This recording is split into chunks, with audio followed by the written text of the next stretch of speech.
in maintaining harmonious relations with John's disciples. The contact with the Gentiles and the Samaritans was a great trial to these Jews, and besides all this, the recent utterances of Jesus had augmented their disturbed state of mind. Andrew was almost beside himself. He did not know what next to do, and so he went to the Master with his problems and perplexities. When Jesus had listened to the apostolic chief relate his troubles, he said, "Andrew, you cannot talk men out of their perplexities when they reach such a stage of involvement, and when so many persons with strong feelings are concerned. I cannot do what you ask of me. I will not participate in these personal social difficulties, but I will join you in the enjoyment of a 3-day period of rest and relaxation. Go to your brethren and announce that all of you are to go with me up on Mount Sartaba, where I desire to rest for a day or two. Now you should go to each of your 11 brethren and talk with him privately, saying, the Master desires that we go apart with him for a season to rest and relax, since we all have recently experienced much vexation of spirit and stress of mind. I suggest that no mention be made of our trials and troubles while on this holiday. Can I depend upon you to cooperate with me in this matter? In this way privately and personally approach each of your brethren." And Andrew did as the Master had instructed him. This was a marvelous occasion in the experience of each of them. They never forgot the day going up the mountain. Throughout the entire trip hardly a word was said about their troubles. Upon reaching the top of the mountain, Jesus seated them about him while he said, "My brethren, you must all learn the value of rest and the efficacy of relaxation. You must realize that the best method of solving some entangled problems is to forsake them for a time. Then when you go back fresh from your rest or worship, you are able to attack your troubles with a clearer head and a steadier hand, not to mention a more resolute heart. Again, many times your problem is found to have shrunk in size and proportions while you have been resting your mind and body." Your next day Jesus assigned to each of the 12 a topic for discussion. The whole day was devoted to reminiscences and to talking over matters not related to their religious work. They were momentarily shocked when Jesus even neglected to give thanks verbally when he broke bread for their noontide lunch. This was the first time they had ever observed him to neglect such formalities. When they went up the mountain, Andrew's head was full of problems. John was inordinately perplexed in his heart. James was grievously troubled in his soul. Matthew was hard-pressed for funds, inasmuch as they had been sojourning among the Gentiles. Peter was overwrought and had recently been more temperamental than usual. Judas was suffering from a periodic attack of sensitiveness and selfishness. Simon was unusually upset in his efforts to reconcile his patriotism with the love of the brotherhood of man. Philip was more and more nonplussed by the way things were going. Nathanael had been less humorous since they had come in contact with the Gentile populations, and Thomas was in the midst of a severe season of depression. Only the twins were normal and unperturbed. All of them were exceedingly perplexed about how to get along peaceably with John's disciples. The third day, when they started down the mountain and back to their camp, a great change had come over them. They had made the important discovery that many human perplexities are in reality non-existent, that many pressing troubles are the creations of exaggerated fear and the offspring of augmented apprehension. They had learned that all such perplexities are best handled by being forsaken. By going off they had left such problems to solve themselves. Their return from this holiday marked the beginning of a period of greatly improved relations with the followers of John. Many of the 12 really gave way to mirth when they noted the changed state of everybody's mind and observed the freedom from nervous irritability which had come to them as a result of their 3 days' vacation from the routine duties of life. There is always danger that monotony of human contact will greatly multiply perplexities and magnify difficulties. Not many of the Gentiles in the 2 Greek cities of Archelae and Phasaelis believed in the gospel, but the 12 apostles gained a valuable experience in this their first extensive work with exclusively Gentile populations. On a Monday morning, about the middle of the month, Jesus said to Andrew, "We go into Samaria," and they set out at once for the city of Sychar, near Jacob's well. The Jews and the Samaritans, for more than 600 years the Jews of Judea, and later on those of Galilee also, had been at enmity with the Samaritans. This ill feeling between the Jews and the Samaritans came about in this way about 700 years BC. Sargon, king of Assyria, in subduing a revolt in central Palestine, carried away and into captivity over 25,000 Jews of the northern kingdom of Israel and installed in their place an almost equal number of the descendants of the Cuthites, Sepharvites, and the Hamathites. Later on, Ashurbanipal sent still other colonies to dwell in Samaria. The religious enmity between the Jews and the Samaritans dated from the return of the former from the Babylonian captivity, when the Samaritans worked to prevent the rebuilding of Jerusalem. Later they offended the Jews by extending friendly assistance to the armies of Alexander. In return for their friendship, Alexander gave the Samaritans permission to build a temple on Mount Gerizim, where they worshipped Yahweh, their tribal gods, and offered sacrifices much after the order of the temple services at Jerusalem. At least they continued this worship up to the time of the Maccabees, when John Hyrcanus destroyed their temple on Mount Gerizim. The Apostle Philip, in his labors for the Samaritans after the death of Jesus, held many meetings on the site of this old Samaritan temple. The antagonisms between the Jews and the Samaritans were time-honored and historic. Increasingly since the days of Alexander they had had no dealings with each other. The 12 apostles were not averse to preaching in the Greek and other Gentile cities of the Decapolis and Syria, but it was a severe test of their loyalty to the Master when he said, "Let us go into Samaria." But in the year and more they had been with Jesus, they had developed a form of personal loyalty which transcended even their faith in his teachings and their prejudices against the Samaritans. The woman of Sychar, when the Master and the 12 arrived at Jacob's well, Jesus, being weary from the journey, tarried by the well while Philip took the apostles with him to assist in bringing food and tents from Sychar, for they were disposed to stay in this vicinity for a while. Peter and the Zebedee sons would have remained with Jesus, but he requested that they go with their brethren, saying, "Have no fear for me. These Samaritans will be friendly. Only our brethren, the Jews, seek to harm us." And it was almost 6 o'clock on this summer's evening when Jesus sat down by the well to await the return of the apostles. The water of Jacob's well was less mineral than that from the wells of Sychar and was therefore much valued for drinking purposes. Jesus was thirsty, but there was no way of getting water from the well when, therefore, a woman of Sychar came up with her water pitcher and prepared to draw from the well. Jesus said to her, "Give me a drink." This woman of Samaria knew Jesus was a Jew by his appearance and dress, and she surmised that he was a Galilean Jew from his accent. Her name was Nalda and she was a comely creature. She was much surprised to have a Jewish man thus speak to her at the well and ask for water, for it was not deemed proper in those days for a self-respecting man to speak to a woman in public, much less for a Jew to converse with a Samaritan. Therefore Nalda asked Jesus, "How is it that you, being a Jew, ask for a drink of me, a Samaritan woman?" Jesus answered, "I have indeed asked you for a drink, but if you could only understand, you would ask me for a draught of the living water." Then said Nalda, "But, sir, you have nothing to draw with, and the well is deep. Whence, then, have you this living water? Are you greater than our father Jacob, who gave us this well, and who drank thereof himself and his sons and his cattle also?"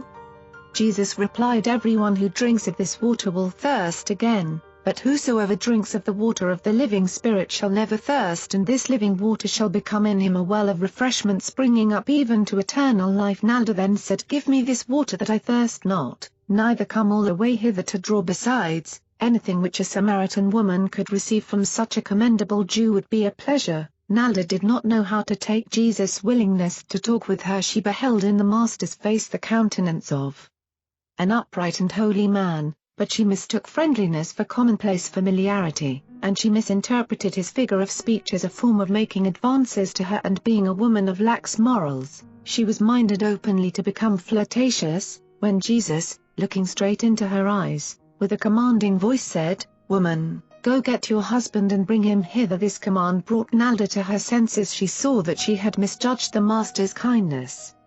She perceived that she had misconstrued his manner of speech. She was frightened. She began to realize that she stood in the presence of an unusual person, and groping about in her mind for a suitable reply, in great confusion, she said, "But, sir, I cannot call my husband, for I have no husband." Then said Jesus, "You have spoken the truth, for, while you may have once had a husband, he with whom you are now living is not your husband. Better it would be if you would cease to trifle with my words and seek for the living water which I have this day offered you." By this time Nalda was sobered, and her better self was awakened. She was not an immoral woman wholly by choice. She had been ruthlessly and unjustly cast aside by her husband, and in dire straits had consented to live with a certain Greek as his wife, but without marriage. Nalda now felt greatly ashamed that she had so unthinkingly spoken to Jesus, and she most penitently addressed the Master, saying, "My Lord, I repent of my manner of speaking to you, for I perceive that you are a holy man or maybe a prophet," and she was just about to seek direct and personal help from the Master when she did what so many have done before and since, dodged the issue of personal salvation by turning to the discussion of theology and philosophy. She quickly turned the conversation from her own needs to a theological controversy pointing over to Mount Gerizim. She continued, "Our fathers worshipped on this mountain, and yet you would say that in Jerusalem is the place where men ought to worship. Which, then, is the right place to worship God?" Jesus perceived the attempt of the woman's soul to avoid direct and searching contact with its Maker, but he also saw that there was present in her soul a desire to know the better way of life. After all, there was in Nalda's heart a true thirst for the living water. Therefore he dealt patiently with her, saying, "Woman, let me say to you that the day is soon coming when neither on this mountain nor in Jerusalem will you worship the Father, but now you worship that which you know not, a mixture of the religion of many pagan gods and Gentile philosophies. The Jews at least know whom they worship.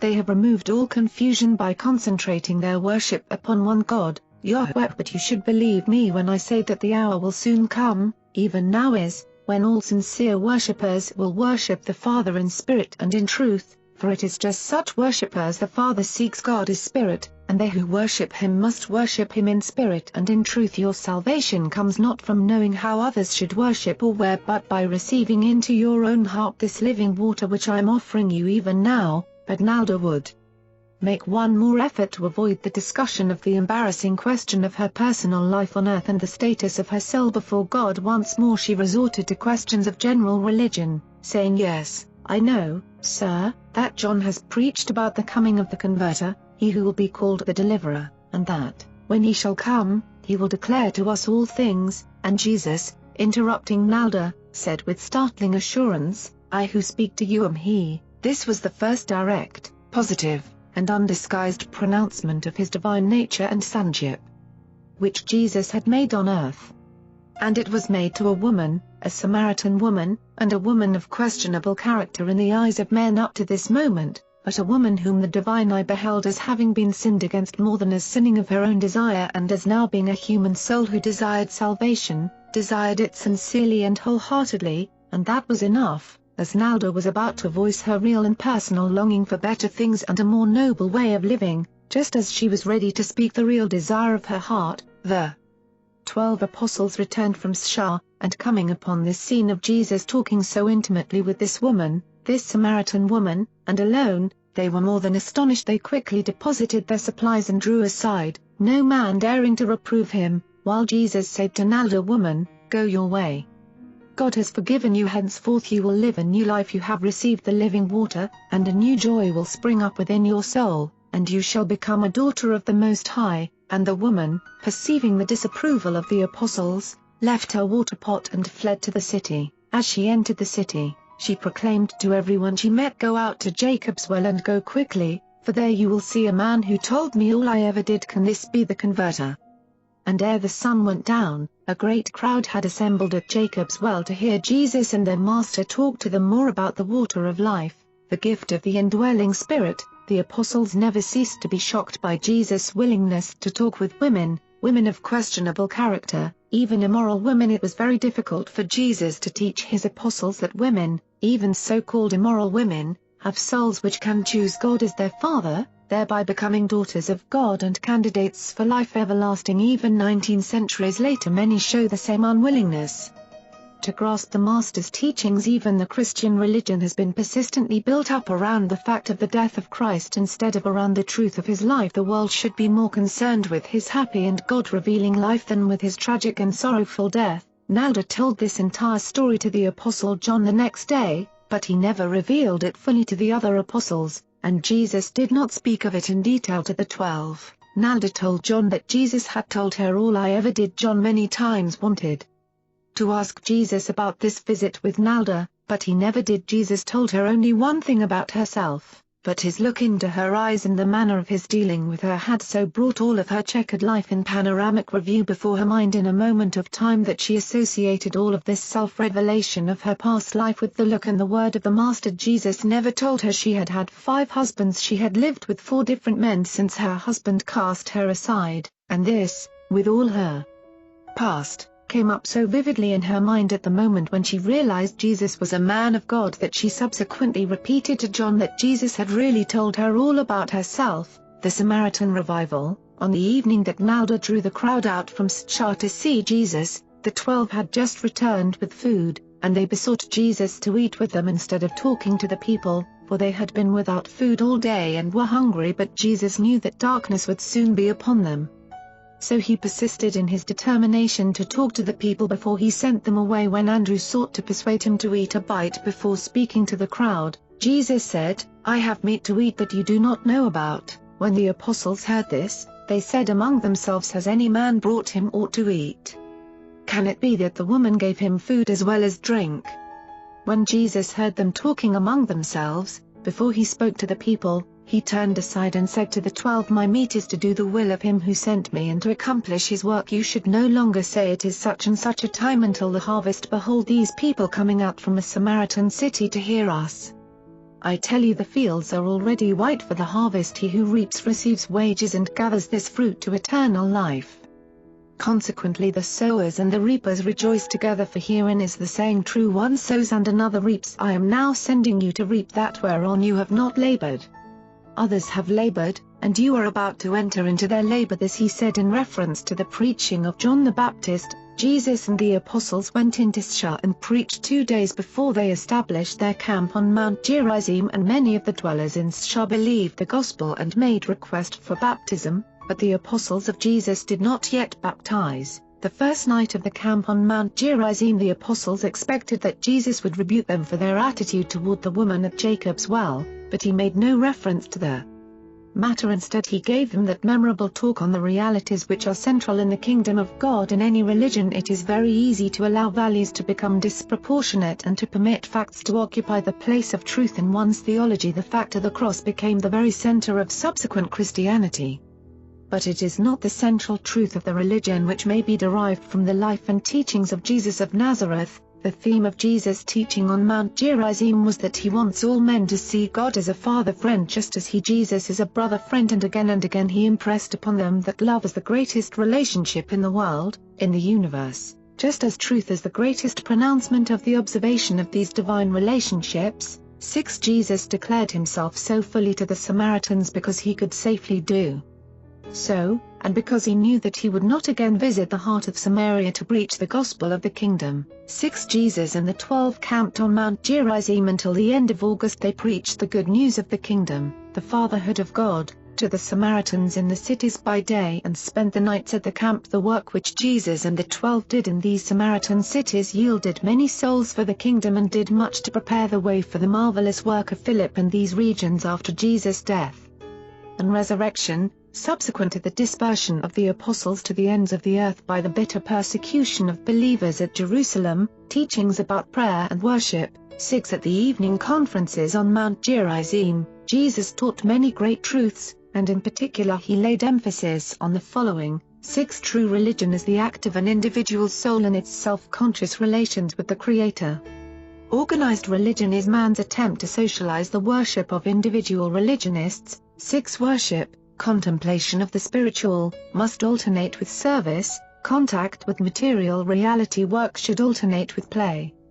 Religion should be balanced by humor. Profound philosophy should be relieved by rhythmic poetry. The strain of living, the time tension of personality, should be relaxed by the restfulness of worship. The feelings of insecurity arising from the fear of personality isolation in the universe should be antidoted by the faith contemplation of the Father and by the attempted realization of the Supreme. 6. Prayer is designed to make man less thinking but more realizing. It is not designed to increase knowledge but rather to expand insight. 6. Worship is intended to anticipate the better life ahead and then to reflect these new spiritual significances back onto the life which now is. Prayer is spiritually sustaining, but worship is divinely creative. 6. Worship is the technique of looking to the one for the inspiration of service to the many. Worship is the yardstick which measures the extent of the soul's detachment from the material universe and its simultaneous and secure attachment to the spiritual realities of all creation. 6. Prayer is self-reminding, sublime thinking. Worship is self-forgetting, superthinking. Worship is effortless attention, true and ideal soul rest, a form of restful spiritual exertion. 6. Worship is the act of a part identifying itself with the whole. The finite with the infinite. The Son with the Father. Time in the act of striking step with eternity. Worship is the act of the Son's personal communion with the Divine Father, the assumption of refreshing, creative, fraternal, and romantic attitudes by the human soul spirit. 6. Although the apostles grasped only a few of his teachings at the camp, other worlds did, and other generations on earth will. The Urantia book, paper, at Gilboa and in the Decapolis, September and October were spent in retirement at a secluded camp upon the slopes of Mount Gilboa. The month of September Jesus spent here alone with his apostles, teaching and instructing them in the truths of the kingdom. There were a number of reasons why Jesus and his apostles were in retirement at this time on the borders of Samaria and the Decapolis. The Jerusalem religious rulers were very antagonistic. Herod Antipas still held John in prison, fearing either to release or execute him, while he continued to entertain suspicions that John and Jesus were in some way associated. These conditions made it unwise to plan for aggressive work in either Judea or Galilee. There was a third reason: the slowly augmenting tension between the leaders of John's disciples and the apostles of Jesus, which grew worse with the increasing number of believers. Jesus knew that the days of the preliminary work of teaching and preaching were about over, that the next move involved the beginning of the full and final effort of his life on earth, and he did not wish the launching of this undertaking to be in any manner either trying or embarrassing to John the Baptist. Jesus had therefore decided to spend some time in retirement rehearsing his apostles and then to do some quiet work in the cities of the Decapolis until John should be either executed or released to join them in a united effort. The Gilboa encampment. As time passed, the 12 became more devoted to Jesus and increasingly committed to the work of the kingdom. Their devotion was in large part a matter of personal loyalty. They did not grasp his many-sided teaching. They did not fully comprehend the nature of Jesus or the significance of his bestowal on earth. Jesus made it plain to his apostles that they were in retirement for 3 reasons: to confirm their understanding of, and faith in, the gospel of the kingdom, to allow opposition to their work in both Judea and Galilee to quiet down, to await the fate of John the Baptist. While tarrying on Gilboa, Jesus told the 12 much about his early life and his experiences on Mount Hermon. He also revealed something of what happened in the hills during the 40 days immediately after his baptism, and he directly charged them that they should tell no man about these experiences until after he had returned to the Father. During these September weeks they rested, visited, recounted their experiences since Jesus first called them to service, and engaged in an earnest effort to coordinate what the Master had so far taught them. In a measure they all sensed that this would be their last opportunity for prolonged rest. They realized that their next public effort in either Judea or Galilee would mark the beginning of the final proclamation of the coming kingdom, but they had little or no settled idea as to what the kingdom would be when it came. John and Andrew thought the kingdom had already come. Peter and James believed that it was yet to come. Nathanael and Thomas frankly confessed they were puzzled. Matthew, Philip, and Simon Zelotes were uncertain and confused. The twins were blissfully ignorant of the controversy. And Judas Iscariot was silent, non-committal. Much of this time Jesus was alone on the mountain near the camp. Occasionally he took with him Peter, James, or John, but more often he went off to pray or commune alone. Subsequent to the baptism of Jesus and the 40 days in the Prian Hills, it is hardly proper to speak of these seasons of communion with his Father as prayer, nor is it consistent to speak of Jesus as worshipping, but it is altogether correct to allude to these seasons as personal communion with his Father. The central theme of the discussions throughout the entire month of September was prayer and worship. After they had discussed worship for some days, Jesus finally delivered his memorable discourse on prayer in answer to Thomas's request, "Master, teach us how to pray." John had taught his disciples a prayer for salvation in the coming kingdom. Although Jesus never forbade his followers to use John's form of prayer, the apostles very early perceived that their master did not fully approve of the practice of uttering certain formal prayers. Nevertheless, believers constantly requested to be taught how to pray. The 12 longed to know what form of petition Jesus would approve, and it was chiefly because of this need for some simple petition for the common people that Jesus at this time consented, in answer to Thomas's request, to teach them a suggestive form of prayer. Jesus gave this lesson one afternoon in the 3rd week of their sojourn on Mount Gilboa, the Discourse on Prayer, John indeed taught you a simple form of prayer. O Father, cleanse us from sin, show us your glory, reveal your love, and let your Spirit sanctify our hearts forevermore. Amen. He taught this prayer that you might have something to teach the multitude. He did not intend that you should use such a set and formal petition as the expression of your own souls in prayer. Prayer is entirely a personal and spontaneous expression of the attitude of the soul toward the Spirit.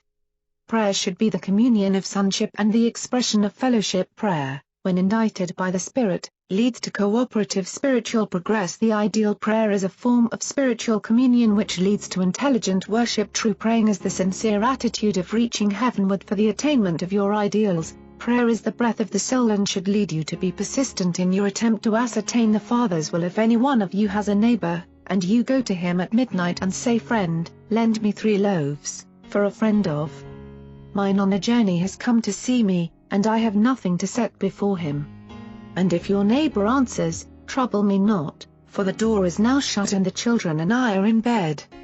Therefore I cannot rise and give you bread," you will persist, explaining that your friend hungers, and that you have no food to offer him. I say to you, though your neighbor will not rise and give you bread because he is your friend, yet because of your importunity he will get up and give you as many loaves as you need. If, then, persistence will win favors even from mortal man, how much more will your persistence in the Spirit win the bread of life for you from the willing hands of the Father in heaven? Again I say to you, ask and it shall be given you.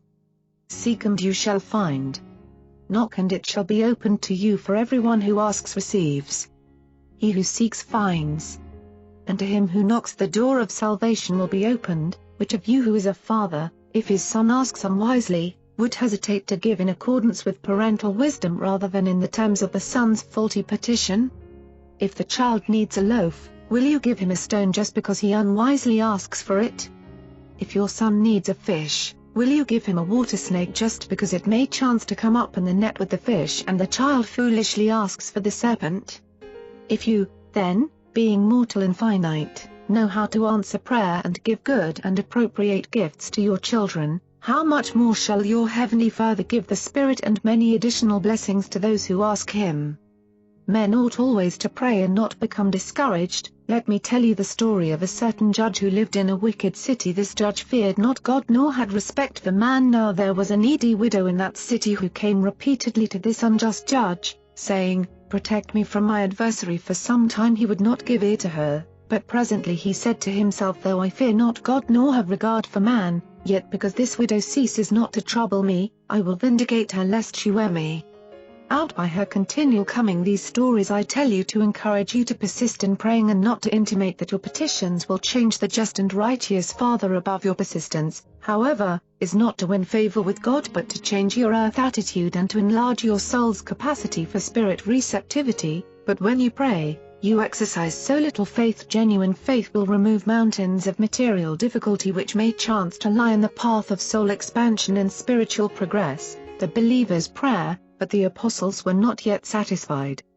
They desired Jesus to give them a model prayer which they could teach the new disciples. After listening to this discourse on prayer, James Zebedee said, "Very good, Master, but we do not desire a form of prayer for ourselves so much as for the newer believers who so frequently beseech us, 'Teach us how acceptably to pray to the Father in heaven.'" When James had finished speaking, Jesus said, "If, then, you still desire such a prayer, I would present the one which I taught my brothers and sisters in Nazareth. Our Father who is in heaven, hallowed be your name, your kingdom come. Your will be done, on earth as it is in heaven. Give us this day our bread for tomorrow. Refresh our souls with the water of life, and forgive us every one our debts, as we also have forgiven our debtors. Save us in temptation, deliver us from evil, and increasingly make us perfect like yourself." It is not strange that the apostles desired Jesus to teach them a model prayer for believers. John the Baptist had taught his followers several prayers.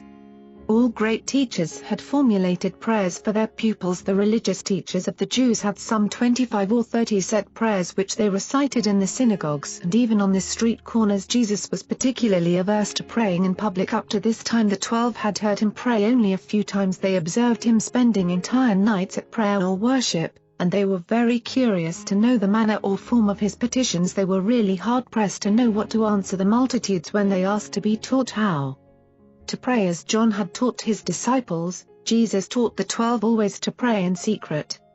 To go off by themselves amidst the quiet surroundings of nature, or to go in their rooms and shut the doors when they engaged in prayer. After Jesus' death and ascension to the Father, it became the practice of many believers to finish this so-called Lord's Prayer by the addition of, "In the name of the Lord Jesus Christ." Still later on, 2 lines were lost in copying, and there was added to this prayer an extra clause, reading, "For yours is the kingdom and the power and the glory, forevermore." Jesus gave the apostles the prayer in collective form. As they had prayed it in the Nazareth home, he never taught a formal personal prayer, only group, family, or social petitions, and he never volunteered to do that. Jesus taught that effective prayer must be unselfish, not alone for oneself, believing, according to faith, sincere, honest of heart, intelligent, according to light, trustful, in submission to the Father's all-wise will. When Jesus spent whole nights on the mountain in prayer, it was mainly for his disciples, particularly for the 12. The Master prayed very little for himself, although he engaged in much worship of the nature of understanding communion with his paradise. Further, more about prayer. For days after the discourse on prayer, the apostles continued to ask the Master questions regarding this all-important and worshipful practice. Jesus' instruction to the apostles during these days, regarding prayer and worship, may be summarized and restated in modern phraseology as follows: the earnest and longing repetition of any petition, when such a prayer is the sincere expression of a child of God and is uttered in faith, no matter how ill-advised or impossible of direct answer, never fails to expand a soul's capacity for spiritual receptivity. In all praying, remember that sonship is a gift no child has aught to do with earning the status of son or daughter. The earth child comes into being by the will of its parents. Even so, the child of God comes into grace and the new life of the Spirit by the will of the Father in heaven. Therefore must the kingdom of heaven, divine sonship, be received as by a little child you earn righteousness, progressive character development, but you receive sonship by grace and through faith. Prayer led Jesus up to the supercommunion of his soul with the supreme rulers of the universe of universes. Prayer will lead the mortals of earth up to the communion of true worship. The soul's spiritual capacity for receptivity determines the quantity of heavenly blessings which can be personally appropriated and consciously realized as an answer to prayer. Prayer and its associated worship is a technique of detachment from the daily routine of life, from the monotonous grind of material existence. It is an avenue of approach to spiritualized self-realization and individuality of intellectual and religious attainment. Prayer is an antidote for harmful introspection. At least, prayer as the Master taught it is such a beneficent ministry to the soul. Jesus consistently employed the beneficial influence of praying for one's fellows. The Master usually prayed in the plural, not in the singular. Only in the great crises of his earth life did Jesus ever pray for himself. Prayer is the breath of the spirit life in the midst of the material civilization of the races of mankind. Worship is salvation for the pleasure-seeking generations of mortals. As prayer may be likened to recharging the spiritual batteries of the soul, so worship may be compared to the act of tuning in the soul to catch the universe broadcasts of the infinite spirit of the universal Father. Prayer is the sincere and longing look of the child to its spirit Father.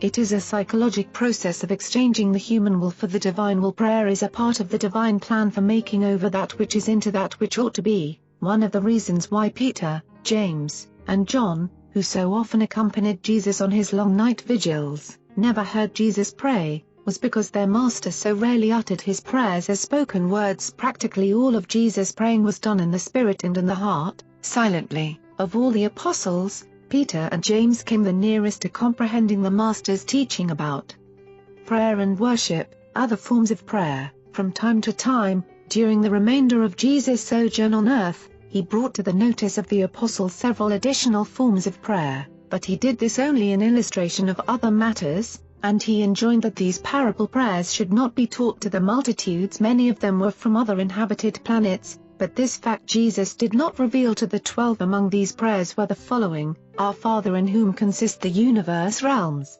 uplifted be your name and all glorious your character, your presence encompasses us, and your glory is manifested, imperfectly through us as it is in perfection shown on high. Give us this day the vivifying forces of light, and let us not stray into the evil by paths of our imagination, for yours is the glorious indwelling, the everlasting power, and to us, the eternal gift of the infinite love of your Son, even so, and everlastingly true, our creative parent, who is in the center of the universe. Bestow upon us your nature and give to us your character, make us sons and daughters of yours by grace, and glorify your name through our eternal achievement, your adjusting and controlling Spirit give to live and dwell within us, that we may do your will on this sphere as angels do your bidding in light. Sustain us this day in our progress along the path of truth, deliver us from inertia, evil, and all sinful transgression. Be patient with us as we show loving kindness to our fellows.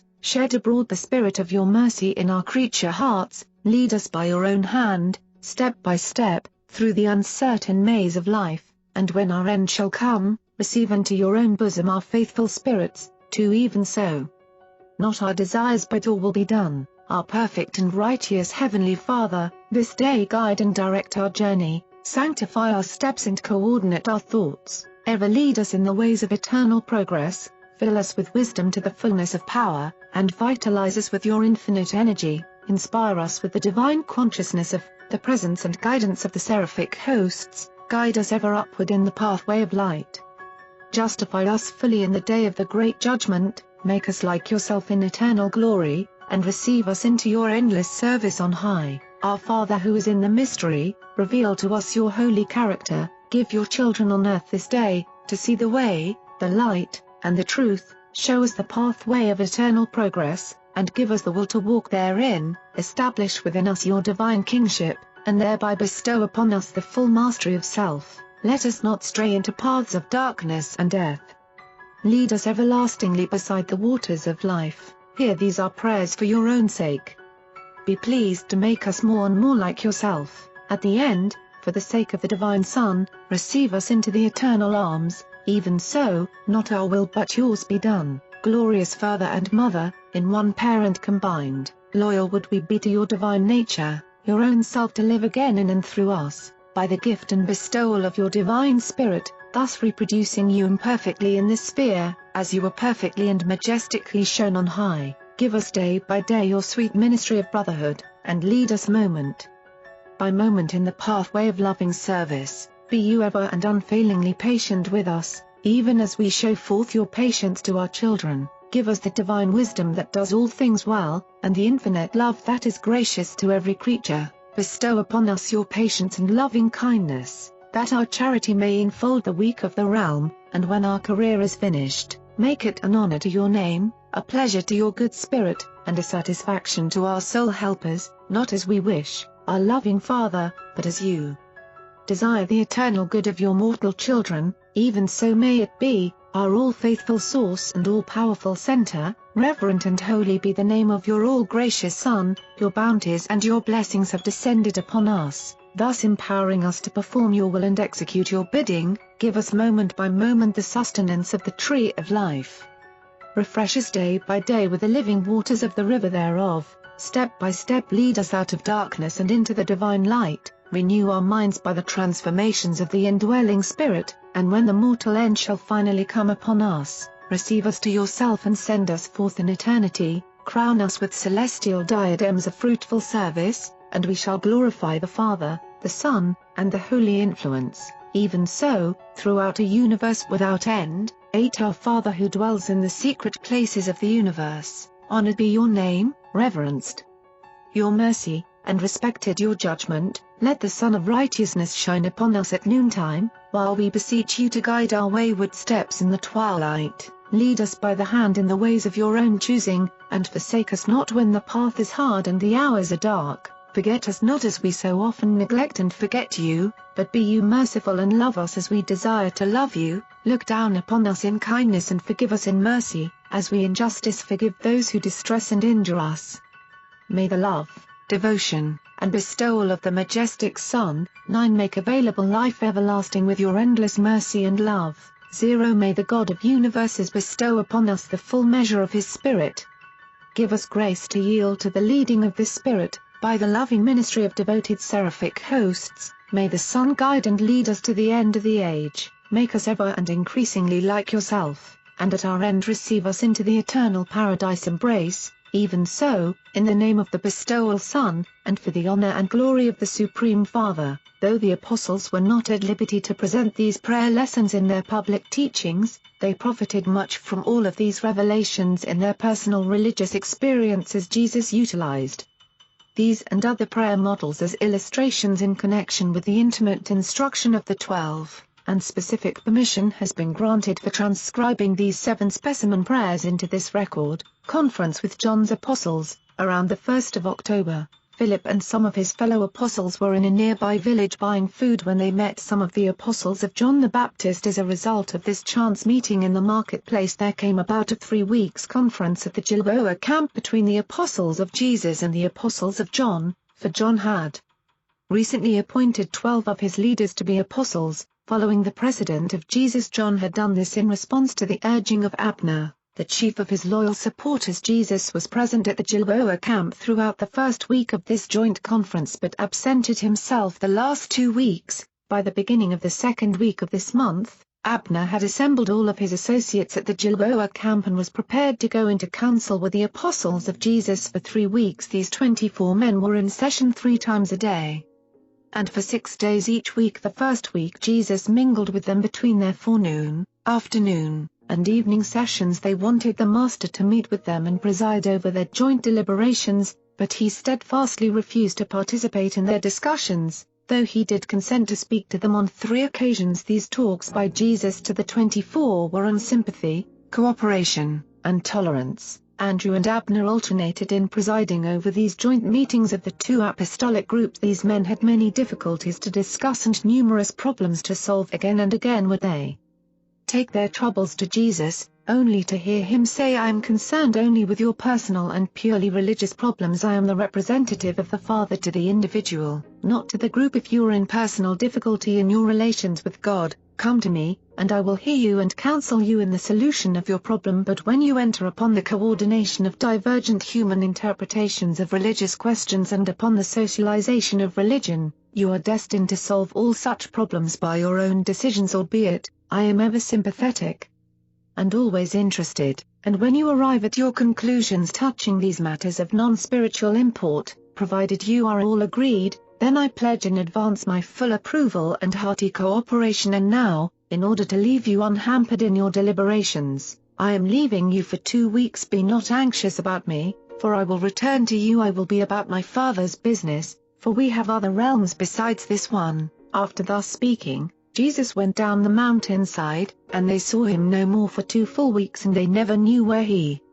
went or what he did during these days. It was some time before the 24 could settle down to the serious consideration of their problems. They were so disconcerted by the absence of the Master. However, within a week they were again in the heart of their discussions, and they could not go to Jesus for help. The first item the group agreed upon was the adoption of the prayer which Jesus had so recently taught them. It was unanimously voted to accept this prayer as the one to be taught believers by both groups of apostles. They next decided that, as long as John lived, whether in prison or out, both groups of 12 apostles would go on with their work, and that joint meetings for 1 week would be held every 3 months at places to be agreed upon from time to time. But the most serious of all their problems was the question of baptism. Their difficulties were all the more aggravated because Jesus had refused to make any pronouncement upon the subject. They finally agreed as long as John lived, or until they might jointly modify this decision, only the apostles of John would baptize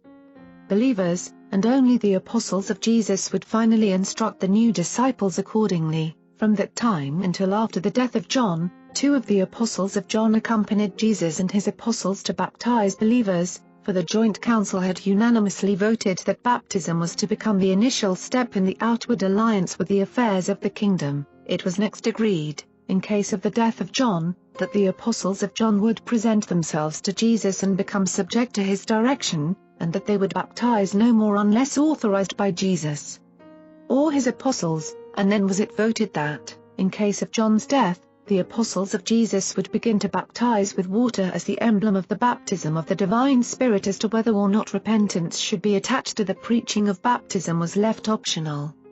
No decision was made binding upon the group. John's apostles preached, "Repent and be baptized." Jesus' apostles proclaimed, "Believe and be baptized." and this is the story of the first attempt of Jesus' followers to coordinate divergent efforts, compose differences of opinion, organize group undertakings, legislate on outward observances, and socialize personal religious practices. Many other minor matters were considered and their solutions unanimously agreed upon. These 24 men had a truly remarkable experience these 2 weeks when they were compelled to face problems and compose difficulties without Jesus. They learned to differ, to debate, to contend, to pray, and to compromise, and throughout it all to remain sympathetic with the other person's viewpoint and to maintain at least some degree of tolerance for his honest opinions. On the afternoon of their final discussion of financial questions, Jesus returned, heard of their deliberations, listened to their decisions, and said these, "Then, are your conclusions, and I shall help you each to carry out the spirit of your united decisions."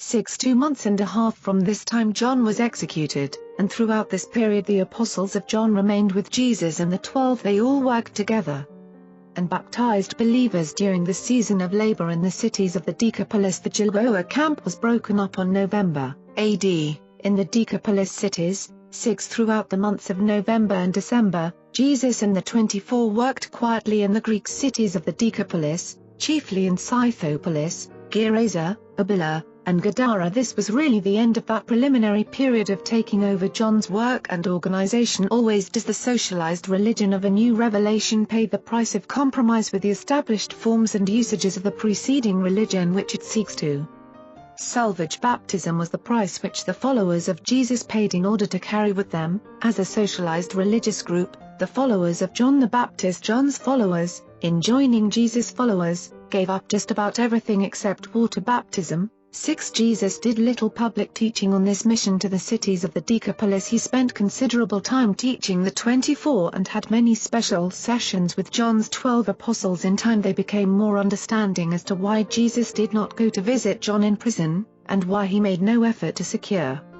his release. But they never could understand why Jesus did no marvelous works, why he refused to produce outward signs of his divine authority before coming to the Gilboa camp.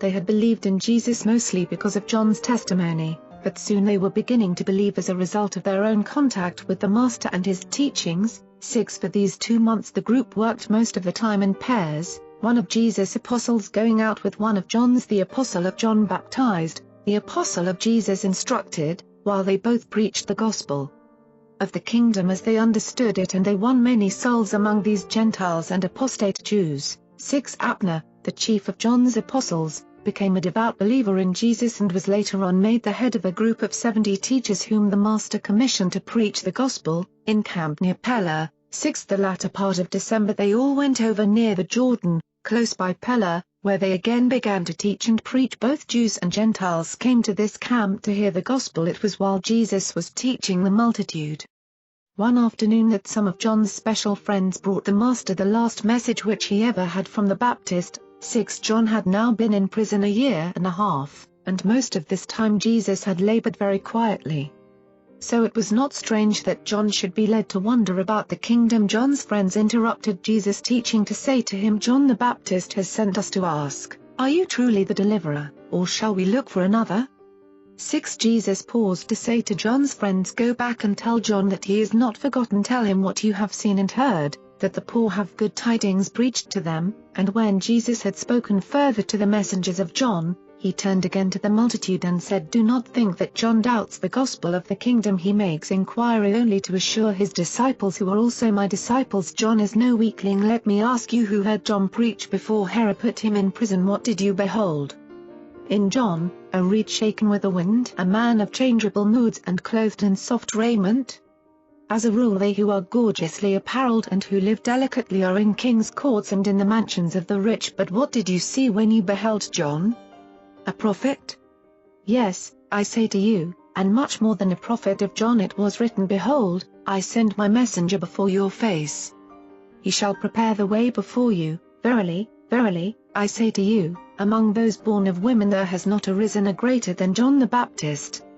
Yet he who is but small in the kingdom of heaven is greater, because he has been born of the Spirit and knows that he has become a son of God." Many who heard Jesus that day submitted themselves to John's baptism, thereby publicly professing entrance into the kingdom, and the apostles of John were firmly knit to Jesus from that day forward. This occurrence marked the real union of John's and Jesus' followers. After the messengers had conversed with Abner, they departed for Machir. Used to tell all this to John. He was greatly comforted, and his faith was strengthened by the words of Jesus and the message of Abner. On this afternoon Jesus continued to teach, saying, "But to what shall I liken this generation? Many of you will receive neither John's message nor my teaching. You are like the children playing in the marketplace, who call to their fellows and say, we piped for you and you did not dance. We wailed and you did not mourn. And so with some of you John came neither eating nor drinking, and they said he had a devil. The Son of Man comes eating and drinking, and these same people say, Behold, a gluttonous man and a wine-bibber, a friend of publicans and sinners. Truly, wisdom is justified by her children." It would appear that the Father in heaven has hidden some of these truths from the wise and haughty, while he has revealed them to babes. But the Father does all things well. The Father reveals himself to the universe by the methods of his own choosing. Come, therefore, all you who labor and are heavy laden, and you shall find rest for your souls. Take upon you the divine yoke, and you will experience the peace of God, which passes all understanding. Death of John the Baptist. John the Baptist was executed by order of Herod Antipas on the evening of January, AD. The next day a few of John's disciples who had gone to Machir heard of his execution and, going to Herod, made request for his body, which they put in a tomb, later giving it burial at Spaced, the home of Abner. The following day, January, they started north to the camp of John's and Jesus' apostles near Pella, and they told Jesus about the death of John. When Jesus heard their report, he dismissed the multitude and, calling the 24 together, said, John is dead. Herod has beheaded him. Tonight go into joint council and arrange your affairs accordingly. There shall be delay no longer. The hour has come to proclaim the kingdom openly and with power. Tomorrow we go into Galilee. Accordingly, early on the morning of January, AD, Jesus and the apostles, accompanied by some 25 disciples, made their way to Capernaum and lodged that night in Zebedee's house. The Urantia book, paper. 4 eventful days at Capernaum. Jesus and the apostles arrived in Capernaum the evening of Tuesday, January. As usual, they made their headquarters at the home of Zebedee in Bethsaida. Now that John the Baptist had been sent to his death, Jesus prepared to launch out in the first open and public preaching tour of Galilee. The news that Jesus had returned rapidly spread throughout the city, and early the next day, Mary the mother of Jesus hastened away, going over to Nazareth to visit her son Joseph. Wednesday, Thursday, and Friday Jesus spent at the Zebedee house instructing his apostles preparatory to their first extensive public preaching tour. He also received and taught many earnest inquirers, both singly and in groups. Through Andrew, he arranged to speak in the synagogue on the coming Sabbath day. Late on Friday evening Jesus' baby sister, Ruth, secretly paid him a visit. They spent almost an hour together in a boat anchored a short distance from the shore. No human being, save John Zebedee, ever knew of this visit, and he was admonished to tell no man. Ruth was the only member of Jesus' family who consistently and unwaveringly believed in the divinity of his earth mission from the times of her earliest spiritual consciousness right on down through his eventful ministry, death, resurrection, and ascension. And she finally passed on to the worlds beyond, never having doubted the supernatural character of her father-brother's mission in the flesh. Baby Ruth was the chief comfort of Jesus, as regards his earth family, throughout the trying ordeal of his trial, rejection, and crucifixion. The draught of fishes. On Friday morning of this same week, when Jesus was teaching by the seaside, the people crowded him so near the water's edge that he signaled to some fishermen occupying a nearby boat to come to his rescue. Entering the boat, he continued to teach the assembled multitude for more than 2 hours. This boat was named Simon. It was the former fishing vessel of Simon Peter and had been built by Jesus' own hands. On this particular morning the boat was being used by David Zebedee and 2 associates, who had just come in near shore from a fruitless night of fishing on the lake. They were cleaning and mending their nets when Jesus requested them to come to his assistance. After Jesus had finished teaching the people, he said to David, as you were delayed by coming to my help, now let me work with you. Let us go fishing. Put out into yonder deep and let down your nets for a draught. But Simon, one of David's assistants, answered, Master, it is useless. We toiled all night and took nothing. However, at your bidding we will put out and let down the nets." And Simon consented to follow Jesus' directions because of a gesture made by his master, David. When they had proceeded to the place designated by Jesus, they let down their nets and enclosed such a multitude of fish that they feared the nets would break, so much so that they signaled to their associates on the shore to come to their assistance. When they had filled all 3 boats with fish, almost to sinking, this Simon fell down at Jesus' knees, saying, "Depart from me, Master, for I am a sinful man." Simon and all who were concerned in this episode were amazed at the draught of fishes. From that day David, Zebedee, this Simon, and their associates forsook their nets and followed Jesus, but this was in no sense a miraculous draught of fishes. Jesus was a close student of nature.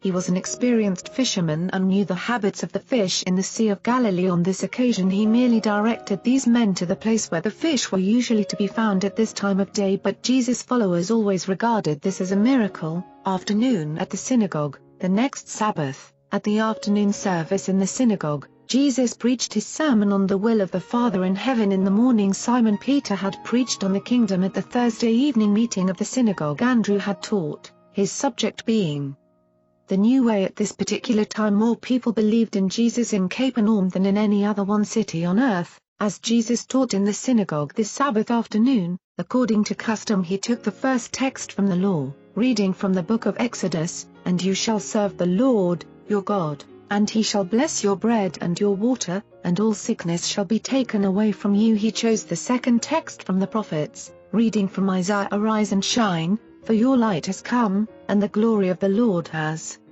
risen upon you. Darkness may cover the earth and gross darkness the people, but the Spirit of the Lord shall arise upon you, and the divine glory shall be seen with you. Even the Gentiles shall come to this light, and many great minds shall surrender to the brightness of this light." This sermon was an effort on Jesus' part to make clear the fact that religion is a personal experience. Among other things, the Master said, "You well know that, while a kind-hearted father loves his family as a whole, he so regards them as a group because of his strong affection for each individual member of that family. No longer must you approach the Father in heaven as a child of Israel but as a child of God. As a group, you are indeed the children of Israel, but as individuals, each one of you is a child of God. I have come, not to reveal the Father to the children of Israel, but rather to bring this knowledge of God and the revelation of his love and mercy to the individual believer as a genuine personal experience. The prophets have all taught you that Yahweh cares for his people, that God loves Israel, but I have come among you to proclaim a greater truth, one which many of the later prophets also grasped, that God loves you, every one of you, as individuals. All these generations have you had a national or racial religion. Now have I come to give you a personal religion, but even this is not a new idea. Many of the spiritually minded among you have known this truth, inasmuch as some of the prophets have so instructed you. Have you not read in the scriptures where the prophet Jeremiah says, "In those days they shall no more say, the fathers have eaten sour grapes and the children's teeth are set on edge. Every man shall die for his own iniquity. Every man who eats sour grapes, his teeth shall be set on edge. Behold, the days shall come when I will make a new covenant with my people, not according to the covenant which I made with their fathers when I brought them out of the land of Egypt, but according to the new way I will even write my law in their hearts. I will be their God, and they shall be my people. In that day they shall not say, one man to his neighbor, Do you know the Lord? Nay. For they shall all know me personally, from the least to the greatest." Have you not read these promises? Do you not believe the scriptures? Do you not understand that the prophet's words are fulfilled in what you behold this very day? And did not Jeremiah exhort you to make religion an affair of the heart, to relate yourselves to God as individuals? Did not the prophet tell you that the God of heaven would search your individual hearts? And were you not warned that the natural human heart is deceitful above all things and oftentimes desperately wicked? Have you not read also where Ezekiel taught even your fathers that religion must become a reality in your individual experiences? No more shall you use the proverb which says, "The fathers have eaten sour grapes and the children's teeth are set on edge." As I live, says the Lord God, behold, all souls are mine.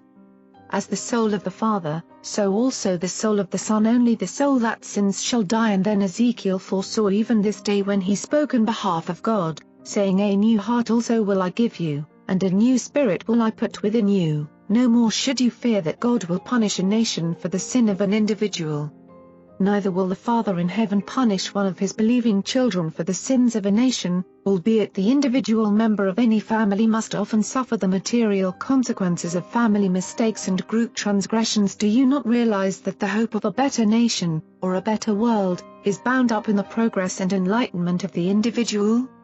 Then the Master portrayed that the Father in heaven, after man discerns this spiritual freedom, wills that his children on earth should begin that eternal ascent of the paradise career which consists in the creature's conscious response to the divine urge of the indwelling spirit to find the Creator, to know God and to seek to become like Him. The apostles were greatly helped by this sermon. All of them realized more fully that the gospel of the kingdom is a message directed to the individual, not to the nation. Even though the people of Capernaum were familiar with Jesus' teaching, they were astonished at his sermon on this Sabbath day. He taught, indeed, as one having authority and not as the scribes. Just as Jesus finished speaking, a young man in the congregation who had been much agitated by his words was seized with a violent epileptic attack and loudly cried out at the end of the seizure. When recovering consciousness, he spoke in a dreamy state, saying, "What have we to do with you, Jesus of Nazareth? You are the Holy One of God. Have you come to destroy us?" Jesus bade the people be quiet and, taking the young man by the hand, said, "Come out of it," and he was immediately awakened. This young man was not possessed of an unclean spirit or demon. He was a victim of ordinary epilepsy, but he had been taught that his affliction was due to possession by an evil spirit. He believed this teaching and behaved accordingly in all that he thought or said concerning his ailment. The people all believed that such phenomena were directly caused by the presence of unclean spirits. Accordingly, they believed that Jesus had cast a demon out of this man, but Jesus did not at the time cure his epilepsy. Not until later on that day, after sundown, was this man really healed. Long after the day of Pentecost, the Apostle John, who was the last to write of Jesus' doings, avoided all reference to these so-called acts of casting out devils, and this he did in view of the fact that such cases of demon possession never occurred after Pentecost. As a result of this commonplace incident, the report was rapidly spread through Capernaum that Jesus had cast a demon out of a man and miraculously healed him in the synagogue. At the conclusion of his afternoon sermon, the Sabbath was just the time for the rapid and effective spreading of such a startling rumor. This report was also carried to all the smaller settlements around Capernaum, and many of the people believed it. The cooking and the housework at the large Zebedee home, where Jesus and the 12 made their headquarters, was for the most part done by Simon Peter's wife and her mother. Peter's home was near that of Zebedee, and Jesus and his friends stopped there on the way from the synagogue because Peter's wife's mother had for several days been sick with chills and fever. Now it chanced that, at about the time Jesus stood over this sick woman, holding her hand, smoothing her brow, and speaking words of comfort and encouragement, the fever left her. Jesus had not yet had time to explain to his apostles that no miracle had been wrought at the synagogue. And with this incident so fresh and vivid in their minds, and recalling the water and the wine at Cana, they seized upon this coincidence as another miracle, and some of them rushed out to spread the news abroad throughout the city. Martha, Peter's mother-in-law, was suffering from malarial fever. She was not miraculously healed by Jesus at this time. Not until several hours later, after sundown, was her cure effected in connection with the extraordinary event which occurred in the front yard of the Zebedee home. And these cases are typical of the manner in which a wonder-seeking generation and a miracle-minded people unfailingly seized upon all such coincidences as the pretext for proclaiming that another miracle had been wrought by Jesus, the healing at sundown. By the time Jesus and his apostles had made ready to partake of their evening meal near the end of this eventful Sabbath day, all Capernaum and its environs were agog over these reputed miracles of healing. And all who were sick or afflicted began preparations to go to Jesus or to have themselves carried there by their friends just as soon as the sun went down. According to Jewish teaching, it was not permissible even to go in quest of health during the sacred hours of the Sabbath. Therefore, as soon as the sun sank beneath the horizon, scores of afflicted men, women, and children began to make their way toward the Zebedee home in Bethsaida. One man started out with his paralyzed daughter just as soon as the sun sank behind his neighbor's house. The whole day's events had set the stage for this extraordinary sundown scene. Even the text Jesus had used for his afternoon sermon had intimated that sickness should be banished. and he had spoken with such unprecedented power and authority. His message was so compelling.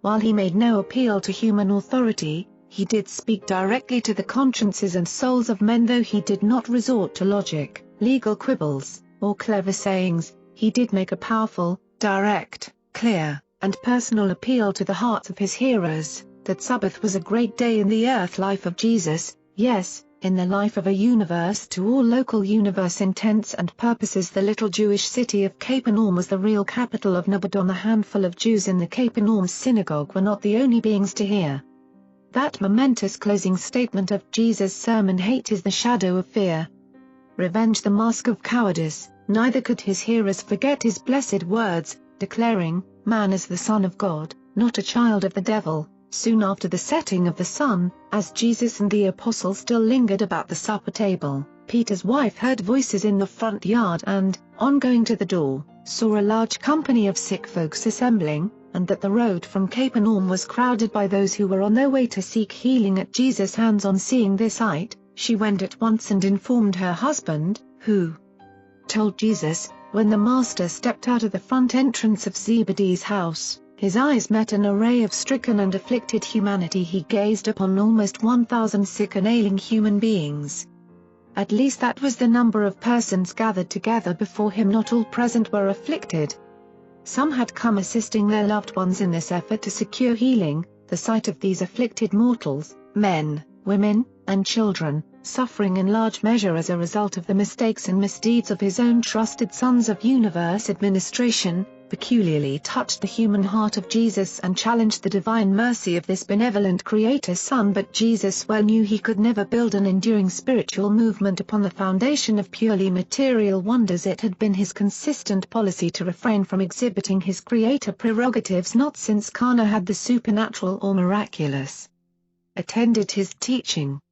Still, this afflicted multitude touched his sympathetic heart and mightily appealed to his understanding affection. A voice from the front yard exclaimed, "Master, speak the word, restore our health, heal our diseases, and save our souls." No sooner had these words been uttered than a vast retinue of seraphim, physical controllers, life carriers, and midwives, such as always attended this incarnated creator of a universe, made themselves ready to act with creative power should their sovereign give the signal. This was one of those moments in the earth career of Jesus in which divine wisdom and human compassion were so interlocked in the judgment of the Son of Man that he sought refuge and appeal to his Father's will. When Peter implored the Master to heed their cry for help, Jesus, looking down upon the afflicted throng, answered, "I have come into the world to reveal the Father and establish his kingdom. For this purpose have I lived my life to this hour. If, therefore, it should be the will of him who sent me and not inconsistent with my dedication to the proclamation of the gospel of the kingdom of heaven, I would desire to see my children made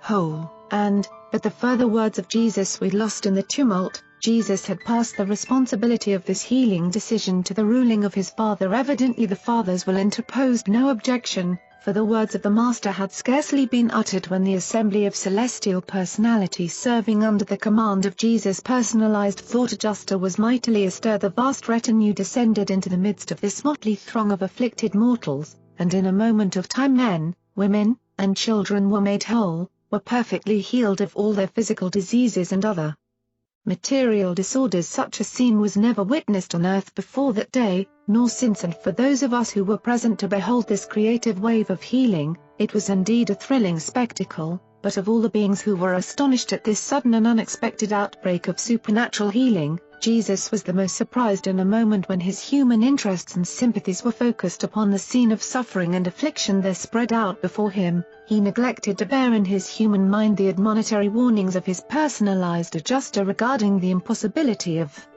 limiting the time element of the creator prerogatives of a creator's son under certain conditions and in certain circumstances. Jesus desired to see these suffering mortals made whole if his Father's will would not thereby be violated. The personalized adjuster of Jesus instantly ruled that such an act of creative energy at that time would not transgress the will of the paradise further, and by such a decision, in view of Jesus' preceding expression of healing desire, the creative act was what a creator son desires and his Father wills, is not in all of Jesus' subsequent earth life did.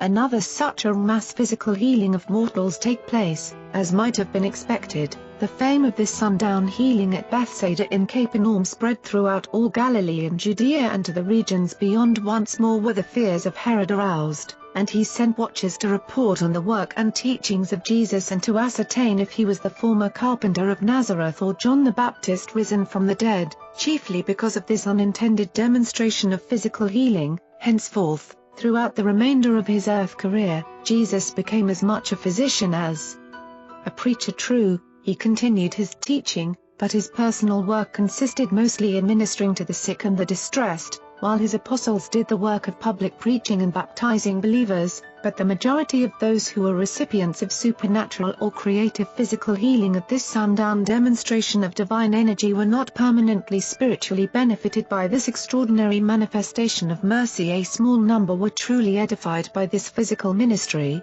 but the spiritual kingdom was not advanced in the hearts of men by this amazing eruption of timeless creative healing. The healing wonders which every now and then attended Jesus' mission on earth were not a part of his plan of proclaiming the kingdom. They were incidentally inherent in having on earth a divine being of well-nigh unlimited creator prerogatives in association with an unprecedented combination of divine mercy and human sympathy. But such so-called miracles gave Jesus much trouble in that they provided prejudice-raising publicity and afforded much unsought notoriety. The evening after, throughout the evening following this great outburst of healing, the rejoicing and happy throng overran Zebedee's home, and the apostles of Jesus were keyed up to the highest pitch of emotional enthusiasm. From a human standpoint, this was probably the greatest day of all the great days of their association with Jesus. At no time before or after did their hopes surge to such heights of confident expectation. Jesus had told them only a few days before, and when they were yet within the borders of Samaria, that the hour had come when the kingdom was to be proclaimed in power. And now their eyes had seen what they supposed was the fulfillment of that promise. They were thrilled by the vision of what was to come if this amazing manifestation of healing power was just the beginning. Their lingering doubts of Jesus' divinity were banished. They were literally intoxicated with the ecstasy of their bewildered enchantment. But when they sought for Jesus, they could not find him. The Master was much perturbed by what had happened. These men, women, and children who had been healed of diverse diseases lingered late into the evening, hoping for Jesus' return that they might thank him. The apostles could not understand the Master's conduct as the hours passed and he remained in seclusion. Their joy would have been full and perfect but for his continued absence. When Jesus did return to their midst, the hour was late, and practically all of the beneficiaries of the healing episode had gone to their homes. Jesus refused the congratulations and adoration of the 12 and the others who had lingered to greet him, only saying, "Rejoice not that my Father is powerful to heal the body, but rather that he is mighty to save the soul. Let us go to our rest, for tomorrow we must be about the Father's business." And again did 12 disappointed, perplexed, and heart-sorrowing men go to their rest. Few of them, except the twins, slept much that night. No sooner would the Master do something to cheer the souls and gladden the hearts of his apostles, than he seemed immediately to dash their hopes in pieces and utterly to demolish the foundations of their courage and enthusiasm. As these bewildered fishermen looked into each other's eyes, there was but one thought: we cannot understand him. What does all this mean? Early Sunday morning, neither did Jesus sleep much that Saturday night. He realized that the world was filled with physical distress and overrun with material difficulties, and he contemplated the great danger of being compelled to devote so much of his time to the care of the sick and afflicted that his mission of establishing the spiritual kingdom in the hearts of men would be interfered with, or at least subordinated to the ministry of things physical. Because of these and similar thoughts which occupied the mortal mind of Jesus during the night, he arose that Sunday morning long before daybreak and went all alone to one of his favorite places for communion with the Father. The theme of Jesus' prayer on this early morning was for wisdom and judgment, that he might not allow his human sympathy, joined with his divine mercy, to make such an appeal to him in the presence of mortal suffering that all of his time would be occupied with physical ministry to the neglect of the spiritual. Though he did not wish altogether to avoid ministering to the sick, he knew that he must also do the more important work of spiritual teaching and religious training. Jesus went out in the hills to pray so many times because there were no private rooms suitable for his personal devotions. Peter could not sleep that night. So, very early, shortly after Jesus had gone out to pray, he aroused James and John, and the three went to find their master. After more than an hour's search they found Jesus and besought him to tell them the reason for his strange conduct. They desired to know why he appeared to be troubled by the mighty outpouring of the Spirit of healing when all the people were overjoyed and his apostles so much rejoiced. For more than 4 hours Jesus endeavored to explain to these three apostles what had happened. He taught them about what had transpired and explained the dangers of such manifestations. Jesus confided to them the reason for his coming forth to pray. He sought to make plain to his personal associates the real reasons why the kingdom of the Father could not be built upon wonder-working and physical healing, but they could not comprehend his teaching. Meanwhile, early Sunday morning, other crowds of afflicted souls and many curiosity seekers began to gather about the house of Zebedee. They clamored to see Jesus. Andrew and the apostles were so perplexed that, while Simon Zelotes talked to the assembly, Andrew, with several of his associates, went to find Jesus. When Andrew had located Jesus in company with the three, he said, "Master, why do you leave us alone with the multitude? Behold, all men seek you. Never before have so many sought after your teaching. Even now the house is surrounded by those who have come from near and far because of your mighty works. Will you not return with us to minister to them?" When Jesus heard this, he answered Andrew, "Have I not taught you and these others that my mission on earth is the revelation of the Father, and my message the proclamation of the kingdom of heaven? How is it, then, that you would have me turn aside from my work for the gratification of the curious and for the satisfaction of those who seek for signs and wonders?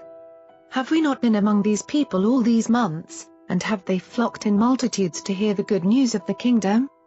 Why have they now come to besiege us? Is it not because of the healing of their physical bodies rather than as a result of the reception of spiritual truth for the salvation of their souls?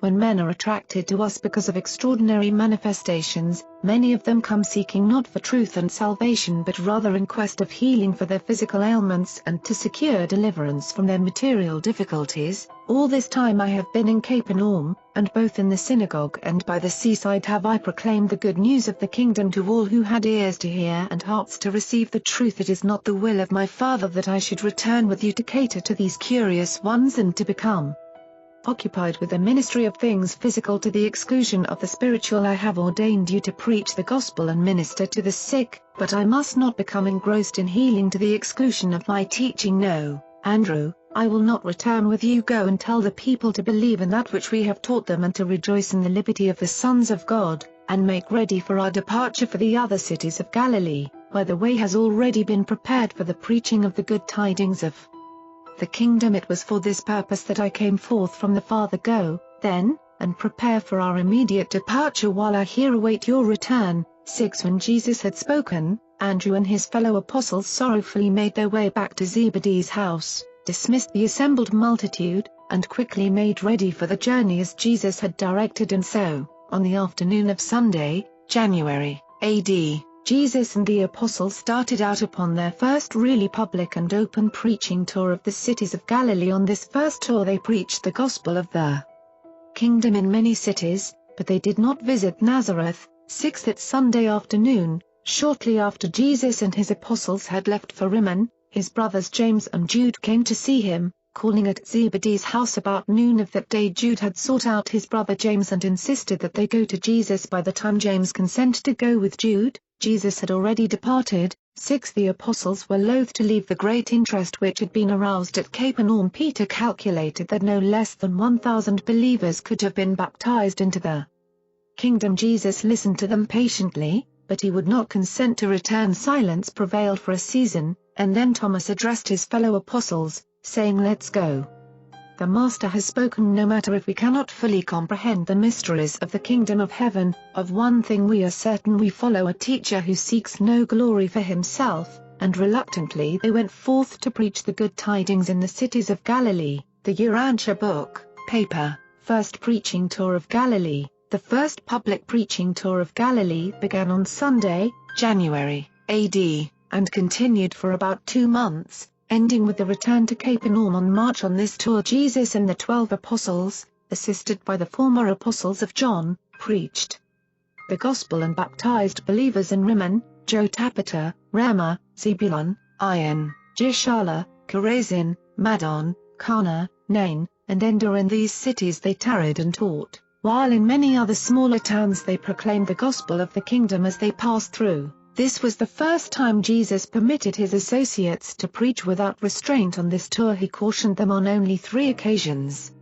He admonished them to remain away from Nazareth and to be discreet when passing through Capernaum and Tiberias. It was a source of great satisfaction to the apostles at last to feel they were at liberty to preach and teach without restriction, and they threw themselves into the work of preaching the gospel, ministering to the sick, and baptizing believers, with great earnestness and joy. Preaching at Rimmon. The small city of Rimmon had once been dedicated to the worship of a Babylonian god of the air, Raman. Many of the earlier Babylonian and later Zoroastrian teachings were still embraced in the beliefs of the Ramonites.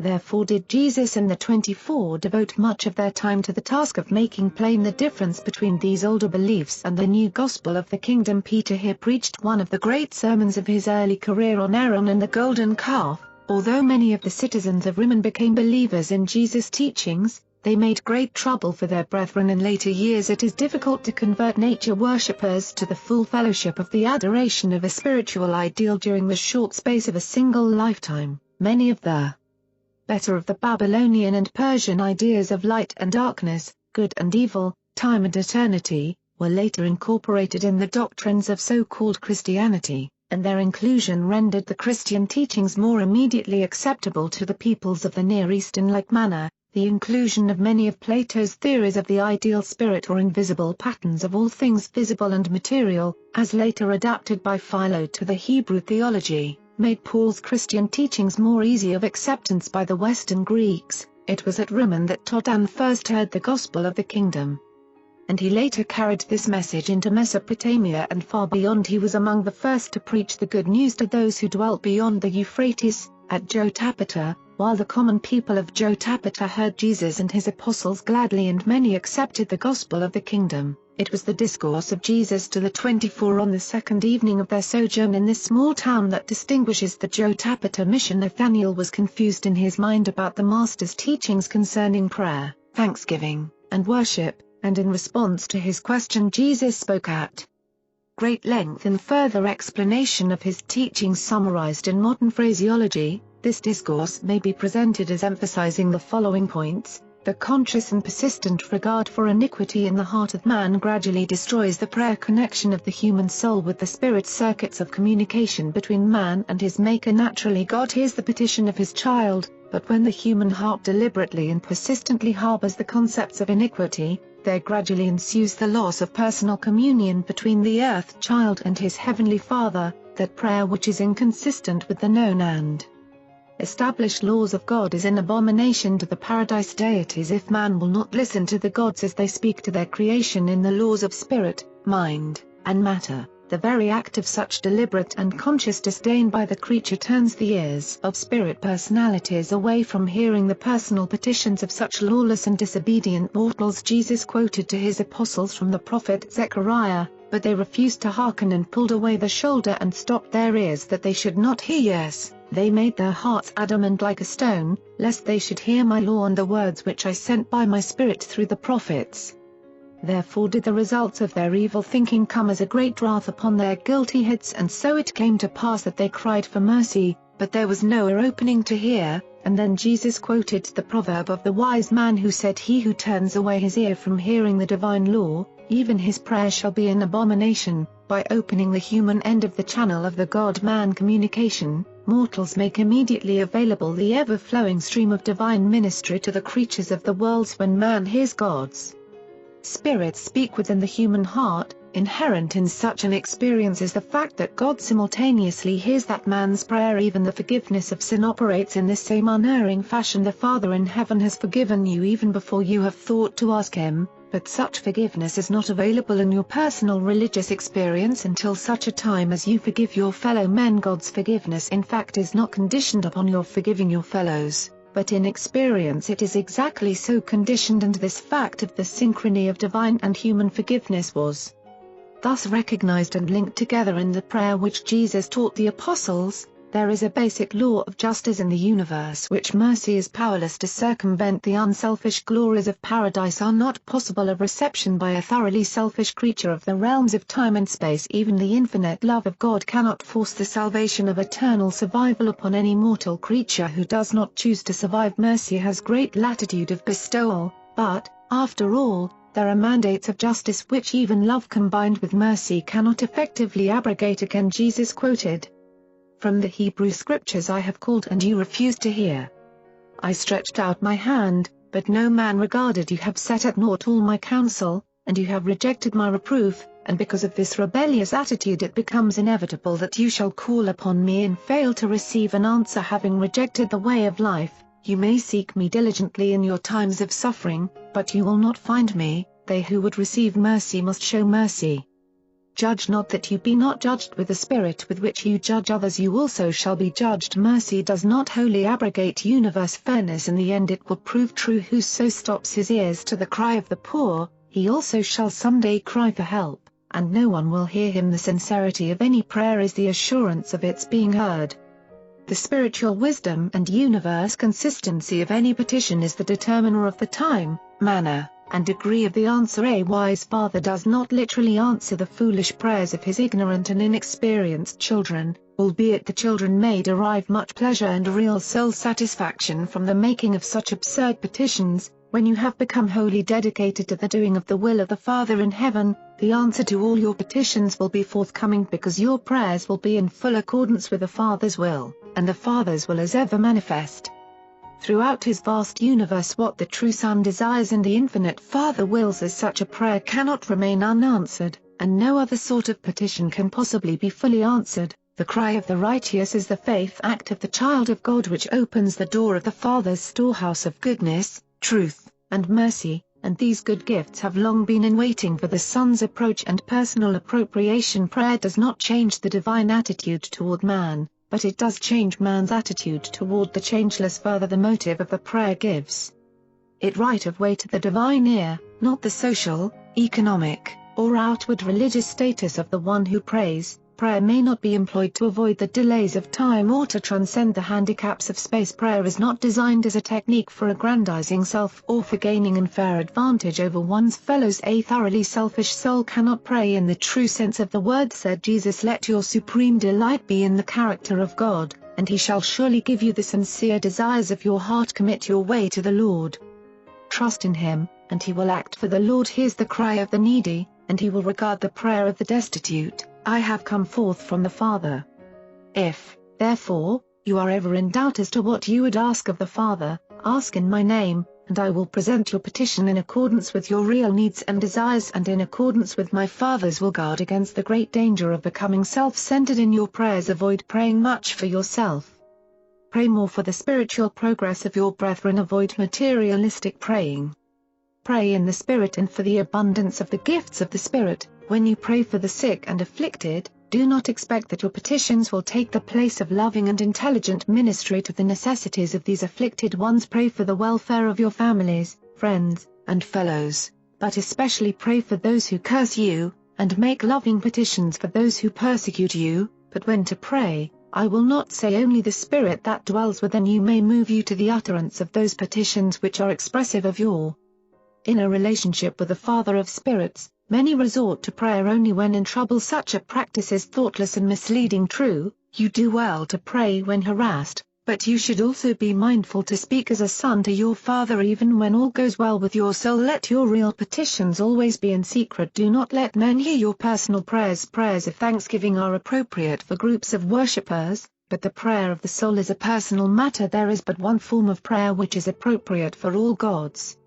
children, and that is nevertheless, your will be done. All believers in this gospel should pray sincerely for the extension of the kingdom of heaven. Of all the prayers of the Hebrew Scriptures, he commented most approvingly on the petition of the psalmist, create in me a clean heart, O God, and renew a right spirit within me. Purge me from secret sins and keep back your servant from presumptuous transgression. Jesus commented at great length on the relation of prayer to careless and offending speech, quoting, set a watch, O Lord, before my mouth. Keep the door of my lips. The human tongue, said Jesus, is a member which few men can tame, but the Spirit within can transform this unruly member into a kindly voice of tolerance and an inspiring minister of mercy. Jesus taught that the prayer for divine guidance over the pathway of earthly life was next in importance to the petition for a knowledge of the Father's will. In reality, this means a prayer for divine wisdom. Jesus never taught that human knowledge and special skill could be gained by prayer, but he did teach that prayer is a factor in the enlargement of one's capacity to receive the presence of the Divine Spirit. When Jesus taught his associates to pray in the Spirit and in truth, he explained that he referred to praying sincerely and in accordance with one's enlightenment, to praying wholeheartedly and intelligently, earnestly and steadfastly. Jesus warned his followers against thinking that their prayers would be rendered more efficacious by ornate repetitions, eloquent phraseology, fasting, penance, or sacrifices, but he did exhort his believers to employ prayer as a means of leading up through thanksgiving to true worship. Jesus deplored that so little of the spirit of thanksgiving was to be found in the prayers and worship of his followers. He quoted from the scriptures on this occasion, saying, "It is a good thing to give thanks to the Lord and to sing praises to the name of the Most High, to acknowledge his loving kindness every morning and his faithfulness every night. For God has made me glad through his work. In everything I will give thanks according to the will of God." And then Jesus said, "Be not constantly over-anxious about your common needs, be not apprehensive concerning the problems of your earthly existence. But in all these things by prayer and supplication, with the spirit of sincere thanksgiving, let your needs be spread out before your Father who is in heaven." Then he quoted from the scriptures, "I will praise the name of God with a song and will magnify him with thanksgiving, and this will please the Lord better than the sacrifice of an ox or bullock with horns and hoofs." Jesus taught his followers that, when they had made their prayers to the Father, they should remain for a time in silent receptivity to afford the indwelling Spirit the better opportunity to speak to the listening soul. The Spirit of the Father speaks best to man when the human mind is in an attitude of true worship. We worship God by the aid of the Father's indwelling Spirit and by the illumination of the human mind through the ministry of truth. Worship, taught Jesus, makes one increasingly like the being who is worshipped. Worship is a transforming experience whereby the finite gradually approaches and ultimately attains the presence of the infinite, and many other truths did Jesus tell his apostles about man's communion with God, but not many of them could fully encompass his teaching. The stop at Ramah. At Ramah Jesus had the memorable discussion with the aged Greek philosopher who taught that science and philosophy were sufficient to satisfy the needs of human experience. Jesus listened with patience and sympathy to this Greek teacher, allowing the truth of many things he said but pointing out that, when he was through, he had failed in his discussion of human existence to explain whence, why, and whither, and added, "Where you leave off, we begin. Religion is a revelation to man's soul dealing with spiritual realities which the mind alone could never discover or fully fathom. Intellectual strivings may reveal the facts of life, but the gospel of the kingdom unfolds the truths of being. You have discussed the material shadows of truth. Will you now listen while I tell you about the eternal and spiritual realities which cast these transient time shadows of the material facts of mortal existence?" For more than an hour Jesus taught this Greek the saving truths of the gospel of the kingdom. The old philosopher was susceptible to the master's mode of approach, and being sincerely honest of heart, he quickly believed this gospel of salvation. The apostles were a bit disconcerted by the open manner of Jesus' assent to many of the Greeks' propositions. But Jesus afterward privately said to them, "My children, marvel not that I was tolerant of the Greeks' philosophy. True and genuine inward certainty does not in the least fear outward analysis, nor does truth resent honest criticism." You should never forget that intolerance is the mask covering up the entertainment of secret doubts as to the trueness of one's belief. No man is at any time disturbed by his neighbor's attitude when he has perfect confidence in the truth of that which he wholeheartedly believes. Courage is the confidence of thoroughgoing honesty about those things which one professes to believe. Sincere men are unafraid of the critical examination of their true convictions and noble ideals. On the second evening at Ramah, Thomas asked Jesus this question, "Master, how can a new believer in your teaching really be certain about the truth of this gospel of the kingdom?" And Jesus said to Thomas, "Your assurance that you have entered into the kingdom family of the Father, and that you will eternally survive with the children of the kingdom, is wholly a matter of personal experience. Faith in the word of truth. Spiritual assurance is the equivalent of your personal religious experience in the eternal realities of divine truth and is otherwise equal to your intelligent understanding of truth realities plus your spiritual faith and minus your honest doubts. The Son is naturally endowed with the life of the Father, having been endowed with the living Spirit of the Father. You are therefore sons of God. You survive your life in the material world of the flesh because you are identified with the Father's living Spirit, the gift of eternal life. Many, indeed, had this life before I came forth from the Father, and many more have received this Spirit because they believed my word. But I declare that, when I return to the Father, he will send his Spirit into the hearts of all men. While you cannot observe the divine Spirit at work in your minds, there is a practical method of discovering the degree to which you have yielded the control of your soul powers to the teaching and guidance of this indwelling Spirit of the Heavenly Father, and that is the degree of your love for your fellow men. This Spirit of the Father partakes of the love of the Father, and as it dominates man, it unfailingly leads in the directions of divine worship and loving regard for one's fellows. At first you believe that you are sons of God because my teaching has made you more conscious of the inner leadings of our Father's indwelling presence.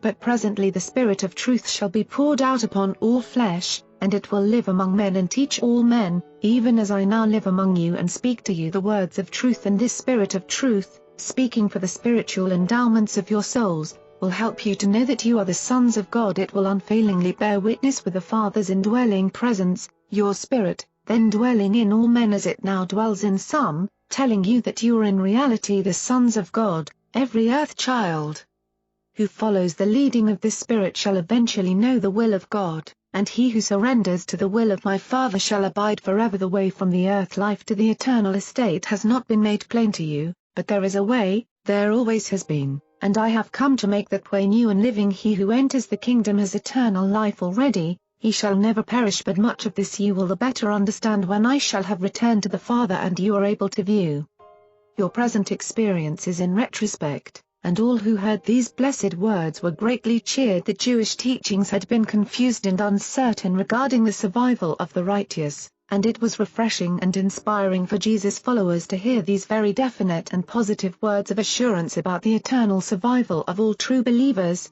The apostles continued to preach and baptize believers, while they kept up the practice of visiting from house to house, comforting the downcast and ministering to the sick and afflicted. The apostolic organization was expanded in that each of Jesus' apostles now had one of John's as an associate. Abner was the associate of Andrew.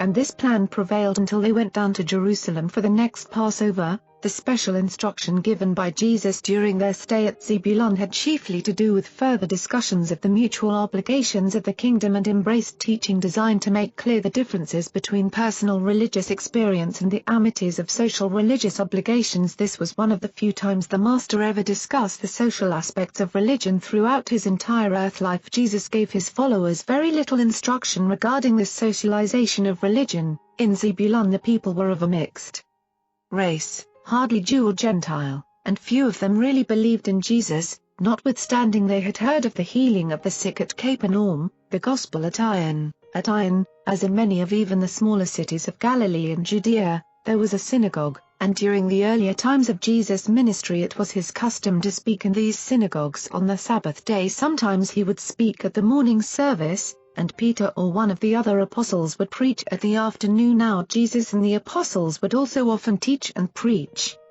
at the weekday evening assemblies at the synagogue. Although the religious leaders at Jerusalem became increasingly antagonistic toward Jesus, they exercised no direct control over the synagogues outside of that city. It was not until later in Jesus' public ministry that they were able to create such a widespread sentiment against him as to bring about the almost universal closing of the synagogues to his teaching. At this time all the synagogues of Galilee and Judea were opening to him. Iron was the site of extensive mineral mines for those days, and since Jesus had never shared the life of the miner, he spent most of his time, while sojourning at Iron, in the mines. While the apostles visited the homes and preached in the public places, Jesus worked in the mines with these underground laborers. The fame of Jesus as a healer had spread even to this remote village, and many sick and afflicted sought help at his hands. and many were greatly benefited by his healing ministry, but in none of these cases did the Master perform a so-called miracle of healing save in that of the leper, late on the afternoon of the third day at Iron. As Jesus was returning from the mines, he chanced to pass through a narrow side street on his way to his lodging place. As he drew near the squalid hovel of a certain leprous man, the afflicted one, having heard of his fame as a healer, made bold to accost him as he passed his door, saying as he knelt before him, "Lord, if only you would, you could make me clean. I have heard the message of your teachers, and I would enter the kingdom if I could be made clean." And the leper spoke in this way because among the Jews lepers were forbidden even to attend the synagogue or otherwise engage in public worship. This man really believed that he could not be received into the coming kingdom unless he could find a cure for his leprosy, and when Jesus saw him in his affliction and heard his words of clinging faith, his human heart was touched, and the divine mind was moved with compassion. As Jesus looked upon him, the man fell upon his face and worshipped. Then the Master stretched forth his hand and, touching him, said, "I will, be clean," and immediately he was healed.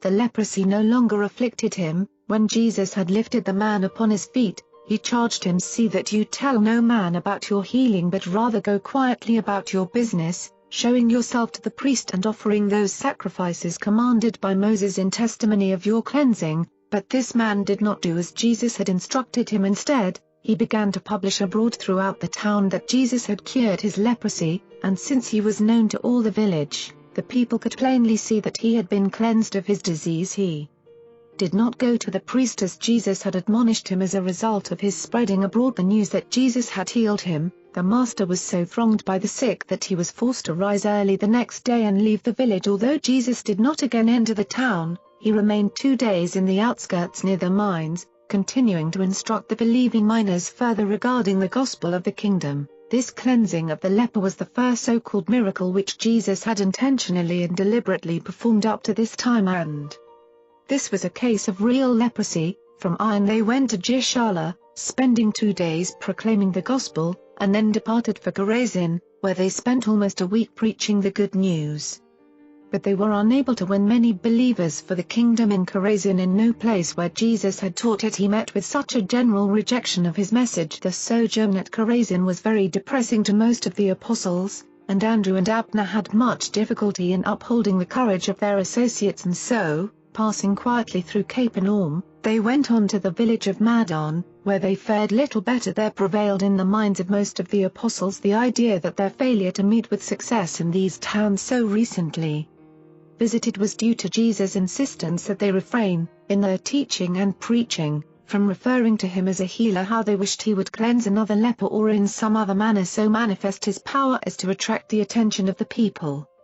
But the Master was unmoved by their earnest urging. Back in Cana, the apostolic party was greatly cheered when Jesus announced, "Tomorrow we go to Cana." They knew they would have a sympathetic hearing at Cana, for Jesus was well known there. They were doing well with their work of bringing people into the kingdom when, on the third day, there arrived in Cana a certain prominent citizen of Capernaum, Titus, who was a partial believer, and whose son was critically ill. He heard that Jesus was at Cana, so he hastened over to see him. The believers at Capernaum thought Jesus could heal any sickness. When this nobleman had located Jesus in Cana, he besought him to hurry over to Capernaum and heal his afflicted son. While the apostles stood by in breathless expectancy, Jesus, looking at the father of the sick boy, said, "How long shall I bear with you? The power of God is in your midst, but except you see signs and behold wonders, you refuse to believe." But the nobleman pleaded with Jesus, saying, "My Lord, I do believe, but come ere my child perishes." For when I left him he was even then at the point of death. And when Jesus had bowed his head a moment in silent meditation, he suddenly spoke, "Return to your home. Your son will live." Titus believed the word of Jesus and hastened back to Capernaum, and as he was returning, his servants came out to meet him, saying, "Rejoice, for your son is improved, he lives." Then Titus inquired of them at what hour the boy began to mend, and when the servants answered, "Yesterday about the 7th hour the fever left him," the father recalled that it was about that hour when Jesus had said, "Your son will live," and Titus henceforth believed with a whole heart, and all his family also believed. This son became a mighty minister of the kingdom and later yielded up his life with those who suffered in Rome. Though the entire household of Titus, their friends, and even the apostles regarded this episode as a miracle. It was not. At least this was not a miracle of curing physical disease. It was merely a case of pre-knowledge concerning the course of natural law, just such knowledge as Jesus frequently resorted to subsequent to his baptism. Again was Jesus compelled to hasten away from Cana because of the undue attention attracted by the second episode of this sort to attend his ministry in this village. The townspeople remembered the water and the wine, and now that he was supposed to have healed the nobleman's son at so great a distance, they came to him, not only bringing the sick and afflicted but also sending messengers requesting that he heal sufferers at a distance. And when Jesus saw that the whole countryside was aroused, he said, "Let us go to Nain." Nain and the widow's son. These people believed in signs. They were a wonder-seeking generation. By this time the people of central and southern Galilee had become miracle-minded regarding Jesus and his personal ministry. Scores, hundreds, of honest persons suffering from purely nervous disorders and afflicted with emotional disturbances came into Jesus' presence and then returned home to their friends announcing that Jesus had healed them. In such cases of mental healing these ignorant and simple-minded people regarded as physical healing, miraculous cures. When Jesus sought to leave Cana and go to Nain, a great multitude of believers and many curious people followed after him. They were bent on beholding miracles and wonders, and they were not to be disappointed. As Jesus and his apostles drew near the gate of the city, they met a funeral procession on its way to the nearby cemetery, carrying the only son of a widowed mother of Nain. This woman was much respected, and half of the village followed the bearers of the bier of this supposedly dead boy. When the funeral procession had come up to Jesus and his followers, the widow and her friends recognized the master and besought him to bring the son back to life. Their miracle expectancy was aroused to such a high pitch they thought Jesus could cure any human disease, and why could not such a healer even raise the dead?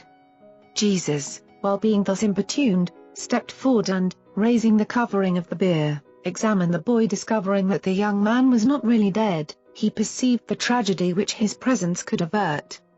So, turning to the mother, he said, "Weep not, your son is not dead.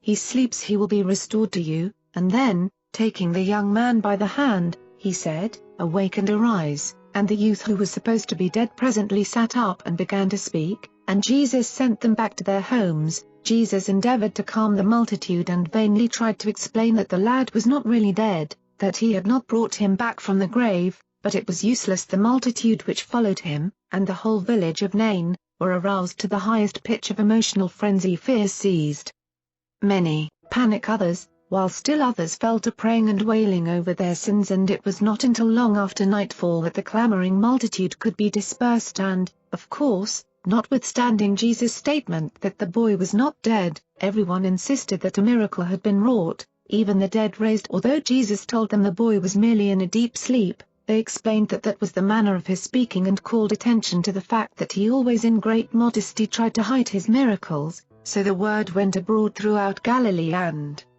into Judea that Jesus had raised the widow's son from the dead, and many who heard this report believed it. Never was Jesus able to make even all his apostles fully understand that the widow's son was not really dead when he bade him awake and arise, but he did impress them sufficiently to keep it out of all subsequent records except that of Luke, who recorded it as the episode had been related to him. And again was Jesus so besieged as a physician that he departed early the next day for Ender. At Ender Jesus escaped for a few days from the clamoring multitudes in quest of physical healing. During their sojourn at this place the Master recounted for the instruction of the apostles the story of King Saul and the witch of Endor. Jesus plainly told his apostles that the stray and rebellious midwives who had oftentimes impersonated the supposed spirits of the dead would soon be brought under control so that they could no more do these strange things. He told his followers that, after he returned to the Father, and after they had poured out their Spirit upon all flesh, no more could such semi-spirit beings, so-called unclean spirits, possess the feeble and evil-minded among mortals. Jesus further explained to his apostles that the spirits of departed human beings do not come back to the world of their origin to communicate with their living fellows. Only after the passing of a dispensational age would it be possible for the advancing spirit of mortal man to return to earth, and then only in exceptional cases and as a part of the spiritual administration of the planet. When they had rested 2 days, Jesus said to his apostles, "On the morrow let us return to Capernaum to tarry and teach while the countryside quiets down at home. They will have by this time partly recovered from this sort of excitement. The Urantia book, paper, the interlude visit to Jerusalem. Jesus and the apostles arrived in Capernaum on Wednesday, March, and spent 2 weeks at the Bethsaida headquarters before they departed for Jerusalem. These 2 weeks the apostles taught the people by the seaside while Jesus spent much time alone in the hills about his Father's business. During this period Jesus, accompanied by James and John Zebedee, made 2 secret trips to Tiberias, where they met with the believers and instructed them in the gospel of the kingdom. Many of the household of Herod believed in Jesus and attended these meetings. It was the influence of these believers among Herod's official family that had helped to lessen that ruler's enmity toward Jesus. These believers at Tiberias had fully explained to Herod that the kingdom, which Jesus proclaimed, was spiritual in nature and not a political venture. Herod rather believed these members of his own household and therefore did not permit himself to become unduly alarmed by the spreading abroad of the reports concerning Jesus' teaching and healing. He had no objections to Jesus' work as a healer or religious teacher, notwithstanding the favorable attitude of many of Herod's advisers, and even of Herod himself. There existed a group of his subordinates who were so influenced by the religious leaders at Jerusalem that they remained bitter and threatening enemies of Jesus and the apostles and, later on, did much to hamper their public activities. The greatest danger to Jesus lay in the Jerusalem religious leaders and not in Herod, and it was for this very reason that Jesus and the apostles spent so much time and did most of their public preaching in Galilee rather than at Jerusalem and in Judea. The centurion's servant, on the day before they made ready to go to Jerusalem for the feast of the Passover, Mangas, a centurion, or captain, of the Roman guard stationed at Capernaum, came to the rulers of the synagogue, saying, "My faithful orderly is sick and at the point of death. Would you, therefore, go to Jesus in my behalf and beseech him to heal my servant?"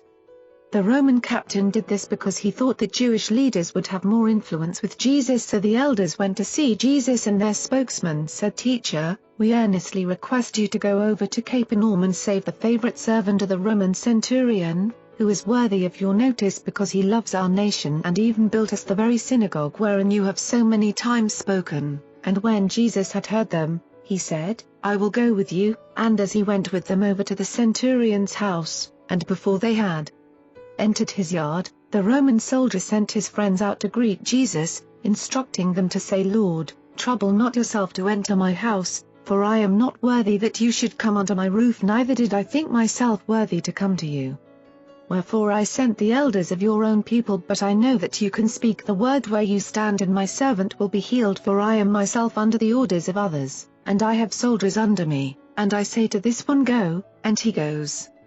To another, come, and he comes, and to my servants, do this or do that, and they do it." And when Jesus heard these words, he turned and said to his apostles and those who were with them, "I marvel at the belief of the Gentile. Verily, verily, I say to you, I have not found so great faith, no, not in Israel." Jesus, turning from the house, said, "Let us go hence." And the friends of the centurion went into the house and told Mangas what Jesus had said, and from that hour the servant began to mend and was eventually restored to his normal health and usefulness. But we never knew just what happened on this occasion. This is simply the record, and as to whether or not invisible beings ministered healing to the centurion's servant, was not revealed to those who accompanied Jesus. We only know of the fact of the servant's complete recovery. The journey to Jerusalem. Early on the morning of Tuesday, March, Jesus and the apostolic party started on their journey to Jerusalem for the Passover. Going by the route of the Jordan Valley, they arrived on the afternoon of Friday, April,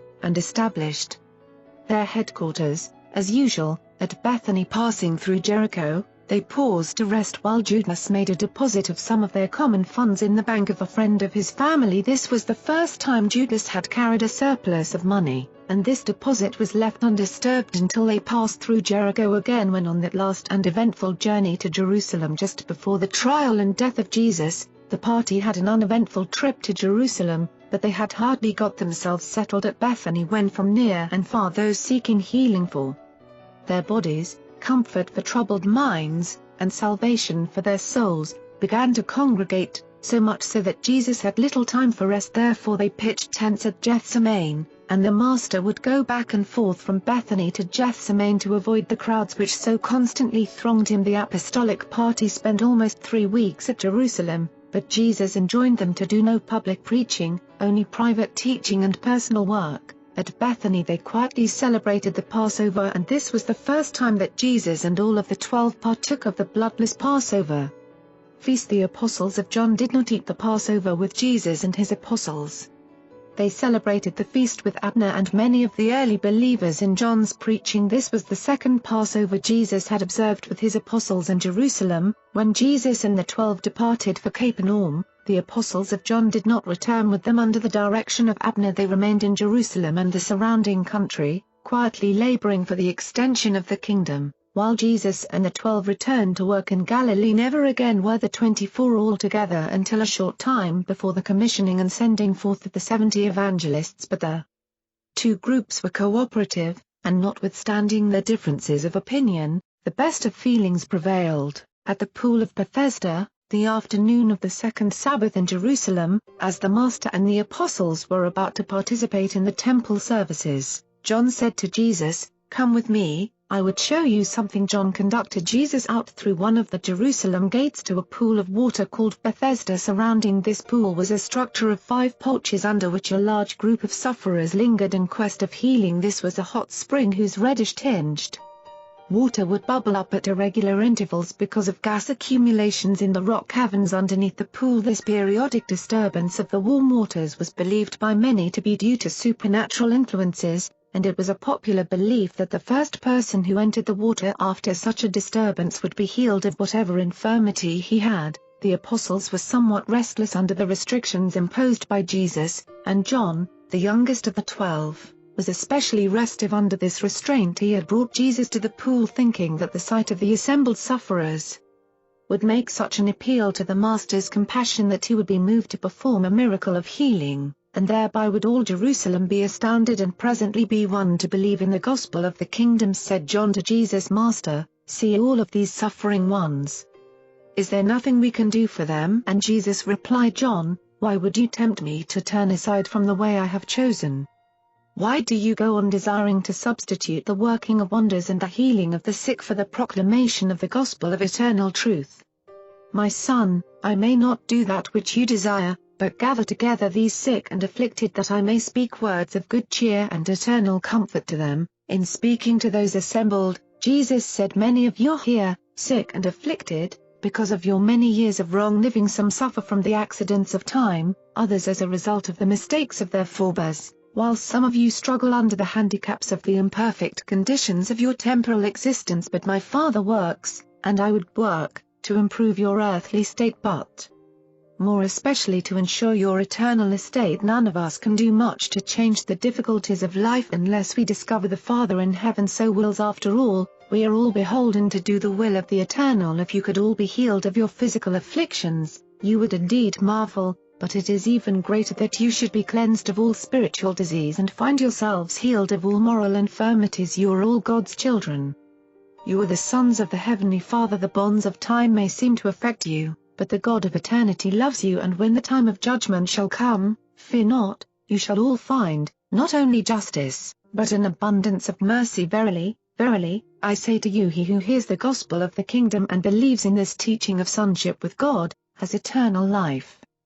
Already are such believers passing from judgment and death to light and life, and the hour is coming in which even those who are in the tombs shall hear the voice of the resurrection. And many of those who heard believed the gospel of the kingdom. Some of the afflicted were so inspired and spiritually revivified that they went about proclaiming that they had also been cured of their physical ailments. One man who had been many years downcast and grievously afflicted by the infirmities of his troubled mind, rejoiced at Jesus' words and, picking up his bed, went forth to his home. Even though it was the Sabbath day, this afflicted man had waited all these years for somebody to help him. He was such a victim of the feeling of his own helplessness that he had never once entertained the idea of helping himself, which proved to be the one thing he had to do in order to effect recovery. "Take up his bed and walk." Then said Jesus to John, "Let us depart ere the chief priests and the scribes come upon us and take offense that we spoke words of life to these afflicted ones." and they returned to the temple to join their companions, and presently all of them departed to spend the night at Bethany, but John never told the other apostles of this visit of himself and Jesus to the pool of Bethesda on this Sabbath afternoon, the rule of living, on the evening of this same Sabbath day, at Bethany, while Jesus, the 12, and a group of believers were assembled about the fire in Lazarus's garden. Nathanael asked Jesus this question: Master, although you have taught us the positive version of the old rule of life, instructing us that we should do to others as we wish them to do to us, I do not fully discern how we can always abide by such an injunction. Let me illustrate my contention by citing the example of a lustful man who thus wickedly looks upon his intended consort in sin. How can we teach that this evil-intending man should do to others as he would they should do to him? When Jesus heard Nathanael's question, he immediately stood upon his feet and, pointing his finger at the apostle, said, Nathanael, Nathanael, what manner of thinking is going on in your heart? Do you not receive my teachings as one who has been born of the Spirit? Do you not hear the truth as men of wisdom and spiritual understanding? When I admonished you to do to others as you would have them do to you, I spoke to men of high ideals, not to those who would be tempted to distort my teaching into a license for the encouragement of evil-doing. When the Master had spoken, Nathanael stood up and said, But, Master, you should not think that I approve of such an interpretation of your teaching. I asked the question because I conjectured that many such men might thus misjudge your admonition, and I hoped you would give us further instruction regarding these matters. And then when Nathanael had sat down, Jesus continued speaking. I well know, Nathanael, that no such idea of evil is approved in your mind, but I am disappointed in that you also often fail to put a genuinely spiritual interpretation upon my commonplace teachings, instruction which must be given you in human language and as men must speak. Let me now teach you concerning the differing levels of meaning attached to the interpretation of this rule of living, this admonition to do to others that which you desire others to do to you, the level of the flesh. Such a purely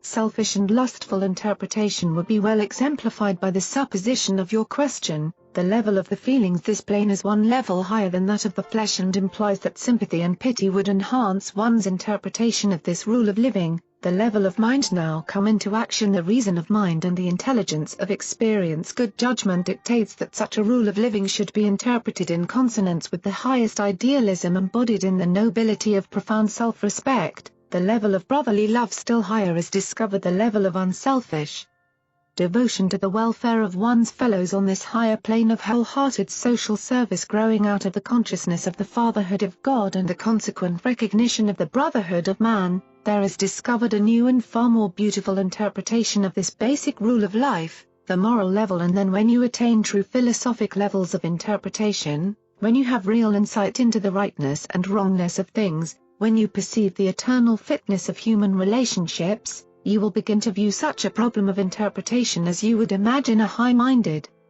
idealistic, wise, and impartial third person would so view and interpret such an injunction as applied to your personal problems of adjustment to your life situations, the spiritual level. And then last, but greatest of all, we attain the level of spirit insight and spiritual interpretation which impels us to recognize in this rule of life the divine command to treat all men as we conceive God would treat them. That is the universe ideal of human relationships, and this is your attitude toward all such problems when your supreme desire is ever to do the Father's will. I would, therefore, that you should do to all men that which you know I would do to them in like circumstances. Nothing Jesus had said to the apostles up to this time had ever more astonished them. They continued to discuss the Master's words long after he had retired, while Nathanael was slow to recover from his supposition that Jesus had misunderstood the spirit of his question. The others were more than thankful that their philosophic fellow apostle had had the courage to ask such a thought-provoking question, visiting Simon the Pharisee. Though Simon was not a member of the Jewish Sanhedrin, he was an influential Pharisee of Jerusalem. He was a half-hearted believer, and notwithstanding that he might be severely criticized therefore, he dared to invite Jesus and his personal associates, Peter, James, and John, to his home for a social meal. Simon had long observed the Master and was much impressed with his teachings and even more so with his personality. The wealthy Pharisees were devoted to almsgiving, and they did not shun publicity regarding their philanthropies. Sometimes they would even blow a trumpet as they were about to bestow charity upon some beggar. It was the custom of these Pharisees, when they provided a banquet for distinguished guests, to leave the doors of the house open so that even the street beggars might come in and, standing around the walls of the room behind the couches of the diners, be in position to receive portions of food which might be tossed to them by the banqueters. On this particular occasion at Simon's house, among those who came in off the street was a woman of unsavory reputation who had recently become a believer in the good news of the gospel of the kingdom. This woman was well known throughout all Jerusalem as the former keeper of one of the so-called high-class brothels located hard by the temple court of the Gentiles. She had, on accepting the teachings of Jesus, closed up her nefarious place of business and had induced the majority of the women associated with her to accept the gospel and change their mode of living. Notwithstanding this, she was still held in great disdain by the Pharisees and was compelled to wear her hair down, the badge of harlotry. This unnamed woman had brought with her a large flask of perfumed anointing lotion and, standing behind Jesus as he reclined at meat, began to anoint his feet while she also wet his feet with her tears of gratitude, wiping them with a hair of her head. And when she had finished this anointing, she continued weeping and kissing his feet. When Simon saw all this, he said to himself, "This man, if he were a prophet, would have perceived who and what manner of woman this is who thus touches him, that she is a notorious sinner." And Jesus, knowing what was going on in Simon's mind, spoke up, saying, "Simon, I have something which I would like to say to you." Simon answered, "Teacher, say on." Then said Jesus, "A certain wealthy money lender had two debtors. The one owed him 500 denarii and the other 50. Now, when neither of them had wherewith to pay, he forgave them both. Which of them do you think, Simon, would love him most?" Simon answered, "He, I suppose, whom he forgave the most." And Jesus said, "You have rightly judged." And pointing to the woman, he continued, "Simon, take a good look at this woman. I entered your house as an invited guest, yet you gave me no water for my feet. This grateful woman has washed my feet with tears and wiped them with a hair of her head. You gave me no kiss of friendly greeting, but this woman, ever since she came in, has not ceased to kiss my feet. My head with oil you neglected to anoint, but she has anointed my feet with precious lotions." And what is the meaning of all this? Simply that her many sins have been forgiven, and this has led her to love much. But those who have received but little forgiveness sometimes love but little. And turning around toward the woman, he took her by the hand and, lifting her up, said, "You have indeed repented of your sins, and they are forgiven. Be not discouraged by the thoughtless and unkind attitude of your fellows. Go on in the joy and liberty of the kingdom of heaven." When Simon and his friends who sat at meat with him heard these words, they were the more astonished, and they began to whisper among themselves, "Who is this man that he even dares to forgive sins?" And when Jesus heard them thus murmuring, he turned to dismiss the woman, saying, "Woman, go in peace. Your faith has saved you." As Jesus arose with his friends to leave, he turned to Simon and said, "I know your heart, Simon, how you are torn betwixt faith and doubts, how you are distraught by fear and troubled by pride. But I pray for you that you may yield to the light and may experience in your station in life just such mighty transformations of mind and spirit as may be comparable to the tremendous changes which the gospel of the kingdom has already wrought in the heart of your unbidden and unwelcome guest. And I declare to all of you that the Father has opened the doors of the heavenly kingdom to all who have the faith to enter, and no man or association of men can close those doors even to the most humble soul or supposedly most flagrant sinner on earth if such sincerely seek an entrance." And Jesus, with Peter, James, and John, took leave of their host and went to join the rest of the apostles at the camp in the Garden of Gethsemane. That same evening Jesus made the long-to-be-remembered address to the apostles regarding the relative value of status with God and progress in the eternal ascent to paradise. Said Jesus, "My children, if there exists a true and living connection between the child and the Father, the child is certain to progress continuously toward the Father's ideals. True, the child may at first make slow progress, but the progress is nonetheless sure. The important thing is not the rapidity of your progress but rather its certainty. Your actual achievement is not so important as the fact that the direction of your progress is Godward. What you are becoming day by day is of infinitely more importance than what you are today." This transformed woman whom some of you saw at Simon's house today is, at this moment, living on a level which is vastly below that of Simon and his well-meaning associates. But while these Pharisees are occupied with the false progress of the illusion of traversing deceptive circles of meaningless ceremonial services, this woman has, in dead earnest, started out on the long and eventful search for God, and her path toward heaven is not blocked by spiritual pride and moral self-satisfaction. The woman is, humanly speaking, much farther away from God than Simon, but her soul is in progressive motion. She is on the way toward an eternal goal. There are present in this woman tremendous spiritual possibilities for the future. Some of you may not stand high in actual levels of soul and spirit, but you are making daily progress on the living way opened up, through faith, to God. There are tremendous possibilities in each of you for the future. Better by far to have a small but living and growing faith than to be possessed of a great intellect with its dead stores of worldly wisdom and spiritual unbelief. But Jesus earnestly warned his apostles against the foolishness of the child of God who presumes upon the Father's love. He declared that the Heavenly Father is not a lax, loose, or foolishly indulgent parent who is ever ready to condone sin and forgive recklessness. He cautioned his hearers not mistakenly to apply his illustrations of father and son so as to make it appear that God is like some overindulgent and unwise parents who conspire with the foolish of earth to encompass the moral undoing of their thoughtless children, and who are thereby certainly indirectly contributing to the delinquency and early demoralization of their own offspring.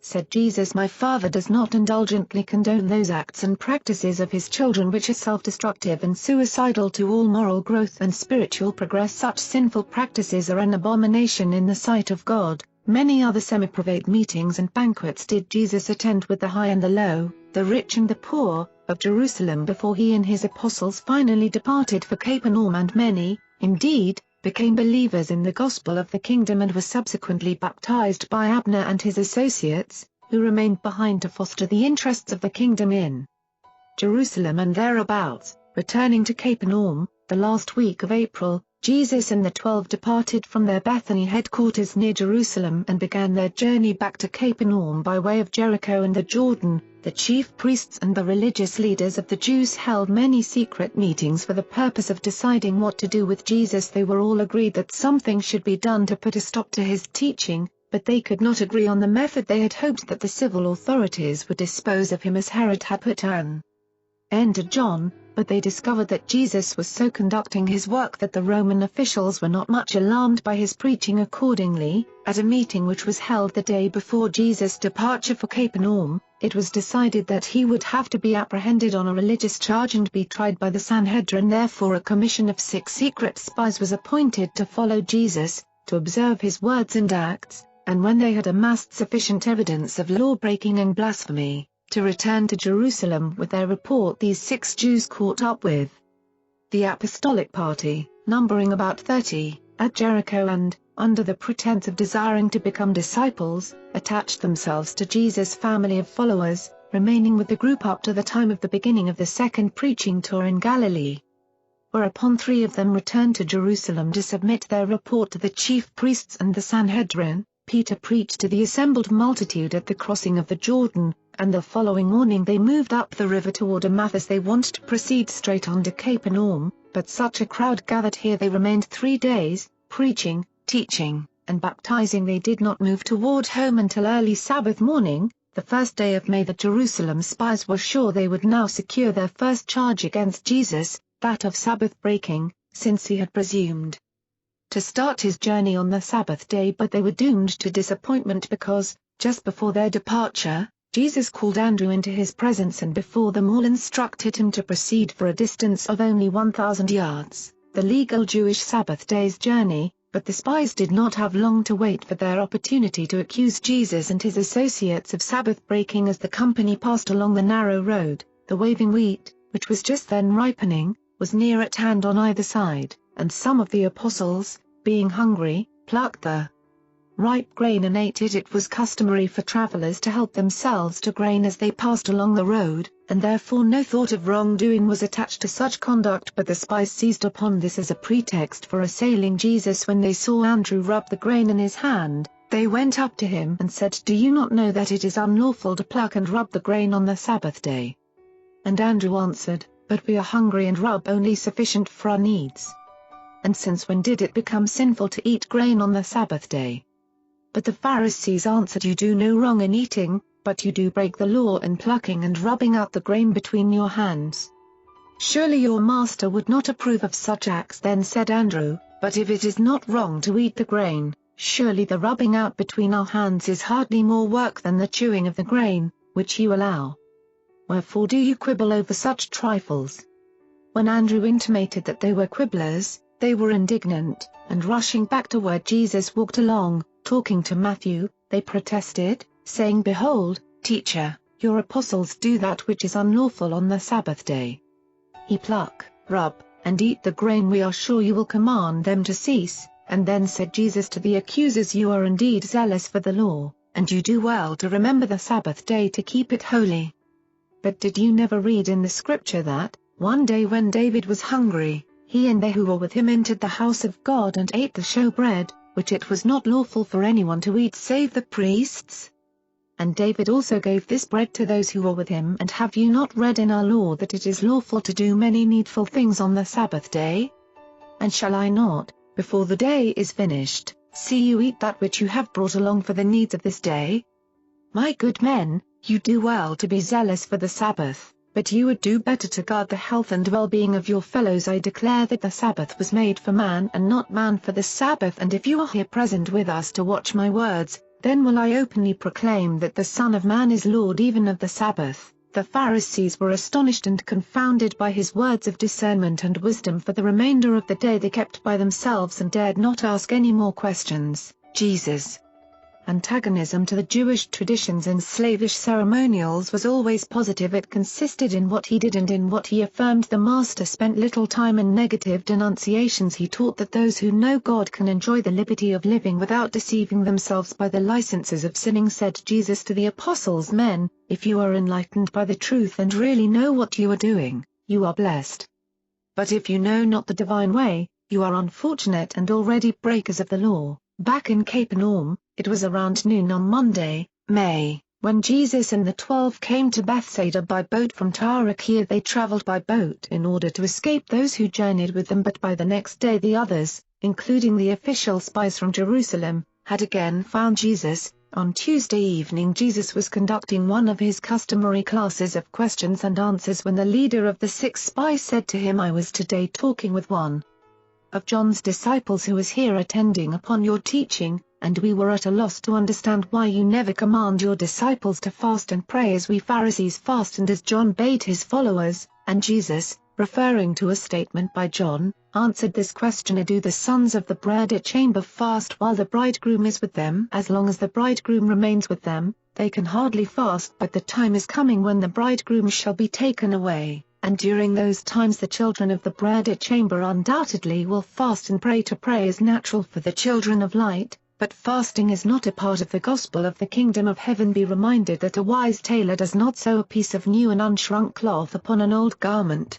lest, when it is wet, it shrink and produce a worse rent. Neither do men put new wine into old wineskins, lest the new wine burst the skins so that both the wine and the skins perish. The wise man puts the new wine into fresh wineskins. Therefore do my disciples show wisdom in that they do not bring too much of the old order over into the new teaching of the gospel of the kingdom. You who have lost your teacher may be justified in fasting for a time. Fasting may be an appropriate part of the law of Moses, but in the coming kingdom the sons of God shall experience freedom from fear and joy in the divine Spirit. And when they heard these words, the disciples of John were comforted, while the Pharisees themselves were the more confounded. Then the Master proceeded to warn his hearers against entertaining the notion that all olden teaching should be replaced entirely by new doctrines. Said Jesus, that which is old and also true must abide likewise, that which is new but false must be rejected, but that which is new and also true, have the faith and courage to accept. Remember, it is written, forsake not an old friend,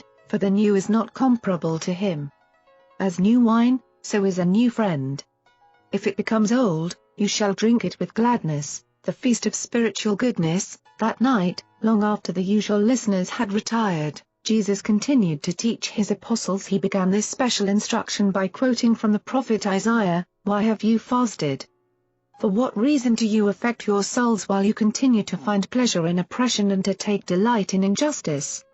Behold, You fast for the sake of strife and contention and to smite with the fist of wickedness. But you shall not fast in this way to make your voices heard on high. Is it such a fast that I have chosen, a day for a man to affect his soul? Is it to bow down his head like a bulrush, to grovel in sackcloth and ashes? Will you dare to call this a fast and an acceptable day in the sight of the Lord? Is not this the fast I should choose, to loose the bonds of wickedness, to undo the knots of heavy burdens, to let the oppressed go free, and to break every yoke? Is it not to share my bread with the hungry and to bring those who are homeless and poor to my house? And when I see those who are naked, I will clothe them. Then shall your light break forth as the morning, while your health springs forth speedily. Your righteousness shall go before you, while the glory of the Lord shall be your rear guard. Then will you call upon the Lord, and he shall answer. You will cry out, and he shall say, Here am I. And all this he will do if you refrain from oppression, condemnation, and vanity. The Father rather desires that you draw out your heart to the hungry, and that you minister to the afflicted souls. Then shall your light shine in obscurity, and even your darkness shall be as the noonday. Then shall the Lord guide you continually, satisfying your soul and renewing your strength. You shall become like a water garden, like a spring whose waters fail not. And they who do these things shall restore the wasted glories. They shall raise up the foundations of many generations. They shall be called the rebuilders of broken walls, the restorers of safe paths in which to dwell. And then long into the night Jesus propounded to his apostles the truth that it was their faith that made them secure in the kingdom of the present and the future, and not their affliction of soul nor fasting of body. He exhorted the apostles at least to live up to the ideas of the prophet of old, and expressed the hope that they would progress far beyond even the ideals of Isaiah and the older prophets. His last words that night were, Grow in grace by means of that living faith which grasps the fact that you are the sons of God, while at the same time it recognizes every man as a brother. It was after 2 o'clock in the morning when Jesus ceased speaking, and every man went to his place for sleep. The Urantia book, paper, Training Evangelists at Bethsaida, from 8 October, A.D. Jesus and the Apostolic Party were in residence at the Zebedee home at Bethsaida throughout this 5-month period of the dry season. An enormous camp was maintained by the seaside near the Zebedee residence, which had been greatly enlarged to accommodate the growing family of Jesus. This seaside camp, occupied by an ever-changing population of truth-seekers, healing candidates, and curiosity devotees, numbered from 500 to 1500. This tented city was under the general supervision of David Zebedee, assisted by the Alphaeus twins. The encampment was a model in order and sanitation as well as in its general administration. The sick of different types were segregated and were under the supervision of a believer physician, a Syrian named Elman. Throughout this period the apostles would go fishing at least one day a week, selling their catch to David for consumption by the seaside encampment. The funds thus received were turned over to the group treasury. The 12 were permitted to spend 1 week out of each month with their families or friends, while Andrew continued in general charge of the apostolic activities. Peter was in full charge of the school of the evangelists. The apostles all did their share in teaching groups of evangelists each forenoon, and both teachers and pupils taught the people during the afternoons after the evening meal. 5 nights a week, the apostles conducted question classes.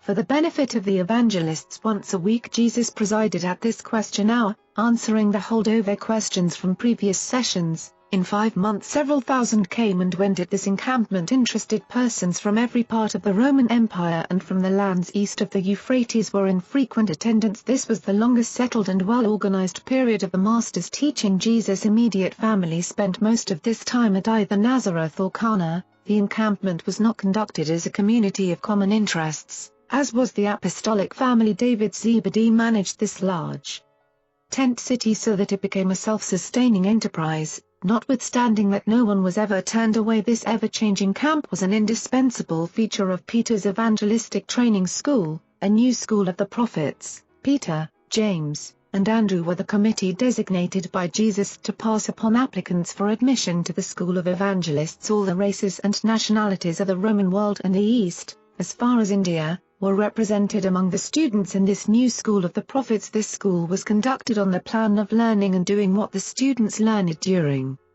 the forenoon. They taught to the assembly by the seaside. During the afternoon after supper they informally discussed both the learning of the forenoon and the teaching of the afternoon. Each of the apostolic teachers taught his own view of the gospel of the kingdom. They made no effort to teach just alike. There was no standardized or dogmatic formulation of theologic doctrines. Though they all taught the same truth, each apostle presented his own personal interpretation of the Master's teaching, and Jesus upheld this presentation of the diversity of personal experience in the things of the kingdom, unfailingly harmonizing and coordinating these many and divergent views of the gospel at his weekly question hours. Notwithstanding this great degree of personal liberty in matters of teaching, Simon Peter tended to dominate the theology of the school of evangelists. Next to Peter, James Zebedee exerted the greatest personal influence. The 100 and more evangelists trained during this 5 months by the seaside represented the material from which, excepting Abner and John's apostles, the later 70 gospel teachers and preachers were drawn. The school of evangelists did not have everything in common to the same degree as did the 12. These evangelists, though they taught and preached the gospel, did not baptize believers until after they were later ordained and commissioned by Jesus as the 70 messengers of the kingdom. Only 7 of the large number healed at the sundown scene at this place were to be found among these evangelistic students. The nobleman's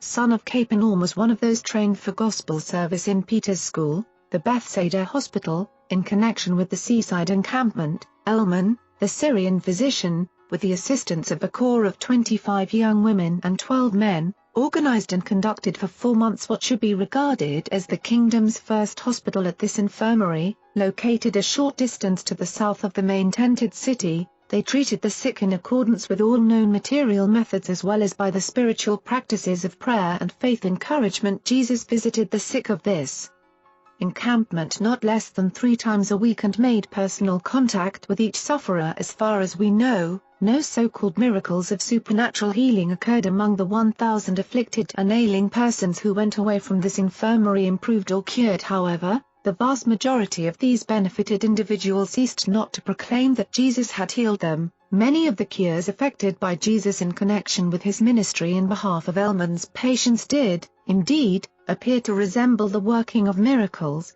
but we were instructed that they were only just such transformations of mind and spirit as may occur in the experience of expectant and faith-dominated persons who are under the immediate and inspirational influence of a strong, positive, and beneficent personality whose ministry banishes fear and destroys anxiety. Elman and his associates endeavored to teach the truth to these sick ones concerning the possession of evil spirits, but they met with little success. The belief that physical sickness and mental derangement could be caused by the dwelling of a so-called unclean spirit in the mind or body of the afflicted person was well-nigh universal, in all his contact with the sick and afflicted. When it came to the technique of treatment or the revelation of the unknown causes of disease, Jesus did not disregard the instructions of his paradise brother, Emmanuel, given ere he embarked upon the venture of the Urantia incarnation. Notwithstanding this, those who ministered to the sick learned many helpful lessons by observing the manner in which Jesus inspired the faith and confidence of the sick and suffering.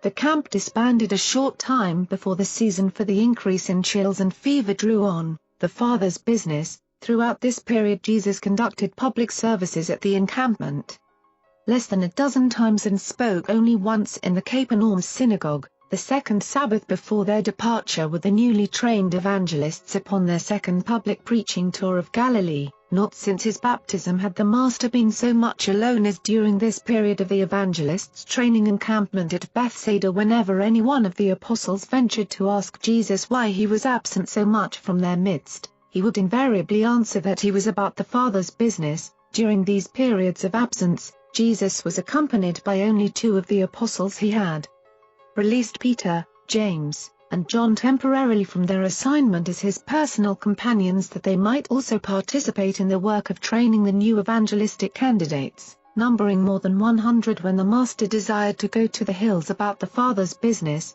he would summon to accompany him any 2 of the apostles who might be at liberty. In this way each of the 12 enjoyed an opportunity for close association and intimate contact with Jesus. It has not been revealed for the purposes of this record, but we have been led to infer that the Master, during many of these solitary seasons in the hills, was in direct and executive association with many of his chief directors of universe affairs ever since about the time of his baptism. This incarnated sovereign of our universe had become increasingly and consciously active in the direction of certain phases of universe administration, and we have always held the opinion that, in some way not revealed to his immediate associates, during these weeks of decreased participation in the affairs of Earth he was engaged in the direction of those high spirit intelligences who were charged with the running of a vast universe, and that the human Jesus chose to designate such activities on his part as being about his Father's business. Many times, when Jesus was alone for hours, but when two of his apostles were nearby, they observed his features undergo rapid and multitudinous changes. Although they heard him speak no words, neither did they observe any visible manifestation of celestial beings who might have been in communication with their master, such as some of them did witness on a subsequent occasion. Evil, sin, and iniquity. It was the habit of Jesus 2 evenings each week to hold special converse with individuals who desired to talk with him, in a certain secluded and sheltered corner of the Zebedee garden. At one of these evening conversations in private, Thomas asked the Master this question: why is it necessary for men to be born of the Spirit in order to enter the kingdom? Is rebirth necessary to escape the control of the evil one? Master, what is evil?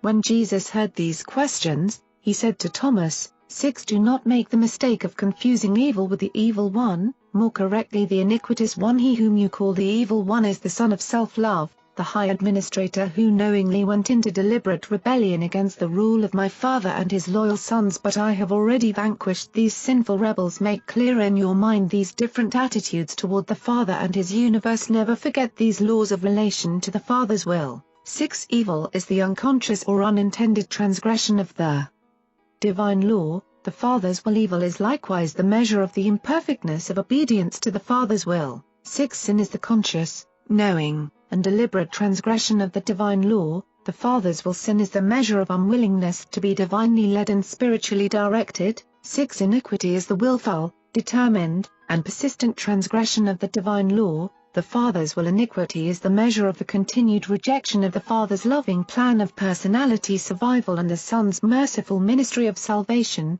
6. By nature, before the rebirth of the Spirit, mortal man is subject to inherent evil tendencies, but such natural imperfections of behavior are neither sin nor iniquity. Mortal man is just beginning his long ascent to the perfection of the Father in paradise. To be imperfect or partial in natural endowment is not sinful. Man is indeed subject to evil, but he is in no sense the child of the evil one unless he has knowingly and deliberately chosen the paths of sin and the life of iniquity. Evil is inherent in the natural order of this world, but sin is an attitude of conscious rebellion which was brought to this world by those who fell from spiritual light into gross darkness. 6. You were confused, Thomas, by the doctrines of the Greeks and the errors of the Persians. You do not understand the relationships of evil and sin because you view mankind as beginning on earth with a perfect Adam and rapidly degenerating, through sin, to man's present deplorable estate. But why do you refuse to comprehend the meaning of the record which discloses how Cain,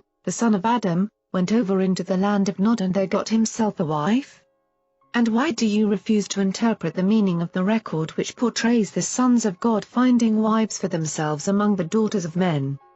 6. Men are, indeed, by nature evil, but not necessarily sinful. The new birth, the baptism of the Spirit, is essential to deliverance from evil and necessary for entrance into the kingdom of heaven, but none of this detracts from the fact that man is the Son of God. Neither does this inherent presence of potential evil mean that man is in some mysterious way estranged from the Father in heaven so that, as an alien, foreigner, or stepchild, he must in some manner seek for legal adoption by the Father. All such notions are born, first, of your misunderstanding of the Father and, second, of your ignorance of the origin, nature, and destiny of man. 6. The Greeks and others have taught you that man is descending from godly perfection steadily down toward oblivion or destruction. I have come to show that man, by entrance into the kingdom, is ascending certainly and surely up to God and divine perfection. Any being who in any manner falls short of the divine and spiritual ideals of the eternal Father's will is potentially evil, but such beings are in no sense sinful, much less iniquitous. 6. Thomas, have you not read about this in the Scriptures, where it is written, "You are the children of the Lord your God, I will be his father and he shall be my son. I have chosen him to be my son, I will be his father. Bring my sons from far and my daughters from the ends of the earth. Even every one who is called by my name, for I have created them for my glory. You are the sons of the living God. They who have the Spirit of God are indeed the sons of God." While there is a material part of the human father in the natural child, there is a spiritual part of the heavenly Father in every faith son of the kingdom. 6. All this and much more Jesus said to Thomas, and much of it the apostle comprehended, although Jesus admonished him to speak not to the others concerning these matters until after I shall have returned to the Father. And Thomas did not mention this interview until after the Master had departed from this world. The purpose of affliction. 6. At another of these private interviews in the garden, Nathanael asked Jesus, "Master, though I am beginning to understand why you refuse to practice healing indiscriminately, I am still at a loss to understand why the loving Father in heaven permits so many of his children on earth to suffer so many afflictions." The Master answered Nathanael, saying, 6. Nathanael, you and many others are thus perplexed because you do not comprehend how the natural order of this world has been so many times upset by the sinful adventures of certain rebellious traitors to the Father's will, and I have come to make a beginning of setting these things in order. But many ages will be required to restore this part of the universe to former paths and thus release the children of men from the extra burdens of sin and rebellion. The presence of evil alone is sufficient test for the ascension of man. Sin is not essential to survival. 6. But, my son, you should know that the Father does not purposely affect his children. Man brings down upon himself unnecessary affliction as a result of his persistent refusal to walk in the better ways of the divine will. Affliction is potential and evil, but much of it has been produced by sin and iniquity. Many unusual events have transpired on this world, and it is not strange that all thinking men should be perplexed by the scenes of suffering and affliction which they witness. But of one thing you may be sure: the Father does not send affliction as an arbitrary punishment for wrongdoing. The imperfections and handicaps of evil are inherent. The penalties of sin are inevitable. The destroying consequences of iniquity are inexorable. Man should not blame God for those afflictions which are the natural result of the life which he chooses to live. Neither should man complain of those experiences which are a part of life as it is lived on this world. It is the Father's will that mortal man should work persistently and consistently toward the betterment of his estate on earth. Intelligent application would enable man to overcome much of his earthly misery. 6. Nathanael, it is our mission to help men solve their spiritual problems and in this way to quicken their minds so that they may be the better prepared and inspired to go about solving their manifold material problems. I know of your confusion as you have read the scriptures. All too often there has prevailed a tendency to ascribe to God the responsibility for everything which ignorant man fails to understand. The Father is not personally responsible for all you may fail to comprehend. Do not doubt the love of the Father just because some just and wise law of his ordaining chances to affect you because you have innocently or deliberately transgressed such a divine ordinance. 6. But, Nathanael, there is much in the scriptures which would have instructed you if you had only read with discernment. Do you not remember that it is written, "My son, despise not the chastening of the Lord, neither be weary of his correction, for whom the Lord loves he corrects, even as the Father corrects the Son in whom he takes delight." The Lord does not affect willingly. Before I was afflicted, I went astray, but now do I keep the law. Affliction was good for me that I might thereby learn the divine statutes. I know your sorrows. The eternal God is your refuge, while underneath are the everlasting arms. The Lord also is a refuge for the oppressed, a haven of rest in times of trouble. The Lord will strengthen him upon the bed of affliction. The Lord will not forget the sick. As a father shows compassion for his children, so is the Lord compassionate to those who fear him. He knows your body.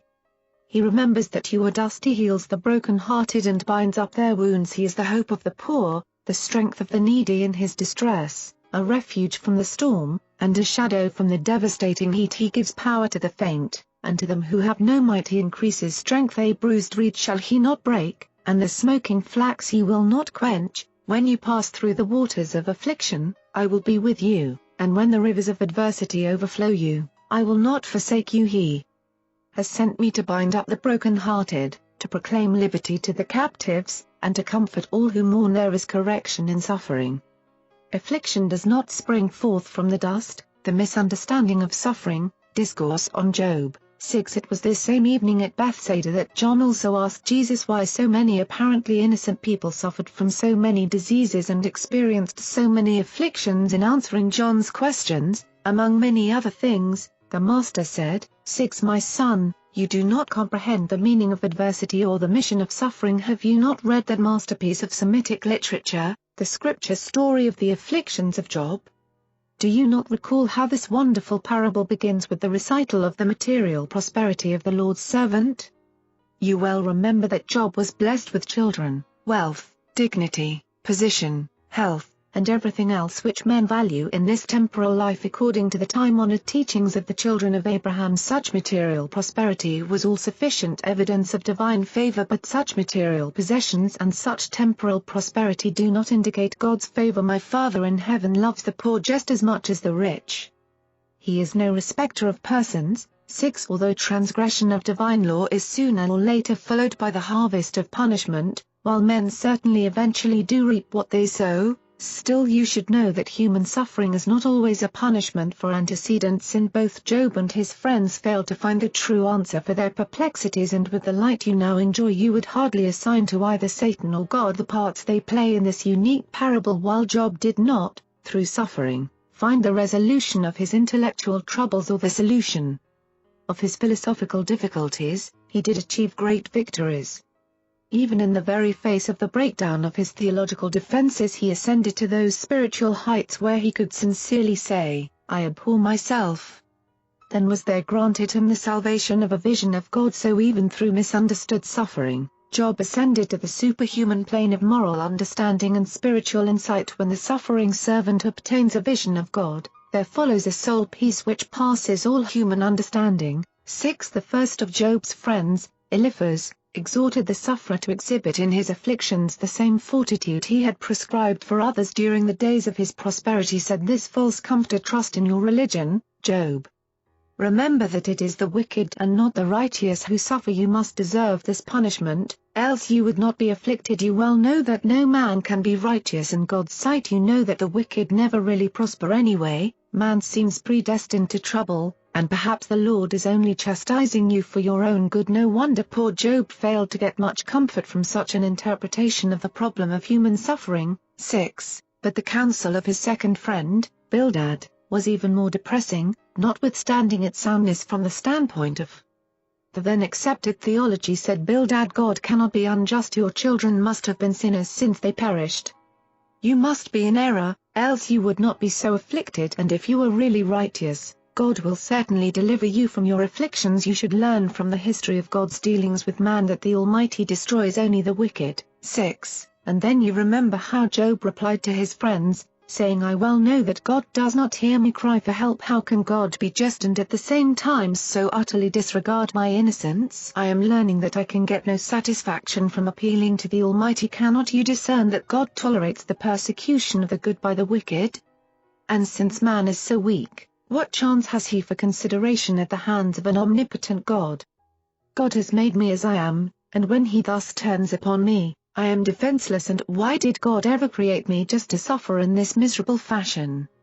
6. And who can challenge the attitude of Job in view of the counsel of his friends and the erroneous ideas of God which occupied his own mind? Do you not see that Job longed for a human God, that he hungered to commune with a divine being who knows man's mortal estate and understands that the just must often suffer in innocence as a part of this first life of the long paradise ascent?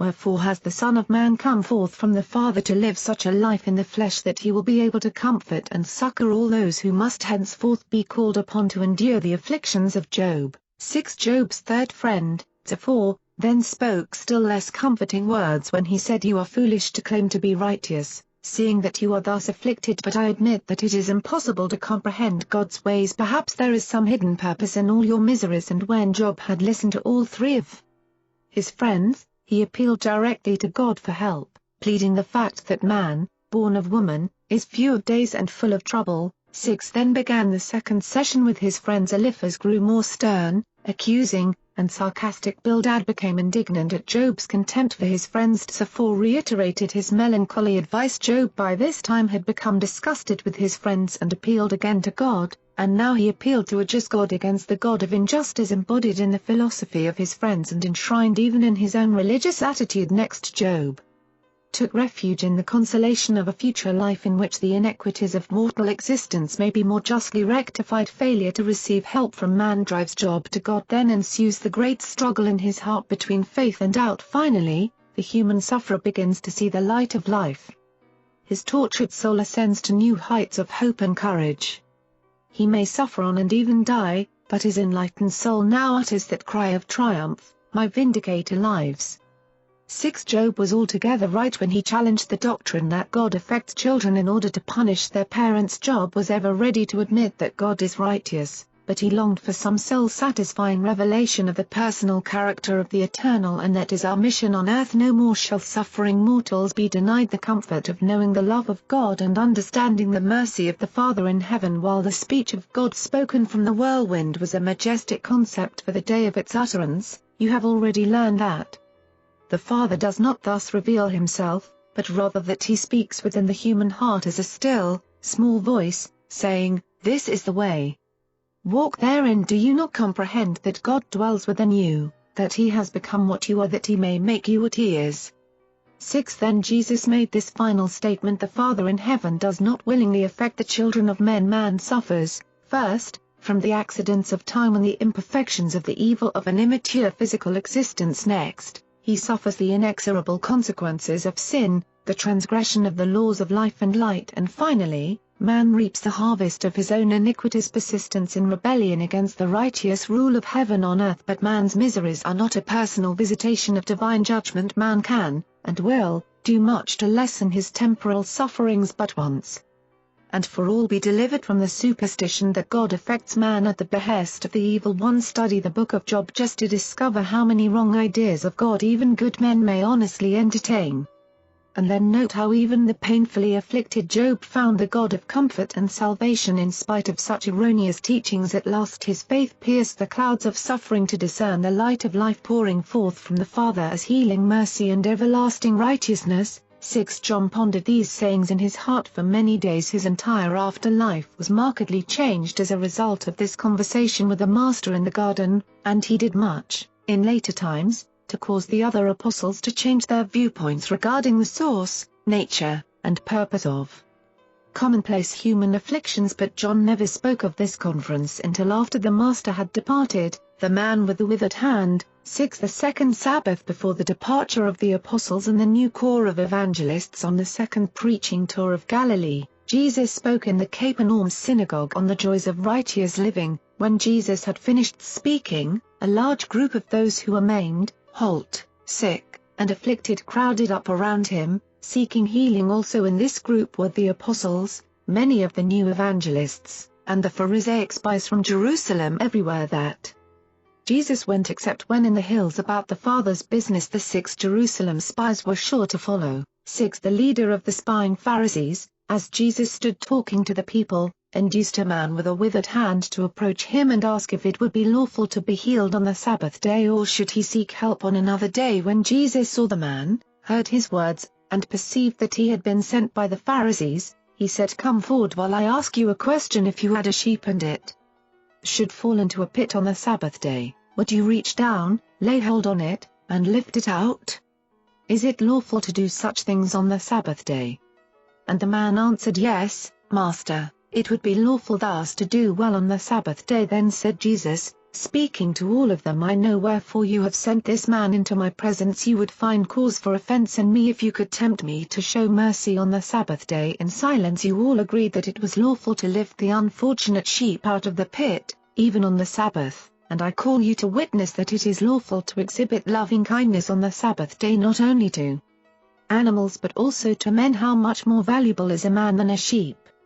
I proclaim that it is lawful to do good to men on the Sabbath day. And as they all stood before him in silence, Jesus, addressing the man with the withered hand, said, "Stand up here by my side that all may see you, and now that you may know that it is my Father's will that you do good on the Sabbath day. If you have the faith to be healed, I bid you stretch out your hand." 6. And as this man stretched forth his withered hand, it was made whole. The people were minded to turn upon the Pharisees, but Jesus bade them be calm. saying, "I have just told you that it is lawful to do good on the Sabbath, to save life, but I did not instruct you to do harm." And give way to the desire to kill the angered Pharisees went away, and notwithstanding it was the Sabbath day, they hastened forthwith to Tiberias and took counsel with Herod, doing everything in their power to arouse his prejudice in order to secure the Herodians as allies against Jesus. But Herod refused to take action against Jesus, advising that they carry their complaints to Jerusalem. 6. This is the first case of a miracle to be wrought by Jesus in response to the challenge of his enemies, and the Master performed this so-called miracle, not as a demonstration of his healing power,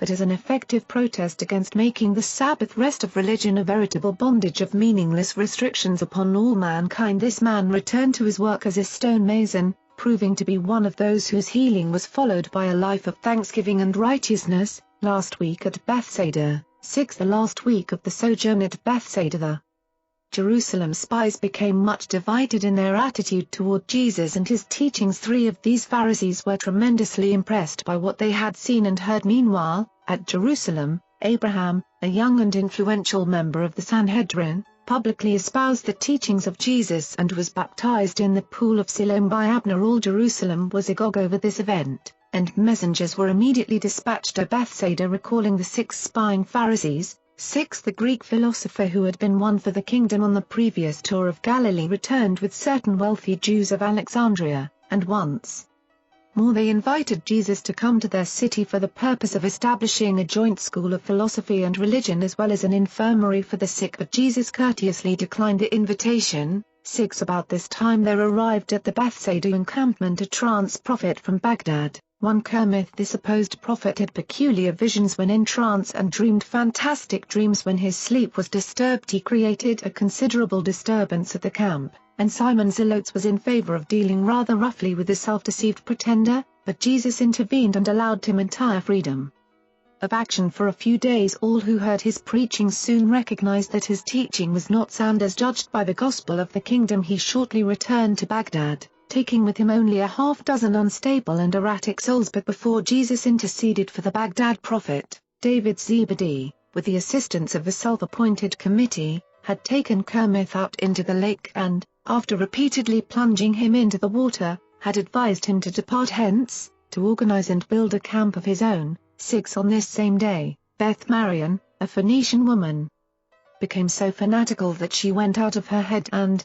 after almost drowning from trying to walk on the water, was sent away by her friends. 6. The New Jerusalem convert, Abraham the Pharisee, gave all of his worldly goods to the apostolic treasury, and this contribution did much to make possible the immediate sending forth of the 100 newly trained evangelists. Andrew had already announced the closing of the encampment, and everybody prepared either to go home or else to follow the evangelists into Galilee, healing the paralytic. 6. On Friday afternoon, October, when Jesus was holding his last meeting with the apostles, evangelists, and other leaders of the disbanding encampment, and with the 6 Pharisees from Jerusalem seated in the front row of this assembly in the spacious and enlarged front room of the Zebedee home, there occurred one of the strangest and most unique episodes of all Jesus' earth life. The Master was, at this time, speaking as he stood in this large room, which had been built to accommodate these gatherings during the rainy season. The house was entirely surrounded by a vast concourse of people who were straining their ears to catch some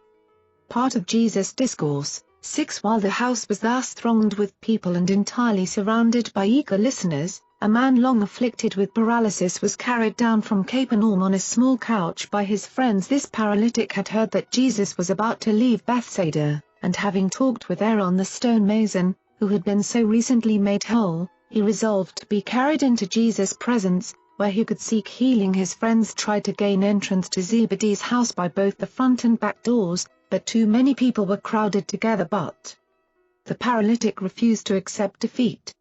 He directed his friends to procure ladders by which they ascended to the roof of the room in which Jesus was speaking, and after loosening the tiles, they boldly lowered the sick man on his couch by ropes until the afflicted one rested on the floor immediately in front of the Master. When Jesus saw what they had done, he ceased speaking, while those who were with him in the room marveled at the perseverance of the sick man. And his friends said, "The paralytic, Master, I would not disturb your teaching, but I am determined to be made whole."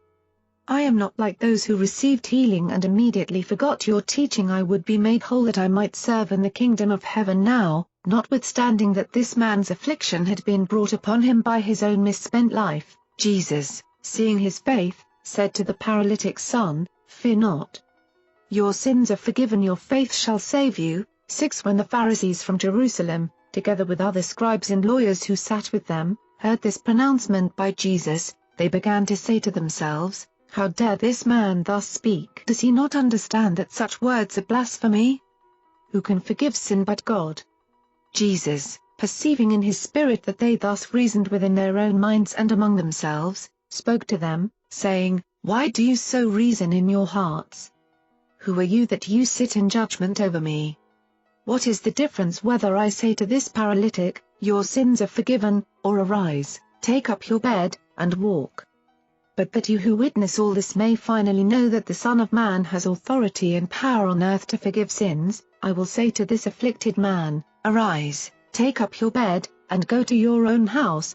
And when Jesus had thus spoken, the paralytic arose, and as they made way for him, he walked out before them all. And those who saw these things were amazed. Peter dismissed the assemblage, while many prayed and glorified God, confessing that they had never before seen such strange happenings. 6 And it was about this time that the messengers of the Sanhedrin arrived to bid the 6 spies return to Jerusalem. When they heard this message, they fell to earnest debate among themselves. And after they had finished their discussions, the leader and 2 of his associates returned with the messengers to Jerusalem, while 3 of the spying Pharisees confessed faith in Jesus and, going immediately to the lake, were baptized by Peter and fellowshipped by the apostles as children of the kingdom. The Urantia book, paper, the second preaching tour. 6 The second public preaching tour of Galilee began on Sunday, October, AD, and continued for almost 3 months, ending on December. Participating in this effort were Jesus and his 12 apostles, assisted by the newly recruited corps of evangelists and by numerous other interested persons. On this tour they visited Gadara, Ptolemais, Jaffa, Dalberita, Megiddo, Jezreel, Scythopolis, Tarichaea, Hippos, Gamala, Bethsaida Julias, and many other cities and villages. 6 Before the departure on this Sunday morning, Andrew and Peter asked Jesus to give the final charge to the new evangelists, but the Master declined, saying that it was not his province to do those things which others could acceptably perform. After due deliberation it was decided that James Zebedee should administer the charge. At the conclusion of James's remarks, Jesus said to the evangelists, Go now forth to do the work as you have been charged, and later on, when you have shown yourselves competent and faithful, I will ordain you to preach the gospel of the kingdom. 6 On this tour only James and John traveled with Jesus. Peter and the other apostles each took with them about 12 of the evangelists and maintained close contact with them while they carried on their work of preaching and teaching as fast as believers were ready to enter the kingdom. The apostles would administer baptism. Jesus and his 2 companions traveled extensively during these 3 months, often visiting 2 cities in one day to observe the work of the evangelists and to encourage them in their efforts to establish the kingdom. This entire second preaching tour was principally an effort to afford practical experience for this corps of newly trained evangelists. 6 Throughout this period and subsequently, up to the time of the final departure of Jesus and the 12 for Jerusalem, David Zebedee maintained a permanent headquarters for the work of the kingdom in his father's house at Bethsaida. This was the clearinghouse for Jesus' work on earth and the relay station for the messenger service which David carried on between the workers in various parts of Palestine and adjacent regions. He did all of this on his own initiative, but with the approval of Andrew. David employed 40 to 50 messengers in this intelligence division of the rapidly enlarging and extending work of the kingdom. While thus employed, he partially supported himself by spending some of his time at his old work of fishing. The widespread fame of Jesus. 6 By the time the camp at Bethsaida had been broken up, the fame of Jesus, particularly as a healer, had spread to all parts of Palestine and through all of Syria and the surrounding countries. For weeks after they left Bethsaida, the sick continued to arrive, and when they did not find the Master, on learning from David where he was, they would go in search of him. On this tour Jesus did not deliberately perform any so-called miracles of healing. Nevertheless,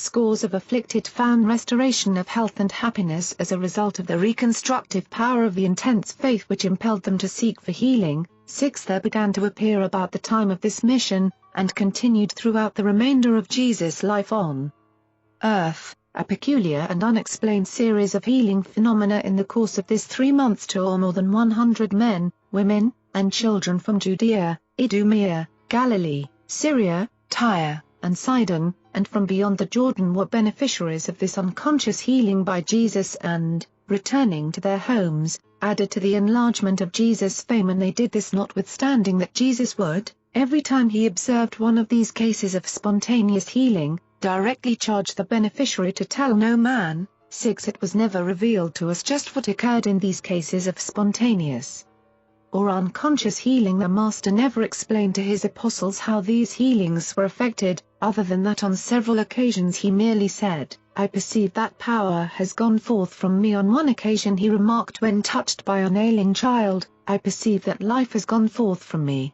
6. In the absence of direct word from the Master regarding the nature of these cases of spontaneous healing, it would be presuming on our part to undertake to explain how they were accomplished, but it will be permissible to record our opinion of all such healing phenomena. We believe that many of these apparent miracles of healing, as they occurred in the course of Jesus' earth ministry, were the result of the coexistence of the following 3 powerful, potent, and associated influences. 6. The presence of strong, dominant, and living faith in the heart of the human being who persistently sought healing, together with the fact that such healing was desired for its spiritual benefits rather than for purely physical restoration. 6. The existence, concomitant with such human faith, of the great sympathy and compassion of the incarnated and mercy-dominated Creator Son of God, who actually possessed in his person almost unlimited and timeless creative healing powers and prerogatives. 6. Along with the faith of the creature and the life of the Creator, it should also be noted that this God-man was the personified expression of the Father's will if, in the contact of the human need and the divine power to meet it, the Father did not will otherwise,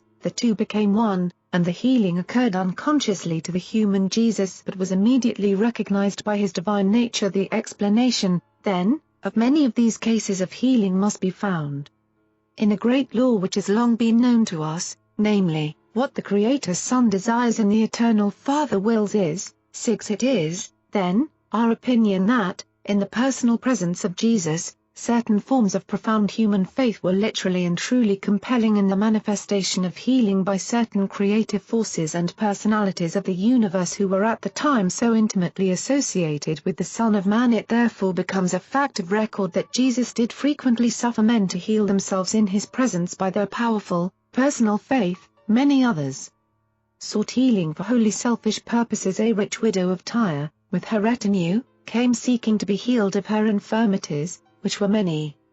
And as she followed Jesus about through Galilee, she continued to offer more and more money, as if the power of God was something to be purchased by the highest bidder, but never would she become interested in the gospel of the kingdom.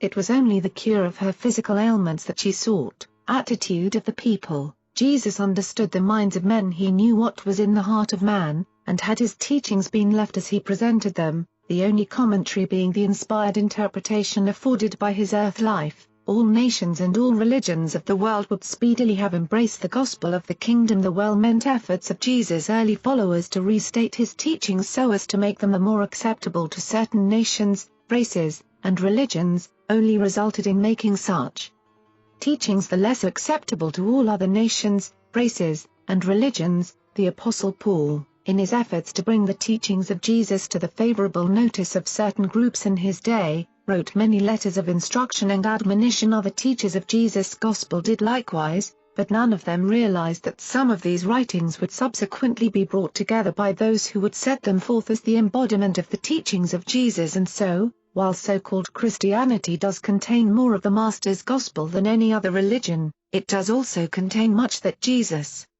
did not teach, aside from the incorporation of many teachings from the Persian mysteries and much of the Greek philosophy into early Christianity. 2 great mistakes were made: the effort to connect the gospel teaching directly onto the Jewish theology, as illustrated by the Christian doctrines of the atonement, the teaching that Jesus was the sacrificed Son who would satisfy the Father's stern justice and appease the divine wrath. These teachings originated in a praiseworthy effort to make the gospel of the kingdom more acceptable to disbelieving Jews, though these efforts failed as far as winning the Jews was concerned.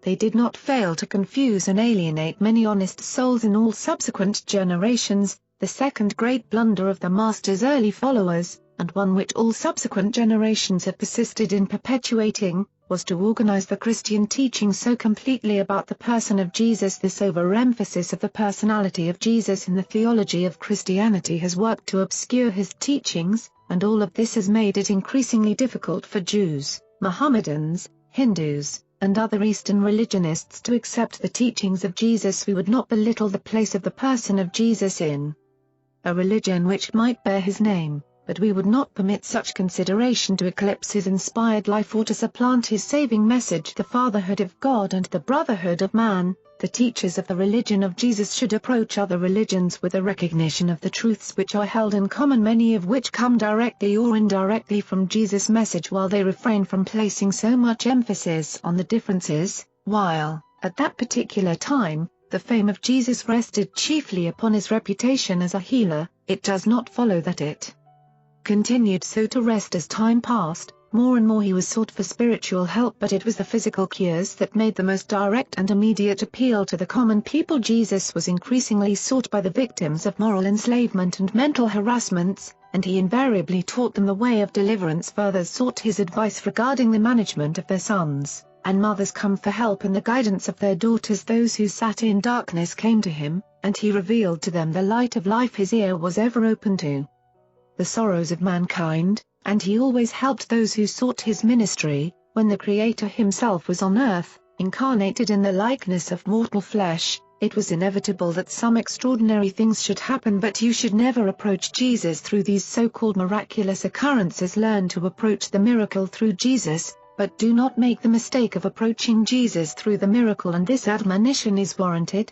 notwithstanding that Jesus of Nazareth is the only founder of a religion who performed supermaterial acts on earth, the most astonishing and the most revolutionary feature of Michael's mission on earth was his attitude toward women in a day and generation when a man was not supposed to salute even his own wife in a public place. Jesus dared to take women along as teachers of the gospel in connection with his third tour of Galilee, and he had the consummate courage to do this in the face of the rabbinic teaching which declared that it was better that the words of the law should be burned than delivered to women. In one generation Jesus lifted women out of the disrespectful oblivion and the slavish drudgery of the ages.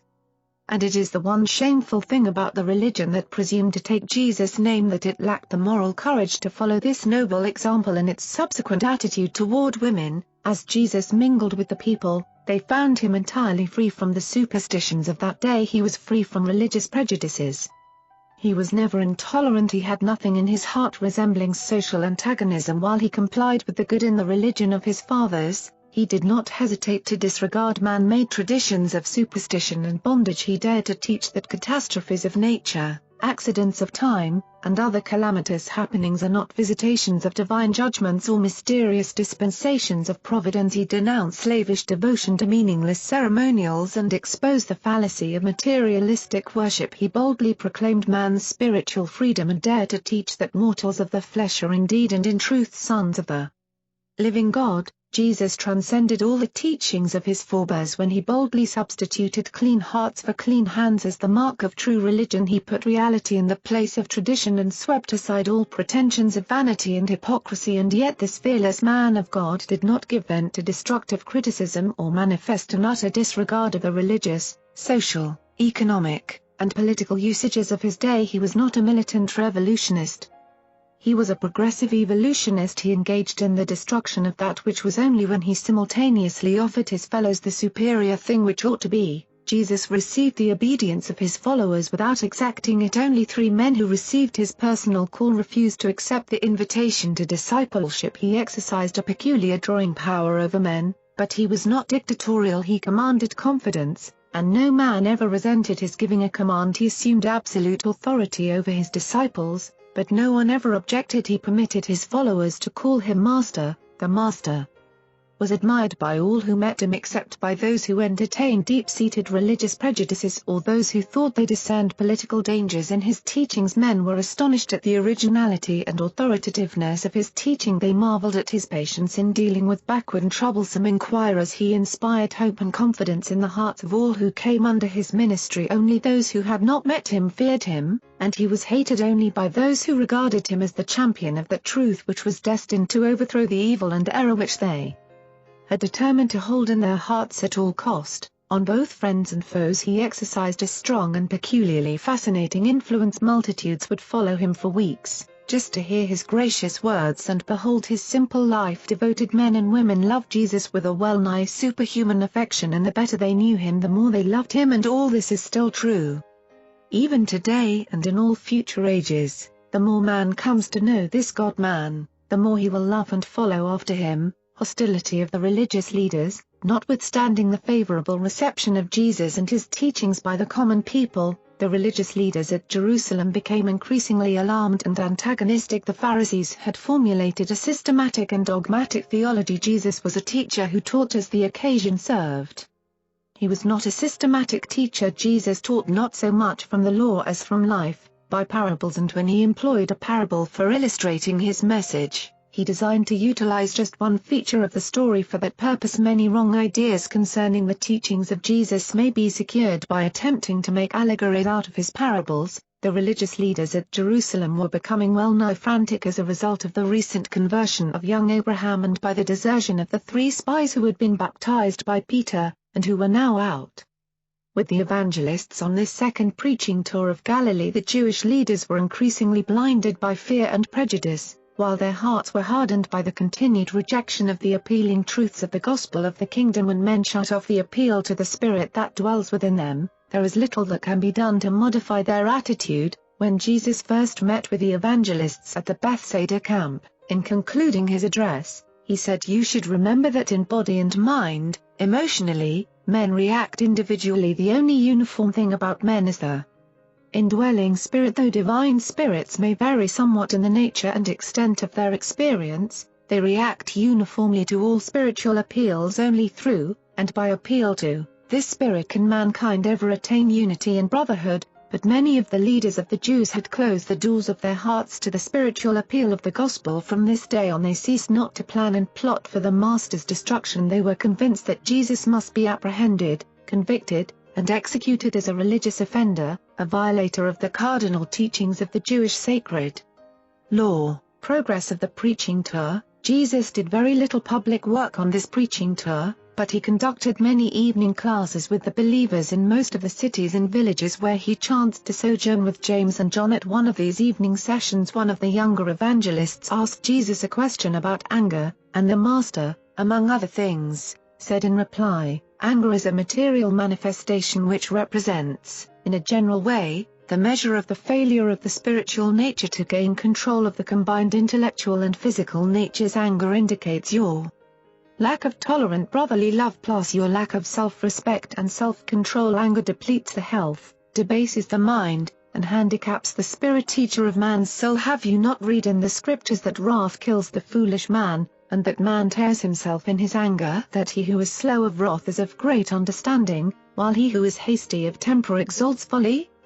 You all know that a soft answer turns away wrath, and how grievous words stir up anger. Discretion defers anger, while he who has no control over his own self is like a defenseless city without walls. Wrath is cruel and anger is outrageous. Angry men stir up strife, while the furious multiply their transgressions. Be not hasty in spirit, for anger rests in the bosom of fools. Before Jesus ceased speaking, he said further, let your hearts be so dominated by love that your spirit guide will have little trouble in delivering you from the tendency to give vent to those outbursts of animal anger which are inconsistent with the status of divine sonship. On this same occasion the Master talked to the group about the desirability of possessing well-balanced characters. He recognized that it was necessary for most men to devote themselves to the mastery of some vocation, but he deplored all tendency toward over-specialization, toward becoming narrow-minded and circumscribed in life's activities. He called attention to the fact that any virtue, if carried to extremes, may become a vice. Jesus always preached temperance and taught consistency,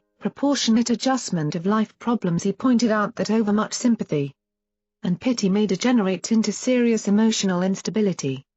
That enthusiasm may drive on into fanaticism. He discussed one of their former associates whose imagination had led him off into visionary and impractical undertakings. At the same time he warned them against the dangers of the dullness of over-conservative mediocrity, and then Jesus discoursed on the dangers of courage and faith, how they sometimes lead unthinking souls on to recklessness and presumption. He also showed how prudence and discretion, when carried too far, led to cowardice and failure. He exhorted his hearers to strive for originality while they shunned all tendency toward eccentricity. He pleaded for sympathy without sentimentality, piety without sanctimoniousness. He taught reverence free from fear and superstition. It was not so much what Jesus taught about the balanced character that impressed his associates as the fact that his own life was such an eloquent exemplification of his teaching. He lived in the midst of stress and storm, but he never wavered. His enemies continually laid snares for him, but they never entrapped him. The wise and learned endeavored to trip him,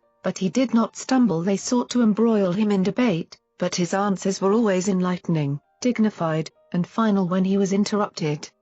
In his discourses with multitudinous questions, his answers were always significant and conclusive. Never did he resort to ignoble tactics in meeting the continuous pressure of his enemies, who did not hesitate to employ every sort of false, unfair, and unrighteous mode of attack upon him. While it is true that many men and women must assiduously apply themselves to some definite pursuit as a livelihood vocation, it is nevertheless wholly desirable that human beings should cultivate a wide range of cultural familiarity with life as it is lived on earth. Truly educated persons are not satisfied with remaining in ignorance of the lives and doings of their fellows. Lesson regarding contentment. When Jesus was visiting the group of evangelists working under the supervision of Simon Zelotes, during their evening conference, Simon asked the Master, "Why are some persons so much more happy and contented than others?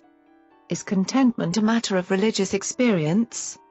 Among other things, Jesus said in answer to Simon's question, "Simon, some persons are naturally more happy than others. Much, very much, depends upon the willingness of man to be led and directed by the Father's Spirit which lives within him. Have you not read in the Scriptures the words of the wise man, 'The spirit of man is the candle of the Lord, searching all the inward parts'? And also that such spirit-led mortals say the lines are fallen to me in pleasant places. Yes, I have a goodly heritage. A little that a righteous man has is better than the riches of many wicked. For a good man shall be satisfied from within himself. A merry heart makes a cheerful countenance, and is a continual feast. Better is a little with the reverence of the Lord than great treasure and trouble therewith. Better is a dinner of herbs where love is than a fatted ox and hatred therewith. Better is a little with righteousness than great revenues without rectitude. A merry heart does good like a medicine. Better is a handful with composure than a superabundance with sorrow and vexation of spirit. Much of man's sorrow is born of the disappointment of his ambitions and the wounding of his pride. Although men owe a duty to themselves to make the best of their lives on earth, having thus sincerely exerted themselves, they should cheerfully accept their lot and exercise ingenuity in making the most of that which has fallen to their hands. All too many of man's troubles take origin in the fierce soil of his own natural heart. The wicked flee when no man pursues. The wicked are like the troubled sea, for it cannot rest, but its waters cast up mire and dirt.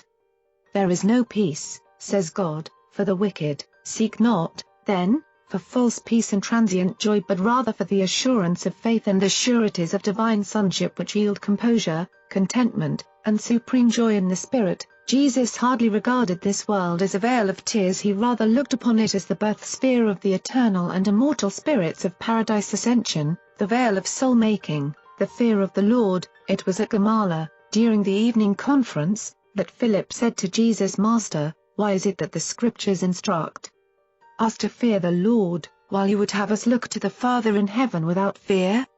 How are we to harmonize these teachings?"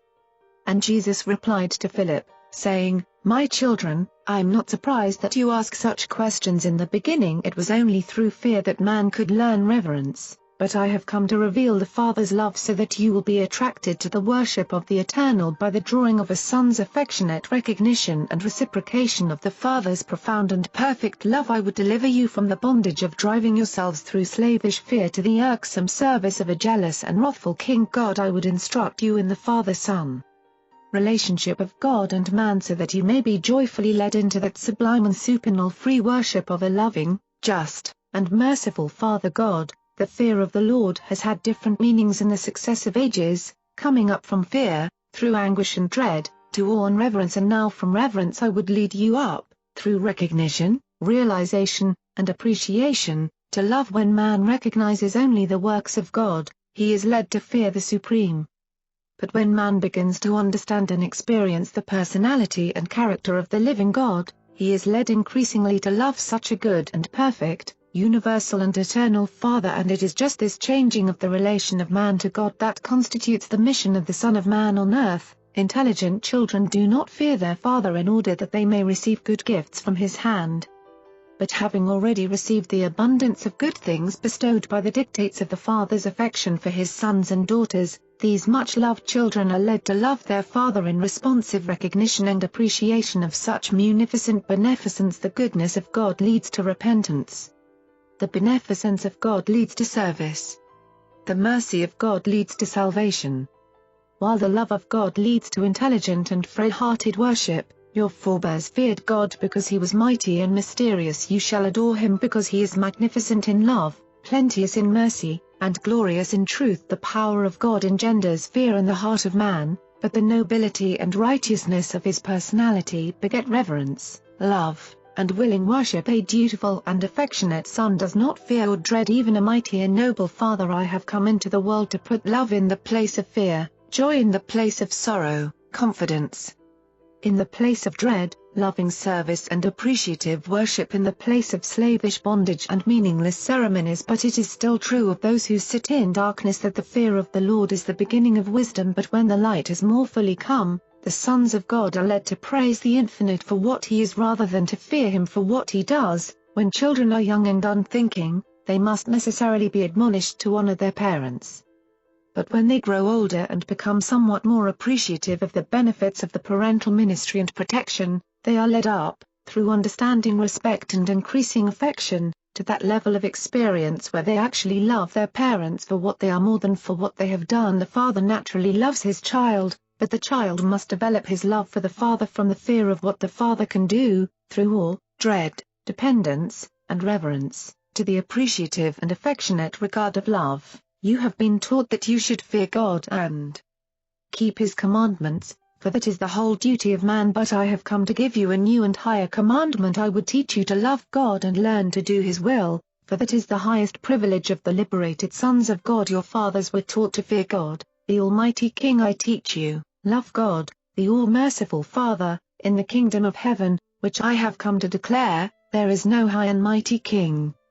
This kingdom is a divine family. The universally recognized and unreservedly worshipped center and head of this far-flung brotherhood of intelligent beings is my Father and your Father. I am his son, and you are also his sons. Therefore it is eternally true that you and I are brethren in the heavenly estate, and all the more so since we have become brethren in the flesh of the earthly life. Cease, then, to fear God as a king or serve him as a master. Learn to reverence him as the Creator. Honor him as the Father of your spirit youth. Love him as a merciful defender. And ultimately worship him as the loving and all-wise Father of your more mature spiritual realization and appreciation. Out of your wrong concepts of the Father in heaven grow your false ideas of humility and springs much of your hypocrisy. Man may be a worm of the dust by nature and origin, but when he becomes indwelt by my Father's Spirit, that man becomes divine in his destiny. The bestowal spirit of my Father will surely return to the divine source and universe level of origin, and the human soul of mortal man which shall have become the reborn child of this indwelling spirit shall certainly ascend with the divine spirit to the very presence of the eternal Father. Humility, indeed, becomes mortal man who receives all these gifts from the Father in heaven, albeit there is a divine dignity attached to all such faith candidates for the eternal ascent of the heavenly kingdom. The meaningless and menial practices of an ostentatious and false humility are incompatible with the appreciation of the source of your salvation and the recognition of the destiny of your spirit-born souls. Humility before God is altogether appropriate in the depths of your hearts. Meekness before men is commendable. But the hypocrisy of self-conscious and attention-craving humility is childish and unworthy of the enlightened sons of the kingdom. You do well to be meek before God and self-controlled before men, but let your meekness be of spiritual origin and not the self-deceptive display of a self-conscious sense of self-righteous superiority. The prophet spoke advisedly when he said, "Walk humbly with God, for, while the Father in heaven is the infinite and the eternal, he also dwells with him who is of a contrite mind and a humble spirit. My Father disdains pride, loathes hypocrisy, and abhors iniquity." And it was to emphasize the value of sincerity and perfect trust in the loving support and faithful guidance of the Heavenly Father that I have so often referred to the little child as illustrative of the attitude of mind and the response of spirit which are so essential to the entrance of mortal man into the spirit realities of the kingdom of heaven. Well did the prophet Jeremiah describe many mortals when he said, "You are near God in the mouth but far from him in the heart." And have you not also read that direful warning of the prophet who said, "The priests thereof teach for hire, and the prophets thereof divine for money. At the same time they profess piety and proclaim that the Lord is with them." Have you not been well warned against those who speak peace to their neighbors when mischief is in their hearts, those who flatter with the lips while the heart is given to double-dealing? Of all the sorrows of a trusting man, none are so terrible as to be wounded in the house of a trusted friend. Returning to Bethsaida, Andrew, in consultation with Simon Peter and with the approval of Jesus, had instructed David at Bethsaida to dispatch messengers to the various preaching groups with instructions to terminate the tour and return to Bethsaida sometime on Thursday, December by supper time. On that rainy day all of the apostolic party and the teaching evangelists had arrived at the Zebedee home. The group remained together over the Sabbath day, being accommodated in the homes of Bethsaida and nearby Capernaum, after which the entire party was granted a 2 weeks recess to go home to their families, visit their friends, or go fishing. The 2 or 3 days they were together in Bethsaida were, indeed, exhilarating and inspiring. Even the older teachers were edified by the young preachers as they narrated their experiences. Of the evangelists who participated in this second preaching tour of Galilee, only about 75 survived the test of actual experience and were on hand to be assigned to service at the end of the 2 weeks' recess. Jesus, with Andrew, Peter, James, and John, remained at the Zebedee home and spent much time in conference regarding the welfare and extension of the kingdom. The Urantia book, paper, the third preaching tour, on Sunday evening, January, A.D., Abner, with the apostles of John, reached Bethsaida and went into joint conference with Andrew and the apostles of Jesus. The next day Abner and his associates made their headquarters at Hebron and were in the habit of coming up to Bethsaida periodically for these conferences. Among the many matters considered by this joint conference was the practice of anointing the sick with certain forms of oil in connection with prayers for healing. Again did Jesus decline to participate in their discussions or to express himself regarding their conclusions. The apostles of John had always used the anointing oil in their ministry to the sick and afflicted, and they sought to establish this as a uniform practice for both groups, but the apostles of Jesus refused to bind themselves by such a regulation. On Tuesday, January the 24 were joined by the tested evangelists, about 75 in number, at the Zebedee house in Bethsaida preparatory to being sent forth on the third preaching tour of Galilee. This third mission continued for a period of 7 weeks. The evangelists were sent out in groups of 5, while Jesus and the 12 traveled together most of the time, the apostles going out 2 and 2 to baptize believers as occasion required. For a period of almost 3 weeks Abner and his associates also worked with the evangelistic groups, advising them and baptizing believers. They visited Magdala, Tiberias, Nazareth, and all the principal cities and villages of central and southern Galilee, all the places previously visited and many others. This was their last message to Galilee, except to the northern portions, the women's evangelistic corps.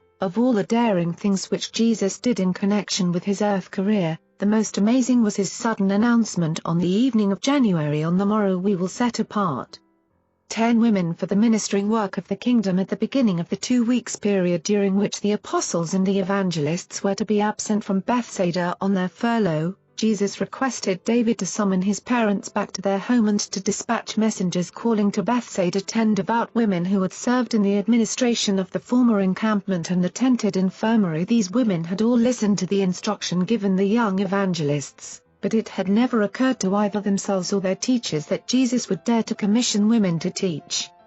the gospel of the kingdom and minister to the sick. These 10 women selected and commissioned by Jesus were Susanna, the daughter of the former Shuzan of the Nazareth synagogue; Joanna, the wife of Chuza, the steward of Herod Antipas; Elizabeth, the daughter of a wealthy Jew of Tiberias and Severus; Martha, the elder sister of Andrew and Peter; Rachel, the sister-in-law of Jude, the Master's brother in the flesh; Nasanta, the daughter of Elman, the Syrian physician; Milchor, a cousin of the Apostle Thomas; Ruth, the eldest daughter of Matthew Levi; Kelta, the daughter of a Roman centurion; and Agamon, a widow of Damascus. Subsequently, Jesus added 2 other women to this group, Mary Magdalene and Rebecca, the daughter of Joseph of Arimathea. Jesus authorized these women to effect their own organization and directed Judas to provide funds for their equipment and for pack animals. The 10 elected Susanna as their chief and Joanna as their treasurer. From this time on they furnished their own funds.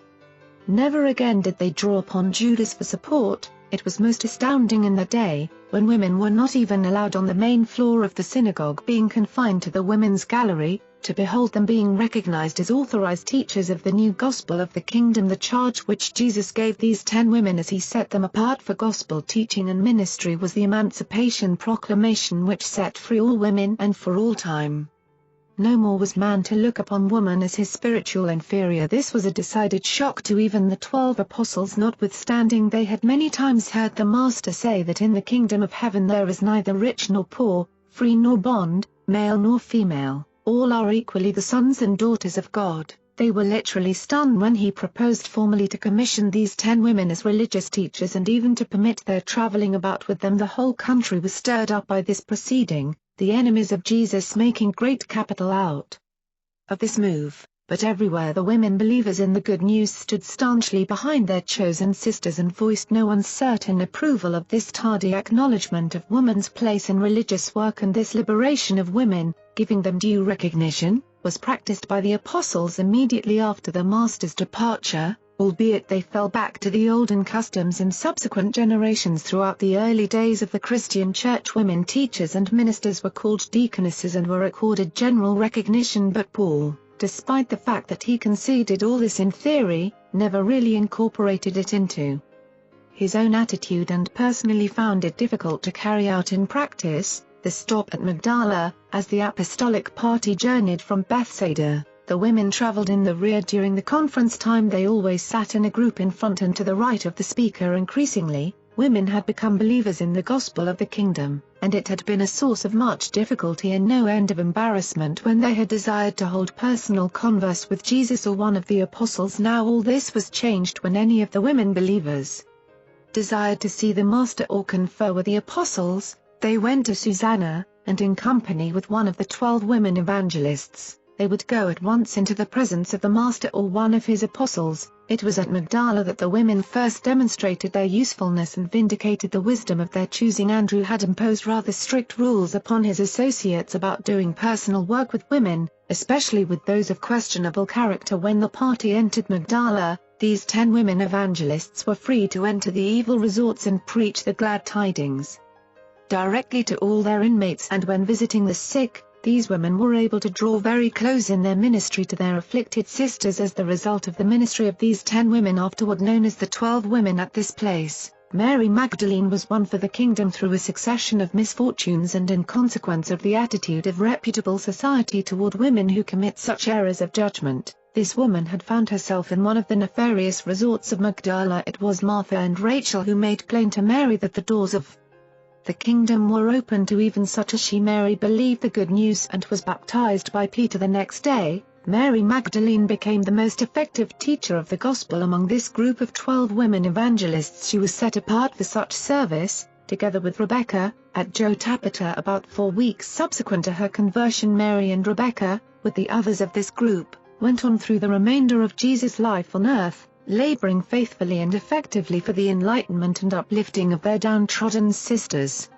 And when the last and tragic episode in the drama of Jesus' life was being enacted, notwithstanding the apostles all fled but one, these women were all present, and not one either denied or betrayed him. Sabbath at Tiberias, The Sabbath services of the apostolic party had been put in the hands of the women by Andrew, upon instructions from Jesus. This meant, of course, that they could not be held in the new synagogue. The women selected Joanna to have charge of this occasion, and the meeting was held in the banquet room of Herod's new palace, Herod being away in residence of Julia's in Perea. Joanna read from the scriptures concerning woman's work in the religious life of Israel, making reference to Miriam, Deborah, Esther, and others. Late that evening Jesus gave the united group a memorable talk on magic and superstition. In those days the appearance of a bright and supposedly new star was regarded as a token indicating that a great man had been born on earth, such a star having then recently been observed. Andrew asked Jesus if these beliefs were well-founded. In the long answer to Andrew's question, the Master entered upon a thoroughgoing discussion of the whole subject of human superstition. The statement which Jesus made at this time may be summarized in modern phraseology as follows: the courses of the stars in the heavens have nothing whatever to do with the events of human life on earth. Astronomy is a proper pursuit of science, but astrology is a mass of superstitious error which has no place in the gospel of the kingdom. The examination of the internal organs of an animal recently killed can reveal nothing about weather, future events, or the outcome of human affairs. The spirits of the dead do not come back to communicate with their families or their one-time friends among the living. Charms and relics are impotent to heal disease, ward off disaster, or influence evil spirits. The belief in all such material means of influencing the spiritual world is nothing but gross superstition. Casting lots, while it may be a convenient way of settling many minor difficulties, is not a method designed to disclose the divine will. Such outcomes are purely matters of material chance. The only means of communion with the spiritual world is embraced in the spirit endowment of mankind, the indwelling spirit of the Father, together with the outpoured spirit of the Son and the omnipresent influence of the infinite spirit. Divination, sorcery, and witchcraft are superstitions of ignorant minds, as also are the delusions of magic. The belief in magic numbers, omens of good luck, and harbingers of bad luck, is pure and unfounded superstition. The interpretation of dreams is largely a superstitious and groundless system of ignorant and fantastic speculation. The gospel of the kingdom must have nothing in common with the soothsayer priests of primitive religion. The spirits of good or evil cannot dwell within material symbols of clay, wood, or metal. Idols are nothing more than the material of which they are made. The practices of the enchanters, the wizards, the magicians, and the sorcerers, were derived from the superstitions of the Egyptians, the Assyrians, the Babylonians, and the ancient Canaanites. Amulets and all sorts of incantations are futile either to win the protection of good spirits or to ward off supposed evil spirits. He exposed and denounced their belief in spells, ordeals, bewitching, cursing, signs, mandrakes, knotted cords, and all other forms of ignorant and enslaving superstition, sending the apostles out 2 and 2, the next evening, having gathered together the 12 apostles, the apostles of John, and the newly commissioned women's group. Jesus said, "You see for yourselves that the harvest is plenteous, but the laborers are few. Let us all, therefore, pray the Lord of the harvest that he send forth still more laborers into his fields. While I remain to comfort and instruct the younger teachers, I would send out the older ones 2 and 2 that they may pass quickly over all Galilee preaching the gospel of the kingdom while it is yet convenient and peaceful." Then he designated the pairs of apostles as he desired them to go forth, and they were Andrew and Peter, James and John Zebedee, Philip and Nathanael, Thomas and Matthew, James and Judas Alphaeus, Simon Zelotes and Judas Iscariot. Jesus arranged the date for meeting the 12 at Nazareth, and in parting, he said, "On this mission go not to any city of the Gentiles, neither go into Samaria, but go instead to the lost sheep of the house of Israel. Preach the gospel of the kingdom and proclaim the saving truth that man is a son of God. Remember that the disciple is hardly above his master nor a servant greater than his Lord. It is enough for the disciple to be equal with his master and the servant to become like his Lord. If some people have dared to call the master of the house an associate of Beelzebub, how much more shall they so regard those of his household? But you should not fear these unbelieving enemies. I declare to you that there is nothing covered up that is not going to be revealed. There is nothing hidden that shall not be known. What I have taught you privately, that preach with wisdom in the open what I have revealed to you in the inner chamber, that you are to proclaim in due season from the housetops. And I say to you, my friends and disciples, Be not afraid of those who can kill the body, but who are not able to destroy the soul. Rather put your trust in him who is able to sustain the body and save the soul. Are not 2 sparrows sold for a penny? And yet I declare that not one of them is forgotten in God's sight. Know you not that the very hairs of your head are all numbered? Fear not, therefore. You are of more value than a great many sparrows. Be not ashamed of my teaching. Go forth proclaiming peace and goodwill, but be not deceived. Peace will not always attend your preaching. I came to bring peace on earth, but when men reject my gift, division and turmoil result. When all of a family receive the gospel of the kingdom, truly peace abides in that house. But when some of the family enter the kingdom and others reject the gospel, such division can produce only sorrow and sadness. Labor earnestly to save the whole family, lest a man's foes become those of his own household. But, when you have done your utmost for all of every family, I declare to you that he who loves father or mother more than this gospel is not worthy of the kingdom. When the 12 had heard these words, they made ready to depart, and they did not again come together until the time of their assembling at Nazareth to meet with Jesus and the other disciples as the Master had arranged. What must I do to be saved? One evening at Shunem, after John's apostles had returned to Hebron, and after Jesus' apostles had been sent out 2 and 2, when the Master was engaged in teaching a group of 12 of the younger evangelists who were laboring under the direction of Jacob, together with the 12 women, Rachel asked Jesus this question: Master, what shall we answer when women ask us, what shall I do to be saved? When Jesus heard this question, he answered, when men and women ask what shall we do to be saved, you shall answer, believe this gospel of the kingdom.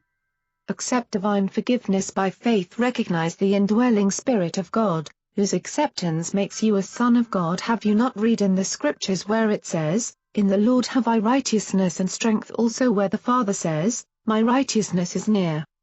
My salvation has gone forth, and my arms shall enfold my people. My soul shall be joyful in the love of my God, for he has clothed me with the garments of salvation and has covered me with the robe of his righteousness. Have you not also read of the Father that his name shall be called the Lord our righteousness? Take away the filthy rags of self-righteousness and clothe my Son with the robe of divine righteousness and eternal salvation. It is forever true, the just shall live by faith. Entrance into the Father's kingdom is wholly free, but progress, growth in grace, is essential to continuance therein. Salvation is the gift of the Father and is revealed by his Son's acceptance by faith on your part makes you a partaker of the divine nature, a son or a daughter of God. By faith you are justified.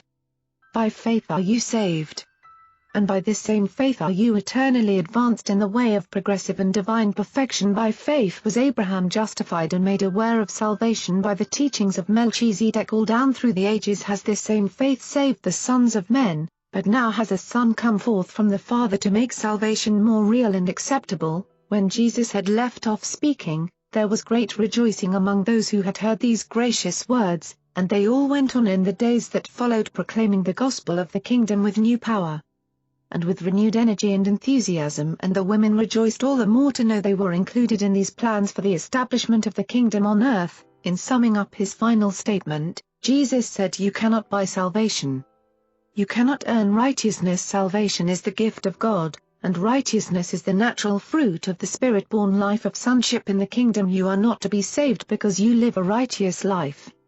Rather is it that you live a righteous life because you have already been saved, have recognized sonship as the gift of God and service in the kingdom as the supreme delight of life on earth. When men believe this gospel, which is a revelation of the goodness of God, they will be led to voluntary repentance of all known sin. Realization of sonship is incompatible with the desire to sin. Kingdom believers hunger for righteousness and thirst for divine perfection. The evening lessons. At the evening discussions, Jesus talked upon many subjects during the remainder of this tour. Before they all reunited at Nazareth, he discussed the love of God, dreams and visions, malice, humility and meekness, courage and loyalty, music and worship, service and obedience, pride and presumption, forgiveness in relation to repentance, peace and perfection, evil speaking and envy, evil, sin, and temptation, doubts and unbelief, wisdom and worship. With the older apostles away, these younger groups of both men and women more freely entered into these discussions with the Master.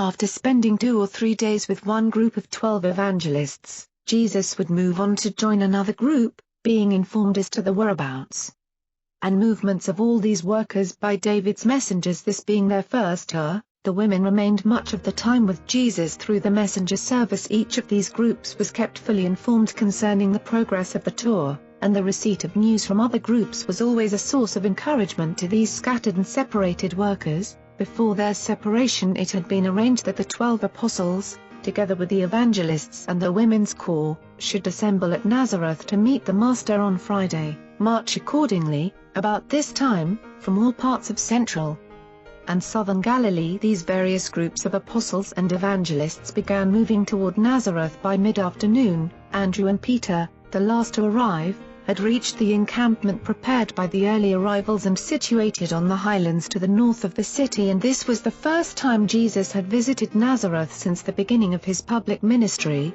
The sojourn at Nazareth. This Friday afternoon Jesus walked about Nazareth quite unobserved and wholly unrecognized. He passed by the home of his childhood and the carpenter shop, and spent a half-hour on the hill which he so much enjoyed when a lad. Not since the day of his baptism by John in the Jordan had the Son of Man had such a flood of human emotion stirred up within his soul. While coming down from the mount, he heard the familiar sounds of the trumpet blast announcing the going down of the sun, just as he had so many times heard it when a boy growing up in Nazareth. Before returning to the encampment, he walked down by the synagogue where he had gone to school and indulged his mind in many reminiscences of his childhood days. Earlier in the day Jesus had sent Thomas to arrange with the ruler of the synagogue for his preaching at the Sabbath morning service. The people of Nazareth were never reputed for piety and righteous living. As the years passed, this village became increasingly contaminated by the low moral standards of nearby spheres. Throughout Jesus' youth and young manhood there had been a division of opinion in Nazareth regarding him. There was much resentment when he moved to Capernaum. While the inhabitants of Nazareth had heard much about the doings of their former carpenter, they were offended that he had never included his native village in any of his earlier preaching tours. They had indeed heard of Jesus' fame, but the majority of the citizens were angry because he had done none of his great works in the city of his youth. For months the people of Nazareth had discussed Jesus much, but their opinions were, on the whole, unfavorable to him. Thus did the Master find himself in the midst of, not a welcome homecoming, but a decidedly hostile and hypocritical atmosphere. But this was not all. His enemies, knowing that he was to spend this Sabbath day in Nazareth and supposing that he would speak in the synagogue, had hired numerous rough and uncouth men to harass him and in every way possible make trouble. Most of the older of Jesus' friends, including the doting Shazam, teacher of his youth, were dead or had left Nazareth, and the younger generation was prone to resent his fame with strong jealousy. They failed to remember his early devotion to his father's family, and they were bitter in their criticism of his neglect to visit his brother and his married sisters living in Nazareth. The attitude of Jesus' family towards him had also tended to increase this unkind feeling of the citizenry. The Orthodox among the Jews even presumed to criticize Jesus because he walked too fast on the way to the synagogue this Sabbath morning, the Sabbath service. This Sabbath was a beautiful day, and all Nazareth, friends and foes, turned out to hear this former citizen of their town discourse in the synagogue. Many of the apostolic retinue had to remain without the synagogue. There was not room for all who had come to hear him. As a young man Jesus had often spoken in this place of worship, and this morning, when the ruler of the synagogue handed him the roll of sacred writings from which to read the scripture lesson, none present seemed to recall that this was the very manuscript which he had presented to this synagogue. The services on this day were conducted just as when Jesus had attended them as a boy. He ascended the speaking platform with the ruler of the synagogue, and the service was begun by the recital of two prayers. Blessed is the Lord, King of the world, who forms the light and creates the darkness, who makes peace and creates everything, who, in mercy, gives light to the earth and to those who dwell upon it, and in goodness, day by day and every day, renews the works of creation. Blessed is the Lord our God for the glory of his handiworks and for the light-giving lights which he has made for his praise. Selah. Blessed is the Lord our God, who has formed the lights. After a moment's pause they again prayed. With great love has the Lord our God loved us, and with much overflowing pity has he pitied us, our Father and our King. For the sake of our fathers who trusted in him you taught them the statutes of life. Have mercy upon us and teach us, enlighten our eyes in the law. Cause our hearts to cleave to your commandments. Unite our hearts to love and fear your name, and we shall not be put to shame. world without end, for you are a God who prepares salvation, and us have you chosen from among all nations and tongues, and in truth have you brought us near your great name, Selah, that we may lovingly praise your unity. Blessed is the Lord, who in love chose his people Israel. The congregation then recited the Shema, the Jewish creed of faith. This ritual consisted in repeating numerous passages from the law and indicated that the worshippers took upon themselves the yoke of the kingdom of heaven, also the yoke of the commandment as applied to the day and the night, and then followed the third prayer: True it is that you are Yahweh, our God and the God of our fathers, our King and the King of our fathers, our Savior and the Savior of our fathers, our Creator and the Rock of our salvation, our help and our deliverer. Your name is from everlasting, and there is no God beside you. A new song did they that were delivered sing to your name by the seashore. Together did all praise and own you King, and say, Yahweh shall reign, world without end. Blessed is the Lord who saves Israel. The ruler of the synagogue then took his place before the ark, or chest, containing the sacred writings, and began the recitation of the 19 prayer eulogies, or benedictions. But on this occasion it was desirable to shorten the service in order that the distinguished guest might have more time for his discourse. Accordingly, only the first and last of the benedictions were recited. The first was, Blessed is the Lord our God, and the God of our fathers, the God of Abraham, and the God of Isaac, and the God of Jacob. The great, the mighty, and the terrible God, who shows mercy and kindness, who creates all things, who remembers the gracious promises to the fathers and brings a Savior to their children's children for his own name's sake, in love, O King, Helper, Savior, and Shield. Blessed are you, O Yahweh, the shield of Abraham. Then followed the last benediction: O bestow on your people Israel great peace forever, for you are King and the Lord of all peace, and it is good in your eyes to bless Israel at all times and at every hour with peace. Blessed are you, Yahweh, who blesses his people Israel with peace. The congregation looked not at the ruler as he recited the benedictions. Following the benedictions he offered an informal prayer suitable for the occasion, and when this was concluded, all the congregation joined in saying Amen. Then the Shazan went over to the ark and brought out a roll, which he presented to Jesus that he might read the scripture lesson. It was customary to call upon 7 persons to read not less than 3 verses of the law, but this practice was waived on this occasion that the visitor might read the lesson of his own selection. Jesus, taking the roll, stood up and began to read from Deuteronomy: For this commandment which I give you this day is not hidden from you, neither is it far off, it is not in heaven, that you should say, Who shall go up for us to heaven and bring it down to us that we may hear and do it?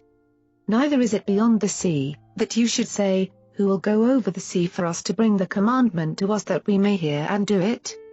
No, the word of life is very near to you, even in your presence and in your heart, that you may know and obey it. And when he had ceased reading from the law, he turned to Isaiah and began to read: The Spirit of the Lord is upon me, because he has anointed me to preach good tidings to the poor. He has sent me to proclaim release to the captives and the recovering of sight to the blind, to set at liberty those who are bruised, and to proclaim the acceptable year of the Lord. Jesus closed the book and, after handing it back to the ruler of the synagogue, sat down and began to discourse to the people. He began by saying, Today are these scriptures fulfilled. And then Jesus spoke for almost 15 minutes on the sons and daughters of God. Many of the people were pleased with the discourse, and they marveled at his graciousness and wisdom. It was customary in the synagogue, after the conclusion of the formal service, for the speaker to remain so that those who might be interested could ask him questions accordingly. On this Sabbath morning Jesus stepped down into the crowd which pressed forward to ask questions. In this group were many turbulent individuals whose minds were bent on mischief, while about the fringe of this crowd there circulated those debased men who had been hired to make trouble for Jesus. Many of the disciples and evangelists who had remained without now pressed into the synagogue and were not slow to recognize that trouble was brewing. They sought to lead the Master away, but he would not go with them. The Nazareth rejection. Jesus found himself surrounded in the synagogue by a great throng of his enemies and a sprinkling of his own followers, and in reply to their rude questions and sinister banterings he half humorously remarked, Yes, I am Joseph's son. I am the carpenter, and I am not surprised that you remind me of the proverb, Physician, heal yourself, and that you challenge me to do in Nazareth what you have heard I did at Capernaum. But I call you to witness that even the scriptures declare that a prophet is not without honor save in his own country and among his own people. but they jostled him and, pointing accusing fingers at him, said, "You think you are better than the people of Nazareth? You moved away from us, but your brother is a common workman, and your sister still alive among us. We know your mother, Mary. Where are they today? We hear big things about you, but we notice that you do no wonders when you come back." Jesus answered them, "I love the people who dwell in the city where I grew up, and I would rejoice to see you all enter the kingdom of heaven, but the doing of the works of God is not for me to determine. The transformations of grace are wrought in response to the living faith of those who are the beneficiaries." Jesus would have good-naturedly managed the crowd and effectively disarmed even his violent enemies had it not been for the tactical blunder of one of his own apostles, Simon Zelotes, who, with the help of Neair, one of the younger evangelists, had meanwhile gathered together a group of Jesus' friends from among the crowd and, assuming a belligerent attitude, had served notice on the enemies of the Master to go hence. Jesus had long taught the apostles that a soft answer turns away wrath, but his followers were not accustomed to seeing their beloved teacher, whom they so willingly called Master, treated with such discourtesy and disdain. It was too much for them, and they found themselves giving expression to passionate and vehement resentment, all of which only tended to arouse the mob spirit in this ungodly and uncouth assembly. And so, under the leadership of hirelings, these ruffians laid hold upon Jesus and rushed him out of the synagogue to the brow of a nearby precipitous hill, where they were minded to shove him over the edge to his death below. But just as they were about to push him over the edge of the cliff, Jesus turned suddenly upon his captors and, facing them, quietly folded his arms. He said nothing, but his friends were more than astonished when, as he started to walk forward, the mob parted and permitted him to pass on unmolested. Jesus, followed by his disciples, proceeded to their encampment, where all this was recounted, and they made ready that evening to go back to Capernaum early the next day, as Jesus had directed. This turbulent ending of the third public preaching tour had a sobering effect upon all of Jesus' followers. They were beginning to realize the meaning of some of the Master's teachings. They were awaking to the fact that the kingdom would come only through much sorrow and bitter disappointment. They left Nazareth this Sunday morning, and traveling by different routes, they all finally assembled at Bethsaida by noon on Thursday, March. They came together as a sober and serious group of disillusioned preachers of the gospel of truth, and not as an enthusiastic and all-conquering band of triumphant crusaders. The Urantia book, paper, tarrying and teaching by the seaside. 8 By March all of the preaching and teaching groups had foregathered at Bethsaida Thursday night, and Friday many of them went out to fish, while on the Sabbath day they attended the synagogue to hear an aged Jew of Damascus discourse on the glory of Father Abraham. Jesus spent most of this Sabbath day alone in the hills. That Saturday night the Master talked for more than an hour to the assembled groups on the mission of adversity and the spiritual value of disappointment. This was a memorable occasion, and his hearers never forgot the lesson he imparted. 8 Jesus had not fully recovered from the sorrow of his recent rejection at Nazareth. The apostles were aware of a peculiar sadness mingled with his usual cheerful demeanor. James and John were with him much of the time, Peter being more than occupied with the many responsibilities having to do with the welfare and direction of the new corps of evangelists. This time of waiting before starting for the Passover at Jerusalem, the women spent in visiting from house to house, teaching the gospel, and ministering to the sick in Capernaum and the surrounding cities and villages. The parable of the sower. 8 About this time Jesus first began to employ the parable method of teaching the multitudes that so frequently gathered about him. Since Jesus had talked with the apostles and others long into the night, on this Sunday morning very few of the group were up for breakfast. So he went out by the seaside and sat alone in the boat, the old fishing boat of Andrew and Peter, which was always kept at his disposal, and meditated on the next move to be made in the work of extending the kingdom. But the Master was not to be alone for long. Very soon the people from Capernaum and nearby villages began to arrive, and by 10 o'clock that morning almost 1,000 were assembled on shore near Jesus' boat and were clamoring for attention. Peter was now up and, making his way to the boat, said to Jesus, "Master, shall I talk to them?" But Jesus answered, "No, Peter, I will tell them a story." And then Jesus began the recital of the parable of the sower, one of the first of a long series of such parables which he taught the throngs that followed after him. This boat had an elevated seat on which he sat, for it was the custom to sit when teaching while he talked to the crowd assembled along the shore. After Peter had spoken a few words, Jesus said, 8 A sower went forth to sow, And it came to pass as he sowed that some seed fell by the wayside to be trodden under foot and devoured by the birds of heaven. Other seed fell upon the rocky places where there was little earth, and immediately it sprang up because there was no depth to the soil, but as soon as the sun shone, it withered because it had no root whereby to secure moisture. Other seed fell among the thorns, and as the thorns grew up, it was choked so that it yielded no grain. Still other seed fell upon good ground and, growing, yielded, some 30-fold, some 60-fold, and some 100-fold. And when he had finished speaking this parable, he said to the multitude, He who has ears to hear, let him hear. The apostles and those who were with them, when they heard Jesus teach the people in this manner, were greatly perplexed. And after much talking among themselves, that evening in the Zebedee garden Matthew said to Jesus, Master, what is the meaning of the dark sayings which you present to the multitude? Why do you speak in parables to those who seek the truth? And Jesus answered, In patience have I instructed you all this time. To you it is given to know the mysteries of the kingdom of heaven, but to the undiscerning multitudes and to those who seek our destruction, from now on, the mysteries of the kingdom shall be presented in parables. And this we will do so that those who really desire to enter the kingdom may discern the meaning of the teaching and thus find salvation, while those who listen only to ensnare us may be the more confounded in that they will see without seeing and will hear without hearing. My children, do you not perceive the law of the Spirit which decrees that to him who has shall be given so that he shall have an abundance? But from him who has not shall be taken away even that which he has. Therefore will I henceforth speak to the people much in parables, to the end that our friends and those who desire to know the truth may find that which they seek, while our enemies and those who love not the truth may hear without understanding. Many of these people follow not in the way of the truth. The prophet did, indeed, describe all such undiscerning souls when he said, For this people's heart has waxed gross, and their ears are dull of hearing, and their eyes they have closed, lest they should discern the truth and understand it in their hearts. The apostles did not fully comprehend the significance of the Master's words. As Andrew and Thomas talked further with Jesus, Peter and the other apostles withdrew to another portion of the garden where they engaged in earnest and prolonged discussion, interpretation of the parable. Peter and the group about him came to the conclusion that the parable of the sower was an allegory, that each feature had some hidden meaning, and so they decided to go to Jesus and ask for an explanation accordingly.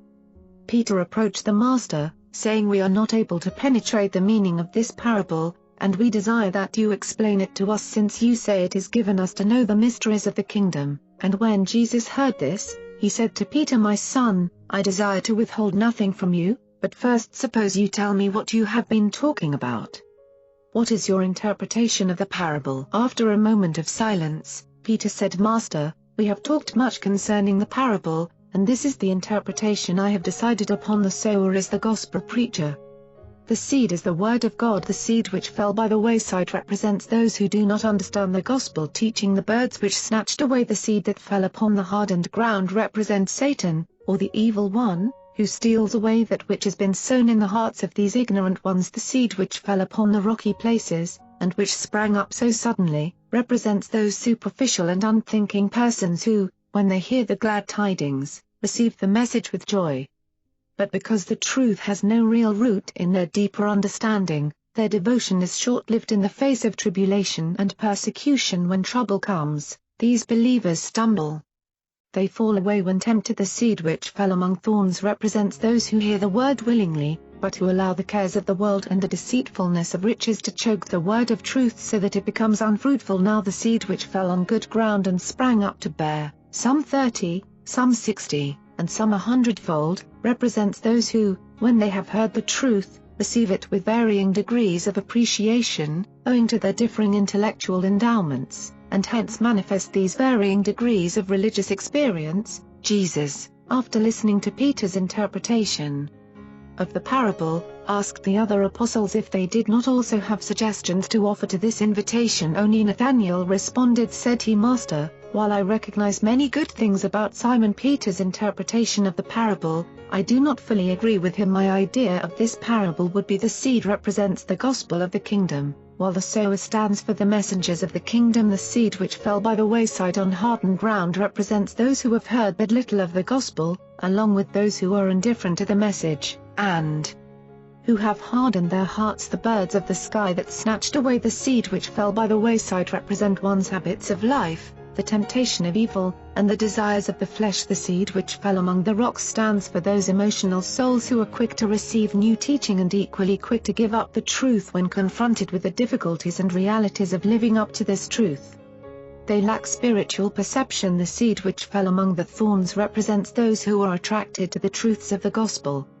They are minded to follow its teachings, but they are prevented by the pride of life, jealousy, envy, and the anxieties of human existence. The seed which fell on good soil, springing up to bear, some 30, some 60, and some 100-fold, represents the natural and varying degrees of ability to comprehend truth and respond to its spiritual teachings by men and women who possess diverse endowments of spirit illumination. When Nathanael had finished speaking, the apostles and their associates fell into serious discussion and engaged in earnest debate, some contending for the correctness of Peter's interpretation, while almost an equal number sought to defend Nathanael's explanation of the parable. Meanwhile, Peter and Nathanael had withdrawn to the house, where they were involved in a vigorous and determined effort, the one to convince and change the mind of the other. The master permitted this confusion to pass the point of most intense expression.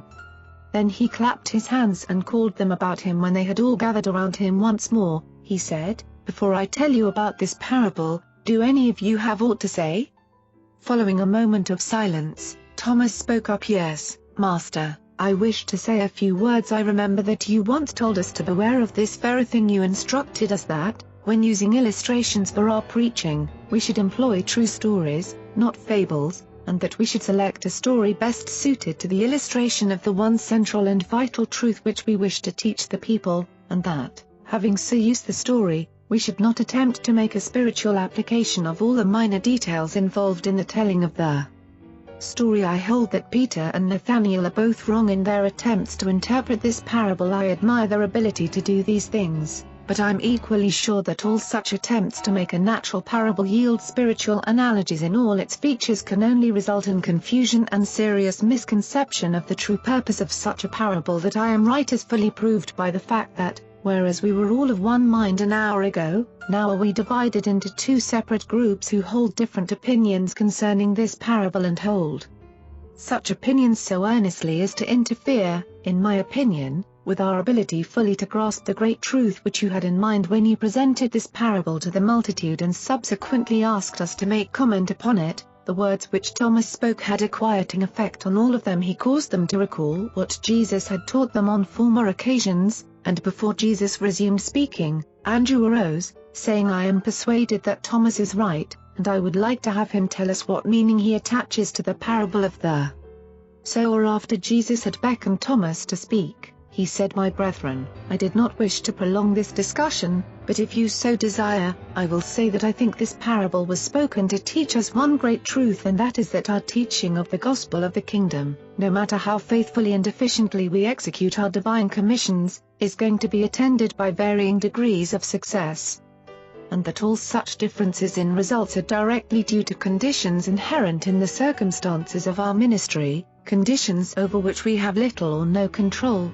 When Thomas had finished speaking, the majority of his fellow preachers were about ready to agree with him. Even Peter and Nathanael were on their way over to speak with him, when Jesus arose and said, "Well done, Thomas. You have discerned the true meaning of parables. But both Peter and Nathanael have done you all equal good in that they have so fully shown the danger of undertaking to make an allegory out of my parables. In your own hearts you may often profitably engage in such flights of the speculative imagination, but you make a mistake when you seek to offer such conclusions as a part of your public teaching." Now that the tension was over, Peter and Nathanael congratulated each other on their interpretations, and with the exception of the Alphaeus twins, each of the apostles ventured to make an interpretation of the parable of the sower before they retired for the night. Even Judas Iscariot offered a very plausible interpretation. The 12 would often, among themselves, attempt to figure out the Master's parables as they would an allegory, but never again did they regard such speculations seriously. This was a very profitable session for the apostles and their associates, especially so since from this time on Jesus more and more employed parables in connection with his public teaching. More about parables: the apostles were parable-minded, so much so that the whole of the next evening was devoted to the further discussion of parables. Jesus introduced the evening's conference by saying, "My beloved, you must always make a difference in teaching so as to suit your presentation of truth to the minds and hearts before you. When you stand before a multitude of varying intellects and temperaments, you cannot speak different words for each class of hearers, but you can tell a story to convey your teaching. And each group, even each individual, will be able to make his own interpretation of your parable in accordance with his own intellectual and spiritual endowments. You are to let your light shine, but do so with wisdom and discretion. No man, when he lights a lamp, covers it up with a vessel or puts it under the bed. He puts his lamp on a stand where all can behold the light. Let me tell you that nothing is hid in the kingdom of heaven which shall not be made manifest. Neither are there any secrets which shall not ultimately be made known. Eventually, all these things shall come to light. Think not only of the multitudes and how they hear the truth. Take heed also to yourselves how you hear. Remember that I have many times told you, to him who has shall be given more, while from him who has not shall be taken away even that which he thinks he has." The continued discussion of parables and further instruction as to their interpretation may be summarized and expressed in modern phraseology as follows. Jesus advised against the use of either fables or allegories in teaching the truths of the gospel. He did recommend the free use of parables, especially nature parables. He emphasized the value of utilizing the analogy existing between the natural and the spiritual worlds as a means of teaching truth. He frequently alluded to the natural as the unreal and fleeting shadow of spirit realities. Jesus narrated 3 or 4 parables from the Hebrew Scriptures, calling attention to the fact that this method of teaching was not wholly new. However, it became almost a new method of teaching as he employed it from this time onward. In teaching the apostles the value of parables, Jesus called attention to the following points. The parable provides for a simultaneous appeal to vastly different levels of mind and spirit. The parable stimulates the imagination, challenges the discrimination, and provokes critical thinking.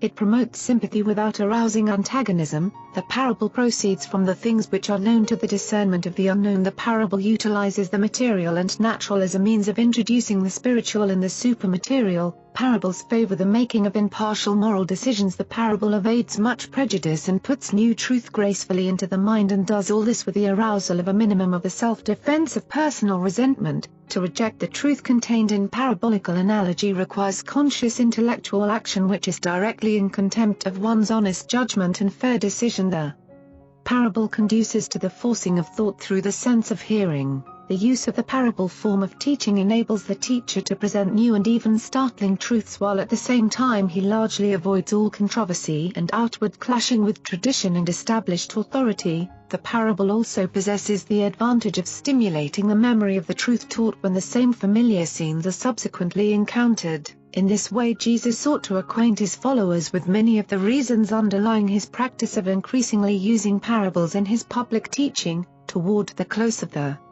evening's lesson, Jesus made his first comment on the parable of the sower. He said the parable referred to 2 things. First, it was a review of his own ministry up to that time and a forecast of what lay ahead of him for the remainder of his life on earth. And second, it was also a hint as to what the apostles and other messengers of the kingdom might expect in their ministry from generation to generation. As time passed, Jesus also resorted to the use of parables as the best possible refutation of the studied effort of the religious leaders at Jerusalem to teach that all of his work was done by the assistance of demons and the prince of devils. The appeal to nature was in contravention of such teaching, since the people of that day looked upon all natural phenomena as the product of the direct act of spiritual beings and supernatural forces. He also determined upon this method of teaching because it enabled him to proclaim vital truths to those who desired to know the better way, while at the same time affording his enemies less opportunity to find cause for offense and for accusations against him. Before he dismissed the group for the night, Jesus said, "Now while I tell you the last of the parable of the sower, I would test you to know how you will receive this. The kingdom of heaven is also like a man who cast good seed upon the earth.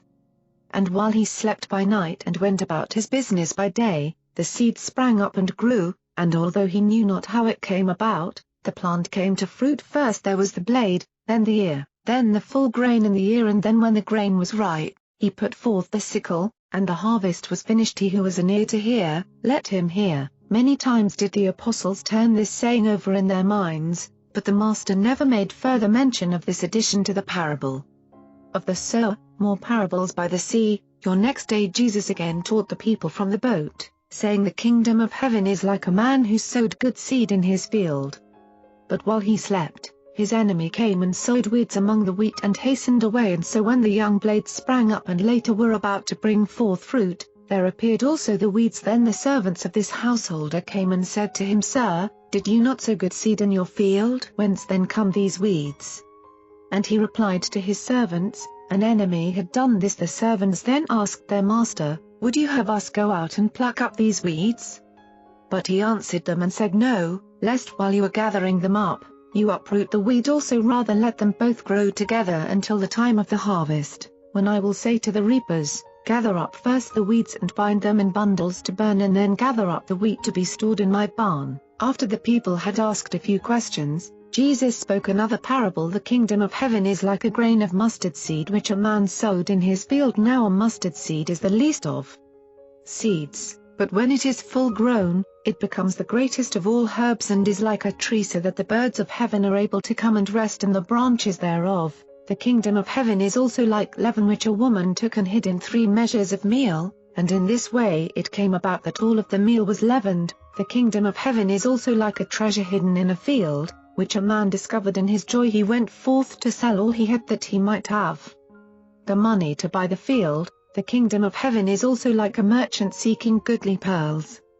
And having found one pearl of great price, he went out and sold everything he possessed, that he might be able to buy the extraordinary pearl. Again, the kingdom of heaven is like a sweep net which was cast in the sea, and it gathered up every kind of fish. Now, when the net was filled, the fishermen drew it up on the beach, where they sat down and sorted out the fish, gathering the good into vessels while the bad they threw away. Many other parables spoke Jesus to the multitudes. In fact, from this time forward he seldom taught the masses except by this means. After speaking to a public audience in parables, he would, during the evening classes, more fully and explicitly expound his teachings to the apostles and the evangelists. The visit to Gerasa, the multitude continued to increase throughout the week. On Sabbath Jesus hastened away to the hills, but when Sunday morning came, the crowds returned. Jesus spoke to them in the early afternoon after the preaching of Peter, and when he had finished, he said to his apostles, I am weary of the throngs.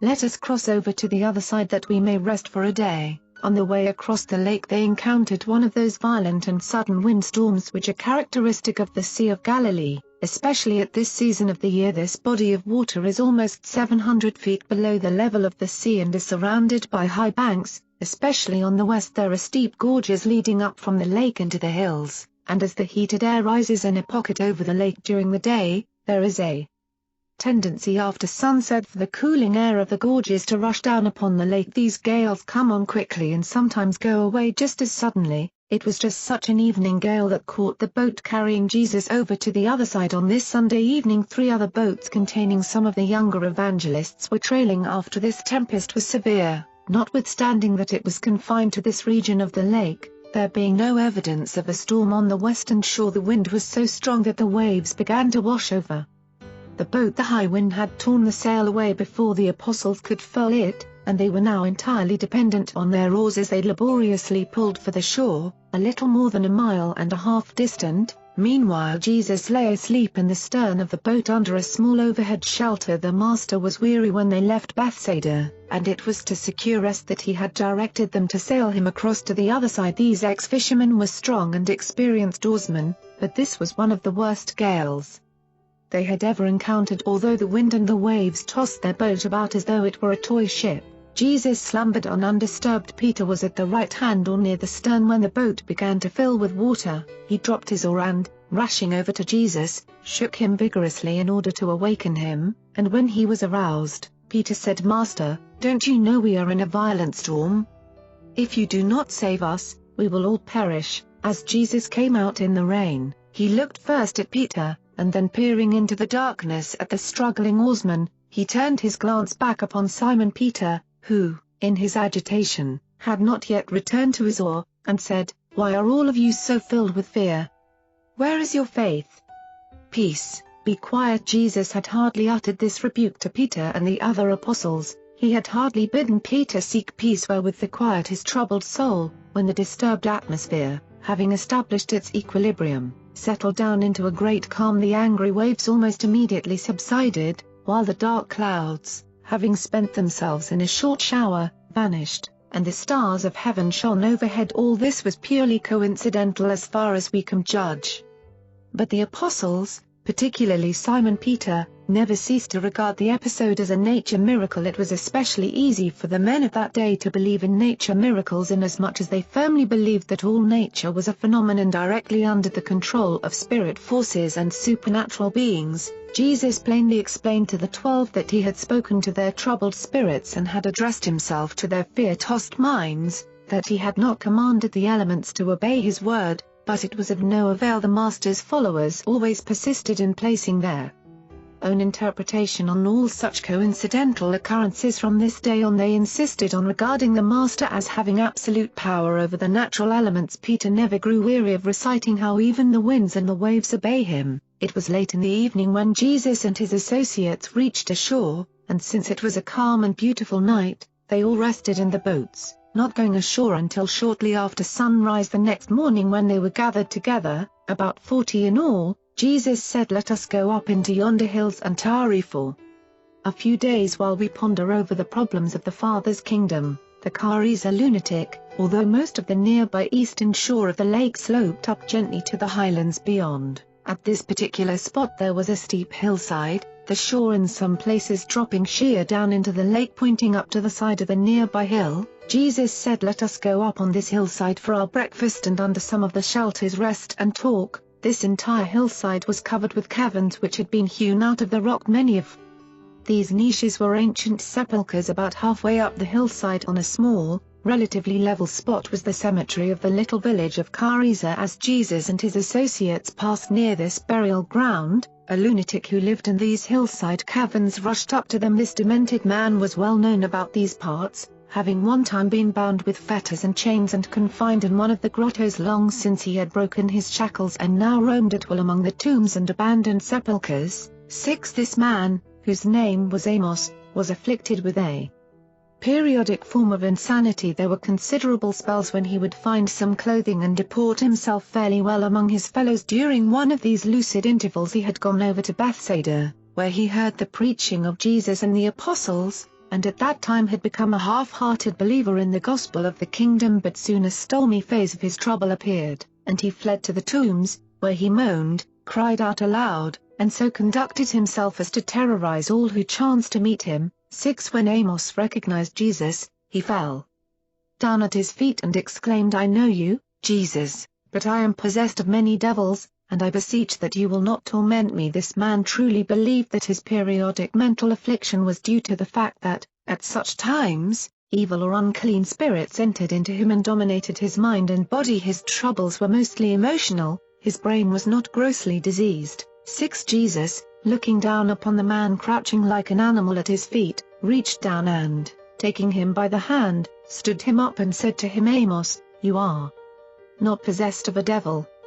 You have already heard the good news that you are a son of God. I command you to come out of this spell." And when Amos heard Jesus speak these words, there occurred such a transformation in his intellect that he was immediately restored to his right mind and the normal control of his emotions. By this time a considerable crowd had assembled from the nearby village, and these people, augmented by the swineherders from the highland above them, were astonished to see the lunatic sitting with Jesus and his followers, in possession of his right mind and freely conversing with them. 6. As the swineherders rushed into the village to spread the news of the taming of the lunatic, the dogs charged upon a small and untended herd of about 30 swine and drove most of them over a precipice into the sea. And it was this incidental occurrence, in connection with the presence of Jesus and the supposed miraculous curing of the lunatic, that gave origin to the legend that Jesus had cured Amos by casting a legion of devils out of him, and that these devils had entered into the herd of swine, causing them forthwith to rush headlong to their destruction in the sea below before the day was over. This episode was published abroad by the swine tenders, and the whole village believed it. Amos most certainly believed this story.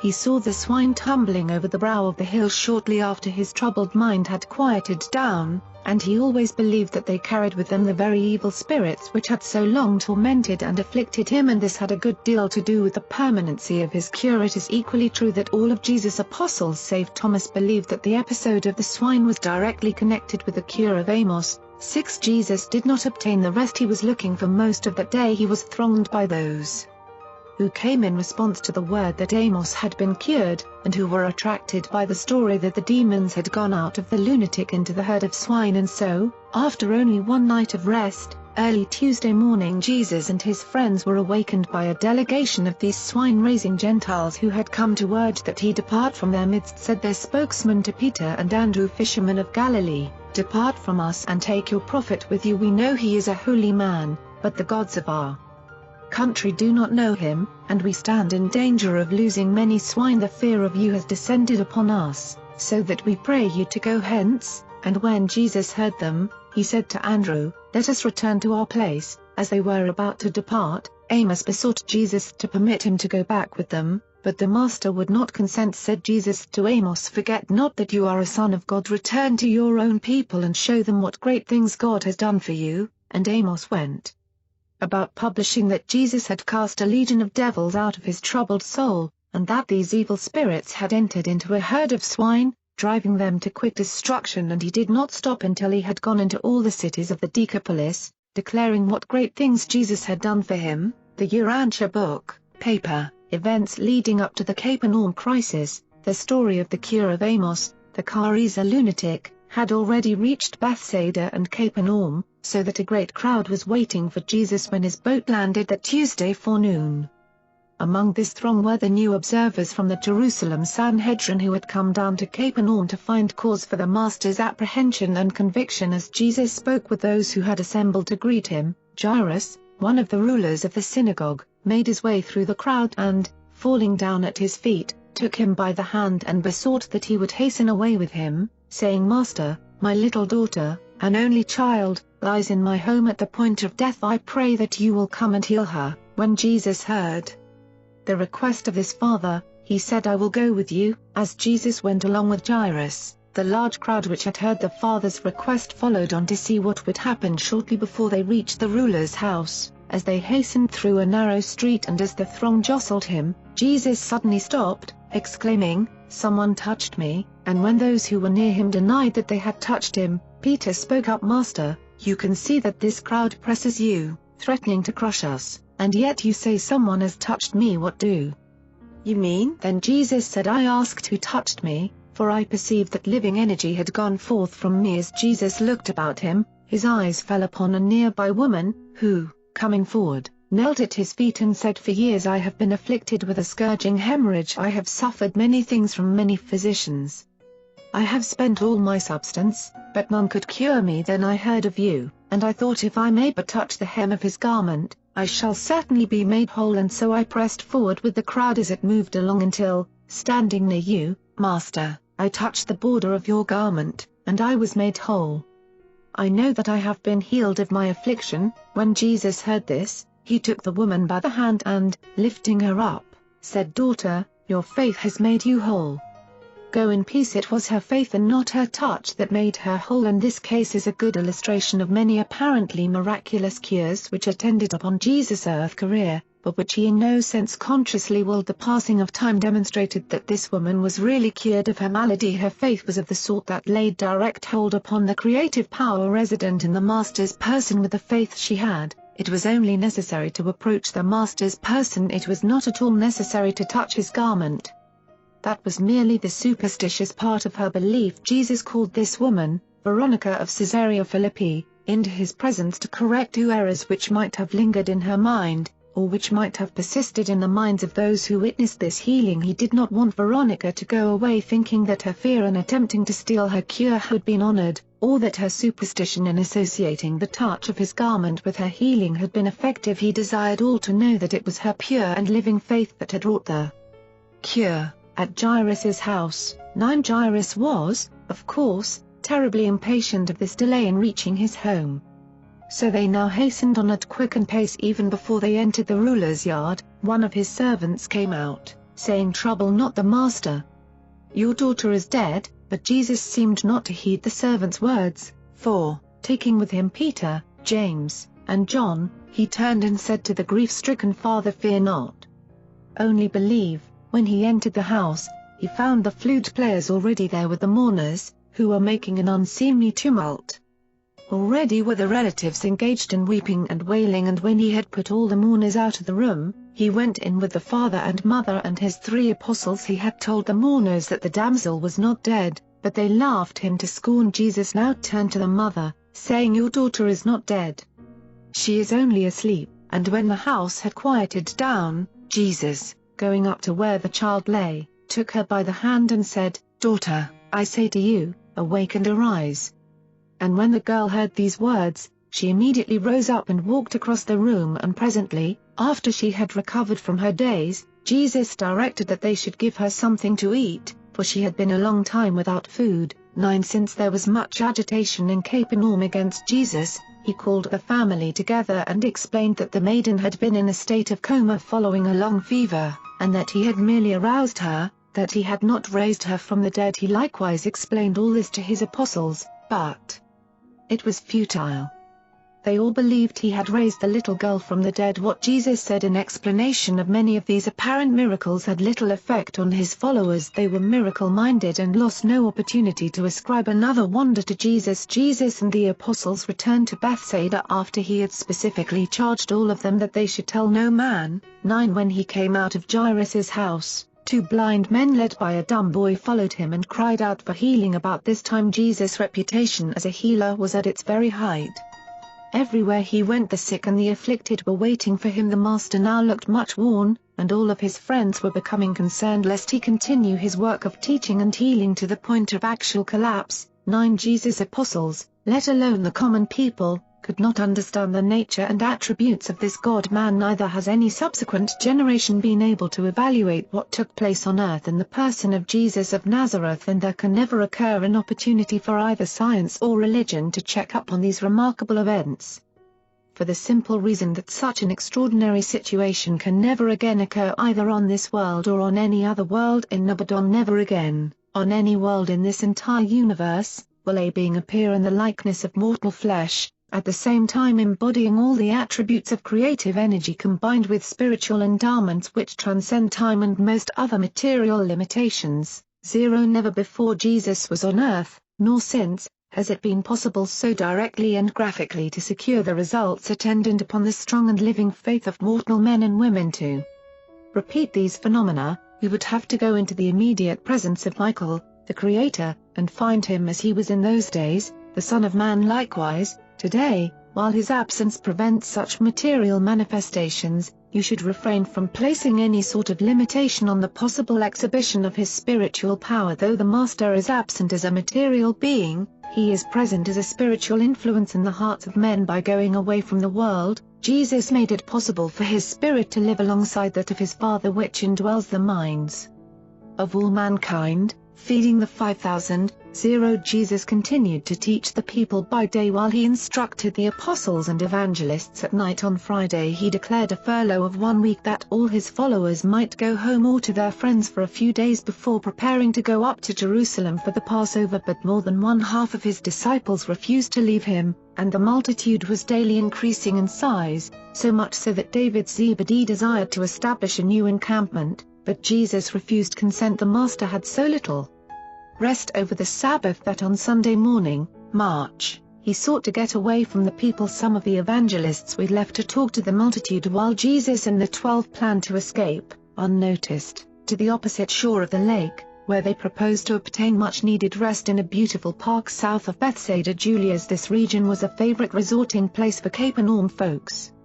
They were all familiar with these parks on the eastern shore. 0. But the people would not have it, so they saw the direction taken by Jesus' boat, and hiring every craft available, they started out in pursuit. Those who could not obtain boats fared forth on foot to walk around the upper end of the lake. 0. By late afternoon more than 1,000 persons had located the Master in one of the parks, and he spoke to them briefly, being followed by Peter. Many of these people had brought food with them, and after eating the evening meal, they gathered about in small groups while Jesus' apostles and disciples taught them. Monday afternoon the multitude had increased to more than 3,000 and still, way into the evening, the people continued to flock in, bringing all manner of sick folks with them. Hundreds of interested persons had made their plans to stop over at Capernaum to see and hear Jesus on their way to the Passover, and they simply refused to be disappointed. By Wednesday noon about 5,000 men, women, and children were assembled here in this park to the south of Bethsaida. Julia's the weather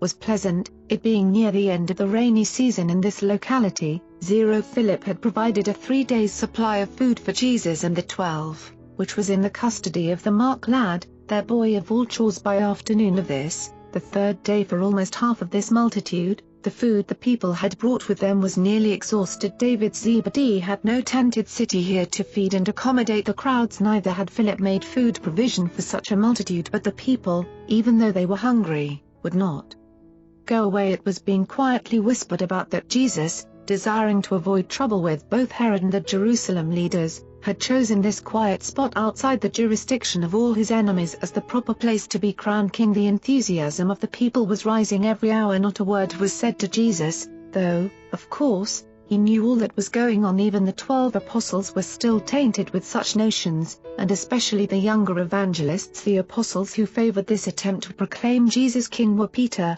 John, Simon Zelotes, and Judas Iscariot. Those opposing the plan were Andrew, James, Nathaniel, and Thomas. Matthew, Philip, and the Alphaeus twins were non-committal. The ringleader of this plot to make him king was Joab, one of the young evangelists. This was the stage setting about 5 o'clock on Wednesday afternoon, when Jesus asked James Alphaeus to summon Andrew, and Philip said, Jesus, what shall we do with the multitude? They have been with us now 3 days, and many of them are hungry. They have no food. Philip and Andrew exchanged glances, and then Philip answered, Master, you should send these people away so that they may go to the villages around about and buy themselves food. And Andrew, fearing the materialization of the king plot, quickly joined with Philip, saying, Yes, Master, I think it best that you dismiss the multitude so that they may go their way and buy food while you secure rest for a season. By this time others of the 12 had joined the conference. Then said Jesus, But I do not desire to send them away hungry. Can you not feed them? This was too much for Philip, and he spoke right up, Master, in this country place where can we buy bread for this multitude? 200 denarii worth would not be enough for lunch. Before the apostles had an opportunity to express themselves, Jesus turned to Andrew and Philip, saying, I do not want to send these people away. Here they are, like sheep without a shepherd. I would like to feed them. What food have we with us? While Philip was conversing with Matthew and Judas, Andrew sought out the Mark lad to ascertain how much was left of their store of provisions. He returned to Jesus, saying, The lad has left only 5 barley loaves and 2 dried fishes, and Peter promptly added, We have yet to eat this evening. For a moment Jesus stood in silence. There was a faraway look in his eyes. The apostles said nothing. Jesus turned suddenly to Andrew and said, Bring me the loaves and fishes. And when Andrew had brought the basket to Jesus, the master said, Direct the people to sit down on the grass in companies of 100 and appoint a leader over each group while you bring all of the evangelists here with us. Jesus took up the loaves in his hands, and after he had given thanks, he broke the bread and gave to his apostles, who passed it on to their associates, who in turn carried it to the multitude. Jesus in like manner broke and distributed the fishes, and this multitude did eat and were filled. And when they had finished eating, Jesus said to the disciples, Gather up the broken pieces that remain over so that nothing will be lost. And when they had finished gathering up the fragments, they had 12 basketfuls. They who ate of this extraordinary feast numbered about 5,000 men, women, and children. And this is the first and only nature miracle which Jesus performed as a result of his conscious pre-planning. It is true that his disciples were disposed to call many things miracles which were not, but this was a genuine supernatural ministration in this case, so we were taught. Michael multiplied food elements as he always does, except for the elimination of the time factor and the visible life channel. The king-making episode, the feeding of the 5,000 by supernatural energy, was another of those cases where human pity plus creative power equaled that which happened now that the multitude had been fed to the full, and since Jesus' fame was then and there augmented by this stupendous wonder, The project to seize the Master and proclaim him king required no further personal direction. The idea seemed to spread through the crowd like a contagion. The reaction of the multitude to this sudden and spectacular supplying of their physical needs was profound and overwhelming. For a long time the Jews had been taught that the Messiah, the son of David, when he should come, would cause the land again to flow with milk and honey, and that the bread of life would be bestowed upon them as manna from heaven was supposed to have fallen upon their forefathers in the wilderness. And was not all of this expectation now fulfilled right before their eyes? When this hungry, undernourished multitude had finished gorging itself with the wonder food, there was but one unanimous reaction: here is our King, the wonder-working deliverer of Israel had come. In the eyes of these simple-minded people the power to feed carried with it the right to rule. No wonder, then, that the multitude, when it had finished feasting, rose as one man and shouted, "Make him king!" This mighty shout enthused Peter and those of the apostles who still retained the hope of seeing Jesus assert his right to rule. But these false hopes were not to live for long. This mighty shout of the multitude had hardly ceased to reverberate from the nearby rocks when Jesus stepped upon a huge stone and, lifting up his right hand to command their attention, said, "My children, you mean well, but you are short-sighted and material-minded." There was a brief pause.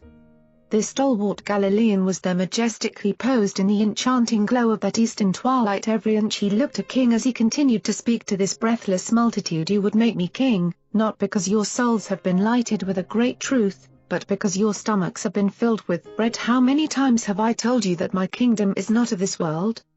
This kingdom of heaven which we proclaim is a spiritual brotherhood, and no man rules over it seated upon a material throne. My Father in heaven is the all-wise and the all-powerful ruler over this spiritual brotherhood of the sons of God on earth. Have I so failed in revealing to you the Father of spirits that you would make a king of his Son in the flesh?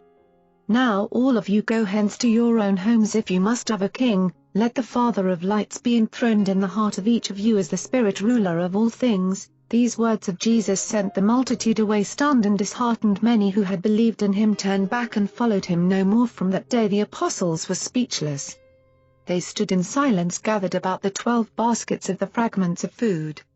Only the chore boy, the Mark lad, spoke, and he refused to be our King. Jesus, before going off to be alone in the hills, turned to Andrew and said, "Take your brethren back to Zebedee's house and pray with them, especially for your brother, Simon Peter." Simon Peter's night vision. The apostles, without their master, sent off by themselves, entered the boat and in silence began to row toward Bethsaida on the western shore of the lake. None of the 12 was so crushed and downcast as Simon Peter. Hardly a word was spoken.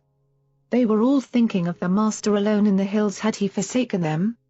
He had never before sent them all away and refused to go with them. What could all this mean? Darkness descended upon them, for there had arisen a strong and contrary wind which made progress almost impossible. As the hours of darkness and hard rowing passed, Peter grew weary and fell into a deep sleep of exhaustion. Andrew and James put him to rest on the cushioned seat in the stern of the boat while the other apostles toiled against the wind and the waves. Peter dreamed a dream. He saw a vision of Jesus coming to them walking on the sea. When the Master seemed to walk on by the boat, Peter cried out, "Save us, Master, save us!" And those who were in the rear of the boat heard him say some of these words. As this apparition of the night season continued in Peter's mind, he dreamed that he heard Jesus say, "Be of good cheer. It is I. Be not afraid." This was like the balm of Gilead to Peter's disturbed soul. It soothed his troubled spirit, so that in his dream he cried out to the Master, "Lord, if it really is you, bid me come and walk with you on the water." And when Peter started to walk upon the water, the boisterous waves frightened him, and as he was about to sink, he cried out, "Lord, save me." And many of the 12 heard him utter this cry. Then Peter dreamed that Jesus came to the rescue and, stretching forth his hand, took hold and lifted him up, saying, "O, you of little faith, wherefore did you doubt?" In connection with the latter part of his dream, Peter arose from the seat whereon he slept and actually stepped overboard and into the water, and he awakened from his dream as Andrew, James, and John reached down and pulled him out of the sea. To Peter this experience was always real. He sincerely believed that Jesus came to them that night. He only partially convinced John Mark, which explains why Mark left a portion of the story out of his narrative. Luke, the physician, who made careful search into these matters, concluded that the episode was a vision of repeaters and therefore refused to give place to this story in the preparation of his narrative. Back in Bethsaida, Thursday morning, before daylight, they anchored their boat offshore near Zebedee's house and sought sleep until about noontime. Andrew was first up and, going for a walk by the sea, found Jesus, in company with their chore boy, sitting on a stone by the water's edge. Notwithstanding that many of the multitude and the young evangelists searched all night and much of the next day about the eastern hills for Jesus, shortly after midnight he and the Mark lad had started to walk around the lake and across the river, back to Bethsaida. Of the 5,000 who were miraculously fed, and who, when their stomachs were full and their hearts empty, would have made him king, only about 500 persisted in following after him. But before these received word that he was back in Bethsaida, Jesus asked Andrew to assemble the 12 apostles and their associates, including the women, saying, "I desire to speak with them." And when all were ready, Jesus said, "How long shall I bear with you? Are you all slow of spiritual comprehension and deficient in living faith? All these months have I taught you the truths of the kingdom, and yet are you dominated by material motives instead of spiritual considerations? Have you not even read in the scriptures where Moses exhorted the unbelieving children of Israel, saying, 'Fear not, stand still and see the salvation of the Lord'? Said the singer, 'Put your trust in the Lord, be patient, wait upon the Lord and be of good courage. He shall strengthen your heart. Cast your burden on the Lord, and he shall sustain you. Trust him at all times and pour out your heart to him, for God is your refuge. He who dwells in the secret place of the Most High shall abide under the shadow of the Almighty.' It is better to trust the Lord than to put confidence in human princes. And now do you all see that the working of miracles and the performance of material wonders will not win souls for the spiritual kingdom? We fed the multitude, but it did not lead them to hunger for the bread of life, neither to thirst for the waters of spiritual righteousness. When their hunger was satisfied, they sought not entrance into the kingdom of heaven, but rather sought to proclaim the Son of Man king after the manner of the kings of this world, only that they might continue to eat bread without having to toil therefor. And all this, in which many of you did more or less participate, does nothing to reveal the Heavenly Father or to advance his kingdom on earth. Have we not sufficient enemies among the religious leaders of the land without doing that which is likely to estrange also the civil rulers? I pray that the Father will anoint your eyes that you may see, and open your ears that you may hear, to the end that you may have full faith in the gospel which I have taught you." Jesus then announced that he wished to withdraw for a few days of rest with his apostles before they made ready to go up to Jerusalem for the Passover, and he forbade any of the disciples or the multitude to follow him. Accordingly they went by boat to the region of Gennesaret for 2 or 3 days of rest and sleep. Jesus was preparing for a great crisis of his life on earth, and he therefore spent much time in communion with the Father in heaven. The news of the feeding of the 5,000 and the attempt to make Jesus king aroused widespread curiosity and stirred up the fears of both the religious leaders and the civil rulers throughout all Galilee and Judea. While this great miracle did nothing to further the gospel of the kingdom in the souls of material-minded and half-hearted believers, it did serve the purpose of bringing to a head the miracle-seeking and king-craving proclivities of Jesus' immediate family of apostles and close disciples. This spectacular episode brought an end to the early era of teaching, training, and healing, thereby preparing the way for the inauguration of this last year of proclaiming the higher and more spiritual phases of the new gospel of the kingdom, divine sonship, spiritual liberty, and eternal salvation. At Gennesaret, while resting at the home of a wealthy believer in the Gennesaret region, Jesus held informal conferences with the 12 every afternoon. The ambassadors of the kingdom were a serious, sober, and chastened group of disillusioned men. But even after all that had happened, and as subsequent events disclosed, these 12 men were not yet fully delivered from their inbred and long-cherished notions about the coming of the Jewish Messiah. Events of the preceding few weeks had moved too swiftly for these astonished fishermen to grasp their full significance. It requires time for men and women to effect radical and extensive changes in their basic and fundamental concepts of social conduct, philosophic attitudes, and religious convictions. While Jesus and the 12 were resting at Gennesaret, the multitudes dispersed, some going to their homes, others going on up to Jerusalem for the Passover. In less than 1 month's time the enthusiastic and open followers of Jesus, who numbered more than 50,000 in Galilee alone, shrank to less than 5.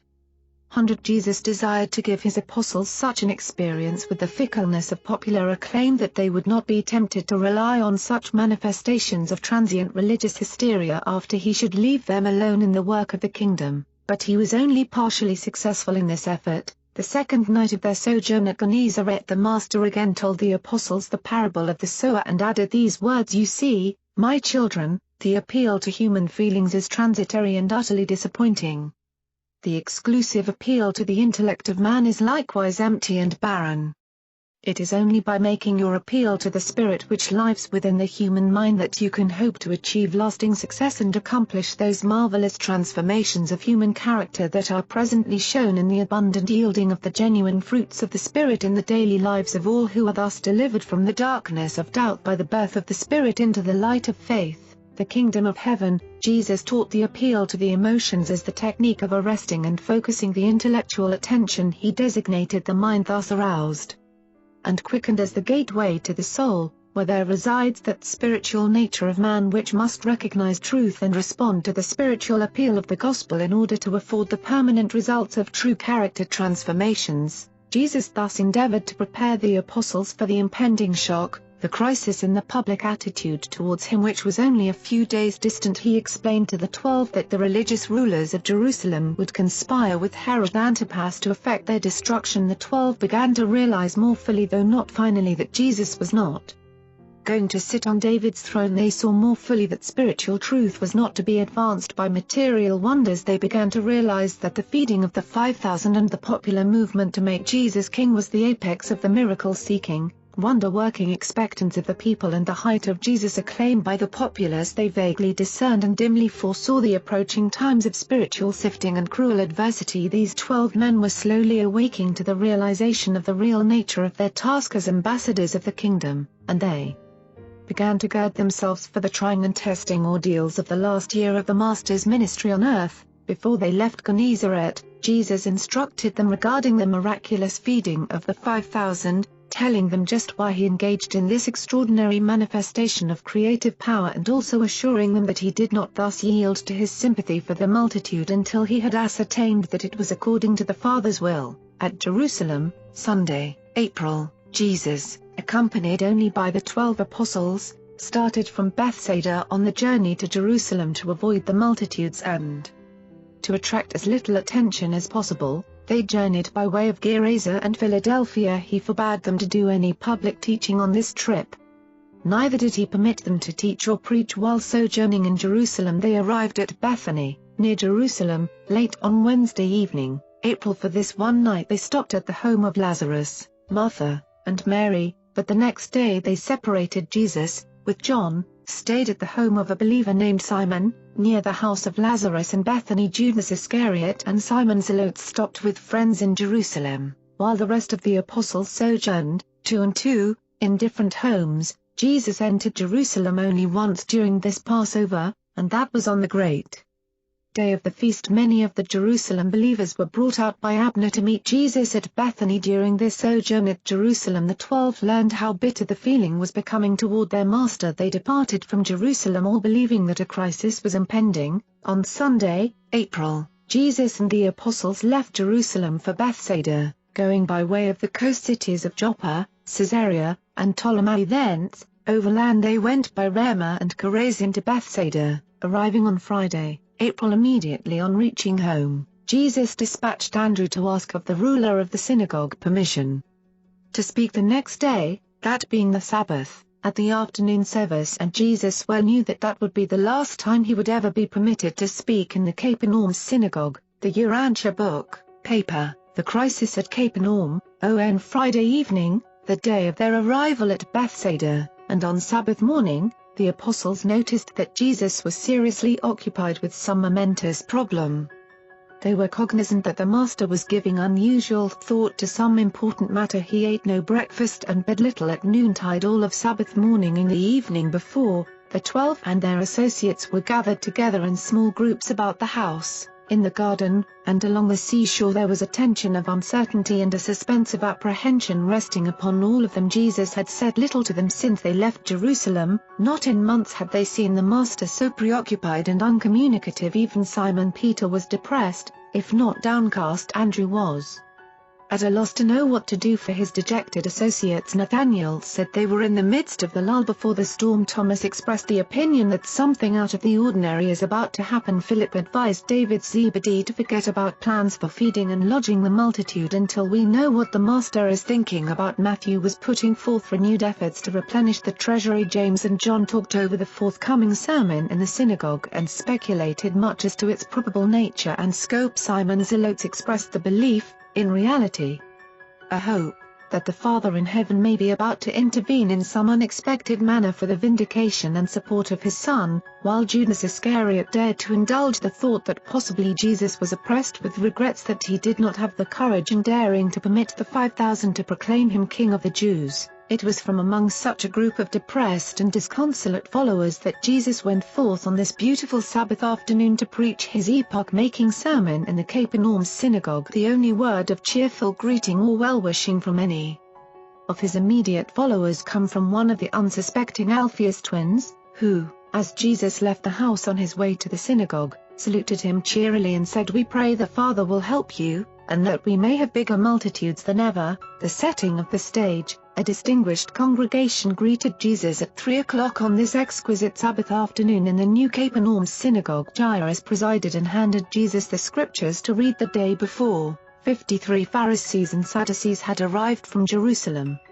More than 30 of the leaders and rulers of the neighboring synagogues were also present. These Jewish religious leaders were acting directly under orders from the Sanhedrin at Jerusalem, and they constituted the Orthodox vanguard which had come to inaugurate open warfare on Jesus and his disciples. Sitting by the side of these Jewish leaders, in the synagogue seats of honor, were the official observers of Herod Antipas, who had been directed to ascertain the truth concerning the disturbing reports that an attempt had been made by the populace to proclaim Jesus the King of the Jews. Over in the domains of his brother Philip, Jesus comprehended that he faced the immediate declaration of avowed and open warfare by his increasing enemies, and he elected boldly to assume the offensive at the feeding of the 5,000. He had challenged their ideas of the material Messiah. Now he chose again openly to attack their concept of the Jewish deliverer. This crisis, which began with the feeding of the 5,000, and which terminated with this Sabbath afternoon sermon, was the outward turning of the tide of popular fame and acclaim. Henceforth, the work of the kingdom was to be increasingly concerned with the more important task of winning lasting spiritual converts for the truly religious brotherhood of mankind. This sermon marks the crisis and the transition from the period of discussion, controversy, and decision to that of open warfare and final acceptance or final rejection. The Master well knew that many of his followers were slowly but surely preparing their minds finally to reject him. He likewise knew that many of his disciples were slowly but certainly passing through that training of mind and that discipline of soul which would enable them to triumph over doubt and courageously to assert their full-fledged faith in the gospel of the kingdom. Jesus fully understood how men prepare themselves for the decisions of a crisis and the performance of sudden deeds of courageous choosing by the slow process of the reiterated choosing between the recurring situations of good and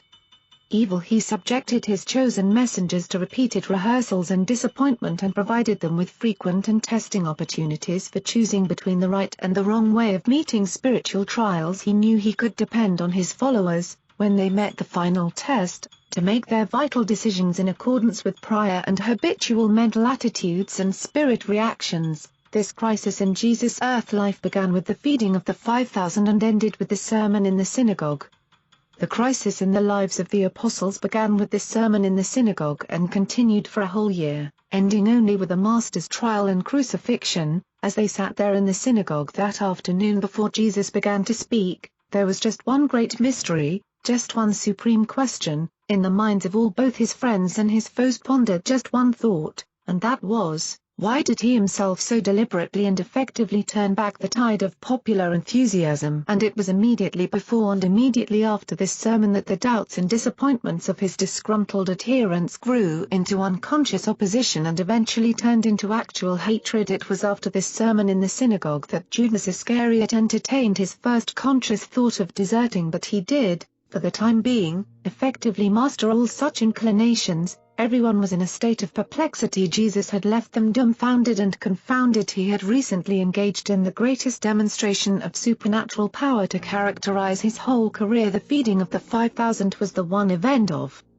his earth life which made the greatest appeal to the Jewish concept of the expected Messiah. But this extraordinary advantage was immediately and unexplainedly offset by his prompt and unequivocal refusal to be made king. On Friday evening, and again on Sabbath morning, the Jerusalem leaders had labored long and earnestly with Jairus to prevent Jesus speaking in the synagogue, but it was of no avail. Jairus's only reply to all this pleading was, "I have granted this request, and I will not violate my word." The epochal sermon. Jesus introduced this sermon by reading from the law as found in Deuteronomy, "But it shall come to pass, if this people will not hearken to the voice of God, that the curses of transgression shall surely overtake them. The Lord shall cause you to be smitten by your enemies. You shall be removed into all the kingdoms of the earth, and the Lord shall bring you and the king you have set up over you into the hands of a strange nation. You shall become an astonishment, a proverb, and a byword among all nations. Your sons and your daughters shall go into captivity. The strangers among you shall rise high in authority while you are brought very low. And these things shall be upon you and your seed forever, because you would not hearken to the word of the Lord. Therefore shall you serve your enemies who shall come against you. You shall endure hunger and thirst and wear this alien yoke of iron. The Lord shall bring against you a nation from afar, from the end of the earth, a nation whose tongue you shall not understand, a nation of fierce countenance, a nation which will have little regard for you. And they shall besiege you in all your towns until the high fortified walls wherein you have trusted come down. And all the land shall fall into their hands. And it shall come to pass that you will be driven to eat the fruit of your own bodies, the flesh of your sons and daughters, during this time of siege, because of the straitness wherewith your enemies shall press you." And when Jesus had finished this reading, he turned to the prophets and read from Jeremiah, "If you will not hearken to the words of my servants the prophets whom I have sent you, then will I make this house like Shiloh, and I will make this city a curse to all the nations of the earth." And the priests and the teachers heard Jeremiah speak these words in the house of the Lord. And it came to pass that, when Jeremiah had made an end of speaking all that the Lord had commanded him to speak to all the people, the priests and teachers laid hold of him, saying, "You shall surely die." And all the people crowded around Jeremiah in the house of the Lord. And when the princes of Judah heard these things, they sat in judgment on Jeremiah. Then spoke the priests and the teachers to the princes and to all the people, saying, "This man is worthy to die, for he has prophesied against our city, and you have heard him with your own ears." Then spoke Jeremiah to all the princes and to all the people, "The Lord sent me to prophesy against this house and against this city all the words which you have heard. Now, therefore, amend your ways and reform your doings and obey the voice of the Lord your God, that you may escape the evil which has been pronounced against you. As for me, behold, I am in your hands. Do with me as seems good and right in your eyes. But know you for certain that, if you put me to death, you shall bring innocent blood upon yourselves and upon this people, for of a truth the Lord has sent me to speak all these words in your ears." The priests and teachers of that day sought to kill Jeremiah, but the judges would not consent, albeit, for his words of warning, they did let him down by cords in a filthy dungeon until he sank in mire up to his armpits. That is what this people did to the prophet Jeremiah when he obeyed the Lord's command to warn his brethren of their impending political downfall. Today, I desire to ask you, what will the chief priests and religious leaders of this people do with the man who dares to warn them of the day of their spiritual doom? Will you also seek to put to death the teacher who dares to proclaim the word of the Lord, and who fears not to point out wherein you refuse to walk in the way of light which leads to the entrance to the kingdom of heaven? What is it you seek as evidence of my mission on earth?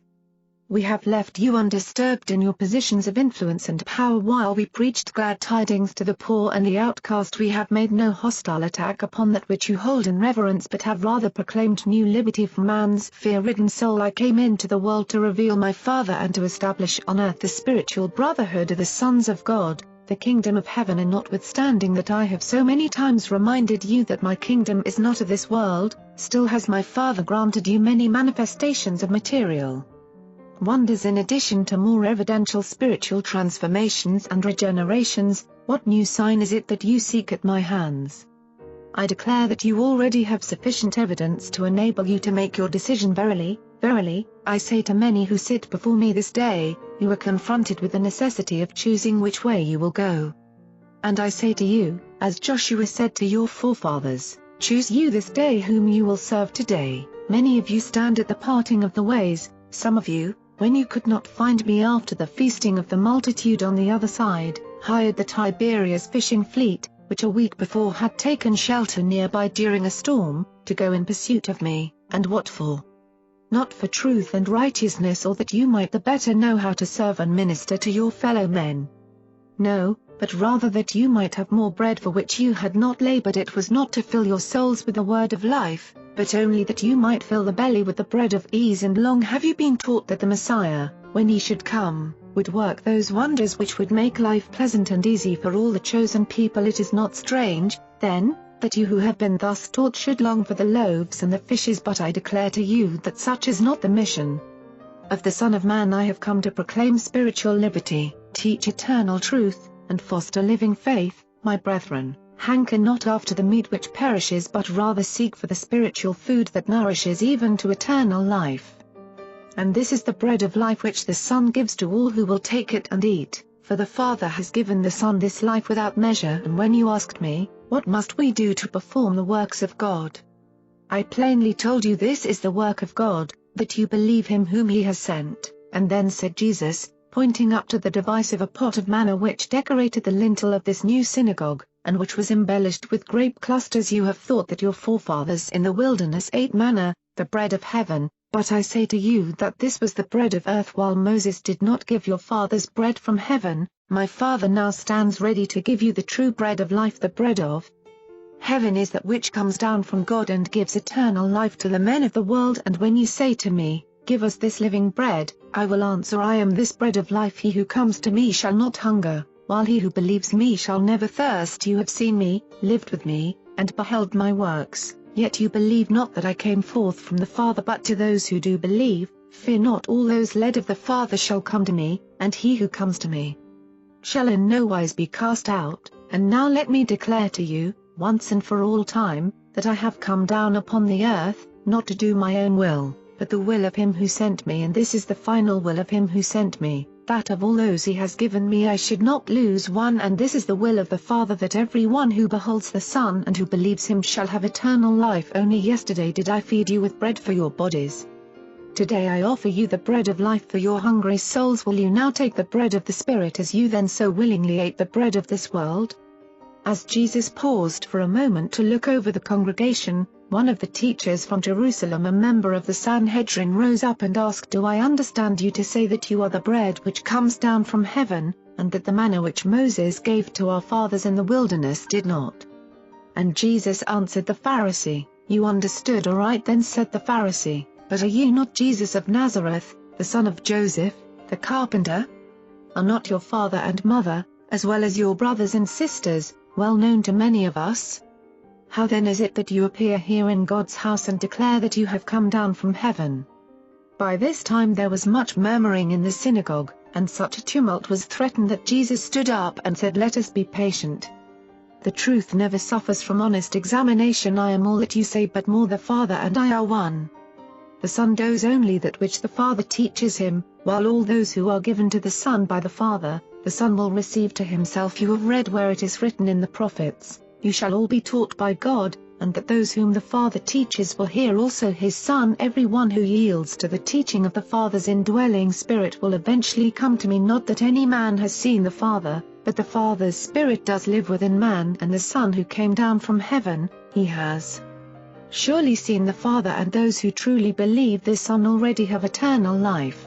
I am this bread of life. Your fathers ate manna in the wilderness and are dead, but this bread which comes down from God, if a man eats thereof, he shall never die. In spirit I repeat, I am this living bread, and every soul who attains the realization of this united nature of God and man shall live forever. And this bread of life which I give to all who will receive as my own living and combined nature the Father and the Son, and the Son one with the Father, that is my life-giving revelation to the world and my saving gift to all nations." When Jesus had finished speaking, the ruler of the synagogue dismissed the congregation, but they would not depart. They crowded up around Jesus to ask more questions while others murmured and disputed among themselves, and this state of affairs continued for more than 3 hours. It was well past 7 o'clock before the audience finally dispersed. The after-meeting, many were the questions asked Jesus during this after-meeting. Some were asked by his perplexed disciples, but more were asked by cavilling unbelievers who sought only to embarrass and entrap him. One of the visiting Pharisees, mounting a lampstand, shouted out this question: "You tell us that you are the bread of life. How can you give us your flesh to eat or your blood to drink? What avail is your teaching if it cannot be carried out?" And Jesus answered this question, saying, "I did not teach you that my flesh is the bread of life, nor that my blood is the water thereof, but I did say that my life in the flesh is a bestowal of the bread of heaven." The fact of the Word of God bestowed in the flesh and the phenomenon of the Son of Man subject to the will of God constitute a reality of experience which is equivalent to the divine sustenance. "You cannot eat my flesh nor can you drink my blood, but you can become one in spirit with me, even as I am one in spirit with the Father. You can be nourished by the eternal Word of God, which is indeed the bread of life, and which has been bestowed in the likeness of mortal flesh. And you can be watered in soul by the divine Spirit, which is truly the water of life. The Father has sent me into the world to show how he desires to indwell and direct all men. And I have so lived this life in the flesh as to inspire all men likewise ever to seek to know and do the will of the indwelling Heavenly Father." Then one of the Jerusalem spies who had been observing Jesus and his apostles, said, "We notice that neither you nor your apostles wash your hands properly before you eat bread. You must well know that such a practice as eating with defiled and unwashed hands is a transgression of the law of the elders. Neither do you properly wash your drinking cups and eating vessels. Why is it that you show such disrespect for the traditions of the fathers and the laws of our elders?" And when Jesus heard him speak, he answered, "Why is it that you transgress the commandments of God by the laws of your tradition? The commandment says, 'Honor your father and your mother,' and directs that you share with them your substance if necessary. But you enact a law of tradition which permits undutiful children to say that the money wherewith the parents might have been assisted has been given to God. The law of the elders thus relieves such crafty children of their responsibility, notwithstanding that the children subsequently use all such monies for their own comfort. Why is it that you in this way make void the commandment by your own tradition? Well did Isaiah prophesy of you hypocrites, saying, 'This people honors me with their lips, but their heart is far from me. In vain do they worship me, teaching as their doctrines the precepts of men.' You can see how it is that you desert the commandment while you hold fast to the tradition of men. Altogether willing are you to reject the word of God while you maintain your own traditions, and in many other ways do you dare to set up your own teachings above the law and the prophets." Jesus then directed his remarks to all present. He said, "But hearken to me, all of you. It is not that which enters into the mouth that spiritually defiles the man, but rather that which proceeds out of the mouth and from the heart." But even the apostles failed fully to grasp the meaning of his words, for Simon Peter also asked him, "Lest some of your hearers be unnecessarily offended, would you explain to us the meaning of these words?" And then said Jesus to Peter, "Are you also hard of understanding? Know you not that every plant which my heavenly Father has not planted shall be rooted up? Turn now your attention to those who would know the truth. You cannot compel men to love the truth. Many of these teachers are blind guides, and you know that, if the blind lead the blind, both shall fall into the pit. But hearken while I tell you the truth concerning those things which morally defile and spiritually contaminate men. I declare it is not that which enters the body by the mouth or gains access to the mind through the eyes and ears, that defiles the man. Man is only defiled by that evil which may originate within the heart, and which finds expression in the words and deeds of such unholy persons. Do you not know it is from the heart that there come forth evil thoughts, wicked projects of murder, theft, and adulteries, together with jealousy, pride, anger, revenge, railings, and false witness?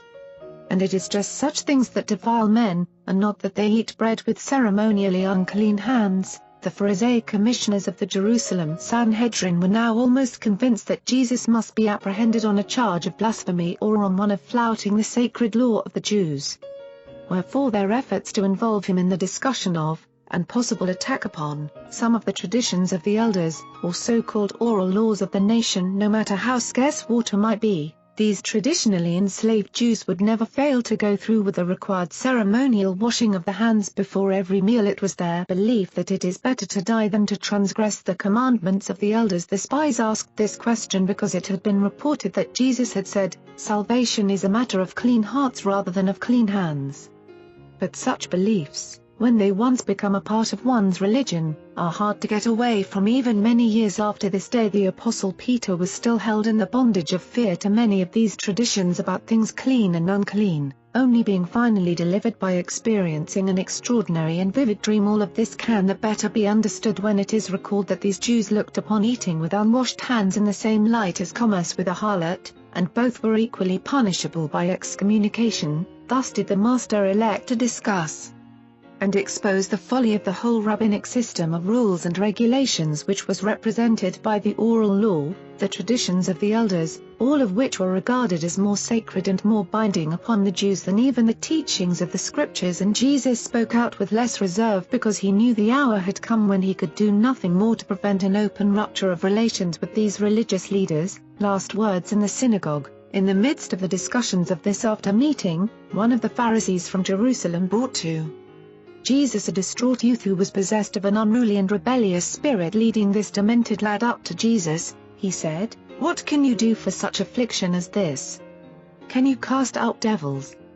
And when the Master looked upon the youth, he was moved with compassion and, beckoning for the lad to come to him, took him by the hand and said, "You know who I am. Come out of him. And I charge one of your loyal fellows to see that you do not return." And immediately the lad was normal and in his right mind. And this is the first case where Jesus really cast an evil spirit out of a human being. All of the previous cases were only supposed possession of the devil. But this was a genuine case of demoniac possession, even such as sometimes occurred in those days and right up to the day of Pentecost, when the Master's Spirit was poured out upon all flesh, making it forever impossible for these few celestial rebels to take such advantage of certain unstable types of human beings. When the people marveled, one of the Pharisees stood up and charged that Jesus could do these things because he was in league with devils. That he admitted in the language which he employed in casting out this devil that they were known to each other. And he went on to state that the religious teachers and leaders at Jerusalem had decided that Jesus did all his so-called miracles by the power of Beelzebub, the prince of devils. Said the Pharisee, "Have nothing to do with this man. He is in partnership with Satan." Then said Jesus, "How can Satan cast out Satan? A kingdom divided against itself cannot stand. If a house be divided against itself, it is soon brought to desolation. Can a city withstand a siege if it is not united? If Satan casts out Satan, he is divided against himself.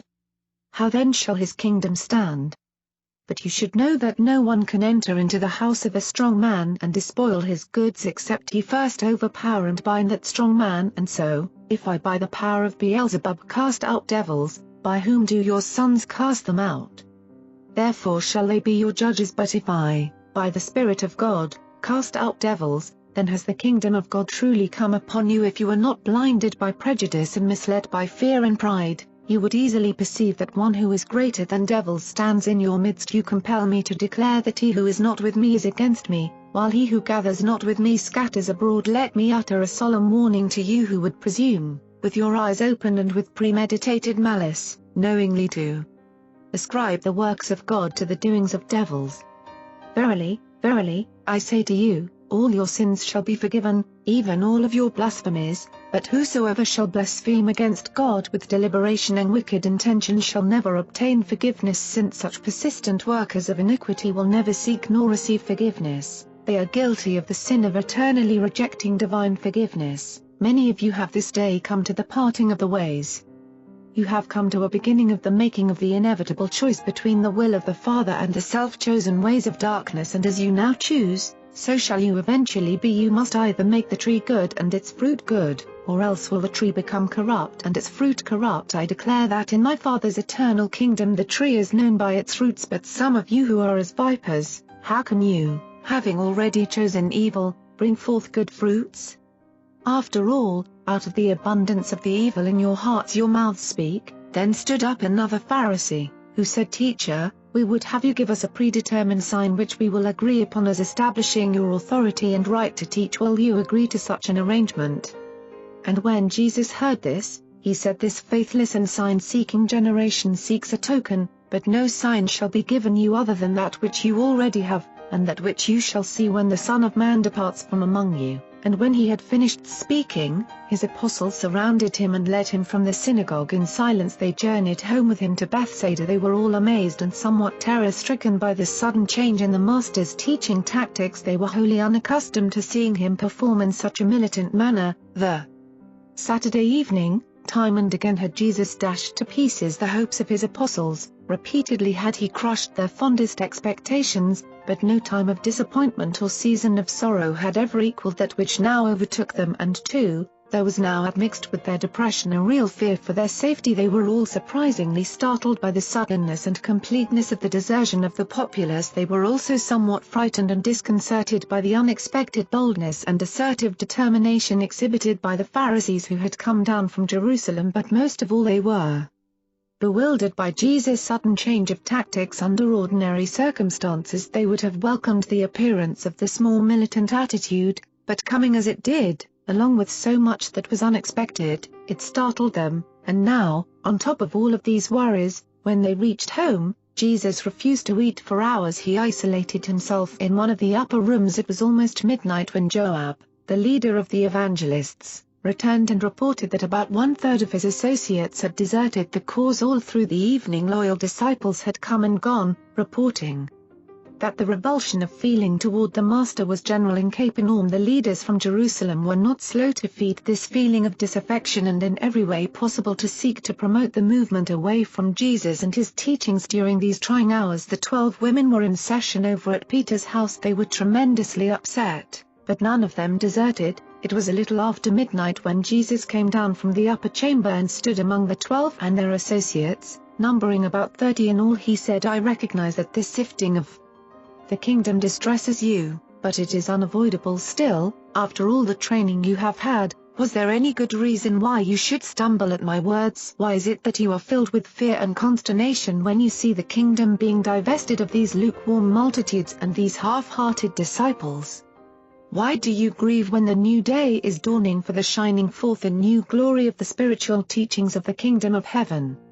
If you find it difficult to endure this test, what, then, will you do when the Son of Man must return to the Father? When and how will you prepare yourselves for the time when I ascend to the place whence I came to this world? My beloved, you must remember that it is the Spirit that quickens. The flesh and all that pertains thereto is of little profit. The words which I have spoken to you are spirit and life. Be of good cheer. I have not deserted you. Many shall be offended by the plain speaking of these days. Already you have heard that many of my disciples have turned back. They walk no more with me. From the beginning I knew that these half-hearted believers would fall out by the way. Did I not choose you 12 men and set you apart as ambassadors of the kingdom? And now at such a time as this would you also desert? Let each of you look to his own faith, for one of you stands in grave danger." And when Jesus had finished speaking, Simon Peter said, "Yes, Lord, we are sad and perplexed, but we will never forsake you. You have taught us the words of eternal life. We have believed in you and followed with you all this time. We will not turn back, for we know that you are sent by God." And as Peter ceased speaking, they all with one accord nodded their approval of his pledge of loyalty. Then said Jesus, "Go to your rest, for busy times are upon us. Active days are just ahead." The Urantia book, paper, Last Days at Capernaum, on the eventful Saturday night of April, as Jesus was speaking words of comfort and courage to his downcast and bewildered disciples, at Tiberias a council was being held between Herod Antipas and a group of special commissioners representing the Jerusalem Sanhedrin. These scribes and Pharisees urged Herod to arrest Jesus. They did their best to convince him that Jesus was stirring up the populace to dissension and even to rebellion, but Herod refused to take action against him as a political offender. Herod's advisors had correctly reported the episode across the lake when the people sought to proclaim Jesus king and how he rejected the proposal. One of Herod's official family, Shusha, whose wife belonged to the women's ministering corps, had informed him that Jesus did not propose to meddle with the affairs of earthly rule, that he was only concerned with the establishment of the spiritual brotherhood of his believers, which brotherhood he called the kingdom of heaven. Herod had confidence in Shusha's reports, so much so that he refused to interfere with Jesus' activities. Herod was also influenced at this time, in his attitude toward Jesus, by his superstitious fear of John the Baptist. Herod was one of those apostate Jews who, while he believed nothing, feared everything. He had a bad conscience for having put John to death, and he did not want to become entangled in these intrigues against Jesus. He knew of many cases of sickness which had been apparently healed by Jesus, and he regarded him as either a prophet or a relatively harmless religious fanatic. When the Jews threatened to report to Caesar that he was shielding a traitorous subject, Herod ordered them out of his council chamber. Thus matters rested for 1 week, during which time Jesus prepared his followers for the impending dispersion, a week of council. From May to May Jesus held intimate counsel with his followers at the Zebedee house. Only the tried and trusted disciples were admitted to these conferences at this time. There were only about 100 disciples who had the moral courage to brave the opposition of the Pharisees and openly declare their adherence to Jesus. With this group he held sessions morning, afternoon, and evening. Small companies of inquirers assembled each afternoon by the seaside, where some of the evangelists or apostles discoursed to them. These groups seldom numbered more than 50. On Friday of this week official action was taken by the rulers of the Capernaum synagogue, closing the house of God to Jesus and all his followers. This action was taken at the instigation of the Jerusalem Pharisees. Jairus resigned as chief ruler and openly aligned himself with Jesus. The last of the seaside meetings was held on Sabbath afternoon. May Jesus talked to less than 150 who had assembled at the time. This Saturday night marked the time of the lowest ebb in the tide of popular regard for Jesus and his teachings. From then on there was a steady, slow, but more healthful and dependable growth in favorable sentiment.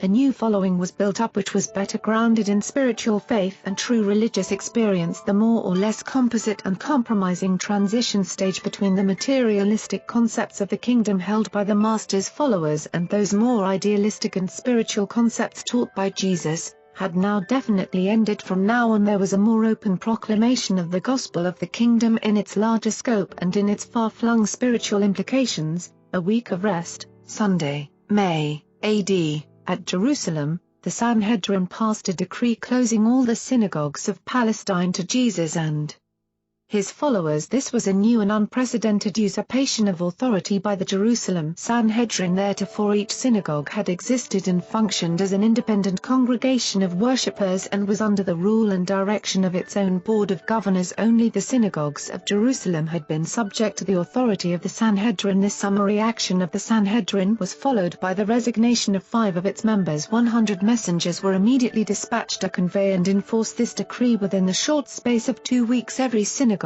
in Palestine had bowed to this manifesto of the Sanhedrin except the synagogue at Hebron. The rulers of the Hebron synagogue refused to acknowledge the right of the Sanhedrin to exercise such jurisdiction over their assembly. This refusal to accede to the Jerusalem decree was based on their contention of congregational autonomy rather than on sympathy with Jesus' cause. Shortly thereafter the Hebron synagogue was destroyed by fire. This same Sunday morning, Jesus declared a week's holiday, urging all of his disciples to return to their homes or friends to rest their troubled souls and speak words of encouragement to their loved ones. He said, "Go to your several places to play or fish while you pray for the extension of the kingdom." This week of rest enabled Jesus to visit many families and groups about the seaside. He also went fishing with David Zebedee on several occasions, and while he went about alone much of the time, there always lurked nearby 2 or 3 of David's most trusted messengers, who had no uncertain orders from their chief respecting the safeguarding of Jesus. There was no public teaching of any sort during this week of rest.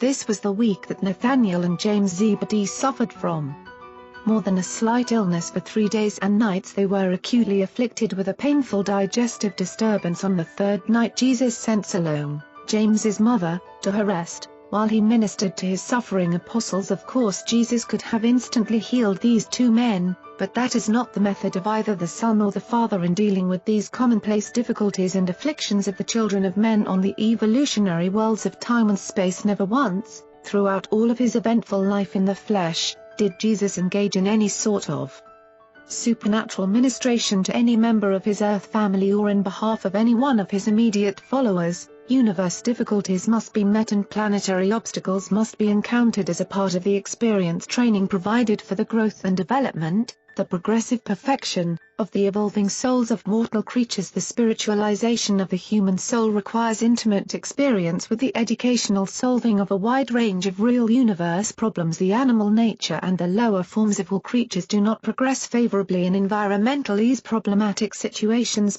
coupled with exertion stimuli, conspire to produce those activities of mind, soul, and spirit which contribute mightily to the achievement of worthy goals of mortal progression and to the attainment of higher levels of spirit destiny. The Second Tiberias Conference, on May 2, Conference at Tiberias between the authorities at Jerusalem and Herod Antipas was convened. Both the religious and the political leaders from Jerusalem were in attendance. The Jewish leaders were able to report to Herod that practically all the synagogues in both Galilee and Judea were close to Jesus' teachings. A new effort was made to have Herod place Jesus under arrest, but he refused to do their bidding on May. However, Herod did agree to the plan of permitting the Sanhedrin authorities to seize Jesus and carry him to Jerusalem to be tried on religious charges, provided the Roman ruler of Judea concurred in such an arrangement. Meanwhile, Jesus' enemies were industriously spreading the rumor throughout Galilee that Herod had become hostile to Jesus,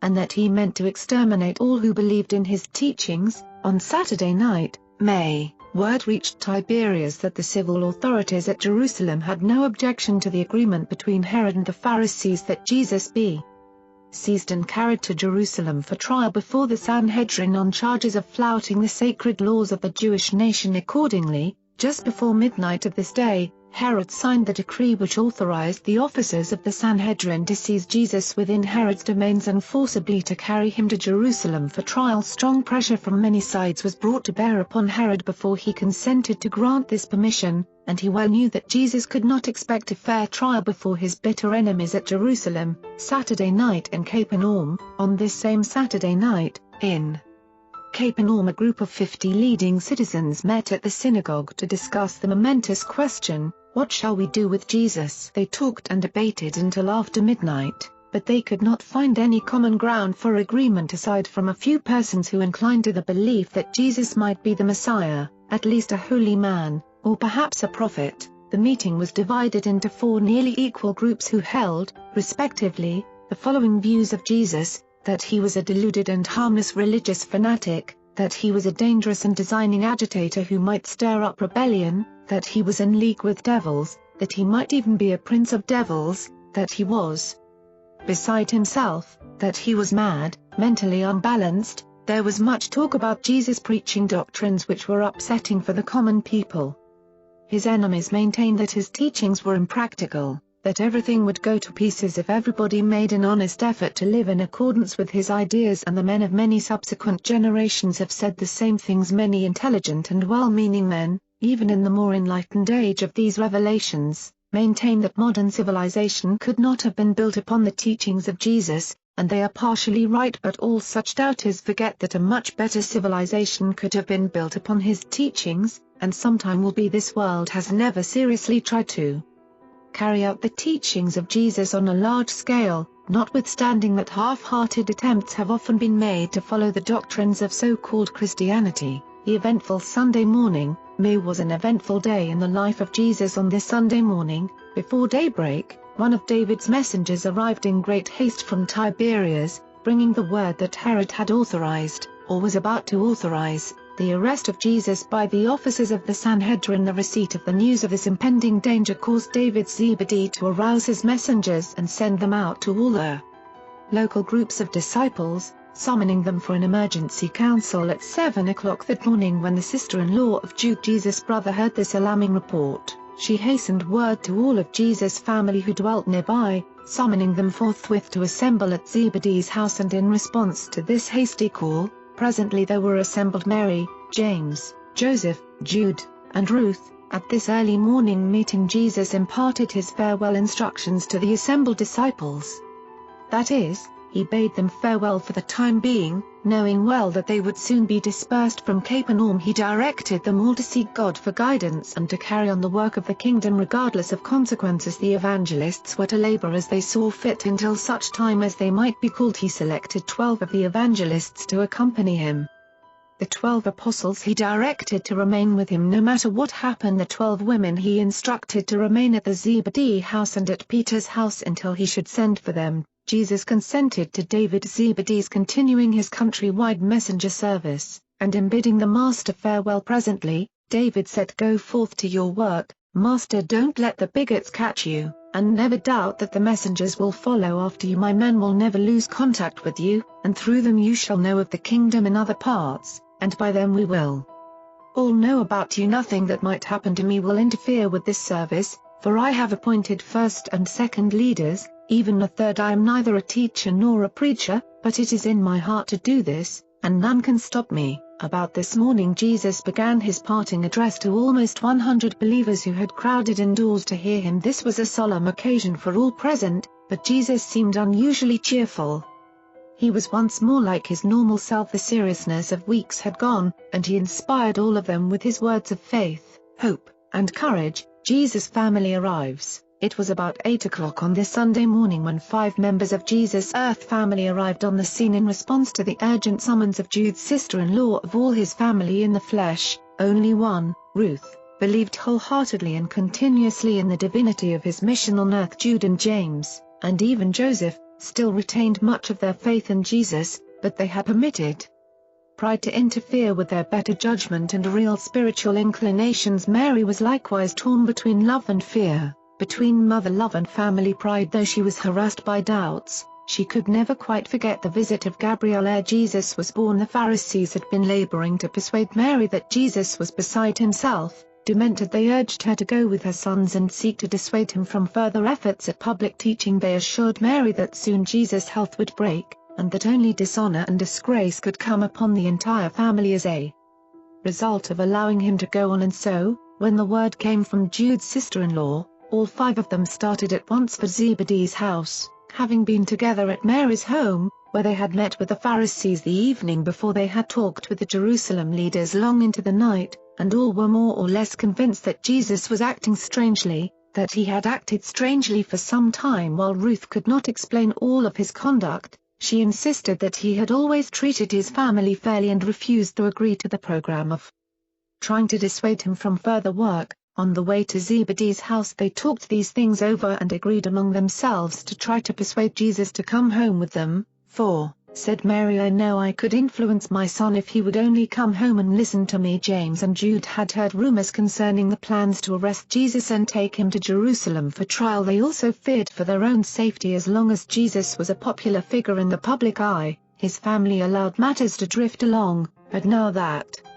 the people of Capernaum and the leaders at Jerusalem had suddenly turned against him, they began keenly to feel the pressure of the supposed disgrace of their embarrassing position. They had expected to meet Jesus, take him aside, and urge him to go home with them. They had thought to assure him that they would forget his neglect of them, they would forgive and forget, if he would only give up the foolishness of trying to preach a new religion which could bring only trouble to himself and dishonor upon his family. To all of this Ruth would say only, "I will tell my brother that I think he is a man of God, and that I hope he would be willing to die before he would allow these wicked Pharisees to stop his preaching." Joseph promised to keep Ruth quiet while the others labored with Jesus. When they reached the Zebedee house, Jesus was in the very midst of delivering his parting address to the disciples. They sought to gain entrance to the house, but it was crowded to overflowing. Finally they established themselves on the back porch and had word passed into Jesus, from person to person, so that it finally was whispered to him by Simon Peter, who interrupted his talking for the purpose, and who said, "Behold, your mother and your brothers are outside, and they are very anxious to speak with you." Now it did not occur to his mother how important was the giving of this parting message to his followers, neither did she know that his address was likely to be terminated any moment by the arrival of his apprehenders. She really thought, after so long an apparent estrangement, in view of the fact that she and his brothers had shown the grace actually to come to him, that Jesus would cease speaking and come to them the moment he received word they were waiting. It was just another of those instances in which his earth family could not comprehend that he must be about his Father's business, and so Mary and his brothers were deeply hurt when, notwithstanding that he paused in his speaking to receive the message, instead of his rushing out to greet them, they heard his musical voice speak with increased volume, "Say to my mother and my brothers that they should have no fear, for me the Father who sent me into the world will not forsake me. Neither shall any harm come upon my family. Bid them be of good courage and put their trust in the Father of the kingdom. But, after all, who is my mother and who are my brothers?" And stretching forth his hands toward all of his disciples assembled in the room, he said, "I have no mother. I have no brothers. Behold my mother, and behold my brethren. For whosoever does the will of my Father who is in heaven, the same is my mother, my brother, and my sister." And when Mary heard these words, she collapsed in Jude's arms. They carried her out in the garden to revive her while Jesus spoke the concluding words of his parting message. He would then have gone out to confer with his mother and his brothers, but a messenger arrived in haste from Tiberias bringing word that the officers of the Sanhedrin were on their way with authority to arrest Jesus and carry him to Jerusalem. Andrew received this message and, interrupting Jesus, told it to him. Andrew did not recall that David had posted some 25 sentinels about the Zebedee house, and that no one could take them by surprise. So he asked Jesus what should be done. The master stood there in silence while his mother, having heard the words, "I have no mother," was recovering from the shock in the garden. It was at just this time that a woman in the room stood up and exclaimed, "Blessed is the womb that bore you, and blessed are the breasts that nursed you." Jesus turned aside a moment from his conversation with Andrew to answer this woman by saying, "No, rather is the one blessed who hears the word of God and dares to obey it." Mary and Jesus' brothers thought that Jesus did not understand them, that he had lost interest in them, little realizing that it was they who failed to understand Jesus. Jesus fully understood how difficult it is for men to break with their past. He knew how human beings are swayed by the preacher's eloquence, and how the conscience responds to emotional appeal as the mind does to logic and reason, but he also knew how far more difficult it is to persuade men to disown the past. It is forever true that all who may think they are misunderstood or not appreciated have in Jesus a sympathizing friend and an understanding counselor. He had warned his apostles that a man's foes may be they of his own household, but he had hardly realized how near this prediction would come to apply to his own experience. Jesus did not forsake his earth family to do his Father's work. They forsook him later on, after the Master's death and resurrection, when James became connected with the early Christian movement. He suffered immeasurably as a result of his failure to enjoy this earlier association with Jesus and his disciples. In passing through these events, Jesus chose to be guided by the limited knowledge of his human mind. He desired to undergo the experience with his associates as a mere man, and it was in the human mind of Jesus to see his family before he left. He did not wish to stop in the midst of his discourse and thus render their first meeting after so long a separation such a public affair. He had intended to finish his address and then have a visit with them before leaving, but this plan was thwarted by the conspiracy of events which immediately followed. The haste of their flight was augmented by the arrival of a party of David's messengers at the rear entrance of the Zebedee home. The commotion produced by these men frightened the apostles into thinking that these new arrivals might be their apprehenders, and in fear of immediate arrest, they hastened through the front entrance to the waiting boat. And all of this explains why Jesus did not see his family waiting on the back porch, but he did say to David Zebedee as he entered the boat in hasty flight, "Tell my mother and my brothers that I appreciate their coming, and that I intended to see them, admonish them to find no offense in me, but rather to seek for a knowledge of the will of God and for grace and courage to do that will." The hasty flight. And so it was on this Sunday morning, the 22nd of May, in the year AD, that Jesus, with his 12 apostles and the 12 evangelists, engaged in this hasty flight from the Sanhedrin officers who were on their way to Bethsaida with authority from Herod Antipas to arrest him and take him to Jerusalem for trial on charges of blasphemy and other violations of the sacred laws of the Jews. It was almost 8:30 this beautiful morning when this company of 25 manned the oars and pulled for the eastern shore of the Sea of Galilee. Following the master's boat was another and smaller craft, containing 6 of David's messengers, who had instructions to maintain contact with Jesus and his associates and to see that information of their whereabouts and safety was regularly transmitted to the home of Zebedee in Bethsaida, which had served as headquarters for the work of the kingdom for some time, but Jesus was never again to make his home at the house of Zebedee from now on. Throughout the remainder of his earth life, the master truly had not where to lay his head, no more did he have even the semblance of a settled abode. They rode over to near the village of Cariza, put their boat in the custody of friends, and began the wanderings of this eventful last year of the master's life on earth. For a time they remained in the domains of Philip, going from Cariza up to Caesarea Philippi, thence making their way over to the coast of Phoenicia. The crowd lingered about the home of Zebedee, watching these two boats make their way over the lake toward the eastern shore, and they were well started when the Jerusalem officers hurried up and began their search for Jesus. They refused to believe he had escaped them, and while Jesus and his party were journeying northward through Britannia, the Pharisees and their assistants spent almost a full week vainly searching for him in the neighborhood of Capernaum. Jesus' family returned to their home in Capernaum and spent almost a week in talking, debating, and praying. They were filled with confusion and consternation. They enjoyed no peace of mind until Thursday afternoon, when Ruth returned from a visit to the Zebedee house, where she learned from David that her brother was safe and in good health and making his way towards the Phoenician coast, the Urantia book, paper, fleeing through northern Galilee. Soon after landing near Cariza on this eventful Sunday, Jesus and the 24 went a little way to the north, where they spent the night in a beautiful park south of Bethsaida. As they were familiar with this camping place, having stopped there in days gone by before retiring for the night, the master called his followers around him and discussed with them the plans for their projected tour through Britannia and northern Galilee to the Phoenician coast. "Why do the heathen rage?" said Jesus. You should all recall how the psalmist spoke of these times, saying, "Why do the heathen rage and the peoples plot in vain?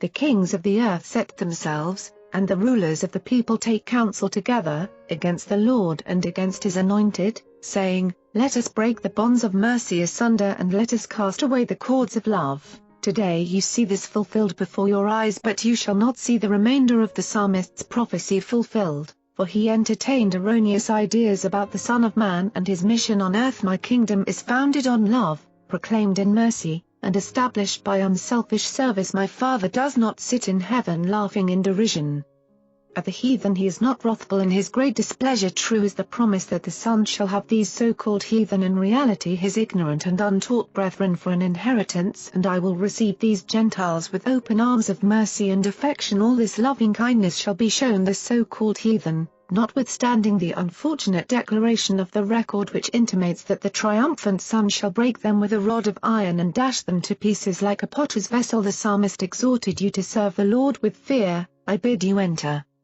into the exalted privileges of divine sonship by faith. He commands you to rejoice with trembling. I bid you rejoice with assurance. He says, kiss the Son, lest he be angry, and you perish when his wrath is kindled. But you who have lived with me well know that anger and wrath are not a part of the establishment of the kingdom of heaven in the hearts of men. But the psalmist did glimpse the true light when, in finishing this exhortation, he said, Blessed are they who put their trust in the Son. Jesus continued to teach the 24, saying, the heathen are not without excuse when they rage at us, because their outlook is small and narrow. They are able to concentrate their energies enthusiastically. Their goal is near and more or less visible. Wherefore do they strive with valiant and effective execution? You who have professed entrance into the kingdom of heaven are altogether too vacillating and indefinite in your teaching. Conduct the heathen strike directly for their objectives. You are guilty of too much chronic yearning if you desire to enter the kingdom. Why do you not take it by spiritual assault, even as the heathen take a city they lay siege to? You are hardly worthy of the kingdom when your service consists so largely in an attitude of regretting the past, whining over the present, and vainly hoping for the future. Why do the heathen rage? Because they know not the truth. Why do you languish in futile yearning? Because you obey not the truth. Cease your useless yearning and go forth bravely, doing that which concerns the establishment of the kingdom. In all that you do, become not one-sided and over-specialized. The Pharisees who seek our destruction verily think they are doing God's service. They have become so narrowed by tradition that they are blinded by prejudice and hardened by fear. Consider the Greeks, who have a science without religion, while the Jews have a religion without science. And when men become thus misled into accepting a narrow and confused disintegration of truth, their only hope of salvation is to become truth coordinated, converted. Let me emphatically state this eternal truth: if you, by truth coordination, learn to exemplify in your lives this beautiful wholeness of righteousness, your fellow men will then seek after you that they may gain what you have so acquired. The measure wherewith truth seekers are drawn to you represents the measure of your truth endowment, your righteousness. The extent to which you have to go with your message to the people is, in a way, the measure of your failure to live the whole or righteous life, the truth coordinated life. And many other things the Master taught his apostles and the evangelists before they bade him good night and sought rest upon their pillows. The evangelists in Chorazin. On Monday morning, May, Jesus directed Peter to go over to Chorazin with the 12 evangelists while he, with the 11, departed for Caesarea Philippi, going by way of the Jordan to the Damascus-Capernaum road, thence northeast to the junction with the road to Caesarea Philippi, and then on into that city, where they tarried and taught for 2 weeks. They arrived during the afternoon of Tuesday, May. Peter and the evangelists sojourned in Chorazin for 2 weeks, preaching the gospel of the kingdom to a small but earnest company of believers, but they were not able to win many new converts. No city of all Galilee yielded so few souls for the kingdom as Chorazin. In accordance with Peter's instructions, the 12 evangelists had less to say about healing things physical, while they preached and taught with increased vigor the spiritual truths of the heavenly kingdom. These 2 weeks at Chorazin constituted a veritable baptism of adversity for the 12 evangelists, in that it was the most difficult and unproductive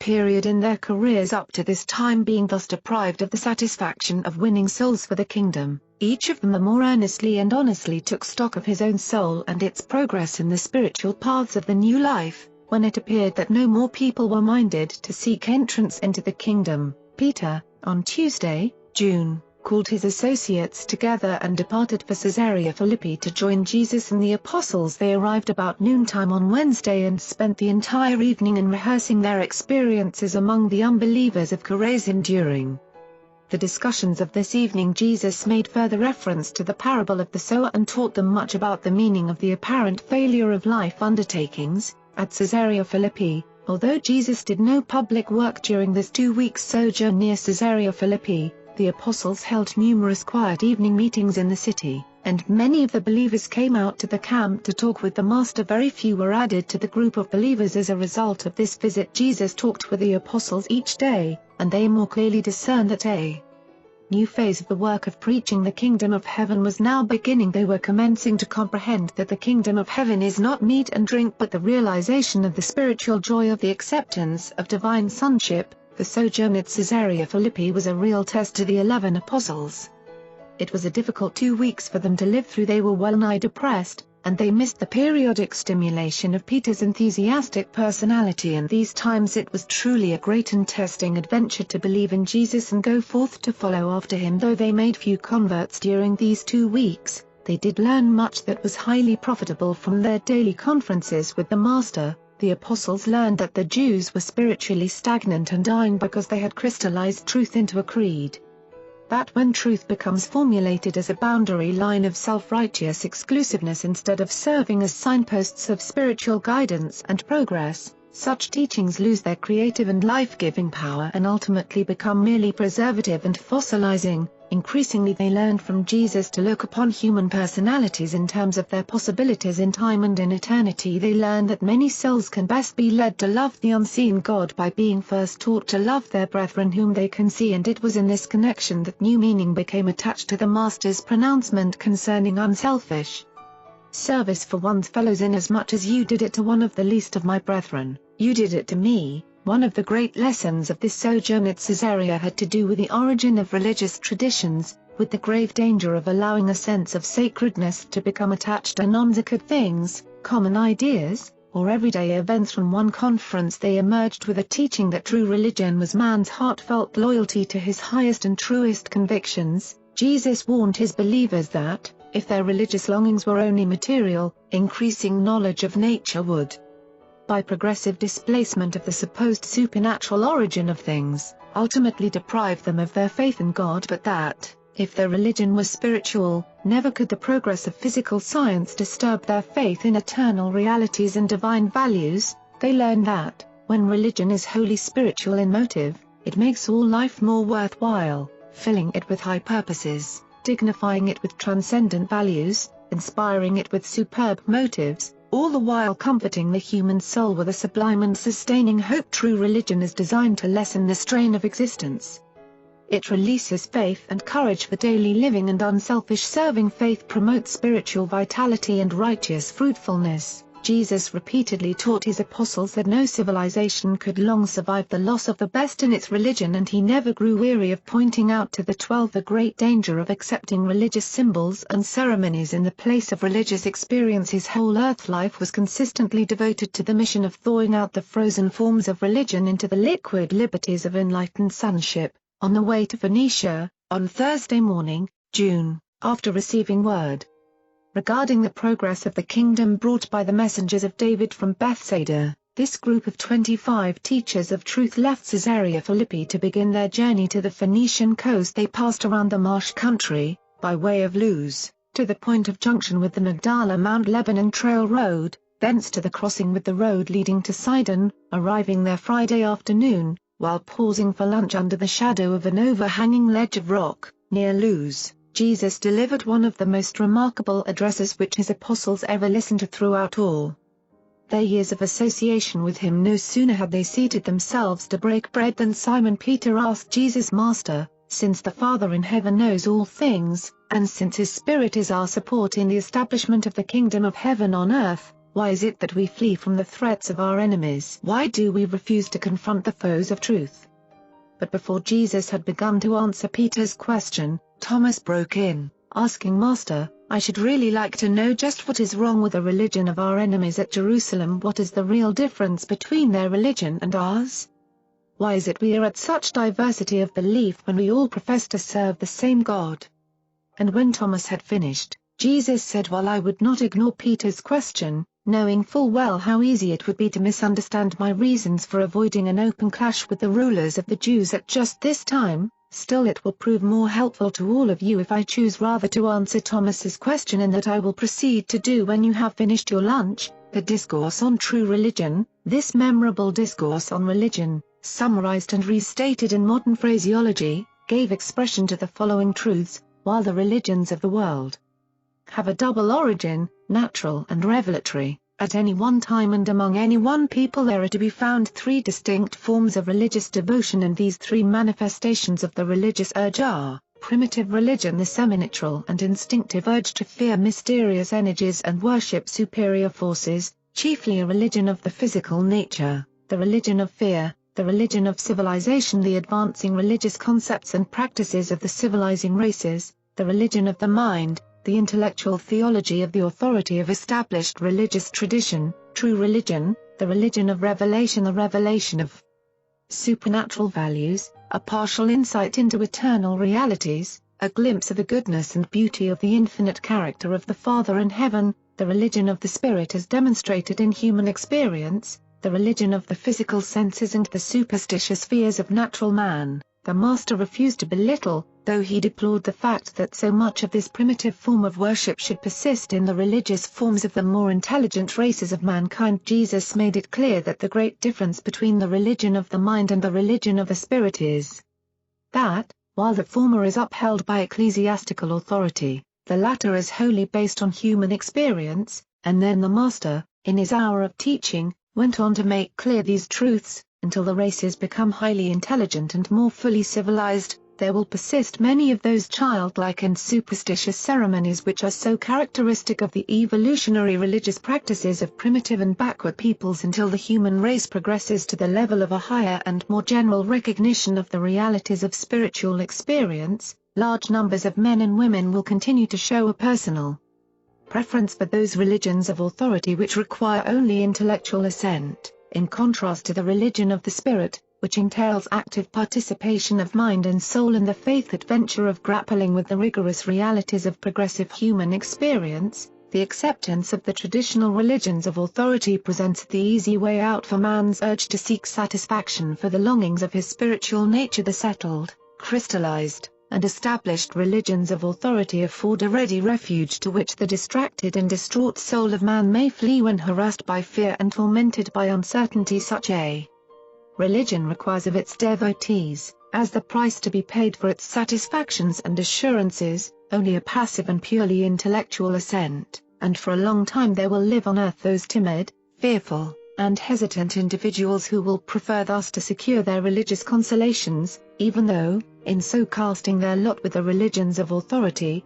they compromise the sovereignty of personality, debase the dignity of self-respect, and utterly surrender the right to participate in that most thrilling and inspiring of all possible human experiences, the personal quest for truth, the exhilaration of facing the perils of intellectual discovery, the determination to explore the realities of personal religious experience, the supreme satisfaction of experiencing the personal triumph of the actual realization of the victory of spiritual faith over intellectual doubt as it is honestly won in the supreme adventure of all human existence, man seeking God, for himself and as himself, and finding him. The religion of the Spirit means effort, struggle, conflict, faith, determination, love, loyalty, and progress. The religion of the mind, the theology of authority, requires little or none of these exertions from its formal believers' tradition as a safe refuge and an easy path for those fearful and half-hearted souls who instinctively shun the spirit struggles and mental uncertainties associated with those faith voyages of daring adventure out upon the high seas of unexplored truth in search for the farther shores of spiritual realities as they may be discovered by the progressive human mind and experienced by the evolving human soul.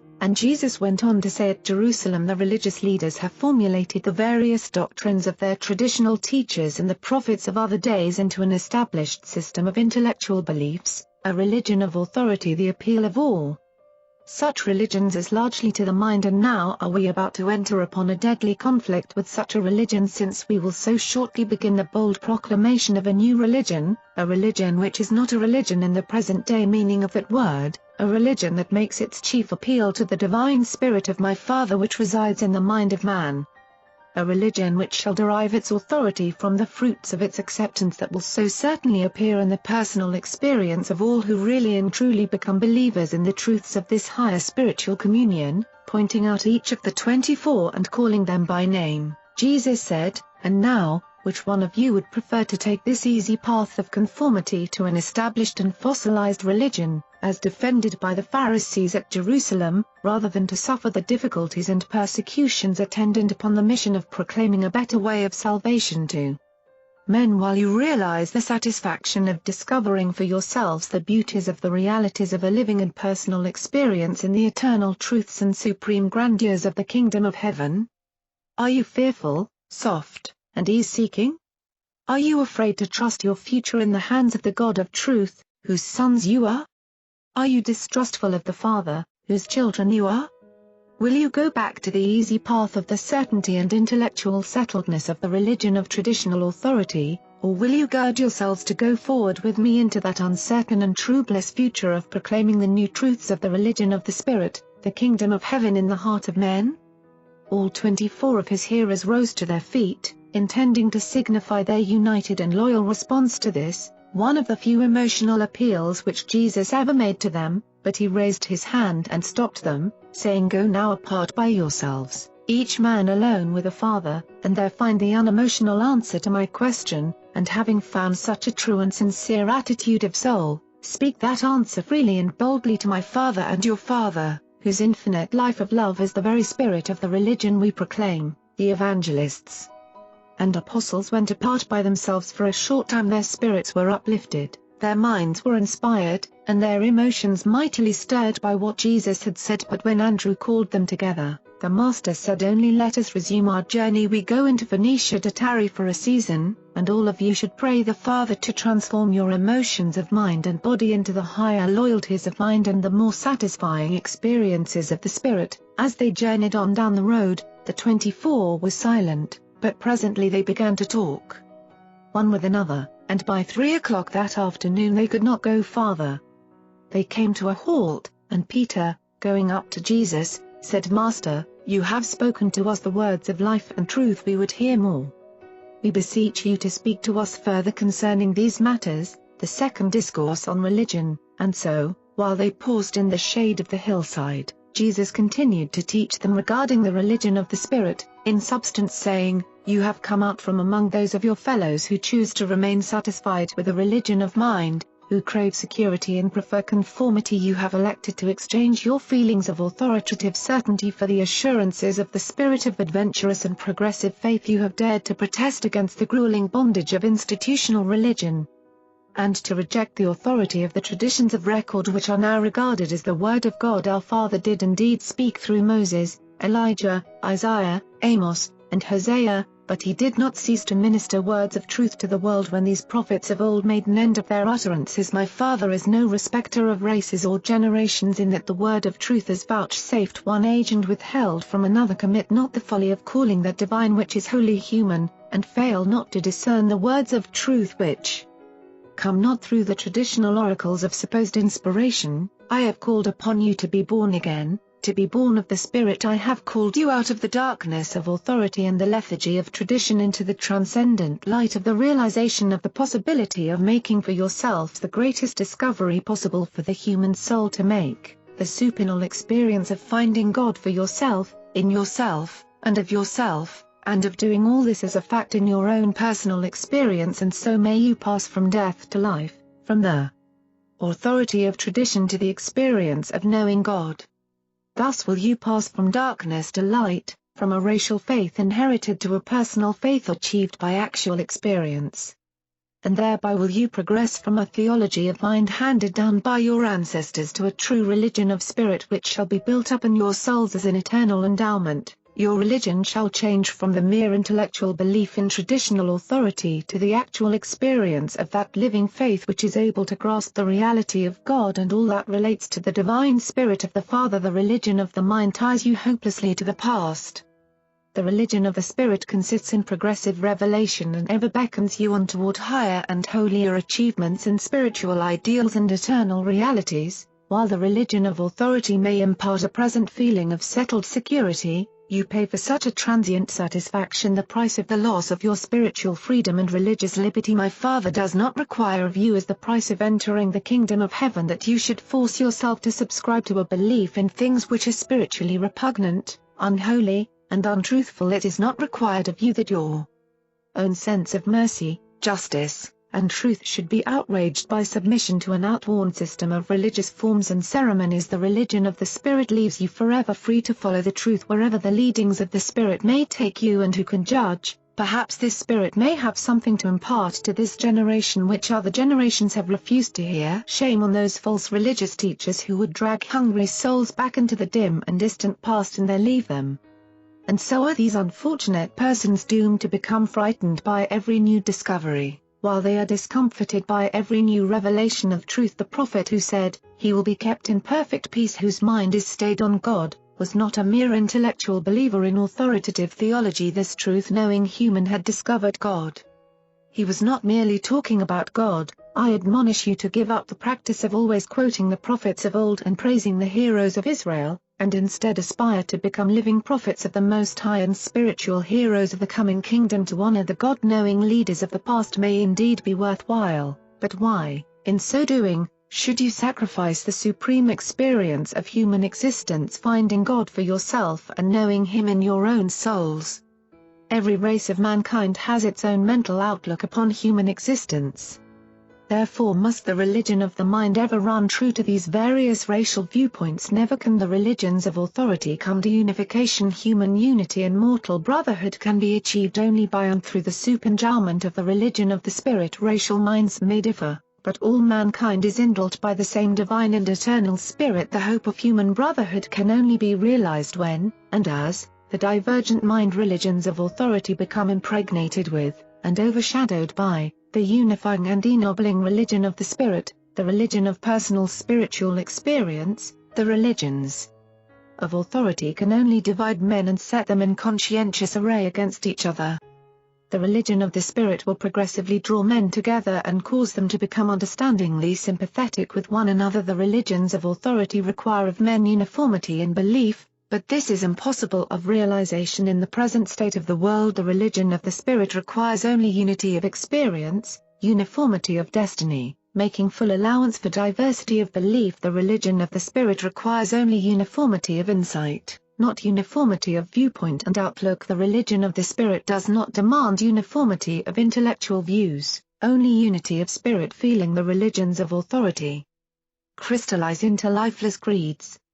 The religion of the Spirit grows into the increasing joy and liberty of ennobling deeds of loving service and merciful ministration. But watch, lest any of you look with disdain upon the children of Abraham because they have fallen on these evil days of traditional barrenness. Our forefathers gave themselves up to the persistent and passionate search for God, and they found him as no other whole race of men have ever known him since the times of Adam, who knew much of this as he was himself a son of God. My Father has not failed to mark the long and untiring struggle of Israel, ever since the days of Moses, to find God and to know God. For weary generations the Jews have not ceased to toil, sweat, groan, travail, and endure the sufferings and experience the sorrows of a misunderstood and despised people, all in order that they might come a little nearer the discovery of the truth about God. And, notwithstanding all the failures and falterings of Israel, our fathers progressively, from Moses to the times of Amos and Hosea, did reveal increasingly to the whole world an ever clearer and more truthful picture of the eternal God. And so was the way prepared for this still greater revelation of the Father which you have been called to share. Never forget there is only one adventure which is more satisfying and thrilling than the attempt to discover the will of the living God, and that is the supreme experience of honestly trying to do that divine will and fail not to remember that the will of God can be done in any earthly occupation. Some callings are not holy and others secular. All things are sacred in the lives of those who are spirit-led.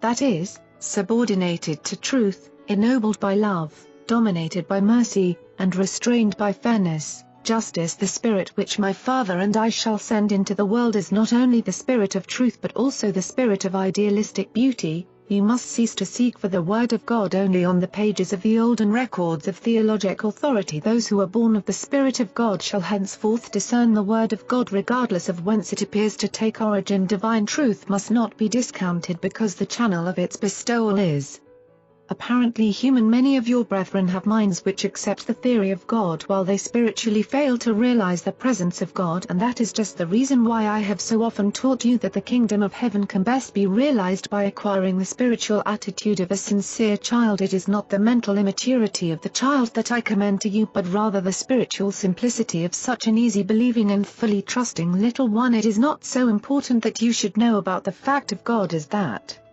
you should increasingly grow in the ability to feel the presence of God. When you once begin to find God in your soul, presently you will begin to discover him in other men's souls and eventually in all the creatures and creations of a mighty universe. But what chance does the Father have to appear as a God of supreme loyalties and divine ideals in the souls of men who give little or no time to the thoughtful contemplation of such eternal realities?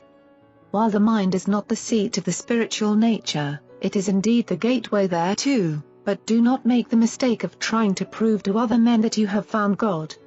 You cannot consciously produce such valid proof, albeit there are two positive and powerful demonstrations of the fact that you are God-knowing, and they are, the fruits of the Spirit of God showing forth in your daily routine life. The fact that your entire life plan furnishes positive proof that you have unreservedly risked everything you are and have on the adventure of survival after death in the pursuit of the hope of finding the God of eternity, whose presence you have foretasted in time. Now, mistake not, my Father will ever respond to the faintest flicker of faith.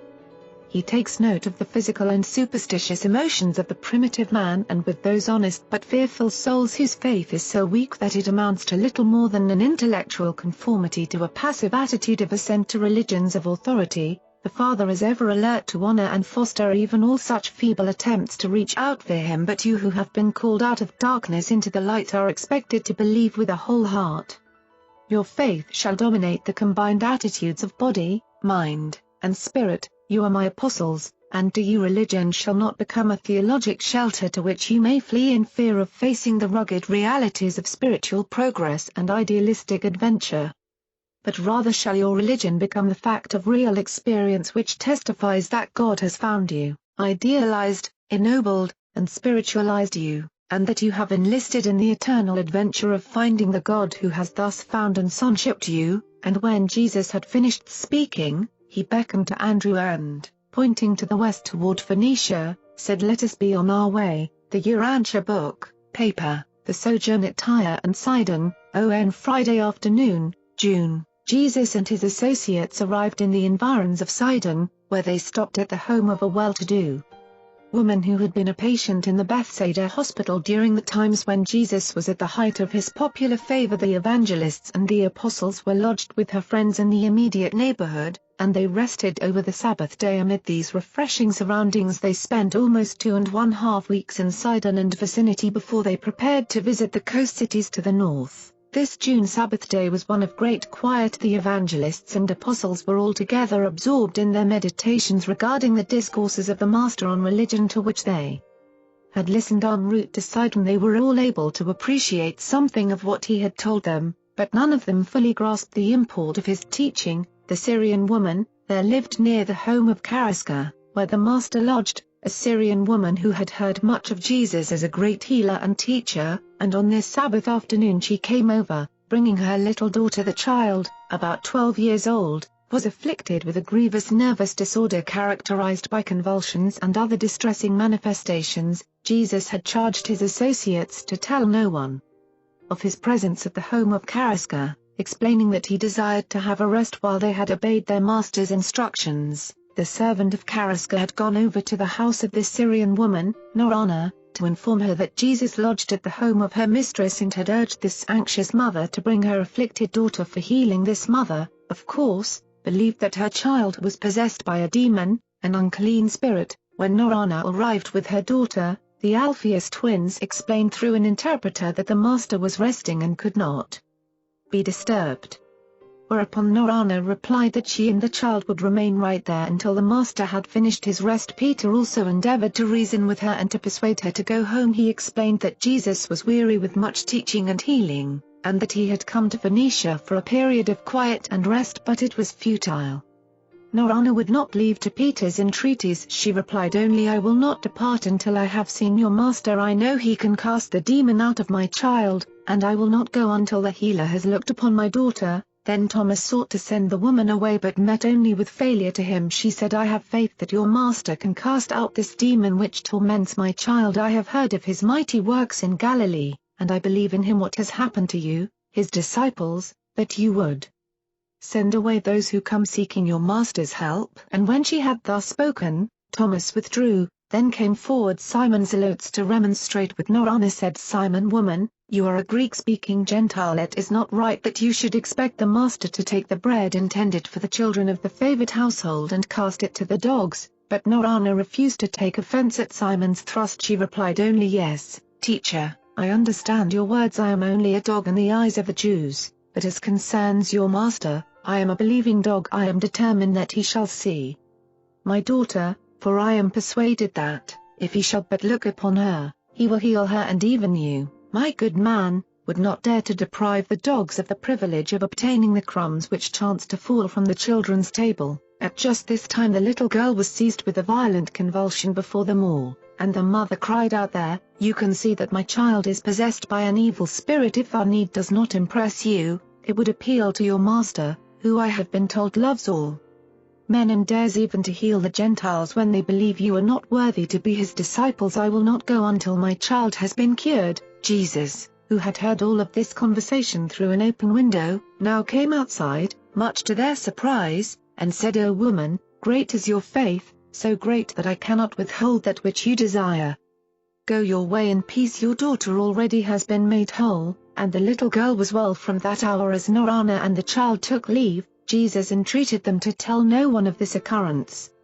And while his associates did comply with this request, the mother and the child ceased not to proclaim the fact of the little girl's healing throughout all the countryside and even in Sidon, so much so that Jesus found it advisable to change his lodgings within a few days. The next day, as Jesus taught his apostles, commenting on the cure of the daughter of the Syrian woman, he said, "And so it has been all the way along.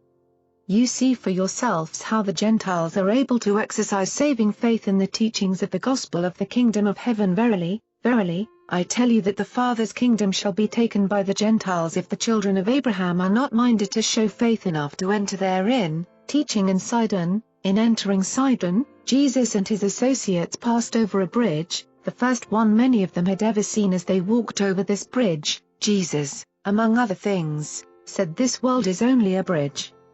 You may pass over it, but you should not think to build a dwelling place upon it." As the 24 began their labors in Sidon, Jesus went to stay in a home just north of the city, the house of Justa and her mother, Bernice. Jesus taught the 24 each morning at the home of Justa, and they went abroad in Sidon to teach and preach during the afternoons and evenings. The apostles and the evangelists were greatly cheered by the manner in which the Gentiles of Sidon received their message.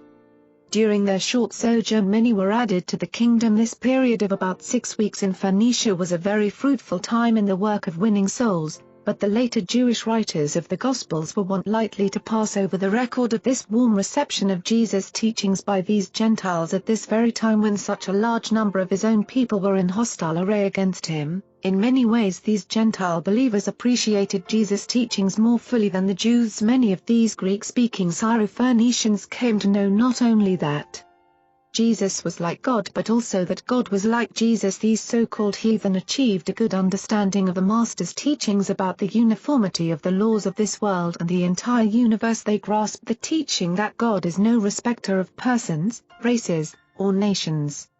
That there is no favoritism with the universal Father.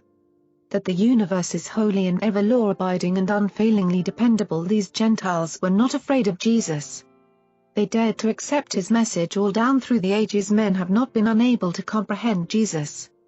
They have been afraid to. Jesus made it clear to the 24 that he had not fled from Galilee because he lacked courage to confront his enemies. They comprehended that he was not yet ready for an open clash with established religion, and that he did not seek to become a martyr. It was during one of these conferences at the home of Justa that the Master first told his disciples that even though heaven and earth shall pass away, my words of truth shall not. The theme of Jesus' instructions during the sojourn at Sidon was spiritual progression. He told them they could not stand still. They must go forward in righteousness or retrogress into evil and sin. He admonished them to forget those things which are in the past while you push forward to embrace the greater realities of the kingdom. He besought them not to be content with their childhood in the gospel but to strive for the attainment of the full stature of divine sonship in the communion of the Spirit and in the fellowship of believers. Said Jesus, my disciples must not only cease to do evil but learn to do well. You must not only be cleansed from all conscious sin, but you must refuse to harbor even the feelings of guilt. If you confess your sins, they are forgiven. Therefore must you maintain a conscience void of offense. Jesus greatly enjoyed the keen sense of humor which these Gentiles exhibited. It was the sense of humor displayed by Urantia, the Syrian woman, as well as her great and persistent faith, that so touched the Master's heart and appealed to his mercy. Jesus greatly regretted that his people, the Jews, was so lacking in humor. He once said to Thomas, my people take themselves too seriously. They are just about devoid of an appreciation of humor. The burdensome religion of the Pharisees could never have had origin among a people with a sense of humor. They also lack consistency. They strain at gnats and swallow camels. The journey up the coast. On Tuesday, June, the Master and his associates left Sidon, going up the coast to Porphyrion and Heldua. They were well received by the Gentiles, and many were added to the kingdom during this week of teaching and preaching. The apostles preached in Porphyrion and the evangelists taught in Heldua. While the 24 were thus engaged in their work, Jesus left them for a period of 3 or 4 days, paying a visit to the coast city of Beirut, where he visited with a Syrian named Malch, who was a believer, and who had been at Bethsaida the year before. On Wednesday, July, they all returned to Sidon and tarried at the home of Justa until Sunday morning, when they departed for Tyre, going south along the coast by way of Sarepta, arriving at Tyre on Monday, July. By this time the apostles and the evangelists were becoming accustomed to working among these so-called Gentiles, who were in reality mainly descended from the earlier Canaanite tribes of still earlier Semitic origin. All of these people spoke the Greek language. It was a great surprise to the apostles and evangelists to observe the eagerness of these Gentiles to hear the gospel and to note the readiness with which many of them believed. At Tyre, from July to July they taught in Tyre. Each of the apostles took with him one of the evangelists, and thus 2 and 2 they taught and preached in all parts of Tyre and its environs. The polyglot population of this busy seaport heard them gladly, and many were baptized into the outward fellowship of the kingdom. Jesus maintained his headquarters at the home of a Jew named Joseph, a believer, who lived 3 or 4 miles south of Tyre, not far from the tomb of Hiram, who had been king of the city-state of Tyre during the times of David and Solomon. Daily, for this period of 2 weeks, the apostles and evangelists entered Tyre by way of Alexander's Mole to conduct small meetings, and each night most of them would return to the encampment at Joseph's house south of the city. Every day believers came out from the city to talk with Jesus at his resting place. The Master spoke in Tyre only once, on the afternoon of July, when he taught the believers concerning the Father's love for all mankind and about the mission of the Son to reveal the Father to all races of men. There was such an interest in the gospel of the kingdom among these Gentiles that, on this occasion, the doors of the Melkarth temple were opened to him, and it is interesting to record that in subsequent years a Christian church was built on the very site of this ancient temple. Many of the leaders in the manufacture of Tyrian purple, the dye that made Tyre and Sidon famous the world over, and which contributed so much to their worldwide commerce and consequent enrichment, believed in the kingdom when, shortly thereafter, the supply of the sea animals which were the source of this dye began to diminish. These dye makers went forth in search of new habitats of these shellfish, and thus migrating to the ends of the earth, they carried with them the message of the fatherhood of God and the brotherhood of man, the gospel of the kingdom. Jesus teaching at Tyre. On this Wednesday afternoon, in the course of his address, Jesus first told his followers the story of the white lily which rears its pure and snowy head high into the sunshine while its roots are grounded in the slime and muck of the darkened soil beneath. Likewise, said he, mortal man, while he has his roots of origin and being in the animal soil of human nature, can by faith raise his spiritual nature up into the sunlight of heavenly truth and actually bear the noble fruits of the Spirit. It was during this same sermon that Jesus made use of his first and only parable having to do with his own trade, carpentry. In the course of his admonition to build well the foundations for the growth of a noble character of spiritual endowments, he said, in order to yield the fruits of the Spirit, you must be born of the Spirit. You must be taught by the Spirit and be led by the Spirit if you would live the Spirit-filled life among your fellows. But do not make the mistake of the foolish carpenter who wastes valuable time squaring, measuring, and smoothing his worm-eaten and inwardly rotting timber, and then, when he has thus bestowed all of his labor upon the unsound beam,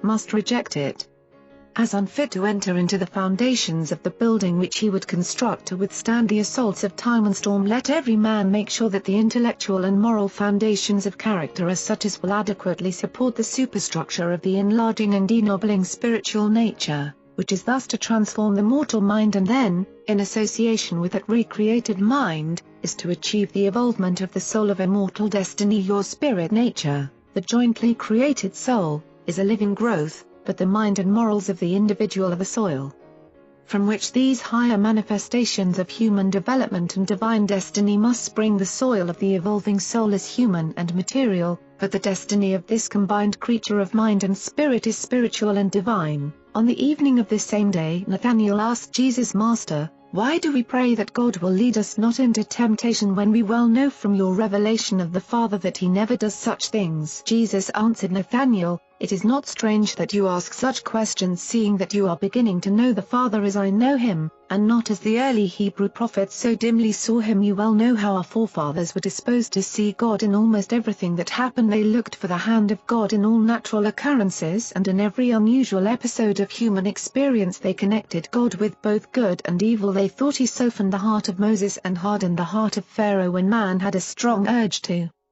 do something, good or evil. He was in the habit of accounting for these unusual emotions by remarking, the Lord spoke to me saying, do thus and so, or go here and there accordingly. Since men so often and so violently ran into temptation, it became the habit of our forefathers to believe that God led them thither for testing, punishing, or strengthening. But you, indeed, now know better. You know that men are all too often led into temptation by the urge of their own selfishness and by the impulses of their animal natures. When you're in this way tempted, I admonish you that, while you recognize temptation honestly and sincerely for just what it is, you intelligently redirect the energies of spirit, mind, and body, which are seeking expression, into higher channels and toward more idealistic goals. In this way may you transform your temptations into the highest types of uplifting mortal ministry, while you almost wholly avoid these wasteful and weakening conflicts between the animal and spiritual natures. But let me warn you against the folly of undertaking to surmount temptation by the effort of supplanting one desire by another and supposedly superior desire through the mere force of the human will. If you would be truly triumphant over the temptations of the lesser and lower nature, you must come to that place of spiritual advantage where you have really and truly developed an actual interest in, and love for, those higher and more idealistic forms of conduct which your mind is desirous of substituting for these lower and less idealistic habits of behavior that you recognize as temptation. You will in this way be delivered through spiritual transformation rather than be increasingly overburdened with the deceptive suppression of mortal desires. The old and the inferior will be forgotten in the love for the new, and the superior beauty is always triumphant over ugliness in the hearts of all who are illuminated by the love of truth. There is mighty power in the expulsive energy of a new and sincere spiritual affection, and again I say to you, be not overcome by evil but rather overcome evil with good. Long into the night the apostles and evangelists continued to ask questions, and from the many answers we would present the following thoughts, restated in modern phraseology: forceful ambition, intelligent judgment, and seasoned wisdom are the essentials of material success. Leadership is dependent on natural ability, discretion, willpower, and determination. Spiritual destiny is dependent on faith, love, and devotion to truth, hunger and thirst for righteousness, the wholehearted desire to find God and to be like Him. Do not become discouraged by the discovery that you are human. Human nature may tend toward evil, but it is not inherently sinful. Be not downcast by your failure wholly to forget some of your regrettable experiences. The mistakes which you fail to forget in time will be forgotten in eternity. Lighten your burdens of soul by speedily acquiring a long-distance view of your destiny, a universe expansion of your career. Make not the mistake of estimating the soul's worth by the imperfections of the mind or by the appetites of the body. Judge not the soul nor evaluate its destiny by the standard of a single unfortunate human episode. Your spiritual destiny is conditioned only by your spiritual longings and purposes. Religion is the exclusively spiritual experience of the evolving immortal soul of the God-knowing man, but moral power and spiritual energy are mighty forces which may be utilized in dealing with difficult social situations and in solving intricate economic problems. These moral and spiritual endowments make all levels of human living richer and more meaningful. You are destined to live a narrow and mean life if you learn to love only those who love you. Human love may indeed be reciprocal, but divine love is outgoing in all its satisfaction. Seeking the less of love in any creature's nature, the greater the love need, and the more does divine love seek to satisfy such need. Love is never self-seeking, and it cannot be self-bestowed. Divine love cannot be self-contained. It must be unselfishly bestowed. Kingdom believers should possess an implicit faith, a whole-souled belief, in the certain triumph of righteousness. Kingdom builders must be undoubting of the truth of the gospel of eternal salvation. Believers must increasingly learn how to step aside from the rush of life, escape the harassments of material existence, while they refresh the soul, inspire the mind, and renew the spirit by worshipful communion. God-knowing individuals are not discouraged by misfortune or downcast by disappointment. Believers are immune to the depression consequent upon purely material upheavals.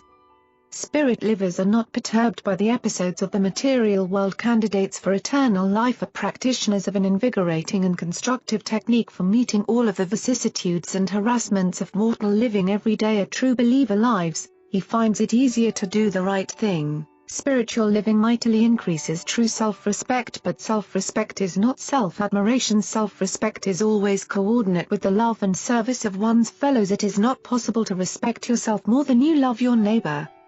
The one is the measure of the capacity for the other. As the days pass, every true believer becomes more skillful in alluring his fellows into the love of eternal truth. Are you more resourceful in revealing goodness to humanity today than you were yesterday? Are you a better righteousness recommender this year than you were last year? Are you becoming increasingly artistic in your technique of leading hungry souls into the spiritual kingdom? Are your ideals sufficiently high to ensure your eternal salvation, while your ideas are so practical as to render you a useful citizen to function on earth in association with your mortal fellows? In the spirit, your citizenship is in heaven. In the flesh, you are still citizens of the earth. Kingdoms render to the Caesars the things which are material, and to God those which are spiritual. The measure of the spiritual capacity of the evolving soul is your faith in truth and your love for man, but the measure of your human strength of character is your ability to resist the holding of grudges, and your capacity to withstand brooding in the face of deep sorrow. Defeat is the true mirror in which you may honestly view your real self, as you grow older in years and more experienced in the affairs of the kingdom. Are you becoming more tactful in dealing with troublesome mortals and more tolerant in living with stubborn associates?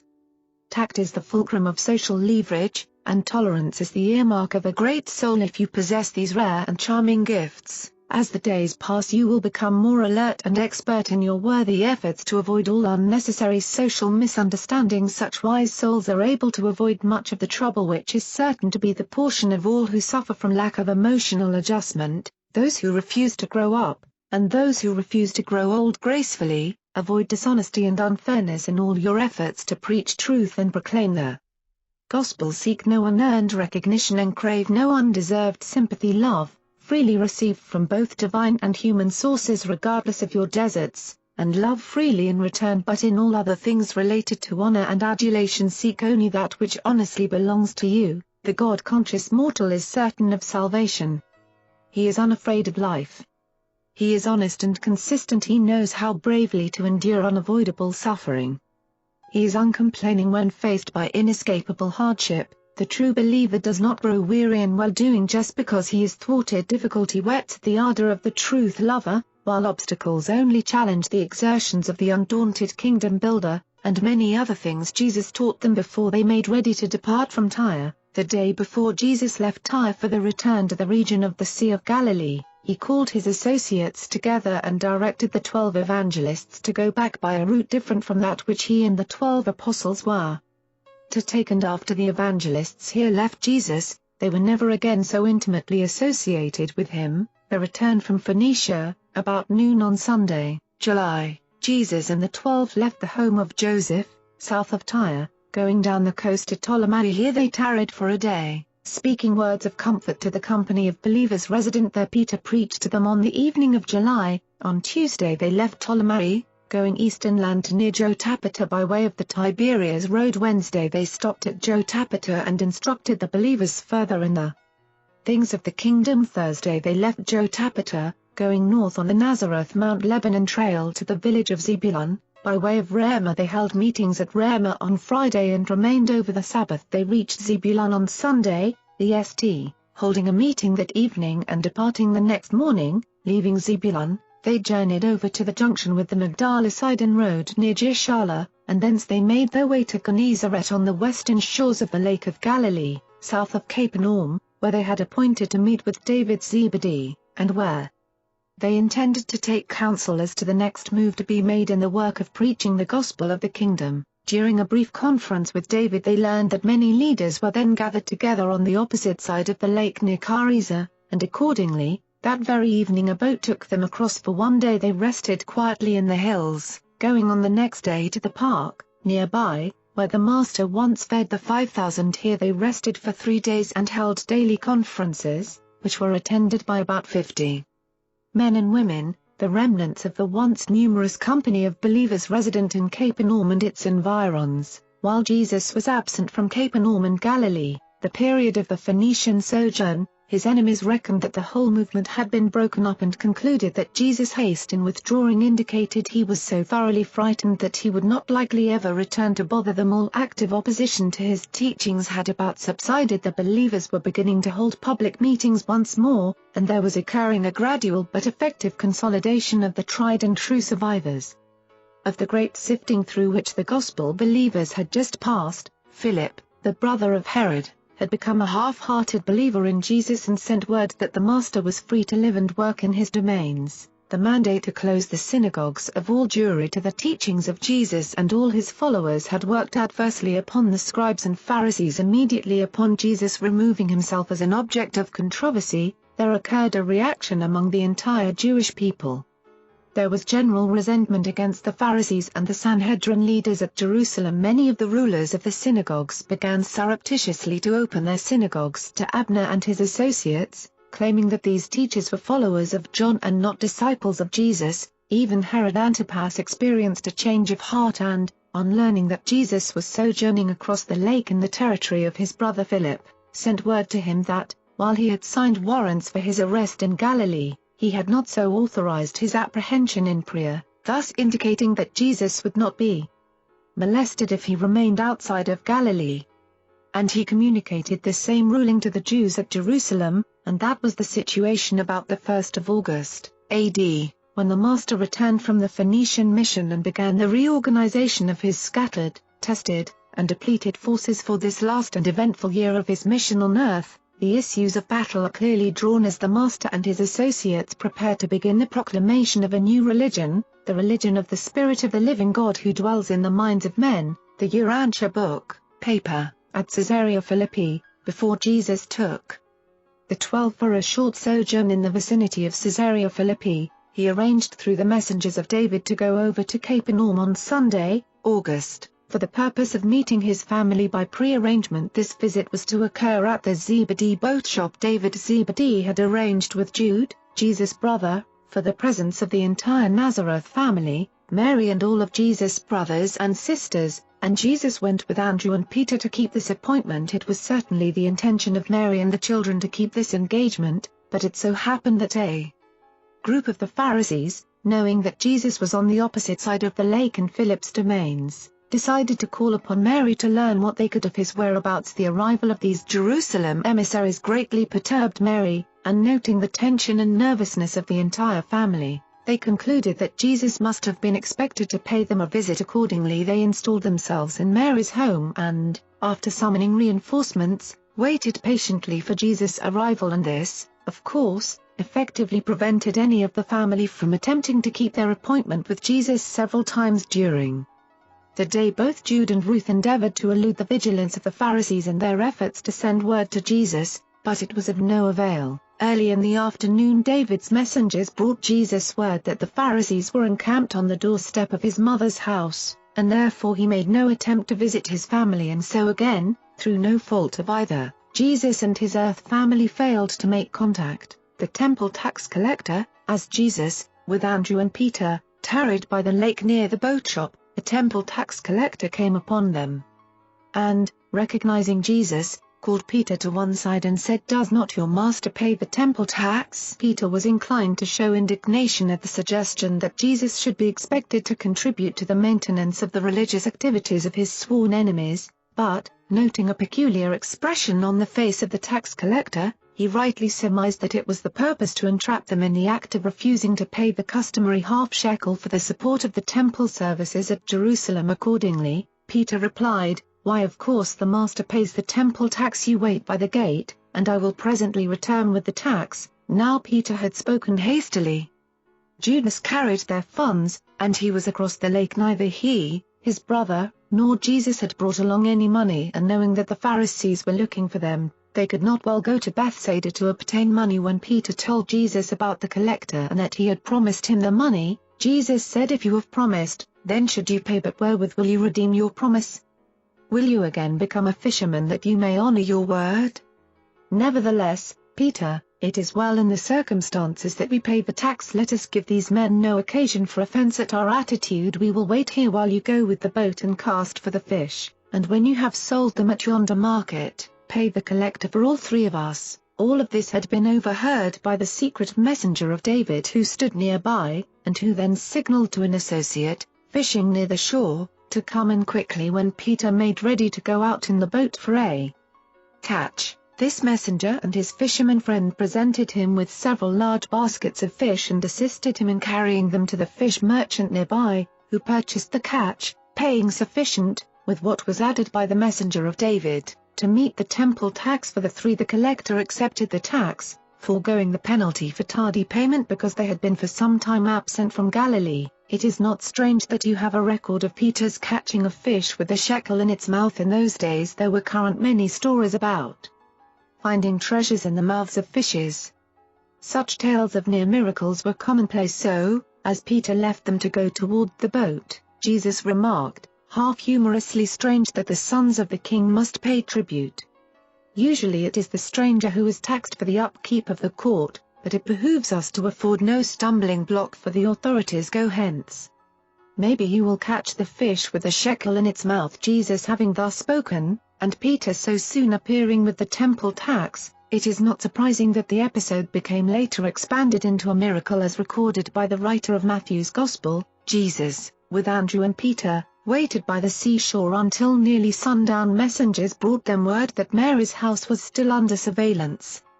Therefore, when it grew dark, the three waiting men entered their boat and slowly rowed away toward the eastern shore of the Sea of Galilee, at Bethsaida Julias, on Monday, August, while Jesus and the 12 apostles were encamped in Magadan Park, near Bethsaida Julias. More than 100 believers, the evangelists, the women's corps, and others interested in the establishment of the kingdom, came over from Capernaum for a conference, and many of the Pharisees, learning that Jesus was here, came also. By this time some of the Sadducees were united with the Pharisees in their effort to entrap Jesus. Before going into the closed conference with the believers, Jesus held a public meeting at which the Pharisees were present, and they heckled the Master and otherwise sought to disturb the assembly. Said the leader of the disturbers, "Teacher, we would like you to give us a sign of your authority to teach, and then, when the same shall come to pass, all men will know that you have been sent by God." And Jesus answered them, "When it is evening, you say it will be fair weather, for the heaven is red. In the morning it will be foul weather, for the heaven is red and lowering. When you see a cloud rising in the west, you say showers will come. When the wind blows from the south, you say scorching heat will come. How is it that you so well know how to discern the face of the heavens, but are so utterly unable to discern the signs of the times? To those who would know the truth, already has a sign been given. But to an evil-minded and hypocritical generation no sign shall be given." When Jesus had thus spoken, he withdrew and prepared for the evening conference with his followers. At this conference it was decided to undertake a united mission throughout all the cities and villages of the Decapolis. As soon as Jesus and the 12 should return from their proposed visit to Caesarea Philippi, the Master participated in planning for the Decapolis mission and, in dismissing the company, said, "I say to you, beware of the leaven of the Pharisees and the Sadducees. Be not deceived by their show of much learning and by their profound loyalty to the forms of religion. Be only concerned with the spirit of living truth and the power of true religion. It is not the fear of a dead religion that will save you, but rather your faith in a living experience in the spiritual realities of the kingdom. Do not allow yourselves to become blinded by prejudice and paralyzed by fear. Neither permit reverence for the traditions so to pervert your understanding that your eyes see not and your ears hear not. It is not the purpose of true religion merely to bring peace, but rather to ensure progress, and there can be no peace in the heart or progress in the mind unless you fall wholeheartedly in love with truth, the ideals of eternal reality. The issues of life and death are being set before you, the sinful pleasures of time against the righteous realities of eternity. Even now you should begin to find deliverance from the bondage of fear and doubt as you enter upon the living of the new life of faith and hope. And when the feelings of service for your fellow men arise within your soul, do not stifle them. When the emotions of love for your neighbor well up within your heart, give expression to such urges of affection in intelligent ministry to the real needs of your fellows. Peter's confession. Early Tuesday morning, Jesus and the 12 apostles left Magadan Park for Caesarea Philippi, the capital of the Tetrarch Philip's domain. Caesarea Philippi was situated in a region of wondrous beauty. It nestled in a charming valley between scenic hills where the Jordan poured forth from an underground cave. The heights of Mount Hermon were in full view to the north, while from the hills just to the south a magnificent view was had of the upper Jordan and the Sea of Galilee. Jesus had gone to Mount Hermon in his early experience with the affairs of the kingdom, and now that he was entering upon the final epoch of his work, he desired to return to this mount of trial and triumph, where he hoped the apostles might gain a new vision of their responsibilities and acquire new strength for the trying times just ahead. As they journeyed along the way, about the time of passing south of the waters of Merom, the apostles fell to talking among themselves about their recent experiences in Phoenicia and elsewhere, and to recounting how their message had been received, and how the different peoples regarded their master. As they paused for lunch, Jesus suddenly confronted the 12 with the first question he had ever addressed to them concerning himself. He asked this surprising question, "Who do men say that I am?" Jesus had spent long months in training these apostles as to the nature and character of the kingdom of heaven, and he well knew the time had come when he must begin to teach them more about his own nature and his personal relationship to the kingdom. And now, as they were seated under the mulberry trees, the Master made ready to hold one of the most momentous sessions of his long association with the chosen apostles. More than half the apostles participated in answering Jesus' question. They told him that he was regarded as a prophet or as an extraordinary man by all who knew him. That even his enemies greatly feared him, accounting for his powers by the indictment that he was in league with the prince of devils. They told him that some in Judea and Samaria who had not met him personally believed he was John the Baptist risen from the dead. Peter explained that he had been, at sundry times and by various persons, compared with Moses, Elijah, Isaiah, and Jeremiah. When Jesus had listened to this report, he drew himself upon his feet, and looking down upon the 12 sitting about him in a semicircle, with startling emphasis he pointed to them with a sweeping gesture of his hand and asked, "But who say you that I am?" There was a moment of tense silence. The 12 never took their eyes off the Master, and then Simon Peter, springing to his feet, exclaimed, "You are the Deliverer, the Son of the living God," and the 11 sitting apostles arose to their feet with one accord, thereby indicating that Peter had spoken for all of them. When Jesus had beckoned them again to be seated, and while still standing before them, he said, "This has been revealed to you by my Father. The hour has come when you should know the truth about me, but for the time being, I charge you that you tell this to no man. Let us go hence." And so they resumed their journey to Caesarea Philippi, arriving late that evening and stopping at the home of Celsus, who was expecting them. The apostles slept little that night. They seemed to sense that a great event in their lives and in the work of the kingdom had transpired. The talk about the kingdom, since the occasions of Jesus' baptism by John and the turning of the water into wine at Cana, the apostles had, at various times, virtually accepted him as the Messiah. For short periods some of them had truly believed that he was the expected deliverer, but hardly would such hopes spring up in their hearts than the Master would dash them to pieces by some crashing word or disappointing deed. They had long been in a state of turmoil due to conflict between the concepts of the expected Messiah which they held in their minds and the experience of their extraordinary association with this extraordinary man which they held in their hearts. It was late forenoon on this Wednesday when the apostles assembled in Celsus garden for their noontime meal. During most of the night and since they had arisen that morning, Simon Peter and Simon Zelotes had been earnestly laboring with their brethren to bring them all to the point of the wholehearted acceptance of the Master, not merely as the Messiah, but also as the divine Son of the living God. The 2 Simons were well nigh agreed in their estimate of Jesus, and they labored diligently to bring their brethren around to the full acceptance of their views. While Andrew continued as the Director General of the Apostolic Corps, his brother, Simon Peter, was becoming, increasingly and by common consent, the spokesman for the 12. They were all seated in the garden at just about noon when the Master appeared. They wore expressions of dignified solemnity, and all arose to their feet as he approached them. Jesus relieved the tension by that friendly and fraternal smile which was so characteristic of him when his followers took themselves, or some happening related to themselves, too seriously. With a commanding gesture he indicated that they should be seated. Never again did the 12 greet their Master by arising. When he came into their presence they saw that he did not approve of such an outward show of respect. After they had partaken of their meal and were engaged in discussing plans for the forthcoming tour of the Decapolis, Jesus suddenly looked up into their faces and said, "Now that a full day has passed since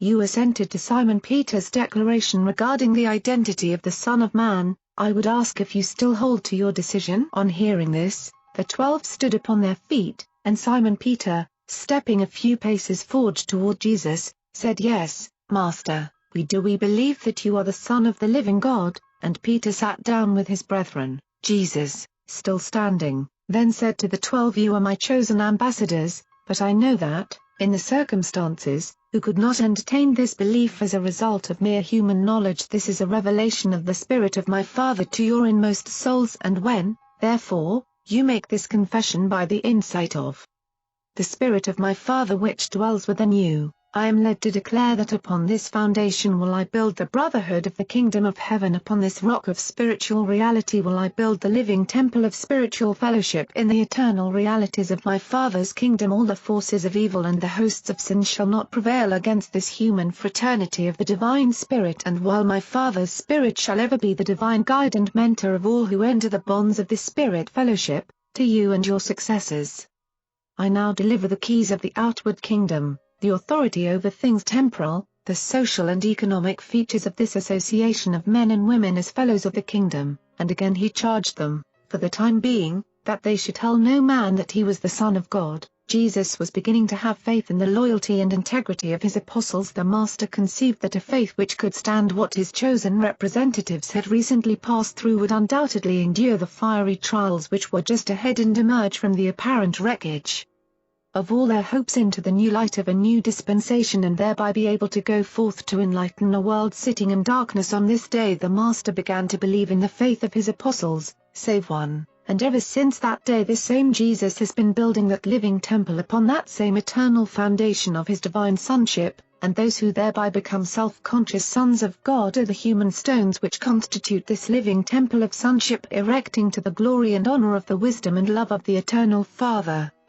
of spirits. And when Jesus had thus spoken, he directed the 12 to go apart by themselves in the hills to seek wisdom, strength, and spiritual guidance until the time of the evening meal, and they did as the Master admonished them. The new concept, the new and vital feature of Peter's confession was the clear-cut recognition that Jesus was the Son of God, of his unquestioned divinity. Ever since his baptism and the wedding at Cana, these apostles had variously regarded him as the Messiah, but it was not a part of the Jewish concept of the national deliverer.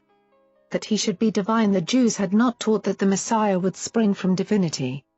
He was to be the Anointed One, but hardly had they contemplated him as being the Son of God. In the second confession more emphasis was placed upon the combined nature, the supernal fact that he was the Son of Man and the Son of God, and it was upon this great truth of the union of the human nature with the divine nature that Jesus declared he would build the kingdom of heaven. Jesus had sought to live his life on earth and complete his bestowal mission as the Son of Man. His followers were disposed to regard him as the expected Messiah, knowing that he could never fulfill their messianic expectations. He endeavored to effect such a modification of their concept of the Messiah as would enable him partially to meet their expectations, but he now recognized that such a plan could hardly be carried through successfully. He therefore elected boldly to disclose the third plan, openly to announce his divinity, acknowledge the truthfulness of Peter's confession, and directly proclaim to the 12 that he was a Son of God. For 3 years Jesus had been proclaiming that he was the Son of Man, while for these same 3 years the apostles had been increasingly insistent that he was the expected Jewish Messiah. He now disclosed that he was the Son of God, and upon the concept of the combined nature of the Son of Man and the Son of God, he determined to build the kingdom of heaven. He had decided to refrain from further efforts to convince them that he was not the Messiah. He now proposed boldly to reveal to them what he is, and then to ignore their determination to persist in regarding him as the Messiah. The next afternoon, Jesus and the apostles remained another day at the home of Celsus, waiting for messengers to arrive from David Zebedee with funds. Following the collapse of the popularity of Jesus with the masses, there occurred a great falling off in revenue when they reached Caesarea Philippi. The treasury was empty. Matthew was loath to leave Jesus and his brethren at such a time, and he had no ready funds of his own to hand over to Judas as he had so many times done in the past. However, David Zebedee had foreseen this probable diminution of revenue and had accordingly instructed his messengers that, as they made their way through Judea, Samaria, and Galilee, they should act as collectors of money to be forwarded to the exiled apostles and their master. And so, by evening of this day, these messengers arrived from Bethsaida bringing funds sufficient to sustain the apostles until their return to embark upon the Decapolis tour. Matthew expected to have money from the sale of his last piece of property in Capernaum by that time, having arranged that these funds should be anonymously turned over to Judas. Neither Peter nor the other apostles had a very adequate conception of Jesus' divinity. They little realized that this was the beginning of a new epoch in their master's career on earth, the time when the teacher-healer was becoming the newly conceived Messiah, the Son of God. From this time on a new note appeared in the Master's message. Henceforth his one ideal of living was the revelation of the Father, while his one idea in teaching was to present to his universe the personification of that supreme wisdom which can only be comprehended by living it. He came that we all might have life and have it more abundantly. Jesus now entered upon the fourth and last stage of his human life in the flesh. The first stage was that of his childhood, the years when he was only dimly conscious of his origin, nature, and destiny as a human being. The second stage was the increasingly self-conscious years of youth and advancing manhood, during which he came more clearly to comprehend his divine nature and human mission. This second stage ended with the experiences and revelations associated with his baptism. The third stage of the Master's earth experience extended from the baptism through the years of his ministry as teacher and healer and up to this momentous hour of Peter's confession at Caesarea Philippi. This third period of his earth life embraced the times when his apostles and his immediate followers knew him as the Son of Man and regarded him as the Messiah. The fourth and last period of his earth career began here at Caesarea Philippi and extended on to the crucifixion. This stage of his ministry was characterized by his acknowledgement of divinity and embraced the labors of his last year in the flesh during the fourth period, while the majority of his followers still regarded him as the Messiah. He became known to the apostles as the Son of God. Peter's confession marked the beginning of the new period of the more complete realization of the truth of his supreme ministry as a bestowal son on Urantia and for an entire universe, and the recognition of that fact, at least hazily, by his chosen ambassadors. Thus did Jesus exemplify in his life what he taught in his religion: the growth of the spiritual nature by the technique of living progress. He did not place emphasis, as did his later followers, upon the incessant struggle between the soul and the body. He rather taught that the spirit was easy victor over both and effective in the profitable reconciliation of much of this intellectual and instinctual warfare. A new significance attaches to all of Jesus' teachings from this point on. Before Caesarea Philippi he presented the gospel of the kingdom as its master teacher. After Caesarea Philippi he appeared not merely as a teacher but as the divine representative of the eternal Father, who is the center and circumference of this spiritual kingdom, and it was required that he do all this as a human being, the Son of Man. Jesus had sincerely endeavored to lead his followers into the spiritual kingdom as a teacher, then as a teacher-healer, but they would not have it, so he well knew that his earth mission could not possibly fulfill the messianic expectations of the Jewish people. The olden prophets had portrayed a Messiah which he could never be. He sought to establish the Father's kingdom as the Son of Man, but his followers would not go forward in the adventure. Jesus, seeing this, then elected to meet his believers partway and in so doing prepared openly to assume the role of the bestowal Son of God. Accordingly, the apostles heard much that was new as Jesus talked to them this day in the garden, and some of these pronouncements sounded strange even to them. Among other startling announcements they listened to such as the following: "From this time on, if any man would have fellowship with us, let him assume the obligations of sonship and follow me, and when I am no more with you, think not that the world will treat you better than it did your master. If you love me, prepare to prove this affection by your willingness to make the supreme sacrifice, and mark well my words, I have not come to call the righteous, but sinners. The Son of Man came not to be ministered to, but to minister and to bestow his life as the gift for all. I declare to you that I have come to seek and to save those who are lost. No man in this world now sees the Father except the Son who came forth from the Father, but if the Son be lifted up, he will draw all men to himself, and whosoever believes this truth of the combined nature of the Son shall be endowed with life that is more than age-abiding. We may not yet proclaim openly that the Son of Man is the Son of God, but has been revealed to you.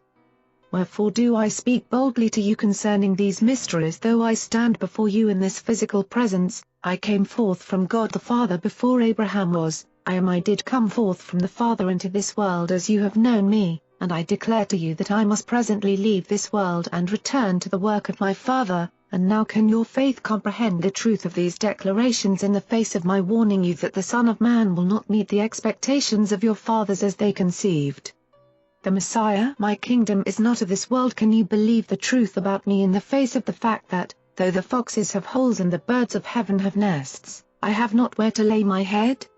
Nevertheless, I tell you that the Father and I are one. He who has seen me has seen the Father. My Father is working with me in all these things, and he will never leave me alone in my mission, even as I will never forsake you when you presently go forth to proclaim this gospel throughout the world. And now have I brought you apart with me and by yourselves for a little while, that you may comprehend the glory, and grasp the grandeur, of the life to which I have called you, the faith adventure of the establishment of my Father's kingdom in the hearts of mankind, the building of my fellowship of living association with the souls of all who believe this gospel." The apostles listened to these bold and startling statements in silence.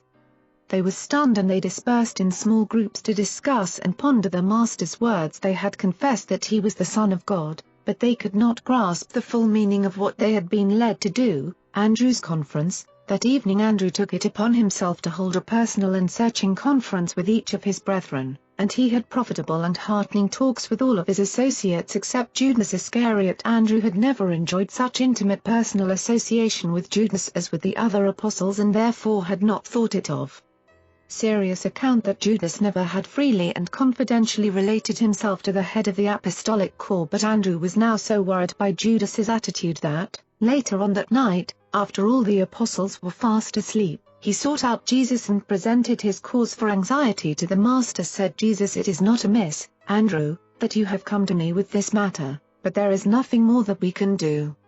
Only go on placing the utmost confidence in this apostle and say nothing to his brethren concerning this talk with me." And that was all Andrew could elicit from Jesus. Always had there been some strangeness between this Judean and his Galilean brethren. Judas had been shocked by the death of John the Baptist, severely hurt by the Master's rebukes on several occasions, disappointed when Jesus refused to be made king, humiliated when he fled from the Pharisees, chagrined when he refused to accept the challenge of the Pharisees for a sign, bewildered by the refusal of his Master to resort to manifestations of power, and now, more recently, depressed and sometimes dejected by an empty treasury. And Judas missed the stimulus of the multitudes. Each of the other apostles was, in some and varying measure, likewise affected by these selfsame trials and tribulations, but they loved Jesus. At least they must have loved the Master more than did Judas, for they went through with him to the bitter end. Being from Judea, Judas took personal offense at Jesus' recent warning to the apostles to beware the leaven of the Pharisees.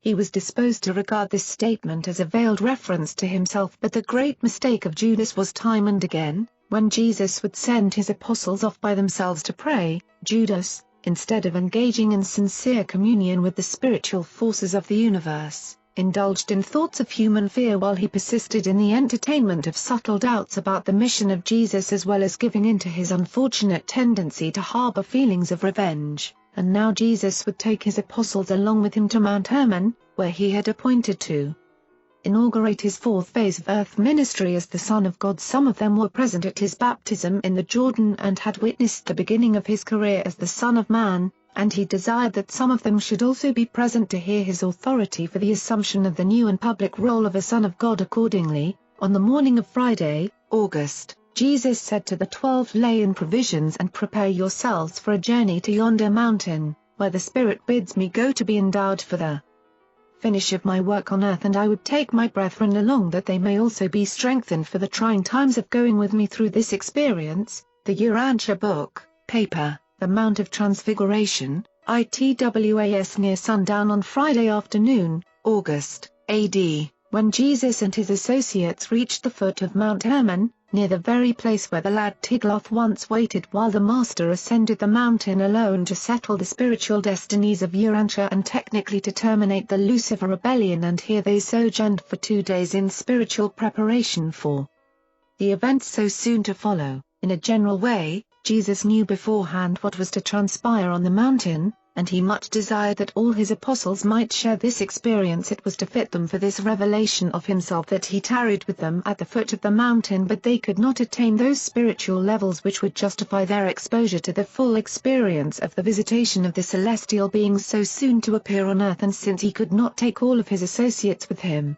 he decided to take only the 3 who were in the habit of accompanying him on such special vigils. Accordingly, only Peter, James, and John shared even a part of this unique experience with the Master, the Transfiguration. Early on the morning of Monday, August, Jesus and the 3 apostles began the ascent of Mount Hermon, and this was 6 days after the memorable noontide confession of Peter by the roadside under the mulberry trees. Jesus had been summoned to go up on the mountain, apart by himself, for the transaction of important matters having to do with the progress of his bestowal in the flesh. As this experience was related to the universe of his own creation, it is significant that this extraordinary event was timed to occur while Jesus and the apostles were in the lands of the Gentiles, and that it actually transpired on a mountain of the Gentiles. They reached their destination, about halfway up the mountain, shortly before noon, and while eating lunch, Jesus told the 3 apostles something of his experience in the hills to the east of Jordan shortly after his baptism, and also some more of his experience on Mount Hermon in connection with his former visit. To this lonely retreat, when a boy, Jesus used to ascend the hill near his home and dream of the battles which had been fought by the armies of empires on the plain of Esdraelon. Now he ascended Mount Hermon to receive the endowment which was to prepare him to descend upon the plains of the Jordan to enact the closing scenes of the drama of his bestowal on Urantia. The Master could have relinquished the struggle this day on Mount Hermon and returned to his rule of the universe domains, but he not only chose to meet the requirements of his order of divine sonship embraced in the mandate of the eternal Son on Paradise, but he also elected to meet the last and full measure of the present will of his paradise further. On this day in August 3 of his apostles saw him decline to be invested with full universal authority. They looked on in amazement as the celestial messengers departed, leaving him alone to finish out his earth life as the Son of Man and the Son of God. The faith of the apostles was at a high point at the time of the feeding of the 5,000, and then it rapidly fell almost to zero now. As a result of the Master's admission of his divinity, the lagging faith of the 12 arose in the next few weeks to its highest pitch, only to undergo a progressive decline. The third revival of their faith did not occur until after the Master's resurrection. It was about 3 o'clock on this beautiful afternoon that Jesus took leave of the 3 apostles, saying, "I go apart by myself for a season to commune with the Father and his messengers.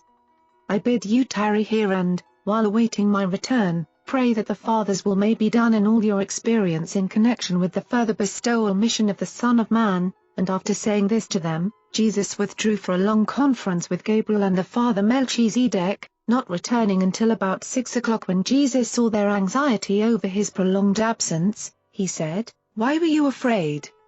You well know I must be about my Father's business.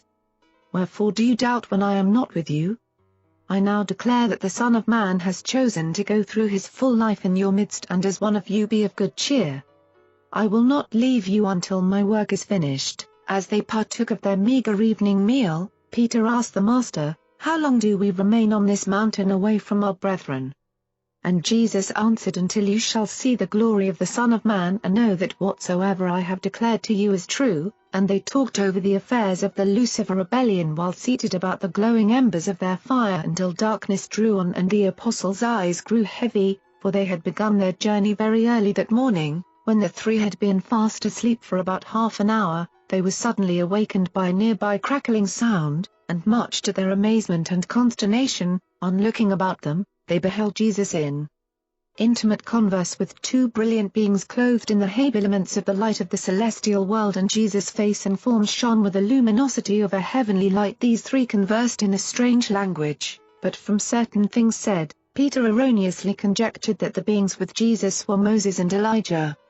In reality, they were Gabriel and the Father Melchizedek. The physical controllers had arranged for the apostles to witness this scene because of Jesus' request. The 3 apostles were so badly frightened that they were slow in collecting their wits, but Peter, who was first to recover himself, said, as the dazzling vision faded from before them and they observed Jesus standing alone, "Jesus, Master, it is good to have been here. We rejoice to see this glory. We are loath to go back down to the inglorious world. If you are willing, let us abide here, and we will erect 3 tents, one for you, one for Moses, and one for Elijah." And Peter said this because of his confusion, and because nothing else came into his mind at just that moment. While Peter was yet speaking, a silvery cloud drew near and overshadowed the 4 of them. The apostles now became greatly frightened, and as they fell down on their faces to worship, they heard a voice, the same that had spoken on the occasion of Jesus' baptism, say, "This is my beloved Son.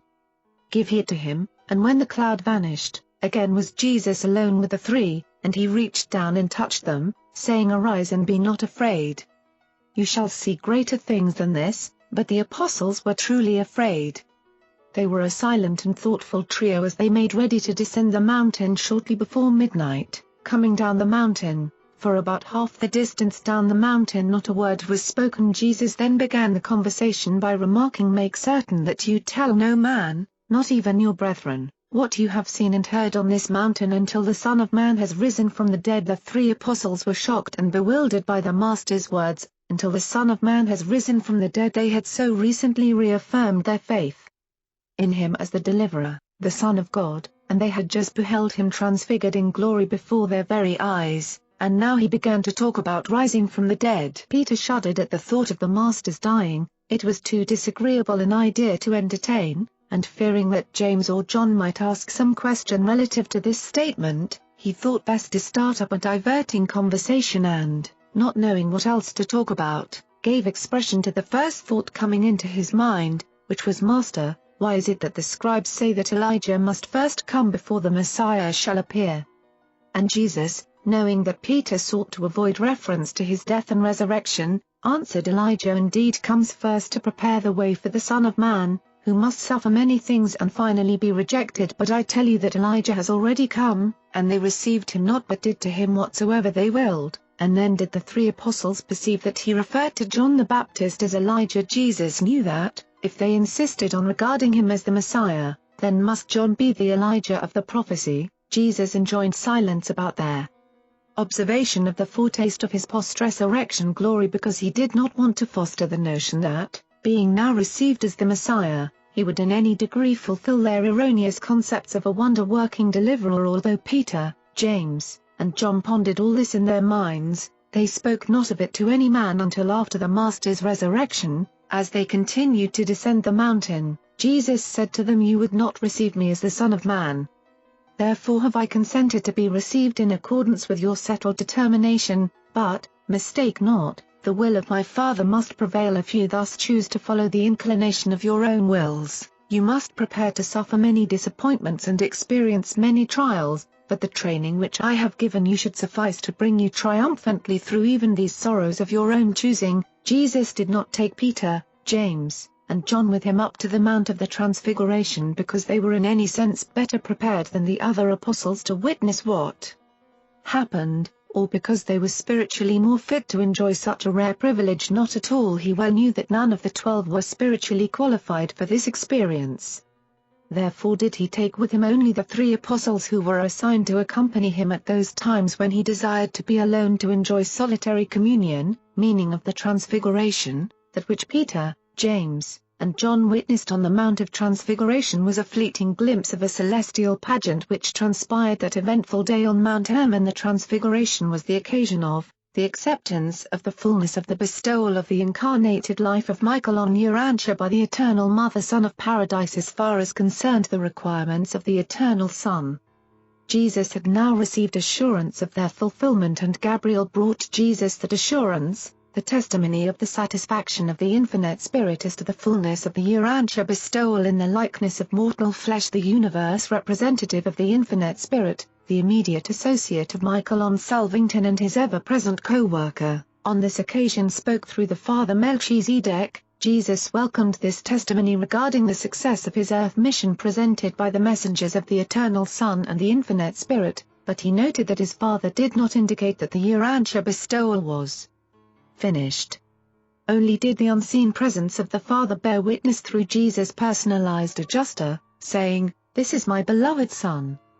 Give heed to him," and this was spoken in words to be heard also by the 3 apostles. After this celestial visitation, Jesus sought to know his Father's will and decided to pursue the mortal bestowal to its natural end. This was the significance of the Transfiguration to Jesus. To the 3 apostles it was an event marking the entrance of the Master upon the final phase of his earth career as the Son of God and the Son of Man. After the formal visitation of Gabriel and the Father Melchizedek, Jesus held informal converse with these, his sons of ministry, and communed with them concerning the affairs of the universe. The epileptic boy. It was shortly before breakfast time on this Tuesday morning when Jesus and his companions arrived at the apostolic camp. As they drew near, they discerned a considerable crowd gathered around the apostles and soon began to hear the loud words of argument and disputation of this group of about 50 persons, embracing the 9 apostles and a gathering equally divided between Jerusalem scribes and believing disciples who had tracked Jesus and his associates in their journey from Magadan.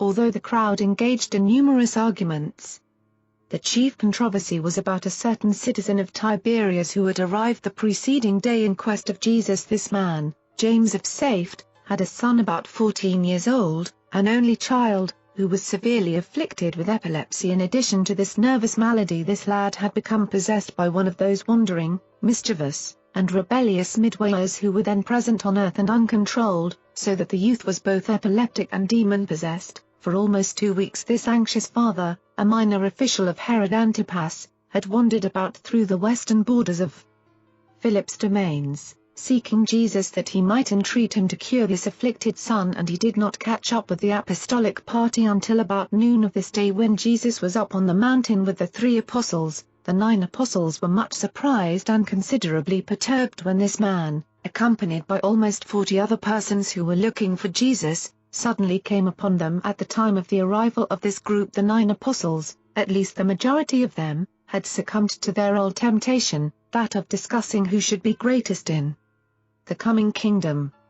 They were busily arguing about the probable positions which would be assigned the individual apostles. They simply could not free themselves entirely from the long-cherished idea of the material mission of the Messiah, and now that Jesus himself had accepted their confession that he was indeed the deliverer, at least he had admitted the fact of his divinity, what was more natural than that, during this period of separation from the Master, they should fall to talking about those hopes and ambitions which were uppermost in their hearts, and they were engaged in these discussions when James of Safed and his fellow seekers after Jesus came upon them. Andrew stepped up to greet this father and his son, saying, "Whom do you seek?" Said James, "My good man, I search for your master. I seek healing for my afflicted son. I would have Jesus cast out this devil that possesses my child." And then the father proceeded to relate to the apostles how his son was so afflicted that he had many times almost lost his life as a result of these malignant seizures. As the apostles listened, Simon Zelotes and Judas Iscariot stepped into the presence of the father, saying, "We can heal him. You need not wait for the master's return. We are ambassadors of the kingdom. No longer do we hold these things in secret. Jesus is the deliverer, and the keys of the kingdom have been delivered to us." By this time Andrew and Thomas were in consultation at one side. Nathanael and the others looked on in amazement. They were all aghast at the sudden boldness, if not presumption, of Simon and Judas. Then said the father, "If it has been given you to do these works, I pray that you will speak those words which will deliver my child from this bondage." Then Simon stepped forward and, placing his hand on the head of the child, looked directly into his eyes and commanded, "Come out of him, you unclean spirit. In the name of Jesus obey me." But the lad had only a more violent fit, while the scribes mocked the apostles in derision, and the disappointed believers suffered the taunts of these unfriendly critics. Andrew was deeply chagrined at this ill-advised effort and its dismal failure. He called the apostles aside for conference and prayer after this season of meditation, feeling keenly the sting of their defeat and sensing the humiliation resting upon all of them. Andrew sought, in a second attempt, to cast out the demon, but only failure crowned his efforts. Andrew frankly confessed defeat and requested the father to remain with them overnight or until Jesus' return, saying perhaps this sort goes not out except by the master's personal command. And so, while Jesus was descending the mountain with the exuberant and ecstatic Peter, James, and John, their 9 brethren likewise were sleepless in their confusion and downcast humiliation. They were a dejected and chastened group, but James of Safed would not give up. Although they could give him no idea as to when Jesus might return, he decided to stay on until the master came back. Jesus heals the boy. As Jesus drew near, the 9 apostles were more than relieved to welcome him, and they were greatly encouraged to behold the good cheer and unusual enthusiasm which marked the countenances of Peter, James, and John. They all rushed forward to greet Jesus and their 3 brethren. As they exchanged greetings, the crowd came up, and Jesus asked, "What were you disputing about as we drew near?"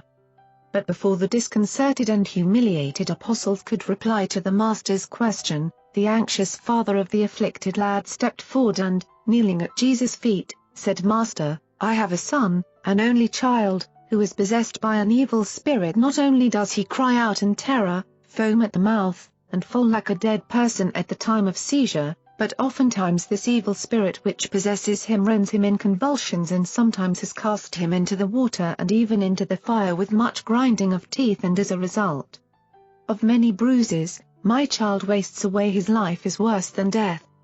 His mother and I are of a sad heart and a broken spirit. About noon yesterday, seeking for you, I caught up with your disciples, and while we were waiting, your apostles sought to cast out this demon, but they could not do it. And now, Master, will you do this for us? Will you heal my son?" When Jesus had listened to this recital, he touched the kneeling father and bade him rise, while he gave the nearby apostles a searching survey. Then said Jesus to all those who stood before him, "O faithless and perverse generation, How long shall I bear with you? How long shall I be with you? How long ere you learn that the works of faith come not forth at the bidding of doubting unbelief? And then, pointing to the bewildered father, Jesus said, Bring hither your son. And when James had brought the lad before Jesus, he asked, How long has the boy been afflicted in this way? The father answered, Since he was a very young child. And as they talked, the youth was seized with a violent attack and fell in their midst, gnashing his teeth and foaming at the mouth. After a succession of violent convulsions he lay there before them as one dead. Now did the father again kneel at Jesus' feet while he implored the master, saying, If you can cure him, I beseech you to have compassion on us and deliver us from this affliction. And when Jesus heard these words, he looked down into the father's anxious face, saying, Question not my father's power of love, only the sincerity and reach of your faith. All things are possible to him who really believes. And then James of faith spoke those long-to-be-remembered words of commingled faith and doubt, Lord, I believe, I pray you help my unbelief. When Jesus heard these words, he stepped forward and, taking the lad by the hand, said, I will do this in accordance with my Father's will and in honor of living faith. My son, arise. Come out of him, disobedient spirit, and go not back into him. And placing the hand of the lad in the hand of the father, Jesus said, Go your way, the Father has granted the desire of your soul. And all who were present, even the enemies of Jesus, were astonished at what they saw. It was indeed a disillusionment for the three apostles who had so recently enjoyed the spiritual ecstasy of the scenes and experiences of the Transfiguration, so soon to return to this scene of the defeat and discomfiture of their fellow apostles. But it was ever so with these 12 ambassadors of the kingdom. They never failed to alternate between exaltation and humiliation in their life experiences. This was a true healing of a double affliction, a physical ailment and a spirit malady, and the lad was permanently cured from that hour. When James had departed with his restored son, Jesus said, We go now to Caesarea Philippi. Make ready at once. And they were a quiet group as they journeyed southward while the crowd followed on behind. In Celsus garden, they remained overnight with Celsus, and that evening in the garden, after they had eaten and rested, the 12 gathered about Jesus, and Thomas said, Master, while we who tarried behind still remain ignorant of what transpired up on the mountain, and which so greatly cheered our brethren who are with you, we crave to have you talk with us concerning our defeat and instruct us in these matters, seeing that those things which happened on the mountain cannot be disclosed at this time. And Jesus answered Thomas, saying, Everything which your brethren heard on the mountain shall be revealed to you in due season. But I will now show you the cause of your defeat in that which you so unwisely attempted while your master and his companions, your brethren, ascended yonder mountain yesterday to seek for a larger knowledge of the Father's will and to ask for a richer endowment of wisdom effectively to do that divine will. You who remained on watch here with instructions to strive to acquire the mind of spiritual insight, and to pray with us for a fuller revelation of the Father's will, failed to exercise the faith at your command but, instead, yielded to the temptation and fell into your old evil tendencies to seek for yourselves preferred places in the kingdom of heaven, the material and temporal kingdom which you persist in contemplating, and you cling to these erroneous concepts in spite of the reiterated declaration that my kingdom is not of this world. No sooner does your faith grasp the identity of the Son of Man than your selfish desire for worldly preferment creeps back upon you, and you fall to discussing among yourselves as to who should be greatest in the kingdom of heaven, a kingdom which, as you persist in conceiving it, does not exist, nor ever shall have. Not I told you that he who would be greatest in the kingdom of my Father's spiritual brotherhood must become little in his own eyes and thus become the server of his brethren? Spiritual greatness consists in an understanding love that is godlike and not in an enjoyment of the exercise of material power for the exaltation of self. In what you attempted, in which you so completely failed, your purpose was not pure, your motive was not divine, your ideal was not spiritual, your ambition was not altruistic, your procedure was not based on love, and your goal of attainment was not the will of the Father in heaven. How long will it take you to learn that you cannot time shorten the course of established natural phenomena except when such things are in accordance with the Father's will? Nor can you do spiritual work in the absence of spiritual power, and you can do neither of these, even when their potential is present, without the existence of that third and essential human factor, the personal experience of the possession of living faith. Must you always have material manifestations as an attraction for the spiritual realities of the kingdom? Can you not grasp the spirit significance of my mission without the visible exhibition of unusual works? When can you be depended upon to adhere to the higher and spiritual realities of the kingdom regardless of the outward appearance of all material manifestations? When Jesus had thus spoken to the 12, he added, "And now go to your rest, for on the morrow we return to Magadan and there take counsel concerning our mission to the cities and villages of the Decapolis, and in the conclusion of this day's experience, let me declare to each of you that which I spoke to your brethren on the mountain, and let these words find a deep lodgment in your hearts. The Son of Man now enters upon the last phase of the bestowal. We are about to begin those labors which shall presently lead to the great and final testing of your faith and devotion, when I shall be delivered into the hands of the men who seek my destruction. And remember what I am saying to you, the Son of Man will be put to death, but he shall rise again." They retired for the night, sorrowful. They were bewildered. They could not comprehend these words, and while they were afraid to ask aught concerning what he had said, they did recall all of it subsequent to his resurrection. Peter's protest. Early this Wednesday morning Jesus and the 12 departed from Caesarea Philippi for Magadan Park near Bethsaida. As the apostles had slept very little that night, so they were up early and ready to go. Even the stolid Alphaeus twins had been shocked by this talk about the death of Jesus. As they journeyed south, just beyond the waters of Merom, they came to the Damascus road, and desiring to avoid the scribes and others whom Jesus knew would presently be coming along after them, he directed that they go on to Capernaum by the Damascus road which passes through Galilee. And he did this because he knew that those who followed after him would go on down over the East Jordan road, since they reckoned that Jesus and the apostles would fear to pass through the territory of Herod Antipas. Jesus sought to elude his critics in the crowd which followed him, that he might be alone with his apostles this day. They traveled on through Galilee until well past the time for their lunch, when they stopped in the shade to refresh themselves. And after they had partaken of food, Andrew, speaking to Jesus, said, "Master, my brethren do not comprehend your deep sayings. We have come fully to believe that you are the Son of God, and now we hear these strange words about leaving us, about dying. We do not understand your teaching. Are you speaking to us in parables? We pray you to speak to us directly and in undisguised form." In answer to Andrew, Jesus said, "My brethren, it is because you have confessed that I am the Son of God that I am constrained to begin to unfold to you the truth about the end of the bestowal of the Son of Man on earth. You insist on clinging to the belief that I am the Messiah, and you will not abandon the idea that the Messiah must sit upon a throne in Jerusalem. Wherefore do I persist in telling you that the Son of Man must presently go to Jerusalem, suffer many things, be rejected by the scribes, the elders, and the chief priests, and after all this be killed and raised from the dead. And I speak not a parable to you.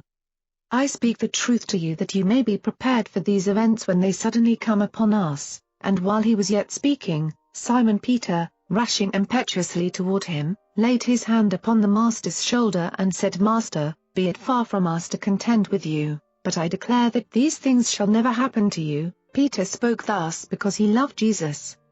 But the Master's human nature recognized in these words of well-meant affection the subtle suggestion of temptation that he change his policy of pursuing to the end his earth bestowal in accordance with the will of his paradise Father. And it was because he detected the danger of permitting the suggestions of even his affectionate and loyal friends to dissuade him, that he turned upon Peter and the other apostles, saying, "Get you behind me, you savor of the spirit of the adversary, the tempter. When you talk in this manner, you are not on my side but rather on the side of our enemy. In this way do you make your love for me a stumbling block to my doing the Father's will, mind not the ways of men but rather the will of God." After they had recovered from the first shock of Jesus' stinging rebuke, and before they resumed their journey, the Master spoke further, "If any man would come after me, let him disregard himself, take up his responsibilities daily, and follow me. For whosoever would save his life selfishly, shall lose it, but whosoever loses his life for my sake and the gospel's, shall save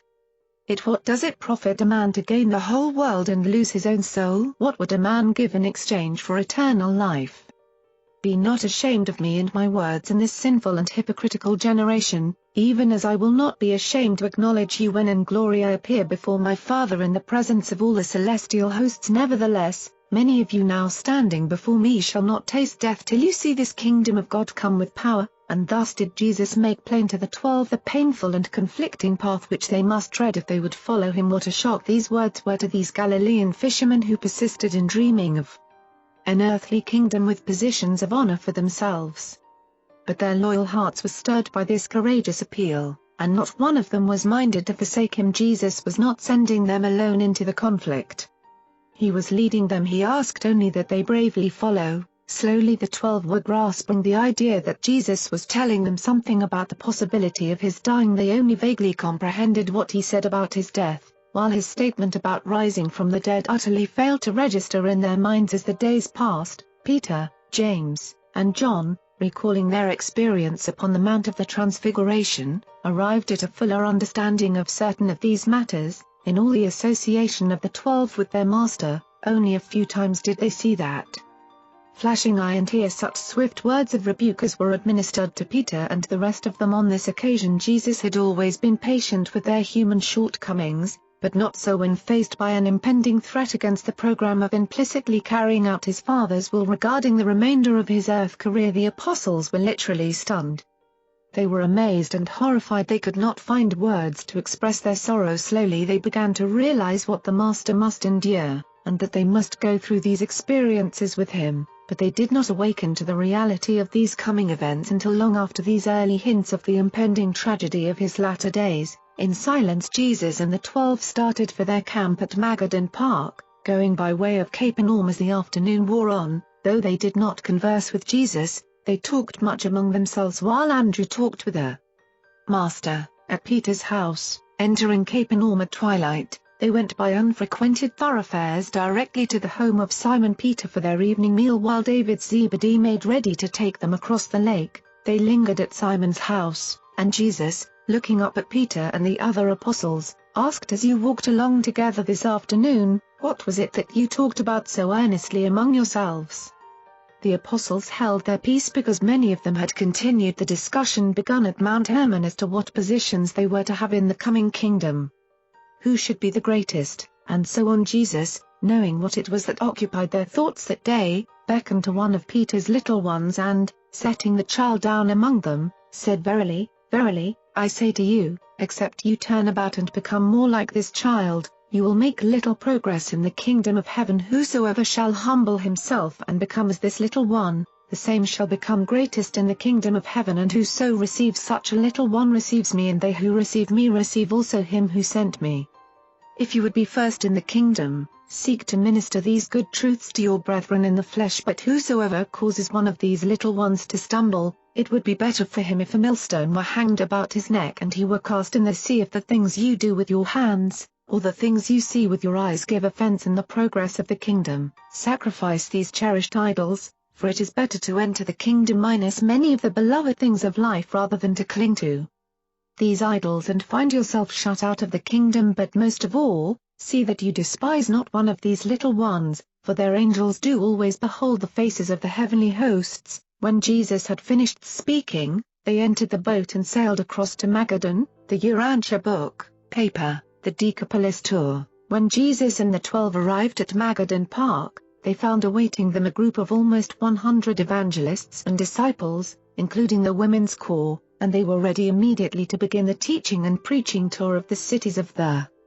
Decapolis. On this Thursday morning, August, the Master called his followers together and directed that each of the apostles should associate himself with one of the 12 evangelists, and that with others of the evangelists they should go out in 12 groups to labor in the cities and villages of the Decapolis. The women's corps and others of the disciples he directed to remain with him. Jesus allotted 4 weeks to this tour, instructing his followers to return to Magadan not later than Friday, September. He promised to visit them often during this time in the course of this month.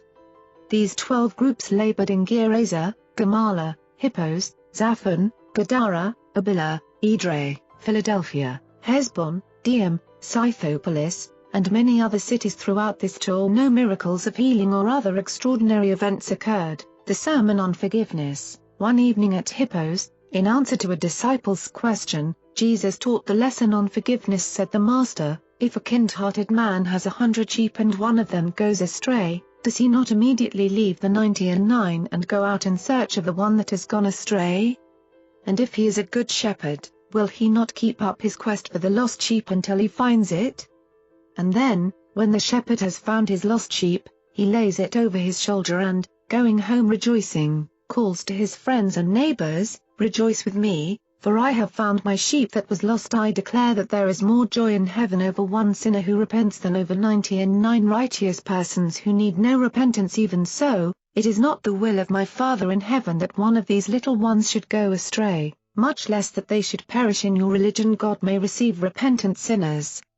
In the gospel of the kingdom the Father goes forth to find them even before they have seriously thought of repentance. The Father in heaven loves his children, and therefore should you learn to love one another. The Father in heaven forgives you your sins. Therefore should you learn to forgive one another. If your brother sins against you, go to him and with tact and patience show him his fault, and do all this between you and him alone. If he will listen to you, then have you won your brother. But if your brother will not hear you, if he persists in the error of his way, go again to him, taking with you 1 or 2 mutual friends, that you may thus have 2 or even 3 witnesses to confirm your testimony and establish the fact that you have dealt justly and mercifully with your offending brother. Now if he refuses to hear your brethren, you may tell the whole story to the congregation, and then, if he refuses to hear the brotherhood, let them take such action as they deem wise. Let such an unruly member become an outcast from the kingdom, while you cannot pretend to sit in judgment on the souls of your fellows, and while you may not forgive sins or otherwise presume to usurp the prerogatives of the supervisors of the heavenly hosts. At the same time, it has been committed to your hands that you should maintain temporal order in the kingdom on earth. While you may not meddle with the divine decrees concerning eternal life, you shall determine the issues of conduct as they concern the temporal welfare of the brotherhood on earth. And so, in all these matters connected with the discipline of the brotherhood, whatsoever you shall decree on earth, shall be recognized in heaven. Although you cannot determine the eternal fate of the individual, you may legislate regarding the conduct of the group. For, where 2 or 3 of you agree concerning any of these things and ask of me, it shall be done for you. If your petition is not inconsistent with the will of my Father in heaven, and all this is ever true, for, where 2 or 3 believers are gathered together, there am I in the midst of them. Simon Peter was the apostle in charge of the workers at Hippos, and when he heard Jesus thus speak, he asked, "Lord, how often shall my brother sin against me, and I forgive him? Until 7 times? And Jesus answered Peter, "Not only 7 times but even to 70 times and 7. Therefore may the kingdom of heaven be likened to a certain king who ordered a financial reckoning with his stewards, and when they had begun to conduct this examination of accounts, one of his chief retainers was brought before him confessing that he owed his king 10,000 talents. Now this officer of the king's court pleaded that hard times had come upon him, and that he did not have wherewith to pay this obligation, and so the king commanded that his property be confiscated, and that his children be sold to pay his debt. When this chief steward heard this stern decree, he fell down on his face before the king and implored him to have mercy and grant him more time, saying, Lord, have a little more patience with me, and I will pay you all. And when the king looked upon this negligent servant and his family, he was moved with compassion. He ordered that he should be released, and that the loan should be wholly forgiven. And this chief steward, having thus received mercy and forgiveness at the hands of the king, went about his business, and finding one of his subordinate stewards who owed him a mere 100 denarii, he laid hold upon him and, taking him by the throat, said, Pay me all you owe. And then did this fellow steward fall down before the chief steward and, beseeching him, said, Only have patience with me, and I will presently be able to pay you. But the chief steward would not show mercy to his fellow steward, but rather had him cast in prison until he should pay his debt. When his fellow servants saw what had happened, they were so distressed that they went and told their lord and master, the king. When the king heard of the doings of his chief steward, he called this ungrateful and unforgiving man before him and said, You are a wicked and unworthy steward. When you sought for compassion, I freely forgave you your entire debt. Why did you not also show mercy to your fellow steward, even as I showed mercy to you? And the king was so very angry that he delivered his ungrateful chief steward to the jailers, that they might hold him until he had paid all that was due. And even so shall my heavenly Father show the more abundant mercy to those who freely show mercy to their fellows. How can you come to God asking consideration for your shortcomings when you are wont to chastise your brethren for being guilty of these same human frailties? I say to all of you, freely you have received the good things of the kingdom. Therefore freely give to your fellows on earth, Thus did Jesus teach the dangers and illustrate the unfairness of sitting impersonal judgment upon one's fellows. Discipline must be maintained, justice must be administered, but in all these matters the wisdom of the brotherhood should prevail. Jesus invested legislative and judicial authority in the group, not in the individual. Even this investment of authority in the group must not be exercised as personal authority. There is always danger that the verdict of an individual may be warped by prejudice or distorted by passion. Group judgment is more likely to remove the dangers and eliminate the unfairness of personal bias. Jesus sought always to minimize the elements of unfairness, retaliation, and vengeance. The use of the term 77 as an illustration of mercy and forbearance was derived from the scriptures referring to Lamech's exaltation because of the metal weapons of his son Tubal-Cain, who, comparing these superior instruments with those of his enemies, exclaimed, "If Cain, with no weapon in his hand, was avenged 7 times, I shall now be avenged 77. The strange preacher. Jesus went over to Gamala to visit John and those who worked with him at that place that evening. After the session of questions and answers, John said to Jesus, "Master, yesterday I went over to Ashtaroth to see a man who was teaching in your name and even claiming to be able to cast out devils. Now this fellow had never been with us, neither does he follow after us. Therefore I forbade him to do such things." Then said Jesus, "Forbid him not. Do you not perceive that this gospel of the kingdom shall presently be proclaimed in all the world? How can you expect that all who will believe the gospel shall be subject to your direction? Rejoice that already our teaching has begun to manifest itself beyond the bounds of our personal influence. Do you not see, John, that those who profess to do great works in my name must eventually support our cause? They certainly will not be quick to speak evil of me, my son. In matters of this sort it would be better for you to reckon that he who is not against us is for us. In the generations to come many who are not wholly worthy will do many strange things in my name, but I will not forbid them. I tell you that, even when a cup of cold water is given to a thirsty soul, the Father's messengers shall ever make record of such a service of love." This instruction greatly perplexed John. Had he not heard the Master say, "He who is not with me is against me"? And he did not perceive that in this case Jesus was referring to man's personal relation to the spiritual teachings of the kingdom, while in the other case reference was made to the outward and far-flung social relations of believers regarding the questions of administrative control and the jurisdiction of one group of believers over the work of other groups which would eventually compose the forthcoming worldwide brotherhood. But John oftentimes recounted this experience in connection with his subsequent labors in behalf of the kingdom. Nevertheless, many times did the apostles take offense at those who made bold to teach in the Master's name to them. It always seemed inappropriate that those who had never sat at Jesus' feet should dare to teach in his name. This man whom John forbade to teach and work in Jesus' name did not heed the apostles' injunction. He went right on with his efforts and raised up a considerable company of believers at Canalta before going on into Mesopotamia. This man, Adon, had been led to believe in Jesus through the testimony of the demented man whom Jesus healed near Cariza, and who so confidently believed that the supposed evil spirits which the Master cast out of him entered the herd of swine and rushed them headlong over the cliff to their destruction. Instruction for teachers and believers. At Idre, where Thomas and his associates labored, Jesus spent a day and a night and, in the course of the evening's discussion, gave expression to the principles which should guide those who preach truth, and which should activate all who teach the gospel of the kingdom. Summarized and restated in modern phraseology, Jesus taught, always respect the personality of man. Never should a righteous cause be promoted by force.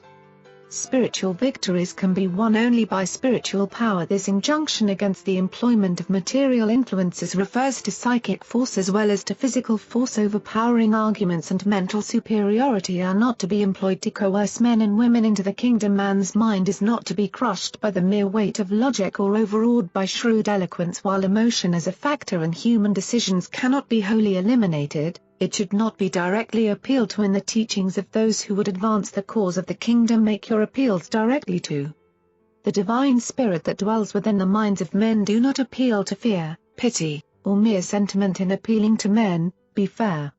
Exercise self-control and exhibit due restraint. Show proper respect for the personalities of your pupils. Remember that I have said, behold, I stand at the door and knock, and if any man will open, I will come in. In bringing men into the kingdom, do not lessen or destroy their self-respect. While overmuch self-respect may destroy proper humility and end in pride, conceit, and arrogance. The loss of self-respect often ends in paralysis of the will. It is the purpose of this gospel to restore self-respect to those who have lost it and to restrain it in those who have it. Make not the mistake of only condemning the wrongs in the lives of your pupils. Remember also to accord generous recognition for the most praiseworthy things in their lives. Forget not that I will stop at nothing to restore self-respect to those who have lost it, and who really desire to regain it. Take care that you do not wound the self-respect of timid and fearful souls. Do not indulge in sarcasm at the expense of my simple-minded brethren. Be not cynical with my fear-ridden children. Idleness is destructive of self-respect.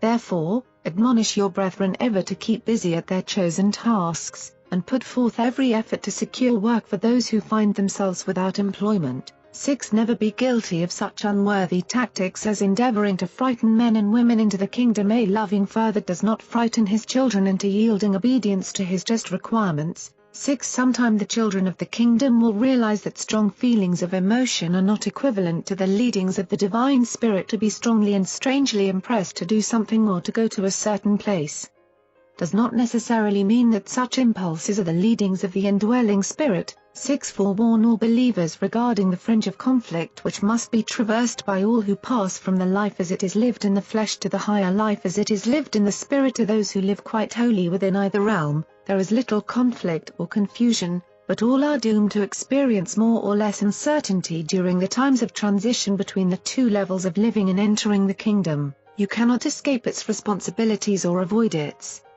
obligations, but remember the gospel yoke is easy and the burden of truth is light. 6. The world is filled with hungry souls who famish in the very presence of the bread of life. Men die searching for the very God who lives within them. Men seek for the treasures of the kingdom with yearning hearts and weary feet when they are all within the immediate grasp of living faith. Faith is to religion what sails are to a ship. It is an addition of power, not an added burden of life. There is but one struggle for those who enter the kingdom, and that is to fight the good fight of faith. The believer has only one battle, and that is against doubt, unbelief. 6. In preaching the gospel of the kingdom, you are simply teaching friendship with God, and this fellowship will appeal alike to men and women in that both will find that which most truly satisfies their characteristic longings and ideals. Tell my children that I am not only tender of their feelings and patient with their frailties, but that I am also ruthless with sin and intolerant of iniquity. I am indeed meek and humble in the presence of my Father, but I am equally and relentlessly inexorable where there is deliberate evildoing and sinful rebellion against the will of my Father in heaven. 6. You shall not portray your teacher as a man of sorrows. Future generations shall know also the radiance of our joy, the buoyance of our goodwill, and the inspiration of our good humor. We proclaim a message of good news which is infectious in its transforming power. Religion is throbbing with new life and new meanings. Those who accept this teaching are filled with joy and in their hearts are constrained to rejoice. Evermore increasing happiness is always the experience of all who are certain about God. 6. Teach all believers to avoid leaning upon the insecure props of false sympathy. You cannot develop strong characters out of the indulgence of self-pity. Honestly endeavor to avoid the deceptive influence of mere fellowship in misery. Extend sympathy to the brave and courageous while you withhold overmuch pity from those cowardly souls who only half-heartedly stand up before the trials of living. Offer not consolation to those who lie down before their troubles without a struggle. Sympathize not with your fellows merely that they may sympathize with you in return. 6. When my children once become self-conscious of the assurance of the divine presence, such a faith will expand the mind, ennoble the soul, reinforce the personality, augment the happiness, deepen the spirit perception, and enhance the power to love and be loved. Teach all believers that those who enter the kingdom are not thereby rendered immune to the accidents of time or to the ordinary catastrophes of nature. Believing the gospel will not prevent getting into trouble, but it will ensure that you shall be unafraid when trouble does overtake you. If you dare to believe in me and wholeheartedly proceed to follow after me, you shall most certainly by so doing enter upon the sure pathway to trouble. I do not promise to deliver you from the waters of adversity, but I do promise to go with you through all of them. And much more did Jesus teach this group of believers before they made ready for the night's sleep. And they who heard these sayings treasured them in their hearts and did often recite them for the edification of the apostles and disciples who were not present when they were spoken. the talk with Nathanael, and then went Jesus over to Abila, where Nathanael and his associates labored. Nathanael was much bothered by some of Jesus' pronouncements which seemed to detract from the authority of the recognized Hebrew scriptures. Accordingly, on this night, after the usual period of questions and answers, Nathanael took Jesus away from the others and asked, "Master, could you trust me to know the truth about the scriptures? I observe that you teach us only a portion of the sacred writings, the best as I view it, and I infer that you reject the teachings of the rabbis to the effect that the words of the law are the very words of God, having been with God in heaven even before the times of Abraham and Moses. What is the truth about the scriptures?" When Jesus heard the question of his bewildered apostle, he answered, "Nathanael, you have rightly judged. I do not regard the scriptures as do the rabbis. I will talk with you about this matter on condition that you do not relate these things to your brethren, who are not all prepared to receive this teaching. The words of the law of Moses and the teachings of the scriptures were not in existence before Abraham. Only in recent times have the scriptures been gathered together as we now have them. While they contain the best of the higher thoughts and longings of the Jewish people, they also contain much that is far from being representative of the character and teachings of the Father in heaven. Wherefore must I choose from among the better teachings those truths which are to be gleaned for the gospel of the kingdom. These writings are the work of men, some of them holy men, others not so holy. The teachings of these books represent the views and extent of enlightenment of the times in which they had their origin as a revelation of truth. The last are more dependable than the first. The scriptures are faulty and altogether human in origin, but mistake not, they do constitute the best collection of religious wisdom and spiritual truth to be found in all the world at this time. Many of these books were not written by the persons whose names they bear, but that in no way detracts from the value of the truths which they contain. If the story of Jonah should not be a fact, even if Jonah had never lived, still would the profound truth of this narrative, the love of God for Nineveh and the so-called heathen, be nonetheless precious in the eyes of all those who love their fellow men. The scriptures are sacred because they present the thoughts and acts of men who were searching for God, and who in these writings left on record their highest concepts of righteousness, truth, and holiness. The scriptures contain much that is true, very much, but in the light of your present teaching, you know that these writings also contain much that is misrepresentative of the Father in heaven, the loving God I have come to reveal to all the worlds. Nathanael, never permit yourself for one moment to believe the scripture records which tell you that the God of love directed your forefathers to go forth in battle to slay all their enemies, men, women, and children. Such records are the words of men, not very holy men, and they are not the word of God. The scriptures always have, and always will, reflect the intellectual, moral, and spiritual status of those who create them. Have you not noted that the concepts of Yahweh grow in beauty and glory as the prophets make their records from Samuel to Isaiah? And you should remember that the scriptures are intended for religious instruction and spiritual guidance. They are not the works of either historians or philosophers. The thing most deplorable is not merely this erroneous idea of the absolute perfection of the scripture record and the infallibility of its teachings, but rather the confusing misinterpretation of these sacred writings by the tradition-enslaved scribes and Pharisees at Jerusalem. And now will they employ both the doctrine of the inspiration of the scriptures and their misinterpretations thereof in their determined effort to withstand these newer teachings of the gospel of the kingdom. Nathanael, never forget, the Father does not limit the revelation of truth to any one generation or to any one people. Many earnest seekers after the truth have been, and will continue to be, confused and disheartened by these doctrines of the perfection of the scriptures. The authority of truth is the very spirit that indwells its living manifestations, and not the dead words of the less illuminated and supposedly inspired men of another generation. And even if these holy men of old lived inspired and spirit-filled lives, that does not mean that their words were similarly spiritually inspired.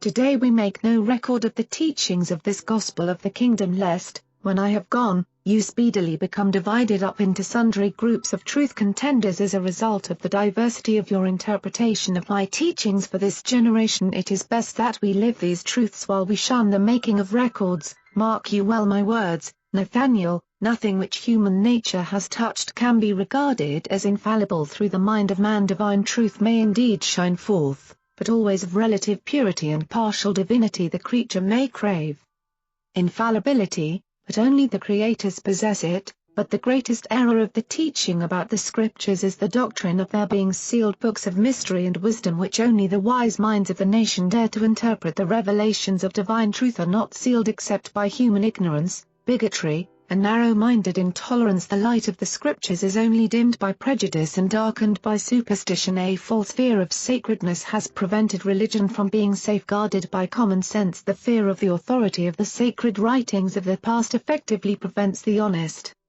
souls of today from accepting the new light of the gospel, the light which these very God-knowing men of another generation so intensely long to see. But the saddest feature of all is the fact that some of the teachers of the sanctity of this traditionalism know this very truth. They more or less fully understand these limitations of Scripture, but they are moral cowards, intellectually dishonest. They know the truth regarding the sacred writings, but they prefer to withhold such disturbing facts from the people, and thus do they pervert and distort the Scriptures, making them the guide to slavish details of the daily life and an authority in things non-spiritual instead of appealing to the sacred writings as the repository of the moral wisdom, religious inspiration, and the spiritual teaching of the God-knowing men of other generations. Nathanael was enlightened, and shocked, by the Master's pronouncement. He long pondered this talk in the depths of his soul, but he told no man concerning this conference until after Jesus' ascension. And even then he feared to impart the full story of the Master's instruction, the positive nature of Jesus' religion. At Philadelphia, where James was working, Jesus taught the disciples about the positive nature of the gospel of the kingdom when, in the course of his remarks, he intimated that some parts of the scripture were more truth-containing than others and admonished his hearers to feed their souls upon the best of the spiritual food. James interrupted the Master, asking, "Would you be good enough, Master, to suggest to us how we may choose the better passages from the Scriptures for our personal edification?" And Jesus replied, "Yes, James, when you read the Scriptures, look for those eternally true and divinely beautiful teachings, such as, 'Create in me a clean heart, O Lord, the Lord is my shepherd. I shall not want,' you should love your neighbor as yourself, for I, the Lord your God, will hold your right hand, saying, 'Fear not. I will help you, neither shall the nations learn war any more.'" And this is illustrative of the way Jesus, day by day, appropriated the cream of the Hebrew Scriptures for the instruction of his followers and for inclusion in the teachings of the new gospel of the kingdom. Other religions had suggested the thought of the nearness of God to man, but Jesus made the care of God for man like the solicitude of a loving father for the welfare of his dependent children, and then made this teaching the cornerstone of his religion, and thus did the doctrine of the fatherhood of God make imperative the practice of the brotherhood of man. The worship of God and the service of man became the sum and substance of his religion. Jesus took the best of the Jewish religion and translated it to a worthy setting in the new teachings of the gospel of the kingdom. Jesus put the spirit of positive action into the passive doctrines of the Jewish religion in the place of negative compliance with ceremonial requirements. Jesus enjoined the positive doing of that which his new religion required of those who accepted it. Jesus' religion consisted not merely in believing, but in actually doing those things which the gospel required. He did not teach that the essence of his religion consisted in social service, but rather that social service was one of the certain effects of the possession of the spirit of true religion. Jesus did not hesitate to appropriate the better half of a scripture while he repudiated the lesser portion. His great exhortation, "Love your neighbor as yourself," he took from the scripture which reads, "You shall not take vengeance against the children of your people, but you shall love your neighbor as yourself."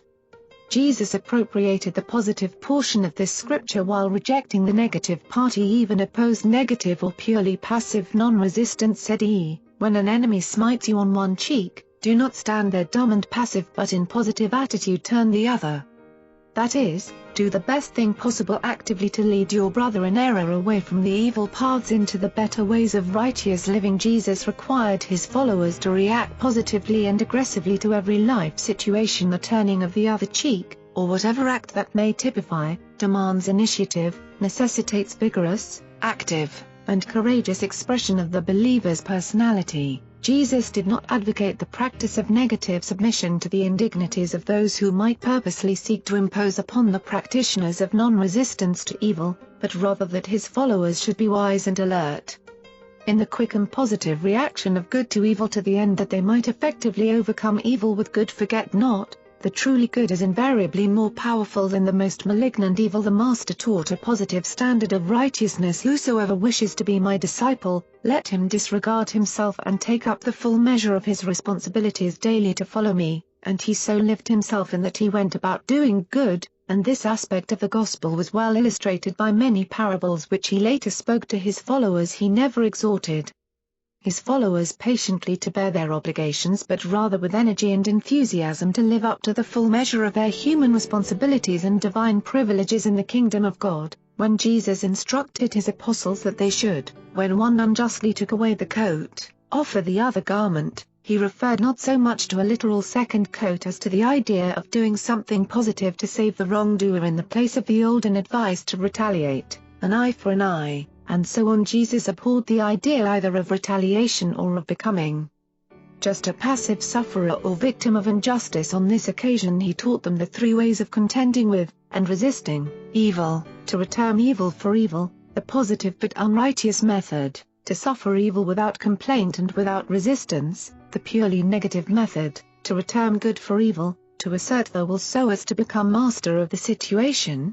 to overcome evil with good, the positive and righteous method. One of the apostles once asked, "Master, what should I do if a stranger forced me to carry his pack for a mile?" Jesus answered, "Do not sit down and sigh for relief while you berate the stranger under your breath. Righteousness comes not from such passive attitudes. If you can think of nothing more effectively positive to do, you can at least carry the pack a second mile. That will of a certainty challenge the unrighteous and ungodly stranger." The Jews had heard of a God who would forgive repentant sinners and try to forget their misdeeds. But not until Jesus came, did men hear about a God who went in search of lost sheep, who took the initiative in looking for sinners, and who rejoiced when he found them willing to return to the Father's house. This positive note in religion Jesus extended even to his prayers, and he converted the negative golden rule into a positive admonition of human fairness. In all his teaching Jesus unfailingly avoided distracting details. He shunned flowery language and avoided the mere poetic imagery of a play upon words. He habitually put large meanings into small expressions for purposes of illustration. Jesus reversed the current meanings of many terms, such as salt, leaven, fishing, and little children. He most effectively employed the antithesis, comparing the minute to the infinite, and so on. His pictures were striking, such as the blind leading the blind, but the greatest strength to be found in his illustrative teaching was its naturalness. Jesus brought the philosophy of religion from heaven down to earth. He portrayed the elemental needs of the soul with a new insight and a new bestowal of affection. The return to Magadan, the mission of 4 weeks in the Decapolis, was moderately successful. Hundreds of souls were received into the kingdom, and the apostles and evangelists had a valuable experience in carrying on their work without the inspiration of the immediate personal presence of Jesus. On Friday, September, the entire corps of workers assembled by pre-arrangement at Magadan Park on the Sabbath day. A council of more than 100 believers was held, at which the future plans for extending the work of the kingdom were fully considered. The messengers of David were present and made reports concerning the welfare of the believers throughout Judea, Samaria, Galilee, and adjoining districts. Few of Jesus' followers at this time fully appreciated the great value of the services of the messenger corps. Not only did the messengers keep the believers throughout Palestine in touch with each other and with Jesus and the apostles, but during these dark days they also served as collectors of funds, not only for the sustenance of Jesus and his associates, but also for the support of the families of the 12 apostles and the 12 evangelists. About this time Abner moved his base of operations from Hebron to Bethlehem, and this latter place was also the headquarters in Judea for David's messengers. David maintained an overnight relay messenger service between Jerusalem and Bethsaida. These runners left Jerusalem each evening, relaying at Scha and Scythopolis, arriving in Bethsaida by breakfast time the next morning. Jesus and his associates now prepared to take a week's rest before they made ready to start upon the last epoch of their labors in behalf of the kingdom. This was their last rest, for the Praetorian mission developed into a campaign of preaching and teaching which extended right on down to the time of their arrival at Jerusalem and of the enactment of the closing episodes of Jesus' earth career. The Urantia book, paper, Rodan of Alexandria, on Sunday morning, September, Andrew announced that no work would be planned for the coming week. All of the apostles, except Nathanael and Thomas, went home to visit their families or to sojourn with friends this week. Jesus enjoyed a period of almost complete rest, but Nathanael and Thomas were very busy with their discussions with a certain Greek philosopher from Alexandria named Rhodan. This Greek had recently become a disciple of Jesus through the teaching of one of Abner's associates who had conducted a mission at Alexandria. Rhodan was now earnestly engaged in the task of harmonizing his philosophy of life with Jesus' new religious teachings, and he had come to Magadan hoping that the Master would talk these problems over with him. He also desired to secure a first-hand and authoritative version of the Gospel from either Jesus or one of his apostles. Though the Master declined to enter into such a conference with Rhodan, he did receive him graciously and immediately directed that Nathanael and Thomas should listen to all he had to say and tell him about the Gospel in return. Rhodan's Greek philosophy.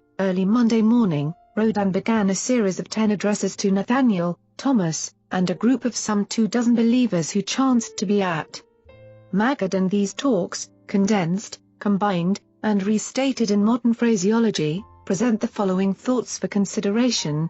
Human life consists in 3 great drives: urges, desires, and lowers. Strong character, commanding personality, is only acquired by converting the natural urge of life into the social art of living, by transforming present desires into those higher longings which are capable of lasting attainment, while the commonplace lure of existence must be transferred from one's conventional and established ideas to the higher realms of unexplored ideas and undiscovered ideals. The more complex civilization becomes, the more difficult will become the art of living. The more rapid the changes in social usage, the more complicated will become the task of character development. Every 10 generations mankind must learn anew the art of living if progress is to continue, and if man becomes so ingenious that he more rapidly adds to the complexities of society, the art of living will need to be remastered in less time, perhaps every single generation. If the evolution of the art of living fails to keep pace with the technique of existence, humanity will quickly revert to the simple urge of living, the attainment of the satisfaction of present desires. Thus will humanity remain immature. Society will fail in growing up to full maturity. Social maturity is equivalent to the degree to which man is willing to surrender the gratification of mere transient and present desires for the entertainment of those superior longings, the striving for whose attainment affords the more abundant satisfactions of progressive advancement toward permanent goals. But the true badge of social maturity is the willingness of a people to surrender the right to live peaceably and contentedly under the ease-promoting standards of the lure of established beliefs and conventional ideas for the disquieting and energy-requiring lure of the pursuit of the unexplored possibilities of the attainment of undiscovered goals of idealistic spiritual realities. Animals respond nobly to the urge of life, but only man can attain the art of living, albeit the majority of mankind only experience the animal urge to live. Animals know only this blind and instinctive urge. Man is capable of transcending this urge to natural function. Man may elect to live upon the high plane of intelligent art, even that of celestial joy and spiritual ecstasy. Animals make no inquiry into the purposes of life. Therefore they never worry, neither do they commit suicide. Suicide among men testifies that such beings have emerged from the purely animal stage of existence, and to the further fact that the exploratory efforts of such human beings have failed to attain the artistic levels of mortal experience. The animals know not the meaning of life. Man not only possesses capacity for the recognition of values and the comprehension of meanings, but he also is conscious of the meaning of meanings. He is self-conscious of insight. When men dare to forsake a life of natural craving for one of adventurous art and uncertain logic, they must expect to suffer the consequent hazards of emotional casualties, conflicts, unhappiness, and uncertainties, at least until the time of their attainment of some degree of intellectual and emotional maturity. Discouragement, worry, and indolence are positive evidence of moral immaturity. Human society is confronted with 2 problems: attainment of the maturity of the individual and attainment of the maturity of the race. The mature human being soon begins to look upon all other mortals with feelings of tenderness and with emotions of tolerance. Mature men view immature folks with the love and consideration that parents bear their children. Successful living is nothing more or less than the art of the mastery of dependable techniques for solving common problems. The first step in the solution of any problem is to locate the difficulty,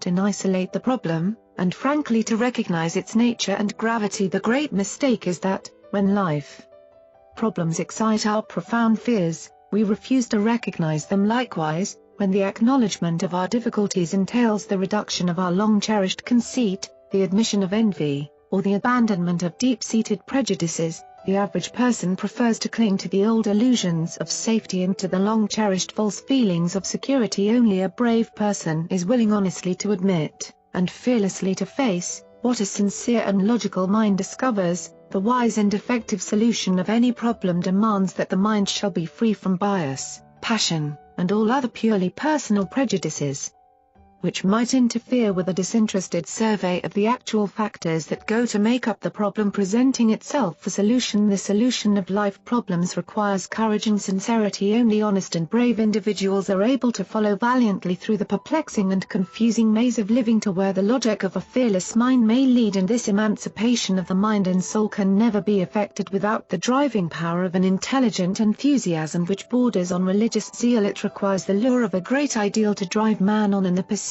of a goal which is beset with difficult material problems and manifold intellectual hazards. Even though you're effectively armed to meet the difficult situations of life, you can hardly expect success unless you're equipped with that wisdom of mind and charm of personality which enable you to win the hearty support and cooperation of your fellows. You cannot hope for a large measure of success in either secular or religious work unless you can learn how to persuade your fellows. To prevail with men you simply must have tact and tolerance. But the greatest of all methods of problem-solving I have learned from Jesus, your Master. I refer to that which he so consistently practices, and which he has so faithfully taught you, the isolation of worshipful meditation. In this habit of Jesus going off so frequently by himself to commune with the Father in heaven is to be found the technique, not only of gathering strength and wisdom for the ordinary conflicts of living, but also of appropriating the energy for the solution of the higher problems of a moral and spiritual nature. But even correct methods of solving problems will not compensate for inherent defects of personality or atone for the absence of the hunger and thirst for true righteousness.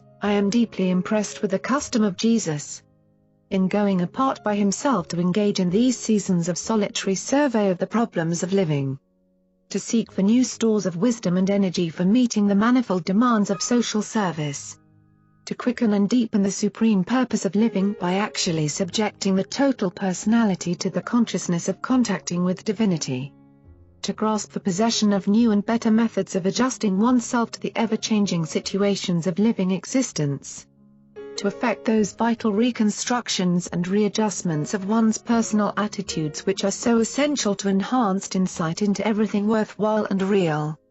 And to do all of this with an eye single to the glory of God, to breathe in sincerity your Master's favorite prayer, not my will, but yours, be done. This worshipful practice of your Master brings that relaxation which renews the mind, that illumination which inspires the soul, that courage which enables one bravely to face one's problems, that self-understanding which obliterates debilitating fear, and that consciousness of union with divinity which equips man with the assurance that enables him to dare to be godlike. The relaxation of worship, or spiritual communion as practiced by the Master, relieves tension, removes conflicts, and mightily augments the total resources of the personality. And all this philosophy, plus the gospel of the kingdom, constitutes the new religion as I understand it. Prejudice blinds the soul to the recognition of truth, and prejudice can be removed only by the sincere devotion of the soul to the adoration of a cause that is all-embracing and all-inclusive of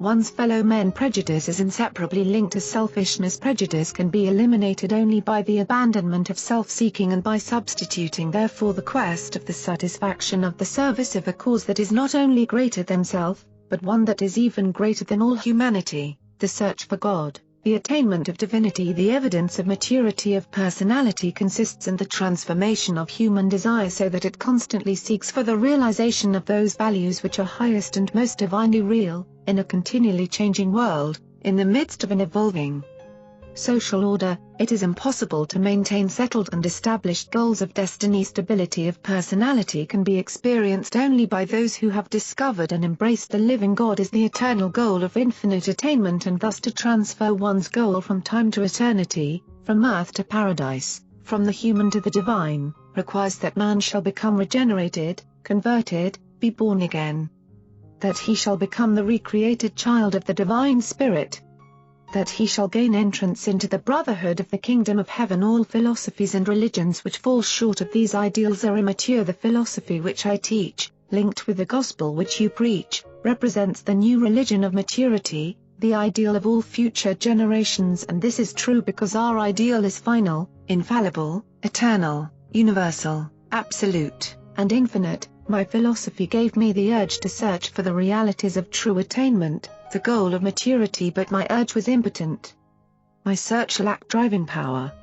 My quest suffered from the absence of certainty of directionization, and these deficiencies have been abundantly supplied by this new gospel of Jesus, with its enhancement of insights, elevation of ideals, and settledness of goals. Without doubts and misgivings I can now wholeheartedly enter upon the eternal venture, the art of living. There are just two ways in which mortals may live together: the material or animal way and the spiritual or human way. By the use of signals and sounds animals are able to communicate with each other in a limited way, but such forms of communication do not convey meanings, values, or ideas. The one distinction between man and the animal is that man can communicate with his fellows by means of symbols which most certainly designate and identify meanings, values, ideas, and even ideals. Since the animals cannot communicate ideas to each other, they cannot develop personality. Man develops personality because he can thus communicate with his fellows concerning both ideas and ideals.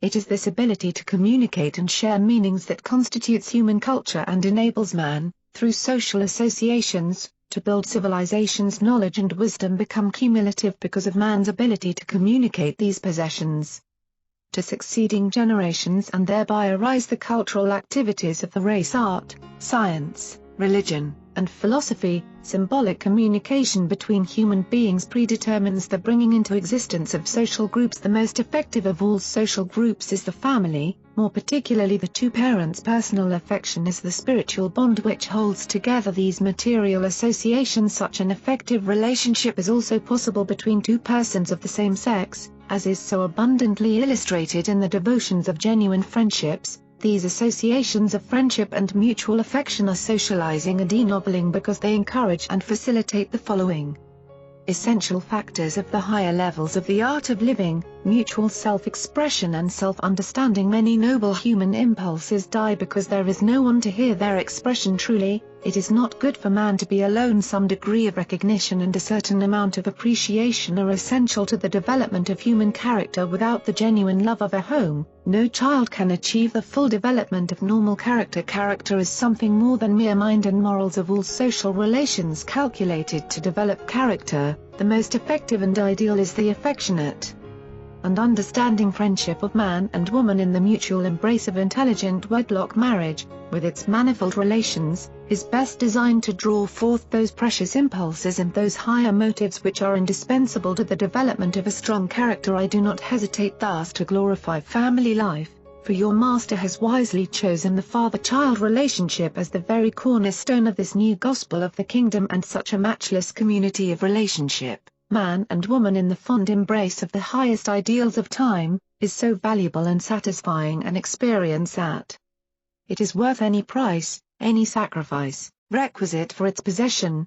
union of souls, the mobilization of wisdom. Every human being sooner or later requires a certain concept of this world and a certain vision of the next. Now it is possible, through personality association, to unite these views of temporal existence and eternal prospects. Thus does the mind of one augment its spiritual values by gaining much of the insight of the other. In this way men enrich the soul by pooling their respective spiritual possessions. Likewise, in this same way, man is enabled to avoid that ever-present tendency to fall victim to distortion of vision, prejudice of viewpoint, and narrowness of judgment. Fear, envy, and conceit can be prevented only by intimate contact with other minds. I call your attention to the fact that the Master never sends you out alone to labor for the extension of the kingdom. He always sends you out two and two, and since wisdom is super-knowledge, it follows that, in the union of wisdom, the social group, small or large, mutually shares all knowledge, The enthusiasm for living isolation tends to exhaust the energy charge of the soul. Association with one's fellows is essential to the renewal of the zest for life and is indispensable to the maintenance of the courage to fight those battles consequent upon the ascent to the higher levels of human living. Friendship enhances the joys and glorifies the triumphs of life. Loving and intimate human associations tend to rob suffering of its sorrow and hardship of much of its bitterness. The presence of a friend enhances all beauty and exalts every goodness. By intelligent symbols man is able to quicken and enlarge the appreciative capacities of his friends. One of the crowning glories of human friendship is this power and possibility of the mutual stimulation of the imagination. Great spiritual power is inherent in the consciousness of wholehearted devotion to a common cause, mutual loyalty to a cosmic deity, the enhanced defense against all evil. Personality association and mutual affection is an efficient insurance against evil. Difficulties, sorrow, disappointment, and defeat are more painful and disheartening when borne alone. Association does not transmute evil into righteousness, but it does aid in greatly lessening the sting. Said your master, happy are they who mourn. If a friend is at hand to comfort, there is positive strength in the knowledge that you live for the welfare of others, and that these others likewise live for your welfare and advancement. Man languishes in isolation. Human beings unfailingly become discouraged when they view only the transitory transactions of time. The present, when divorced from the past, and the future, becomes exasperatingly trivial. Only a glimpse of the circle of eternity can inspire man to do his best and can challenge the best in him to do its utmost. And when man is thus at his best, he lives most unselfishly for the good of others, his fellow sojourners in time and eternity. I repeat, such inspiring and ennobling association finds its ideal possibilities in the human marriage relation. True, much is attained out of marriage, and many marriages utterly fail to produce these moral and spiritual fruits. Too many times marriage is entered by those who seek other values which are lower than these superior accompaniments of human maturity. Ideal marriage must be founded on something more stable than the fluctuations of sentiment and the fickleness of mere sex attraction.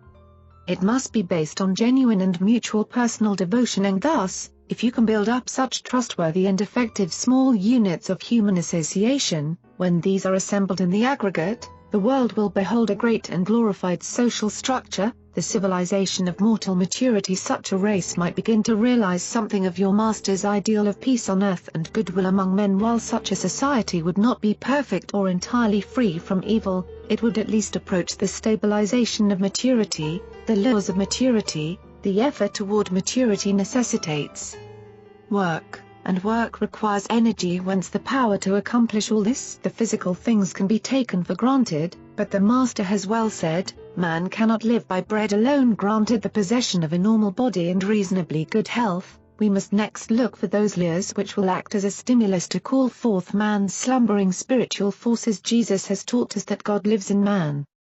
Then how can we induce man to release these soul-bound powers of divinity and infinity?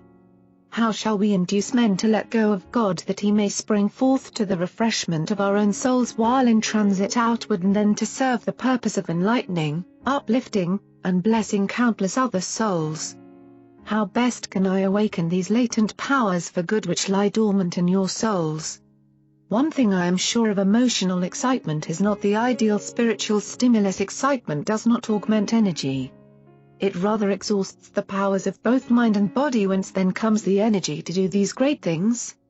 Look to your master. Even now he is out in the hills taking in power while we are here giving out energy. The secret of all this problem is wrapped up in spiritual communion, in worship. From the human standpoint, it is a question of combined meditation and relaxation. Meditation makes the contact of mind with spirit.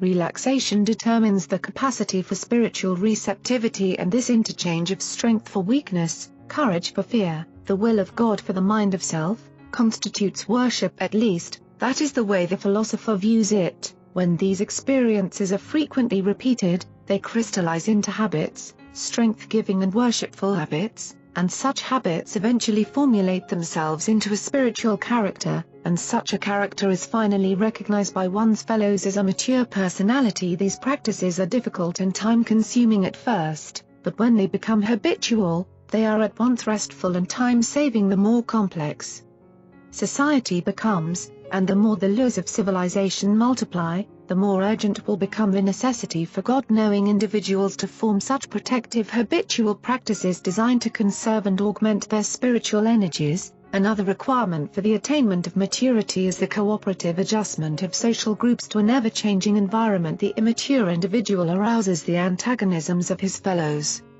The mature man wins the hearty cooperation of his associates, thereby many times multiplying the fruits of his life efforts. My philosophy tells me that there are times when I must fight, if need be, for the defense of my concept of righteousness, but I doubt not that the master, with a more mature type of personality, would easily and gracefully gain an equal victory by his superior and winsome technique of tact and tolerance. All too often, when we battle for the right, it turns out that both the victor and the vanquished have sustained defeat. I heard the master say only yesterday that the wise man, when seeking entrance through the locked door, would not destroy the door but rather would seek for the key wherewith to unlock it. Too often we engage in a fight merely to convince ourselves that we are not afraid. This new gospel of the kingdom renders a great service to the art of living in that it supplies a new and richer incentive for higher living. It presents a new and exalted goal of destiny, a supreme life purpose, and these new concepts of the eternal and divine goal of existence are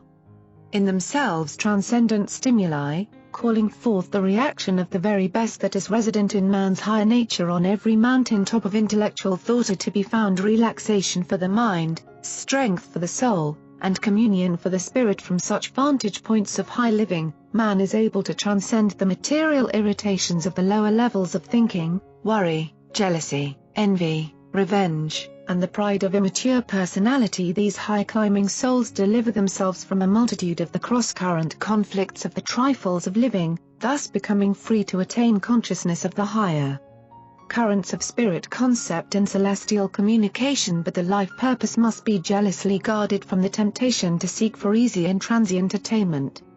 Likewise must it be so fostered as to become immune to the disastrous threats of fanaticism. The balance of maturity: while you have an eye single to the attainment of eternal realities, you must also make provision for the necessities of temporal living. While the spirit is our goal, the flesh is a fact. Occasionally the necessities of living may fall into our hands by accident, but in general, we must intelligently work for them. The two major problems of life are making a temporal living and the achievement of eternal survival, and even the problem of making a living requires religion for its ideal solution. These are both highly personal problems. True religion, in fact, does not function apart from the individual. The essentials of the temporal life, as I see them, are good physical health, clear and clean thinking, ability and skill, wealth, the goods of life, ability to withstand defeat, culture, education and wisdom. Even the physical problems of bodily health and efficiency are best solved when they are viewed from the religious standpoint of our Master's teaching that the body and mind of man are the dwelling place of the gift of the gods,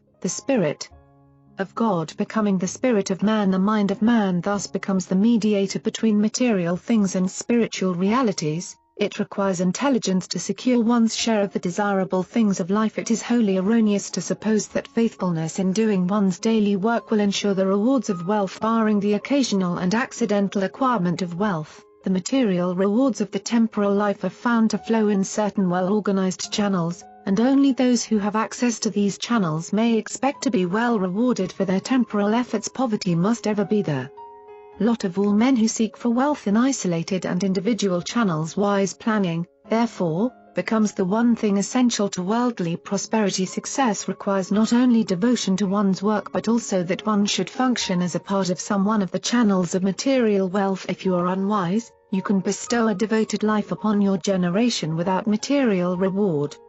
If you are an accidental beneficiary of the flow of wealth, you may roll in luxury even though you have done nothing worthwhile for your fellow men. Ability is that which you inherit, while skill is what you acquire. Life is not real to one who cannot do some one thing well, expertly. Skill is one of the real sources of the satisfaction of living. Ability implies the gift of foresight, foreseeing vision. Be not deceived by the tempting rewards of dishonest achievement. Be willing to toil for the later returns inherent in honest endeavor. The wise man is able to distinguish between means and ends. Otherwise, sometimes over-planning for the future defeats its own high purpose. As a pleasure seeker you should aim always to be a producer as well as a consumer. Train your memory to hold in sacred trust the strength-giving and worthwhile episodes of life, which you can recall at will for your pleasure and edification. Thus build up for yourself and in yourself reserve galleries of beauty, goodness, and artistic grandeur. But the noblest of all memories are the treasured recollections of the great moments of a superb friendship, and all of these memory treasures radiate their most precious and exalting influences under the releasing touch of spiritual worship. But life will become a burden of existence unless you learn how to fail gracefully. There is an art in defeat which noble souls always acquire. You must know how to lose cheerfully.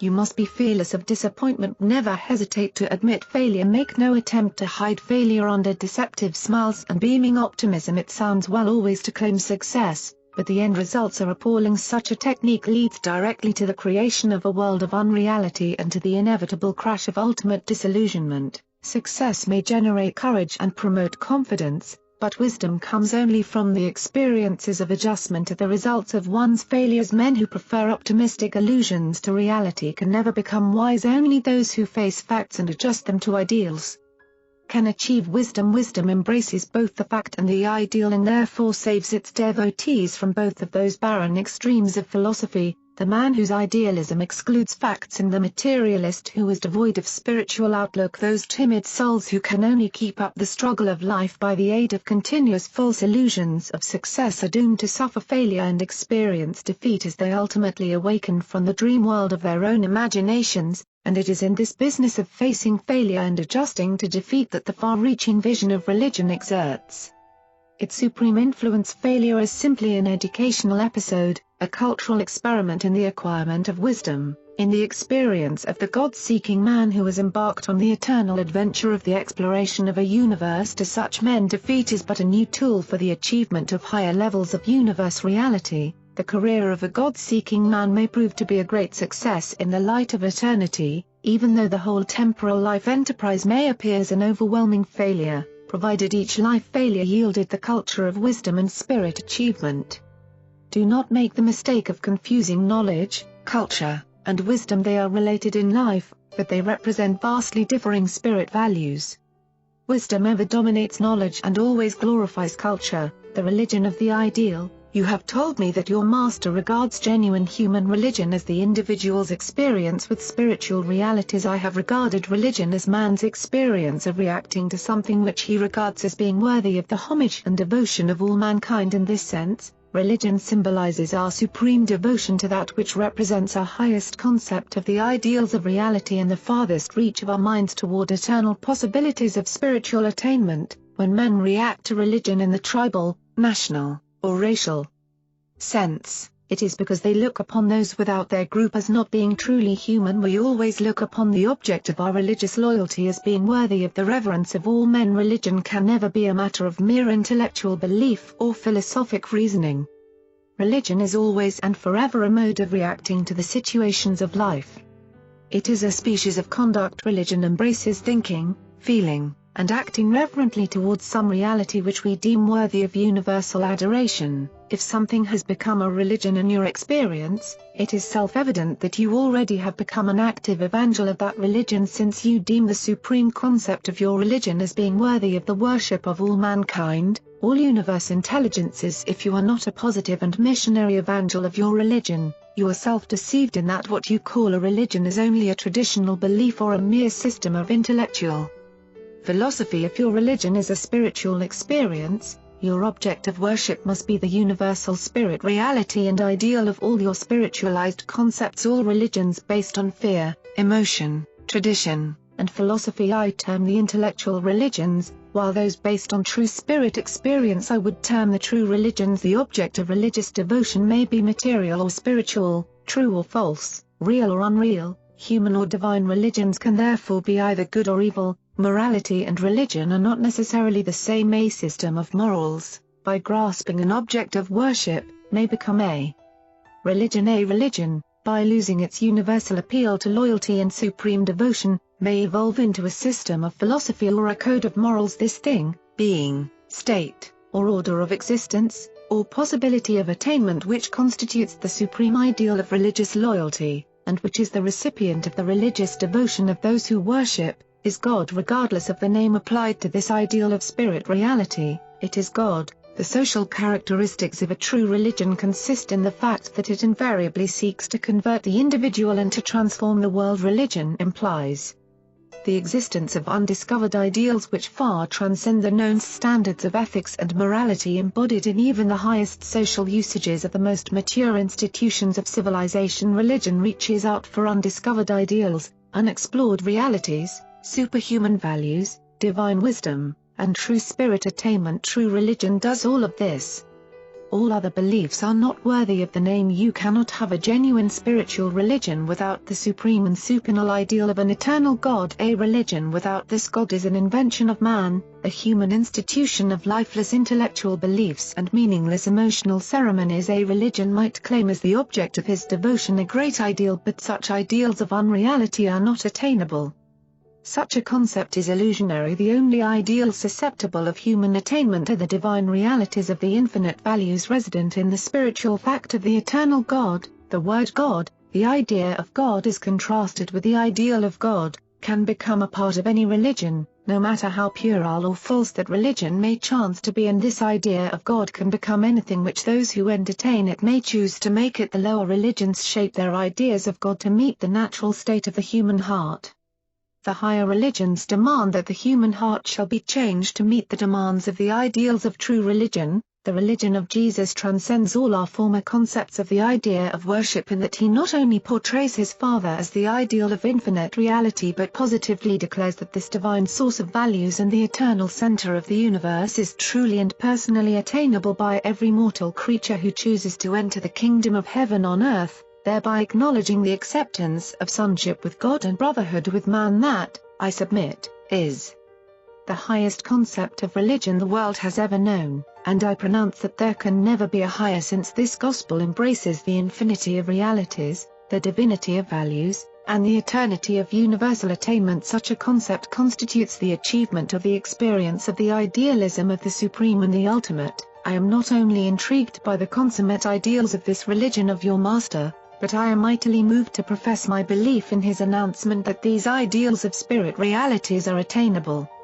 That you and I can enter upon this long and eternal adventure with his assurance of the certainty of our ultimate arrival at the portals of paradise. My brethren, I am a believer. I have embarked.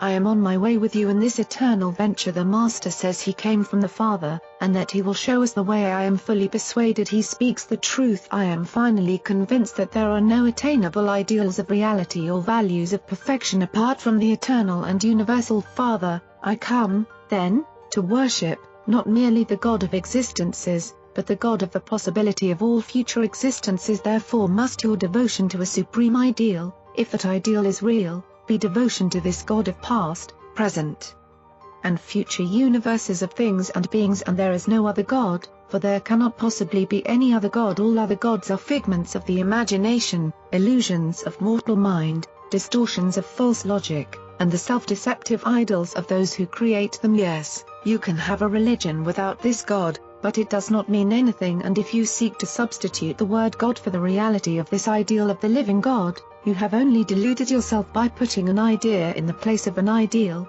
a divine reality. Such beliefs are merely religions of wishful fancy. I see in the teachings of Jesus, religion at its best. This gospel enables us to seek for the true God and to find him, but are we willing to pay the price of this entrance into the kingdom of heaven? Are we willing to be born again? To be remade? Are we willing to be subject to this terrible and testing process of self-destruction and soul reconstruction? Has not the Master said, whoso would save his life must lose it? Think not that I have come to bring peace but rather a soul struggle. True, after we pay the price of dedication to the Father's will, we do experience great peace provided we continue to walk in these spiritual paths of consecrated living. Now are we truly forsaking the lures of the known order of existence while we unreservedly dedicate our quest to the lures of the unknown and unexplored order of the existence of a future life of adventure in the spirit worlds of the higher idealism of divine reality, and we seek for those symbols of meaning wherewith to convey to our fellow men these concepts of the reality of the idealism of the religion of Jesus, and we will not cease to pray for that day when all mankind shall be thrilled by the communal vision of this supreme truth. Just now, Our focalized concept of the Father, as held in our hearts, is that God is spirit. As conveyed to our fellows, that God is love. The religion of Jesus demands living and spiritual experience. Other religions may consist in traditional beliefs, emotional feelings, philosophic consciousness, and all of that, but the teaching of the Master requires the attainment of actual levels of real spirit progression. The consciousness of the impulse to be like God is not true religion. The feelings of the emotion to worship God are not true religion. The knowledge of the conviction to forsake self and serve God is not true religion. The wisdom of the reasoning that this religion is the best of all is not religion as a personal and spiritual experience. True religion has reference to destiny and reality of attainment as well as to the reality and idealism of that which is wholeheartedly faith accepted, and all of this must be made personal to us by the revelation of the Spirit of truth. And thus ended the dissertations of the Greek philosopher, one of the greatest of his race, who had become a believer in the Gospel of Jesus, the Urantia book, paper. Further discussions with Rodin, O.N. Sunday, September, A.D. The apostles and the evangelists assembled at Magadan. After a long conference that evening with his associates, Jesus surprised all by announcing that early the next day he and the 12 apostles would start for Jerusalem to attend the Feast of Tabernacles. He directed that the evangelists visit the believers in Galilee, and that the women's call return for a while to Bethsaida. When the hour came to leave for Jerusalem, Nathanael and Thomas were still in the midst of their discussions with Rodin of Alexandria, and they secured the Master's permission to remain at Magadan for a few days. And so, while Jesus and the 10 were on their way to Jerusalem, Nathanael and Thomas were engaged in earnest debate with Rodin the week prior, in which Rodin had expounded his philosophy. Thomas and Nathanael had alternated in presenting the gospel of the kingdom to the Greek philosopher. Rodin discovered that he had been well instructed in Jesus' teachings by one of the former apostles of John the Baptist who had been his teacher at Alexandria, the personality of God. There was one matter on which Rodin and the 2 apostles did not see alike, and that was the personality of God. Rodin readily accepted all that was presented to him regarding the attributes of God, but he contended that the Father in heaven is not, cannot be, a person as man conceives personality. While the apostles found themselves in difficulty trying to prove that God is a person, Rodin found it still more difficult to prove he is not a person. Rodin contended that the fact of personality consists in the coexistent fact of full and mutual communication between beings of equality, beings who are capable of sympathetic understanding. Said Rodin, in order to be a person, God must have symbols of spirit communication which would enable him to become fully understood by those who make contact with him. But since God is infinite and eternal, the creator of all other beings, it follows that, as regards beings of equality, God is alone in the universe. There are none equal to him. There are none with whom he can communicate as an equal. God indeed may be the source of all personality, but as such he is transcendent to personality, even as the Creator is above and beyond the creature. This contention greatly troubled Thomas and Nathanael, and they had asked Jesus to come to their rescue, but the Master refused to enter into their discussions. He did say to Thomas, "It matters little what idea of the Father you may entertain as long as you are spiritually acquainted with the ideal of his infinite and eternal nature." Thomas contended that God does communicate with man, and therefore that the Father is a person, even within the definition of Rodin. This the Greek rejected on the ground that God does not reveal himself personally, that he is still a mystery. Then Nathanael appealed to his own personal experience with God, and that Rodin allowed, affirming that he had recently had similar experiences, but these experiences, he contended, proved only the reality of God, not his personality. By Monday night Thomas gave up, but by Tuesday night Nathanael had won Rodin to believe in the personality of the Father, and he effected this change in the Greeks' views by the following steps of reasoning. The Father in paradise does enjoy equality of communication with at least 2 other beings who are fully equal to himself and wholly like himself, the Eternal Son and the Infinite Spirit. In view of the doctrine of the Trinity, the Greek was compelled to concede the personality possibility of the Universal Father. It was the later consideration of these discussions which led to the enlarged conception of the Trinity in the minds of the 12 apostles. Of course, it was the general belief that Jesus was the Eternal Son, since Jesus was equal with the Father, and since this Son had achieved the manifestation of personality to his earth children. Such a phenomenon constituted proof of the fact, and demonstration of the possibility, of the possession of personality by all three of the Godheads and forever settled the question regarding the ability of God to communicate with man and the possibility of man's communicating with God, that Jesus was on terms of mutual association and perfect communication with man. That Jesus was the Son of God, that the relation of Son and Father presupposes equality of communication and mutuality of sympathetic understanding. That Jesus and the Father were one, that Jesus maintained at one and the same time understanding communication with both God and man, and that, since both God and man comprehended the meaning of the symbols of Jesus' communication, both God and man possessed the attributes of personality in so far as the requirements of the ability of intercommunication were concerned, that the personality of Jesus demonstrated the personality of God, while it proved conclusively the presence of God in man, that two things which are related to the same thing are related to each other, that personality represents man's highest concept of human reality and divine values. That God also represents man's highest concept of divine reality and infinite values. Therefore, that God must be a divine and infinite personality, a personality in reality although infinitely and eternally transcending man's concept and definition of personality, but nevertheless always and universally a personality. That God must be a personality since he is the creator of all personality and the destiny of all personality. Rodin had been tremendously influenced by the teaching of Jesus, "Be ye therefore perfect, even as your Father in heaven is perfect." When Rodin heard these arguments, he said, "I am convinced I will confess God as a person if you will permit me to qualify my confession of such a belief by attaching to the meaning of personality a group of extended values, such as superhuman, transcendent, supreme, infinite, eternal, final, and universal. I am now convinced that, while God must be infinitely more than a personality, he cannot be anything less. I am satisfied to end the argument and to accept Jesus as the personal revelation of the Father and the satisfaction of all unsatisfied factors in logic, reason, and philosophy, the divine nature of Jesus." Since Nathanael and Thomas had so fully approved Rodin's views of the gospel of the kingdom, there remained only one more point to consider, the teaching dealing with the divine nature of Jesus, a doctrine only so recently publicly announced. Nathanael and Thomas jointly presented their views of the divine nature of the Master, and the following narrative is a condensed, rearranged, and restated presentation of their teaching. Jesus has admitted his divinity, and we believe him. Many remarkable things have happened in connection with his ministry which we can understand only by believing that he is the Son of God as well as the Son of Man. His life association with us exemplifies the ideal of human friendship. Only a divine being could possibly be such a human friend. He is the most truly unselfish person we have ever known. He is the friend even of sinners.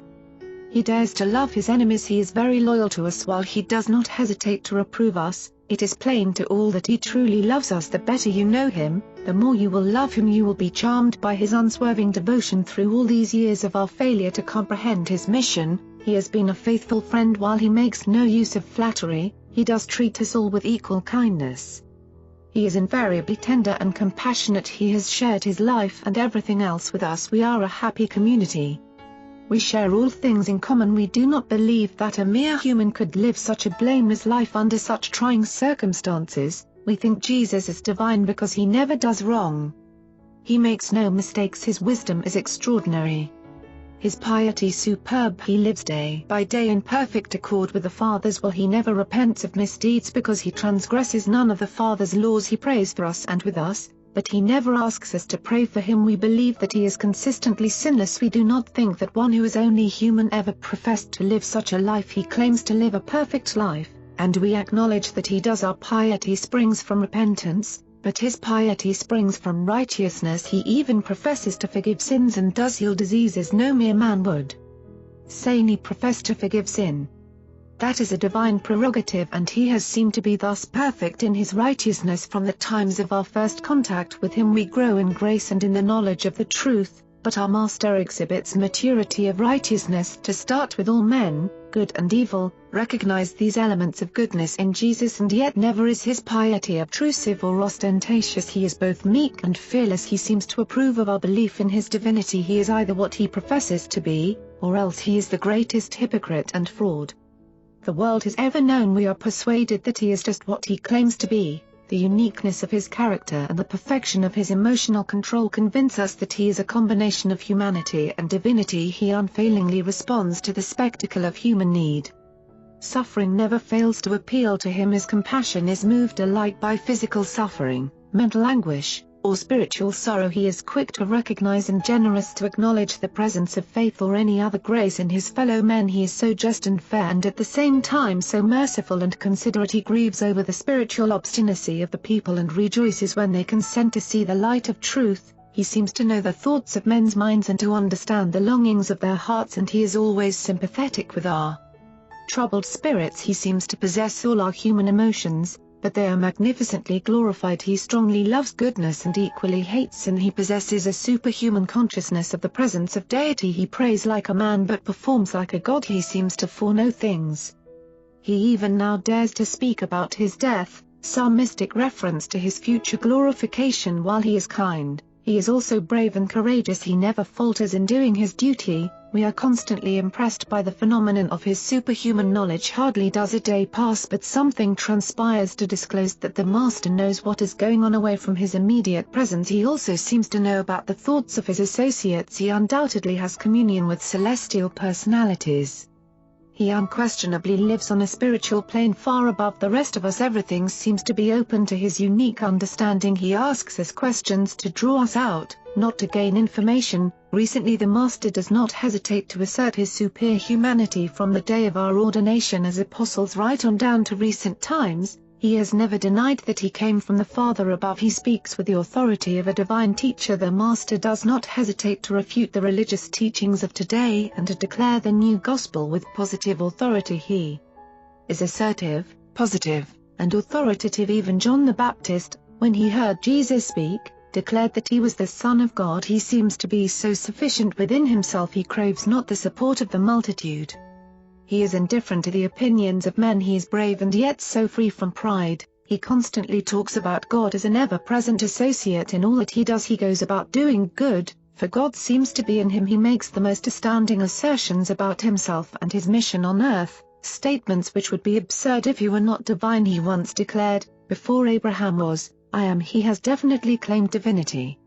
He professes to be in partnership with God. He well-nigh exhausts the possibilities of language in the reiteration of his claims of intimate association with a heavenly Father. He even dares to assert that he and the Father are one. He says that anyone who has seen him has seen the Father, and he says and does all these tremendous things with such childlike naturalness. He alludes to his association with the Father in the same manner that he refers to his association with us. He seems to be so sure about God and speaks of these relations in such a matter-of-fact way. In his prayer life he appears to communicate directly with his Father. We have heard few of his prayers, but these few would indicate that he talks with God, as it were, face to face. He seems to know the future as well as the past. He simply could not be all of this and do all of these extraordinary things unless he were something more than human. We know he is human, we are sure of that, but we are almost equally sure that he is also divine. We believe that he is divine. We are convinced that he is the Son of Man and the Son of God. When Nathanael and Thomas had concluded their conferences with Rhodan, they hurried on towards Jerusalem to join their fellow apostles, arriving on Friday of that week. This had been a great experience in the lives of all three of these believers, and the other apostles learned much from the recounting of these experiences by Nathanael and Thomas. Rhodan made his way back to Alexandria, where he long taught his philosophy in the school of Magenta. He became a mighty man in the later affairs of the kingdom of heaven. He was a faithful believer to the end of his earth days, yielding up his life in Greece with others when the persecutions were at their height. Jesus' human and divine minds, consciousness of divinity was a gradual growth in the mind of Jesus up to the occasion of his baptism. After he became fully self-conscious of his divine nature, pre-human existence, and universe prerogatives, he seems to have possessed the power of variously limiting his human consciousness of his divinity. It appears to us that from his baptism until the crucifixion it was entirely optional with Jesus whether to depend only on the human mind or to utilize the knowledge of both the human and the divine minds. At times he appeared to avail himself of only that information which was resident in the human intellect. On other occasions he appeared to act with such fullness of knowledge and wisdom as could be afforded only by the utilization of the superhuman content of his divine consciousness. We can understand his unique performances only by accepting the theory that he could, at will, self-limit his divinity consciousness. We are fully cognizant that he frequently withheld from his associates his foreknowledge of events, and that he was aware of the nature of their thinking and planning. We understand that he did not wish his followers to know too fully that he was able to discern their thoughts and to penetrate their plans. He did not desire too far to transcend the concept of the human as it was held in the minds of his apostles and disciples. We are utterly at a loss to differentiate between his practice of self-limiting his divine consciousness and his technique of concealing his pre-knowledge and thought discernment from his human associates. We are convinced that he used both of these techniques, but we are not always able, in a given instance, to specify which method he may have employed. We frequently observed him acting with only the human content of consciousness.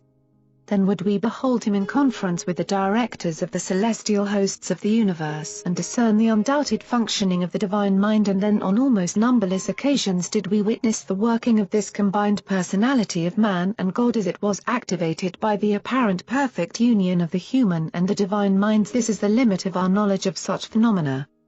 We really do not actually know the full truth about this mystery. The Urantia book, paper, at the Feast of Tabernacles, 8. When Jesus started up to Jerusalem with the 10 apostles, he planned to go through Samaria, that being the shorter route. Accordingly, they passed down the eastern shore of the lake and, by way of Scythopolis, entered the borders of Samaria. Near nightfall Jesus sent Philip and Matthew over to a village on the eastern slopes of Mount Gilboa to secure lodging for the company. It so happened that these villagers were greatly prejudiced against the Jews, even more so than the average Samaritans, and these feelings were heightened at this particular time as so many were on their way to the Feast of Tabernacles. These people knew very little about Jesus, and they refused him lodging because he and his associates were Jews. When Matthew and Philip manifested indignation and informed these Samaritans that they were declining to entertain the Holy One of Israel, the infuriated villagers chased them out of the little town with sticks and stones. 8. After Philip and Matthew had returned to their fellows and reported how they had been driven out of the village, James and John stepped up to Jesus and said, "Master, we pray you to give us permission to bid fire come down from heaven to devour these insolent and impenitent Samaritans." But when Jesus heard these words of vengeance, he turned upon the sons of Zebedee and severely rebuked them. "You know not what manner of attitude you manifest. Vengeance savors not of the outlook of the kingdom of heaven. Rather than dispute, let us journey over to the little village by the Jordan ford." Thus, because of sectarian prejudice, these Samaritans denied themselves the honor of showing hospitality to the Creator, Son of a universe. 8. Jesus and the 10 stopped for the night at the village near the Jordan ford. Early the next day they crossed the river and continued on to Jerusalem by way of the East Jordan Highway, arriving at Bethany late Wednesday evening. Thomas and Nathanael arrived on Friday, having been delayed by their conferences with Rodan. 8. Jesus and the 12 remained in the vicinity of Jerusalem until the end of the following month, October, about 4½ weeks. Jesus himself went into the city only a few times, and these brief visits were made during the days of the Feast of Tabernacles. He spent a considerable portion of October with Abner and his associates at Bethlehem. The dangers of the visit to Jerusalem. 8. Long before they fled from Galilee, the followers of Jesus had implored him to go to Jerusalem to proclaim the gospel of the kingdom in order that his message might have the prestige of having been preached at the center of Jewish culture and learning. But now that he had actually come to Jerusalem to teach, they were afraid for his life, knowing that the Sanhedrin had sought to bring Jesus to Jerusalem for trial, and recalling the Master's recently reiterated declarations that he must be subject to death. The apostles had been literally stunned by his sudden decision to attend the Feast of Tabernacles. To all their previous entreaties that he go to Jerusalem, he had replied, "The hour has not yet come now." To their protests of fear he answered only, "But the hour has come." During the Feast of Tabernacles, Jesus went boldly into Jerusalem on several occasions and publicly taught in the temple, as he did in spite of the efforts of his apostles to dissuade him. Though they had long urged him to proclaim his message in Jerusalem, they now feared to see him enter the city at this time, knowing full well that the scribes and Pharisees were bent on bringing about his death. Jesus' bold appearance in Jerusalem more than ever confused his followers. Many of his disciples, and even Judas Iscariot, the apostle, had dared to think that Jesus had fled in haste into Phoenicia because he feared the Jewish leaders and Herod Antipas. They failed to comprehend the significance of the Master's movements. His presence in Jerusalem at the Feast of Tabernacles, even in opposition to the advice of his followers, sufficed forever to put an end to all whisperings about fear and cowardice. During the Feast of Tabernacles, thousands of believers from all parts of the Roman Empire saw Jesus, heard him teach, and many even journeyed out to Bethany to confer with him regarding the progress of the kingdom in their home districts. There were many reasons why Jesus was able publicly to preach in the temple courts throughout the days of the feast, and chief of these was the fear that had come over the officers of the Sanhedrin as a result of the secret division of sentiment in their own ranks. It was a fact that many of the members of the Sanhedrin either secretly believed in Jesus or else were decidedly averse to arresting him during the feast. When such large numbers of people were present in Jerusalem, many of whom either believed in him or were at least friendly to the spiritual movement which he sponsored,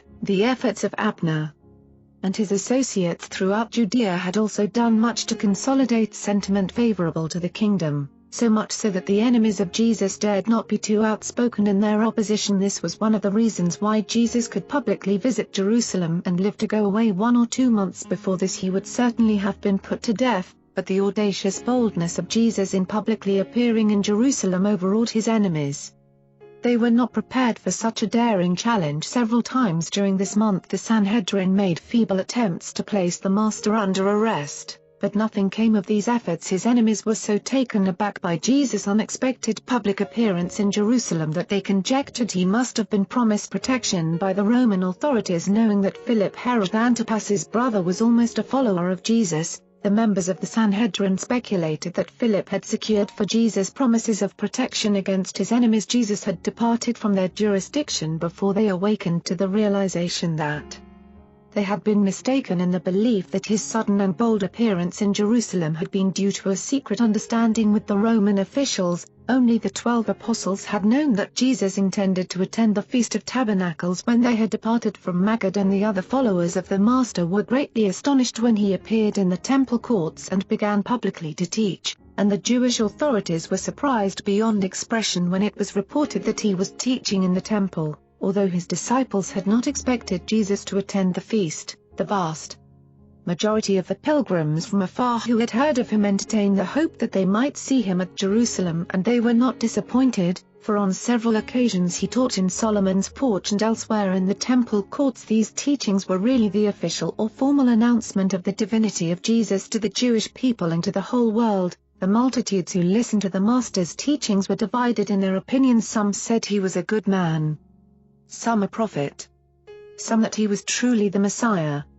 Others said he was a mischievous meddler, that he was leading the people astray with his strange doctrines. His enemies hesitated to denounce him openly for fear of his friendly believers, while his friends feared to acknowledge him openly for fear of the Jewish leaders, knowing that the Sanhedrin was determined to put him to death. But even his enemies marveled at his teaching, knowing that he had not been instructed in the schools of the rabbis. Every time Jesus went to Jerusalem, his apostles were filled with terror. They were the more afraid as, from day to day, they listened to his increasingly bold pronouncements regarding the nature of his mission on earth. They were unaccustomed to hearing Jesus make such positive claims and such amazing assertions even when preaching among his friends. The first temple talk, the first afternoon that Jesus taught in the temple, a considerable company sat listening to his words depicting the liberty of the new gospel and the joy of those who believe the good news, when a curious listener interrupted him to ask, "Teacher, how is it you can quote the scriptures and teach the people so fluently when I am told that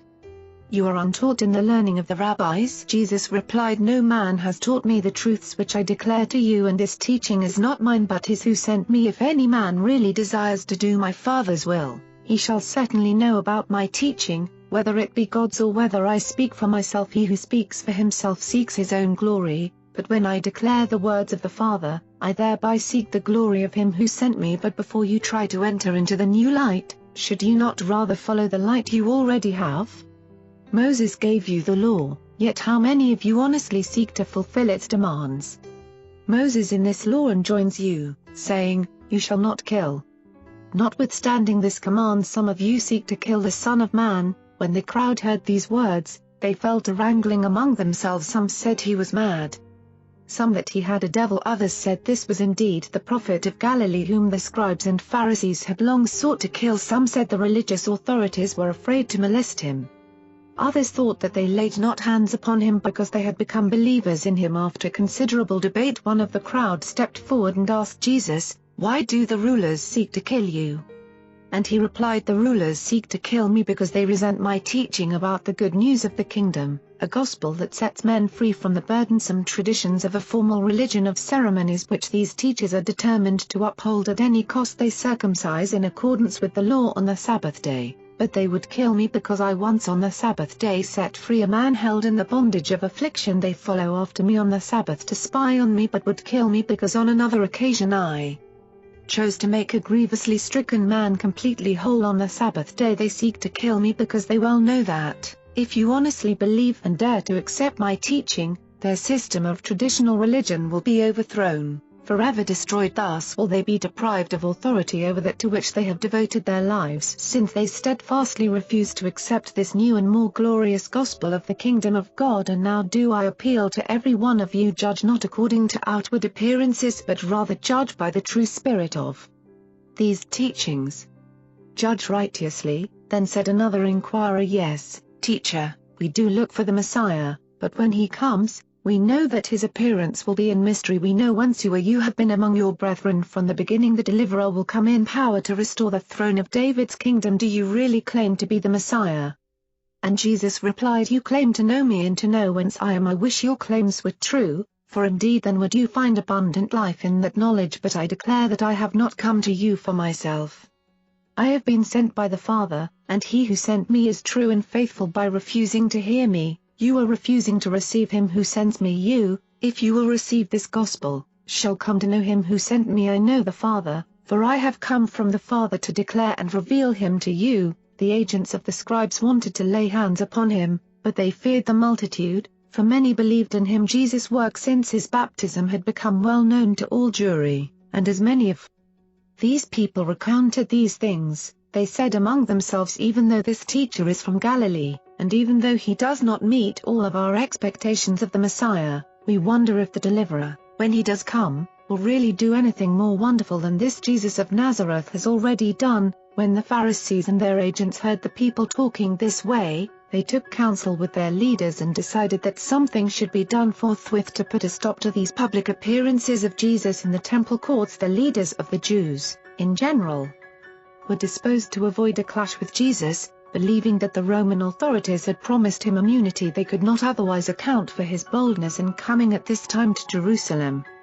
But the officers of the Sanhedrin did not wholly believe this rumor. They reasoned that the Roman rulers would not do such a thing secretly and without the knowledge of the highest governing body of the Jewish nation. Accordingly, Ebba, the proper officer of the Sanhedrin, with 2 assistants was dispatched to arrest Jesus. As Ebba made his way toward Jesus, the Master said, "Fear not to approach me. Draw near while you listen to my teaching. I know you have been sent to apprehend me, but you should understand that nothing will befall the Son of Man until his hour comes. You are not arrayed against me. You come only to do the bidding of your masters, and even these rulers of the Jews verily think they are doing God's service when they secretly seek my destruction. I bear none of you ill while the Father loves you, and therefore do I long for your deliverance from the bondage of prejudice and the darkness of tradition. I offer you the liberty of life and the joy of salvation. I proclaim the new and living way, the deliverance from evil and the breaking of the bondage of sin. I have come that you might have life, and have it eternally. You seek to be rid of me and my disquieting teachings. If you could only realize that I am to be with you only a little while. In just a short time I go to him who sent me into this world, and then will many of you diligently seek me, but you shall not discover my presence, for where I am about to go you cannot come. But all who truly seek to find me shall sometime attain the life that leads to my Father's presence." Some of the scoffers said among themselves, "Where will this man go that we cannot find him? Will he go to live among the Greeks? Will he destroy himself? What can he mean when he declares that soon he will depart from us, and that we cannot go where he goes?" Ebba and his assistants refused to arrest Jesus. They returned to their meeting place without him. When, therefore, the chief priests and the Pharisees upbraided Ebba and his assistants because they had not brought Jesus with them, Ebba only replied, "We feared to arrest him in the midst of the multitude because many believe in him. Besides, "We never heard a man speak like this man. There is something out of the ordinary about this teacher. You would all do well to go over to hear him." And when the chief rulers heard these words, they were astonished and spoke tauntingly to Eber, "Are you also led astray? Are you about to believe in this deceiver? Have you heard that any of our learned men or any of the rulers have believed in him? Have any of the scribes or the Pharisees been deceived by his clever teachings? How does it come that you are influenced by the behavior of this ignorant multitude who know not the law or the prophets? Do you not know that such untaught people are accursed?" And then answered Eber, "Even so, my masters, but this man speaks to the multitude words of mercy and hope. He cheers the downhearted, and his words were comforting even to our souls. What can there be wrong in these teachings, even though he may not be the Messiah of the Scriptures? And even then, does not our law require fairness? Do we condemn a man before we hear him?" And the chief of the Sanhedrin was wroth with Eber and, turning upon him, said, "Have you gone mad? Are you by any chance also from Galilee? Search the Scriptures, and you will discover that out of Galilee arises no prophet, much less the Messiah." The Sanhedrin disbanded in confusion, and Jesus withdrew to Bethany for the night. The woman taken in adultery. It was during this visit to Jerusalem that Jesus dealt with a certain woman of evil repute who was brought into his presence by her accusers and his enemies. The distorted record you have of this episode would suggest that this woman had been brought before Jesus by the scribes and Pharisees, and that Jesus so dealt with them as to indicate that these religious leaders of the Jews might themselves have been guilty of immorality. Jesus well knew that, while these scribes and Pharisees were spiritually blind and intellectually prejudiced by their loyalty to tradition, they were to be numbered among the most thoroughly moral men of that day and generation. What really happened was this: early the third morning of the feast, as Jesus approached the temple, he was met by a group of the hired agents of the Sanhedrin who were dragging a woman along with them. As they came near, the spokesman said, "Master, this woman was taken in adultery. In the very act now. The law of Moses commands that we should stone such a woman. What do you say should be done with her?" It was the plan of Jesus' enemies, if he upheld the law of Moses requiring that the self-confessed transgressor be stoned, to involve him in difficulty with the Roman rulers, who had denied the Jews the right to inflict the death penalty without the approval of a Roman tribunal. If he forbade stoning the woman, they would accuse him before the Sanhedrin of setting himself up above Moses and the Jewish law. If he remained silent, they would accuse him of cowardice. But the Master so managed the situation that the whole plot fell to pieces of its own sordid weight. This woman, once comely, was the wife of an inferior citizen of Nazareth, a man who had been a troublemaker for Jesus throughout his youthful days. The man, having married this woman, did most shamefully force her to earn their living by making commerce of her body. He had come up to the feast at Jerusalem that his wife might thus prostitute her physical charms for financial gain. He had entered into a bargain with the hirelings of the Jewish rulers thus to betray his own wife in her commercialized vice, and so they came with the woman and her companion in transgression for the purpose of ensnaring Jesus into making some statement which could be used against him in case of his arrest. Jesus, looking over the crowd, saw her husband standing behind the others. He knew what sort of man he was and perceived that he was a party to the despicable transaction. Jesus first walked around near where this degenerate husband stood and wrote upon the sand a few words which caused him to depart in haste. Then he came back before the woman and wrote again upon the ground for the benefit of her would-be accusers. And when they read his words, they too went away, one by one. And when the Master had written in the sand the third time, the woman's companion in evil took his departure, so that, when the Master raised himself up from this writing, he beheld the woman standing alone before him. Jesus said, "Woman, where are your accusers? Did no man remain to stone you?" And the woman, lifting up her eyes, answered, "No man, Lord." And then said Jesus, "I know about you.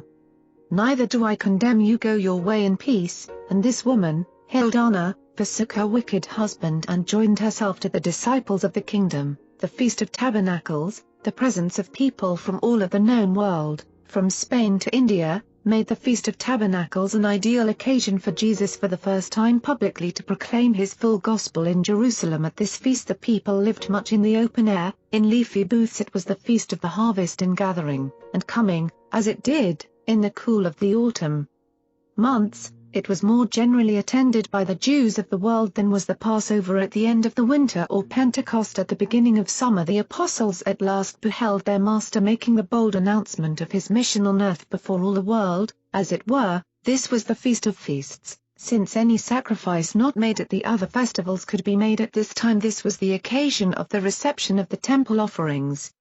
It was a combination of vacation pleasures with the solemn rites of religious worship. Here was a time of racial rejoicing, mingled with sacrifices, Levitical chants, and the solemn blasts of the silvery trumpets of the priest at night. The impressive spectacle of the temple and its pilgrim throngs was brilliantly illuminated by the great candelabras which burned brightly in the court of the women, as well as by the glare of scores of torches standing about the temple courts. The entire city was gaily decorated except the Roman castle of Antonia, which looked down in grim contrast upon this festive and worshipful scene, and how the Jews did hate this ever-present reminder of the Roman yoke. 70 bullocks were sacrificed during the feast, the symbol of the 70 nations of heathendom. The ceremony of the outpouring of the water symbolized the outpouring of the divine spirit. This ceremony of the water followed the sunrise procession of the priests and Levites. The worshippers passed down the steps leading from the court of Israel to the court of the women, while successive blasts were blown upon the silvery trumpets, and then the faithful marched on toward the beautiful gate, which opened upon the court of the Gentiles. Here they turned about to face westward, to repeat their chants, and to continue their march for the symbolic water. On the last day of the feast, almost 450 priests with a corresponding number of Levites officiated at daybreak. The pilgrims assembled from all parts of the city, each carrying in the right hand a sheaf of myrtle, willow, and palm branches, while in the left hand each one carried a branch of the paradise apple, the citron, or the forbidden fruit. These pilgrims divided into 3 groups for this early morning ceremony. One band remained at the temple to attend the morning sacrifices. Another group marched down below Jerusalem to near Marza to cut the willow branches for the adornment of the sacrificial altar, while the third group formed a procession to march from the temple behind the water priest, who, to the sound of the silvery trumpets, bore the golden pitcher which was to contain the symbolic water, out through Ophel to near Siloam, where was located the fountain gate. After the golden pitcher had been filled at the pool of Siloam, the procession marched back to the temple, entering by way of the water gate and going directly to the court of the priests, where the priest bearing the water pitcher was joined by the priest bearing the wine for the drink offering. These 2 priests then repaired to the silver funnels leading to the base of the altar and poured the contents of the pitchers therein. The execution of this rite of pouring the wine in the water was the signal for the assembled pilgrims to begin the chanting of the psalms from 2 inclusive, in alternation with the Levites, and as they repeated these lines, they would wave their sheaves at the altar. Then followed the sacrifices for the day, associated with the repeating of the psalm for the day, the psalm for the last day of the feast being the 82nd, beginning with the 5th verse, Sermon on the Light of the World. On the evening of the next to the last day of the feast, when the scene was brilliantly illuminated by the lights of the candelabras and the torches, Jesus stood up in the midst of the assembled throng and said, I am the light of the world. He who follows me shall not walk in darkness but shall have the light of life. Presuming to place me on trial and assuming to sit as my judges, you declare that, if I bear witness of myself, my witness cannot be true. But never can the creature sit in judgment on the Creator. Even if I do bear witness about myself, my witness is everlastingly true, for I know whence I came, who I am, and whither I go. You who would kill the Son of Man know not whence I came, who I am, or whither I go. You only judge by the appearances of the flesh. You do not perceive the realities of the Spirit. I judge no man, not even my arch-enemy. But if I should choose to judge, my judgment would be true and righteous, for I would judge not alone but in association with my Father, who sent me into the world, and who is the source of all true judgment. You even allow that the witness of 2 reliable persons may be accepted. Well, then, I bear witness of these truths. So also does my Father in heaven. And when I told you this yesterday, in your darkness you asked me, where is your Father? Truly, you know neither me nor my Father, for if you had known me, you would also have known the Father. I have already told you that I am going away, and that you will seek me and not find me, for where I am going you cannot come. You who would reject this light are from beneath. I am from above. You who prefer to sit in darkness are of this world.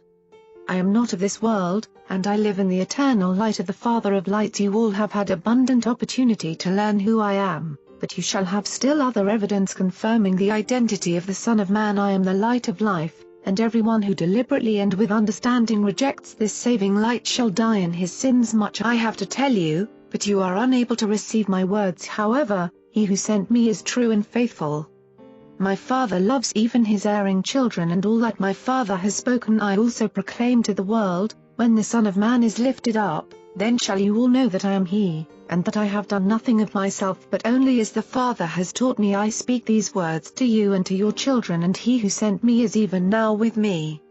He has not left me alone, for I do always that which is pleasing in his sight. As Jesus thus taught the pilgrims in the temple courts, many believed and no man dared to lay hands upon him. Discourse on the water of life. On the last day, the great day of the feast, as the procession from the pool of Siloam passed through the temple courts, and just after the water and the wine had been poured down upon the altar by the priests, Jesus, standing among the pilgrims, said, If any man thirst, let him come to me and drink from the Father above. I bring to this world the water of life. He who believes me shall be filled with the Spirit which this water represents. For even the Scriptures have said, Out of him shall flow rivers of living waters. When the Son of Man has finished his work on earth, there shall be poured out upon all flesh the living Spirit of truth. Those who receive this Spirit shall never know spiritual thirst. Jesus did not interrupt the service to speak these words. He addressed the worshippers immediately after the chanting of the Hallel, the responsive reading of the Psalms accompanied by waving of the branches before the altar. Just here was a pause while the sacrifices were being prepared, and it was at this time that the pilgrims heard the fascinating voice of the Master declare that he was the giver of living water to every spirit-thirsting soul. At the conclusion of this early morning service, Jesus continued to teach the multitude, saying, Have you not read in the Scripture, Behold, as the waters are poured out upon the dry ground and spread over the parched soil, so will I give the Spirit of holiness to be poured out upon your children for a blessing, even to your children's children? Why will you thirst for the ministry of the Spirit while you seek to water your souls with the traditions of men, poured from the broken pitchers of ceremonial service? That which you see going on about this temple is the way in which your fathers sought to symbolize the bestowal of the divine Spirit upon the children of faith, and you have done well to perpetuate these symbols, even down to this day. But now has come to this generation the revelation of the Father of spirits through the bestowal of his Son, and all of this will certainly be followed by the bestowal of the Spirit of the Father and the Son upon the children of men. To every one who has faith shall this bestowal of the Spirit become the true teacher of the way which leads to life everlasting, to the true waters of life in the kingdom of heaven on earth and in the Father's paradise over there. And Jesus continued to answer the questions of both the multitude and the Pharisees. Some thought he was a prophet. Some believed him to be the Messiah. Others said he could not be the Christ, seeing that he came from Galilee, and that the Messiah must restore David's throne. Still they dared not arrest him. The discourse on spiritual freedom. On the afternoon of the last day of the feast, and after the apostles had failed in their efforts to persuade him to flee from Jerusalem, Jesus again went into the temple to teach. Finding a large company of believers assembled in Solomon's porch, he spoke to them, saying, If my words abide in you and you are minded to do the will of my Father, then are you truly my disciples. You shall know the truth, and the truth shall make you free. I know how you will answer me. We are the children of Abraham, and we are in bondage to none. How then shall we be made free? Even so, I do not speak of outward subjection to another's rule. I refer to the liberties of the soul. Verily, verily, I say to you, everyone who commits sin is the bondservant of sin, and you know that the bondservant is not likely to abide forever in the master's house. You also know that the son does remain in his father's house. If, therefore, the Son shall make you free, shall make you sons, you shall be free indeed. I know that you are Abraham's seed, yet your leaders seek to kill me because my word has not been allowed to have its transforming influence in their hearts. Their souls are sealed by prejudice and blinded by the pride of revenge. I declare to you the truth which the eternal Father shows me, while these deluded teachers seek to do the things which they have learned only from their temporal fathers. And when you reply that Abraham is your father, then do I tell you that, if you were the children of Abraham, you would do the works of Abraham. Some of you believe my teaching, but others seek to destroy me because I have told you the truth which I received from God. But Abraham did not so. treat the truth of God. I perceive that some among you are determined to do the works of the evil one. If God were your Father, you would know me and love the truth which I reveal. Will you not see that I come forth from the Father, that I am sent by God, that I am not doing this work of myself? Why do you not understand my words? Is it because you have chosen to become the children of evil? If you are the children of darkness, you will hardly walk in the light of the truth which I reveal. The children of evil follow only in the ways of their father, who was a deceiver and stood not for the truth, because there came to be no truth in him. But now comes the Son of Man speaking and living the truth, and many of you refuse to believe. Which of you convicts me of sin? If I, then, proclaim and live the truth shown me by the Father, why do you not believe? He who is of God hears gladly the words of God. For this cause many of you hear not my words, because you are not of God. Your teachers have even presumed to say that I do my works by the power of the prince of devils. One nearby has just said that I have a devil, that I am a child of the devil. But all of you who deal honestly with your own souls know full well that I am not a devil. You know that I honor the Father even while you would dishonor me. I seek not my own glory, only the glory of my paradise. Father, and I do not judge you, for there is one who judges for me. Verily, verily, I say to you who believe the gospel that, if a man will keep this word of truth alive in his heart, he shall never taste death. And now just at my side a scribe says, this statement proves that I have a devil, seeing that Abraham is dead, also the prophets. And he asks, are you so much greater than Abraham and the prophets that you dare to stand here and say that whoso keeps your word shall not taste death? Who do you claim to be that you dare to utter such blasphemies? And I say to all such that, if I glorify myself, my glory is as nothing, but it is the Father who shall glorify me, even the same Father whom you call God. But you have failed to know this your God and my Father, and I have come to bring you together, to show you how to become truly the sons of God. Though you know not the Father, I truly know him. Even Abraham rejoiced to see my day, and by faith he saw it and was glad. When the unbelieving Jews and the agents of the Sanhedrin who had gathered about by this time heard these words, they raised a tumult, shouting, you are not 50 years of age, and yet you talk about seeing Abraham. You are a child of the devil. Jesus was unable to continue the discourse. He only said as he departed, verily, verily, I say to you, before Abraham was, I am. Many of the unbelievers rushed forth for stones to cast at him, and the agents of the Sanhedrin sought to place him under arrest. But the Master quickly made his way through the temple corridors and escaped to a secret meeting place near Bethany, where Martha, Mary, and Lazarus awaited him. The visit with Martha and Mary. It had been arranged that Jesus should lodge with Lazarus and his sisters at a friend's house, while the apostles were scattered here and there in small groups, these precautions being taken because the Jewish authorities were again becoming bold with their plans to arrest him. For years it had been the custom for these three to drop everything and listen to Jesus' teaching whenever he chanced to visit them. With the loss of their parents, Martha had assumed the responsibilities of the home life, and so on this occasion, while Lazarus and Mary sat at Jesus' feet drinking in his refreshing teaching, Martha made ready to serve the evening meal. It should be explained that Martha was unnecessarily distracted by numerous needless tasks, and that she was cumbered by many trivial cares. That was her disposition. As Martha busied herself with all these supposed duties, she was perturbed because Mary did nothing to help. Therefore she went to Jesus and said, Master, do you not care that my sister has left me alone to do all of the serving? Will you not bid her to come and help me? Jesus answered, Martha, Martha, why are you always anxious about so many things and troubled by so many trifles? Only one thing is really worthwhile, and since Mary hath chosen this good and needful part, I shall not take it away from her. But when will both of you learn to live as I have taught you, both serving in cooperation and both refreshing your souls in unison?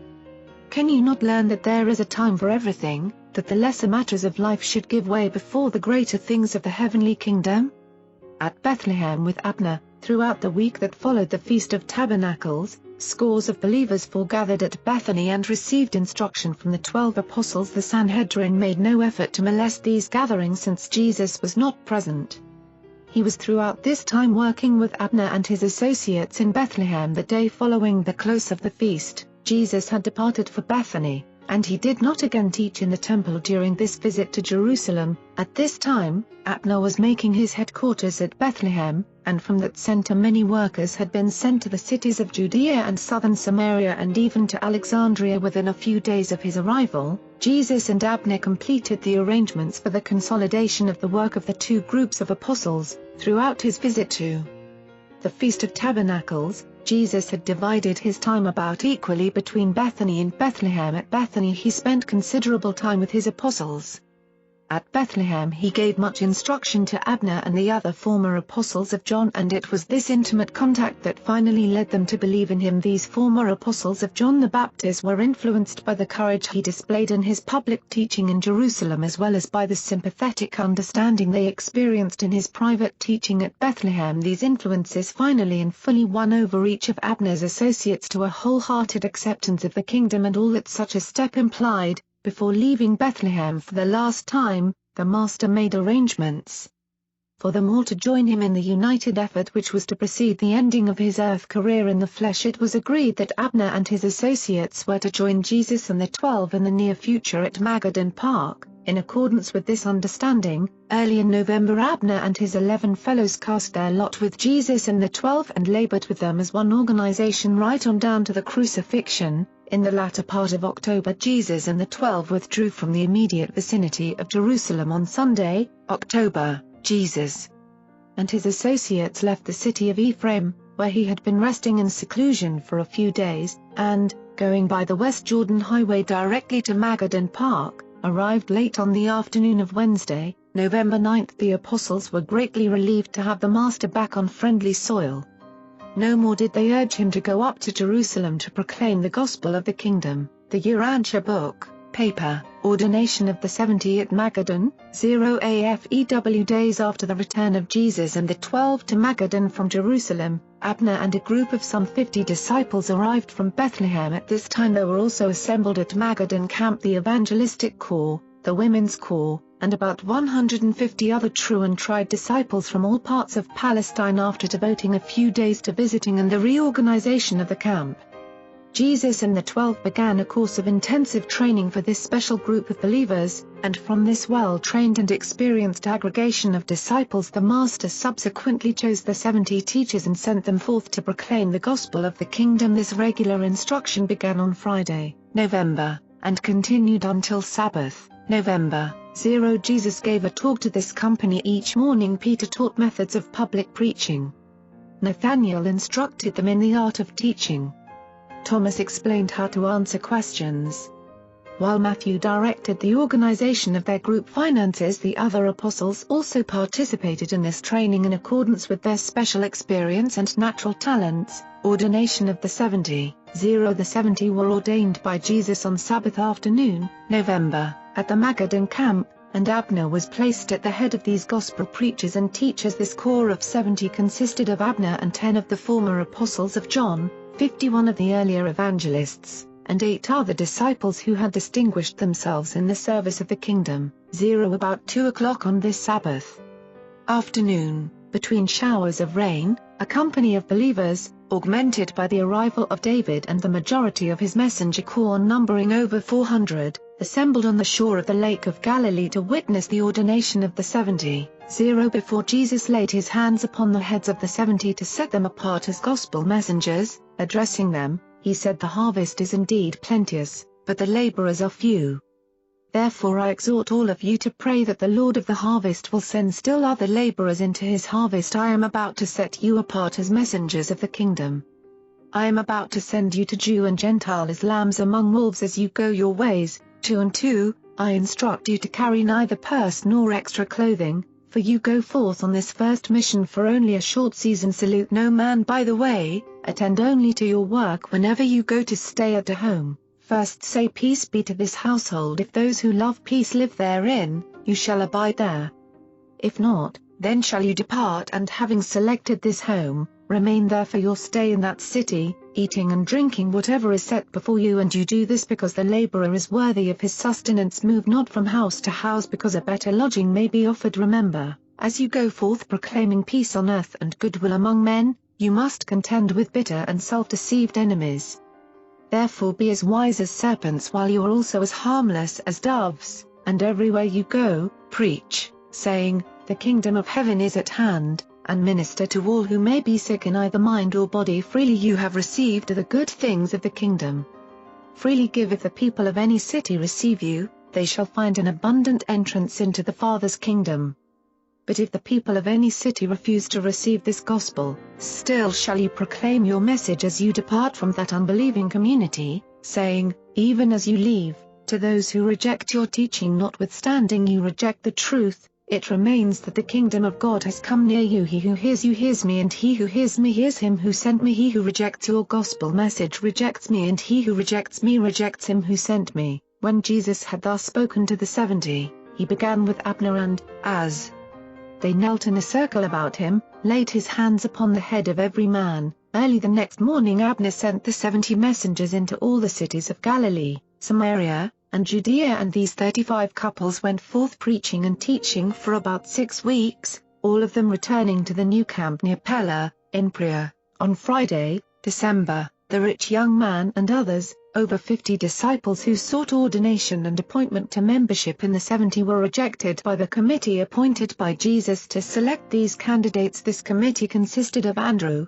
Abner, and the acting head of the evangelistic corps. In all cases where this committee of 3 were not unanimous in agreement, they brought the candidate to Jesus, and while the Master never rejected a single person who craved ordination as a gospel messenger, there were more than a dozen who, when they had talked with Jesus, no more desired to become gospel messengers. One earnest disciple came to Jesus, saying, Master, I would be one of your new apostles, but my father is very old and near death.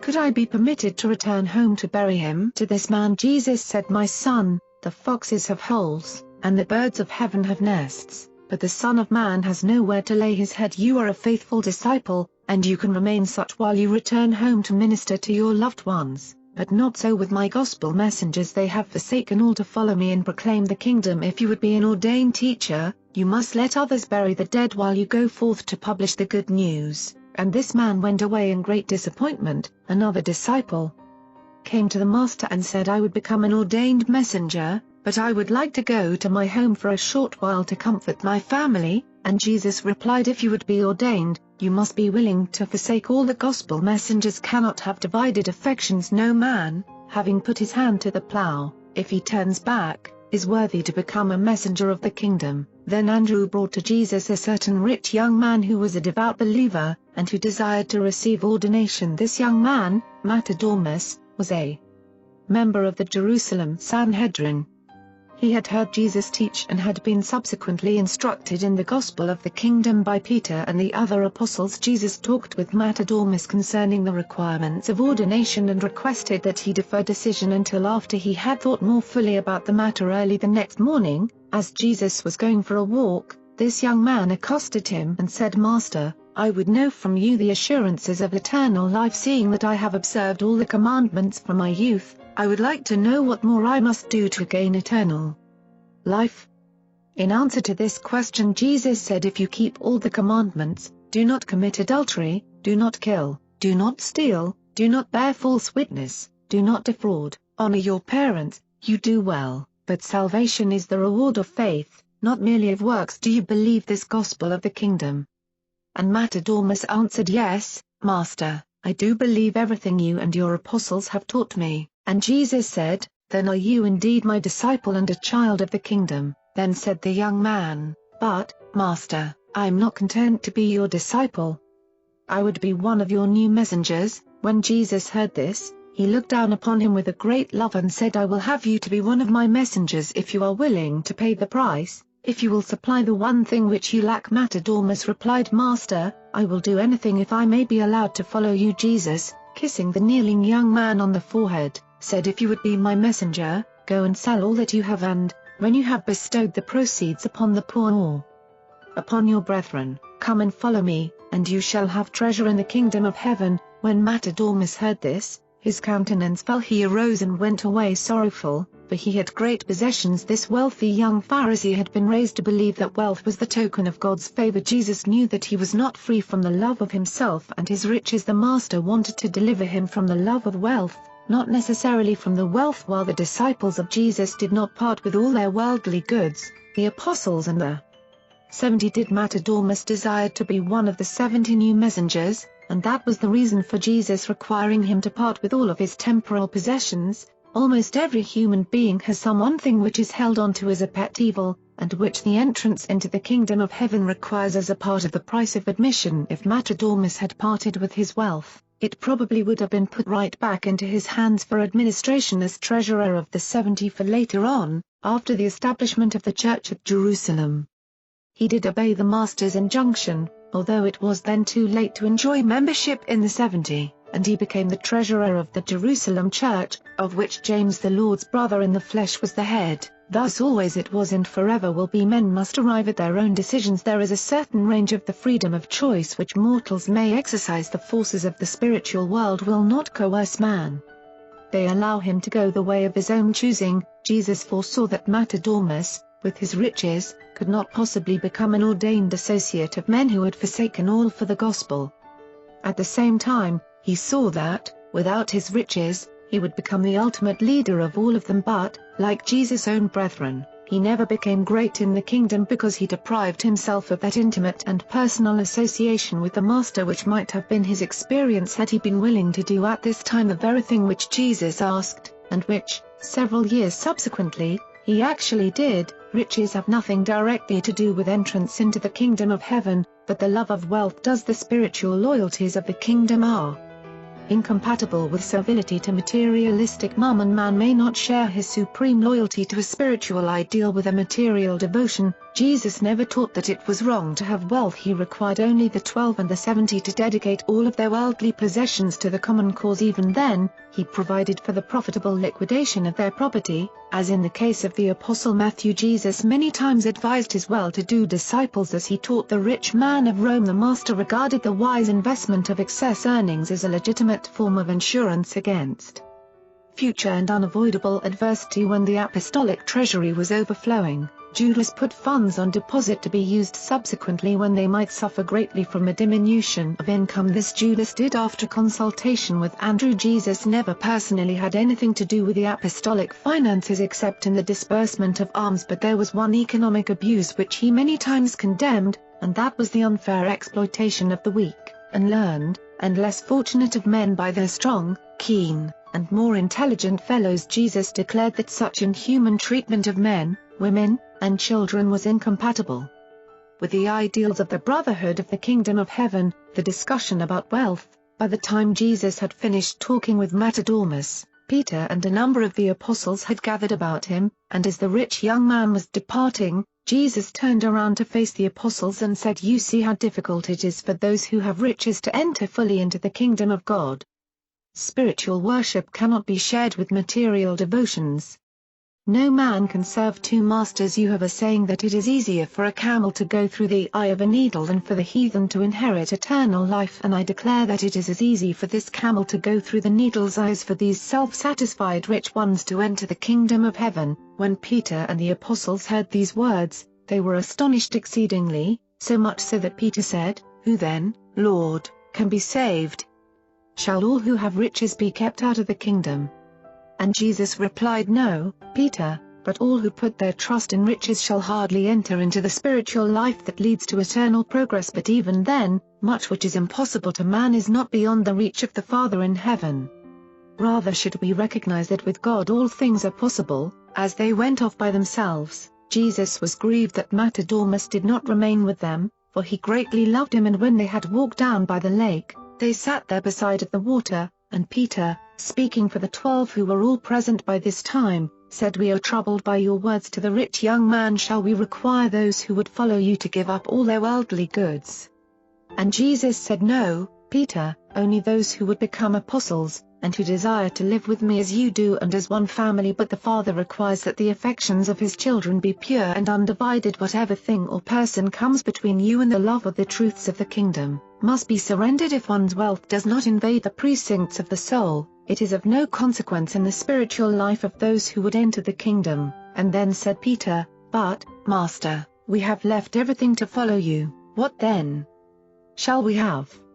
And Jesus spoke to all of the 12, "Verily, verily, I say to you, there is no man who has left wealth, home, wife, brethren, parents, or children for my sake and for the sake of the kingdom of heaven, who shall not receive manifold more in this world, perhaps with some persecutions, and in the world to come eternal life. But many who are first shall be last, while the last shall often be first. The Father deals with his creatures in accordance with their needs and in obedience to his just laws of merciful and loving consideration for the welfare of a universe. The kingdom of heaven is like a householder who was a large employer of men, and who went out early in the morning to hire laborers to work in his vineyard. When he had agreed with the laborers to pay them a denarius a day, he sent them into the vineyard. Then he went out about 9 o'clock, and seeing others standing in the marketplace idle, he said to them, Go you also to work in my vineyard, and whatsoever is right I will pay you. And they went at once to work again.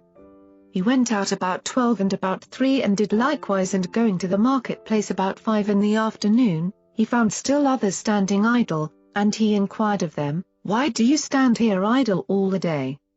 And the men answered, Because nobody has hired us. Then said the householder, Go you also to work in my vineyard, and whatever is right I will pay you. When evening came, this owner of the vineyard said to his steward, Call the laborers and pay them their wages, beginning with the last hired and ending with the first. When those who were hired about 5 o'clock came, they received a denarius each, and so it was with each of the other laborers. When the men who were hired at the beginning of the day saw how the later comers were paid, they expected to receive more than the amount agreed upon, but like the others every man received only a denarius. And when each had received his pay, they complained to the householder, saying, These men who were hired last worked only 1 hour, and yet you have paid them the same as us who have borne the burden of the day and the scorching sun. Then answered the householder, My friends, I do you no wrong. Did not each of you agree to work for a denarius a day? Take now that which is yours and go your way, for it is my desire to give to those who came last as much as I have given to you. Is it not lawful for me to do what I will with my own? Or do you begrudge my generosity because I desire to be good and to show mercy? Farewell to the 70. It was a stirring time about the Magadan camp the day the 70 went forth on their first mission early that morning. In his last talk with the 70, Jesus placed emphasis on the following: the gospel of the kingdom must be proclaimed to all the world, to Gentile as well as to Jew. While ministering to the sick, refrain from teaching the expectation of miracles, proclaim a spiritual brotherhood of the sons of God, not an outward kingdom of worldly power and material glory. Avoid loss of time through overmuch social visiting and other trivialities, which might detract from wholehearted devotion to preaching the gospel. If the first house to be selected for a headquarters proves to be a worthy home, abide there throughout the sojourn in that city. Make clear to all faithful believers that the time for an open break with the religious leaders of the Jews at Jerusalem has now come. Teach that man's whole duty is summed up in this one commandment: love the Lord your God with all your mind and soul, and your neighbor as yourself. This they were to teach as man's whole duty in place of the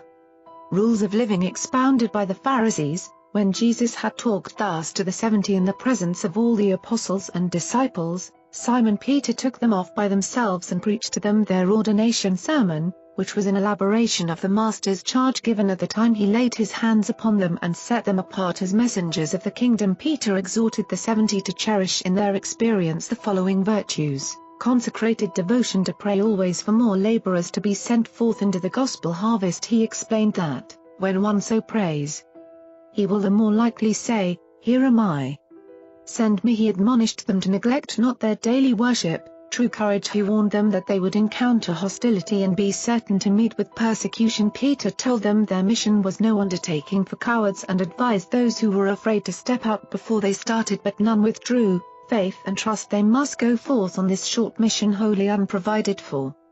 They must trust the Father for food and shelter and all other things needful. Zeal and initiative. They must be possessed with zeal and intelligent enthusiasm. They must attend strictly to their master's business. Oriental salutation was a lengthy and elaborate ceremony. Therefore had they been instructed to salute no man by the way, which was a common method of exhorting one to go about his business without the waste of time. It had nothing to do with the matter of friendly greeting, kindness and courtesy. The master had instructed them to avoid unnecessary waste of time in social ceremonies, but he enjoined courtesy toward all with whom they should come in contact. They were to show every kindness to those who might entertain them in their homes. They were strictly warned against leaving a modest home to be entertained in a more comfortable or influential one. ministry to the sick. The 70 were charged by Peter to search out the sick in mind and body and to do everything in their power to bring about the alleviation or cure of their maladies, and when they had been thus charged and instructed, they started out, 2 and 2, on their mission in Galilee, Samaria, and Judea, although the Jews had a peculiar regard for the number 70, sometimes considering the nations of heathendom as being 70 in number, and although these 70 messengers were to go with the gospel to all peoples. Still, as far as we can discern, it was only coincidental that this group happened to number just 70. Certain it was that Jesus would have accepted no less than half a dozen others, but they were unwilling to pay the price of forsaking wealth and families, moving the camp to Pella. Jesus and the 12 now prepared to establish their last headquarters in Perea, near Pella, where the Master was baptized in the Jordan. The last 10 days of November were spent in council at Magadan, and on Tuesday, December, the entire company of almost 300 started out at daybreak with all their effects to lodge that night near Pella by the river. This was the same site, by the spring, that John the Baptist had occupied with his camp several years before. After the breaking up of the Magadan camp, David Zebedee returned to Bethsaida and began immediately to curtail the messenger service. The kingdom was taking on a new phase daily. Pilgrims arrived from all parts of Palestine and even from remote regions of the Roman Empire. Believers occasionally came from Mesopotamia and from the lands east of the Tigris. Accordingly,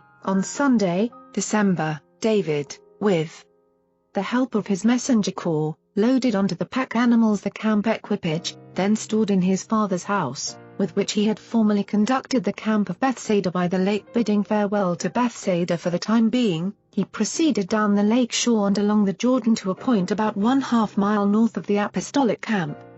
And in less than a week he was prepared to offer hospitality to almost 1,500 pilgrim visitors. The apostolic camp could accommodate about 500. This was the rainy season in Palestine, and these accommodations were required to take care of the ever-increasing number of inquirers, mostly earnest, who came into Perea to see Jesus and to hear his teaching. David did all this on his own initiative. Though he had taken counsel with Philip and Matthew at Magadan, he employed the larger part of his former messenger corps as his helpers in conducting this camp.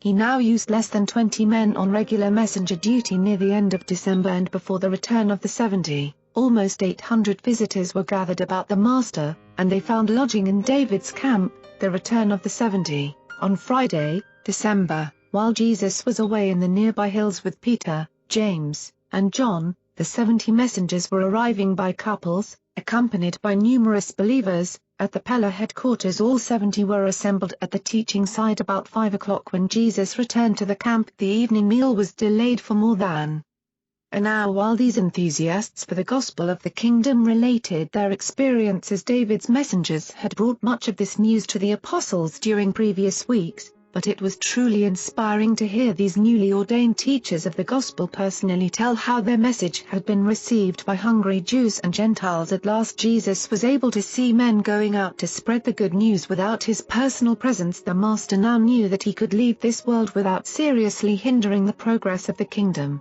When the 70 related how even the devils were subject to them, they referred to the wonderful cures they had wrought in the cases of victims of nervous disorders. Nevertheless, there had been a few cases of real spirit possession relieved by these ministers, and referring to these, Jesus said, "It is not strange that these disobedient minor spirits should be subject to you, seeing that I beheld Satan falling as lightning from heaven. But rejoice not so much over this, for I declare to you that, as soon as I return to my Father, we will send forth our spirits into the very minds of men, so that no more can these few lost spirits enter the minds of unfortunate mortals. I rejoice with you that you have power with men, but be not lifted up because of this experience, but rather rejoice that your names are written on the rolls of heaven, and that you are thus to go forward in an endless career of spiritual conquest." And it was at this time, just before partaking of the evening meal, that Jesus experienced one of those rare moments of emotional ecstasy which his followers had occasionally witnessed. He said, "I thank you, my Father, Lord of heaven and earth, that, while this wonderful gospel was hidden from the wise and self-righteous, the Spirit has revealed these spiritual glories to these children of the kingdom. Yes, my Father, it must have been pleasing in your sight to do this, and I rejoice to know that the good news will spread to all the world even after I shall have returned to you, and the work which you have given me to perform I am mightily moved as I realize you are about to deliver all authority into my hands, that only you really know who I am, and that only I really know you, and those to whom I have revealed you. And when I have finished this revelation to my brethren in the flesh, I will continue the revelation to your creatures on high. When Jesus had thus spoken to the Father, he turned aside to speak to his apostles and ministers. Blessed are the eyes which see and the ears which hear these things. Let me say to you that many prophets and many of the great men of the past ages have desired to behold what you now see, but it was not granted them, and many generations of the children of light yet to come will, when they hear of these things, envy you who have heard and seen them. Then, speaking to all the disciples, he said, you have heard how many cities and villages have received the good news of the kingdom, and how my ministers and teachers have been received by both the Jew and the Gentile. And blessed indeed are these communities which have elected to believe the gospel of the kingdom. But woe upon the light rejecting inhabitants of Chorazin, Bethsaida, Julias, and Capernaum, the cities which did not well receive these messengers. I declare that, if the mighty works done in these places had been done in Tyre and Sidon, the people of these so-called heathen cities would have long since repented in sackcloth and ashes. It shall indeed be more tolerable for Tyre and Sidon in the day of judgment. The next day being the Sabbath, Jesus went apart with the 70 and said to them, I did indeed rejoice with you when you came back bearing the good tidings of the reception of the gospel of the kingdom by so many people scattered throughout Galilee, Samaria, and Judea. But why were you so surprisingly elated? Did you not expect that your message would manifest power in its delivery? Did you go forth with so little faith in this gospel that you come back in surprise at its effectiveness? And now, while I would not quench your spirit of rejoicing, I would sternly warn you against the subtleties of pride, spiritual pride. If you could understand the downfall of Lucifer, the iniquitous one, you would solemnly shun all forms of spiritual pride. You have entered upon this great work of teaching mortal man that he is a son of God. I have shown you the way. Go forth to do your duty, and be not weary in well-doing. To you and to all who shall follow in your steps down through the ages, let me say, I always stand near, and my invitation call is, and ever shall be, come to me all you who labor and are heavy laden, and I will give you rest. Take my yoke upon you and learn of me, for I am true and loyal, and you shall find spiritual rest for your souls. And they found the Master's words to be true when they put his promises to the test, and since that day countless thousands also have tested and proved the surety of these same promises. Preparation for the last mission. Your next few days were busy times in the Pella camp. Preparations for the Prian mission were being completed. Jesus and his associates were about to enter upon their last mission, the 3-month tour of all Perea, which terminated only upon the Master's entering Jerusalem for his final labors on earth. Throughout this period the headquarters of Jesus and the 12 apostles was maintained here at the Pella camp. It was no longer necessary for Jesus to go abroad to teach the people. They now came to him in increasing numbers each week, and from all parts, not only from Palestine but from the whole Roman world and from the Near East. Although the Master participated with the 70 in the tour of Perea, he spent much of his time at the Pella camp, teaching the multitude and instructing the 12. Throughout this 3 months period at least 10 of the apostles remained with Jesus. The women's corps also prepared to go out, 2 and 2, with the 70 to labor in the larger cities of Perea. This original group of 12 women had recently trained a larger corps of 50 women in the work of home visitation and in the art of ministering to the sick and the afflicted. Perpetua, Simon Peter's wife, became a member of this new division of the women's corps and was entrusted with the leadership of the enlarged women's work under Abner. After Pentecost she remained with her illustrious husband, accompanying him on all of his missionary tours. And on the day Peter was crucified in Rome, she was fed to the wild beasts in the arena. This new women's corps also had as members the wives of Philip and Matthew and the mother of James and John. The work of the kingdom now prepared to enter upon its terminal phase under the personal leadership of Jesus, and this present phase was one of spiritual depth in contrast with the miracle-minded and wonder-seeking multitudes who followed after the Master during the former days of popularity in Galilee. However, there were still any number of his followers who were material-minded, and who failed to grasp the truth that the kingdom of heaven is the spiritual brotherhood of man founded on the eternal fact of the universal fatherhood of God. The Urantia book, paper, At the Feast of Dedication, as the camp at Pella was being established, Jesus, taking with him Nathanael and Thomas, secretly went up to Jerusalem to attend the Feast of the Dedication. Not until they passed over the Jordan at the Bethany ford, did the two apostles become aware that their master was going on to Jerusalem. When they perceived that he really intended to be present at the Feast of Dedication, they remonstrated with him most earnestly, and using every sort of argument, they sought to dissuade him, but their efforts were of no avail. Jesus was determined to visit Jerusalem. To all their entreaties and to all their warnings emphasizing the folly and danger of placing himself in the hands of the Sanhedrin, he would reply only, "I would give these teachers in Israel another opportunity to see the light, before my hour comes." On they went toward Jerusalem, the two apostles continuing to express their feelings of fear and to voice their doubts about the wisdom of such an apparently presumptuous undertaking. They reached Jericho about 4:30 and prepared to lodge there for the night. Story of the Good Samaritan. That evening a considerable company gathered about Jesus and the two apostles to ask questions, many of which the apostles answered, while others the master discussed. In the course of the evening a certain lawyer, seeking to entangle Jesus in a compromising disputation, said, "Teacher, I would like to ask you just what I should do to inherit eternal life." Jesus answered, "What is written in the law and the prophets? How do you read the scriptures?" The lawyer, knowing the teachings of both Jesus and the Pharisees, answered, "To love the Lord God with all your heart, soul, mind, and strength, and your neighbor as yourself." Then said Jesus, "You have answered right. This, if you really do, will lead to life everlasting." But the lawyer was not wholly sincere in asking this question, and desiring to justify himself while also hoping to embarrass Jesus, he ventured to ask still another question. Drawing a little closer to the master, he said, "But, teacher, I should like you to tell me just who is my neighbor?"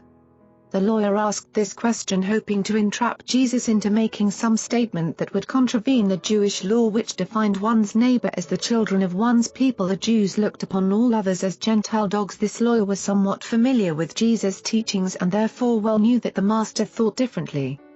Thus he hoped to lead him into saying something which could be construed as an attack upon the sacred law, but Jesus discerned the lawyer's motive, and instead of falling into the trap, he proceeded to tell his hearers a story which would be fully appreciated by any Jericho audience. Said Jesus, "A certain man was going down from Jerusalem to Jericho, and he fell into the hands of cruel brigands, who robbed him, stripped him and beat him, and departing, left him half dead. Very soon, by chance, a certain priest was going down that way, and when he came upon the wounded man, seeing his sorry plight, he passed by on the other side of the road. And in like manner a Levite also, when he came along and saw the man, passed by on the other side. Now, about this time, a certain Samaritan, as he journeyed down to Jericho, came across this wounded man.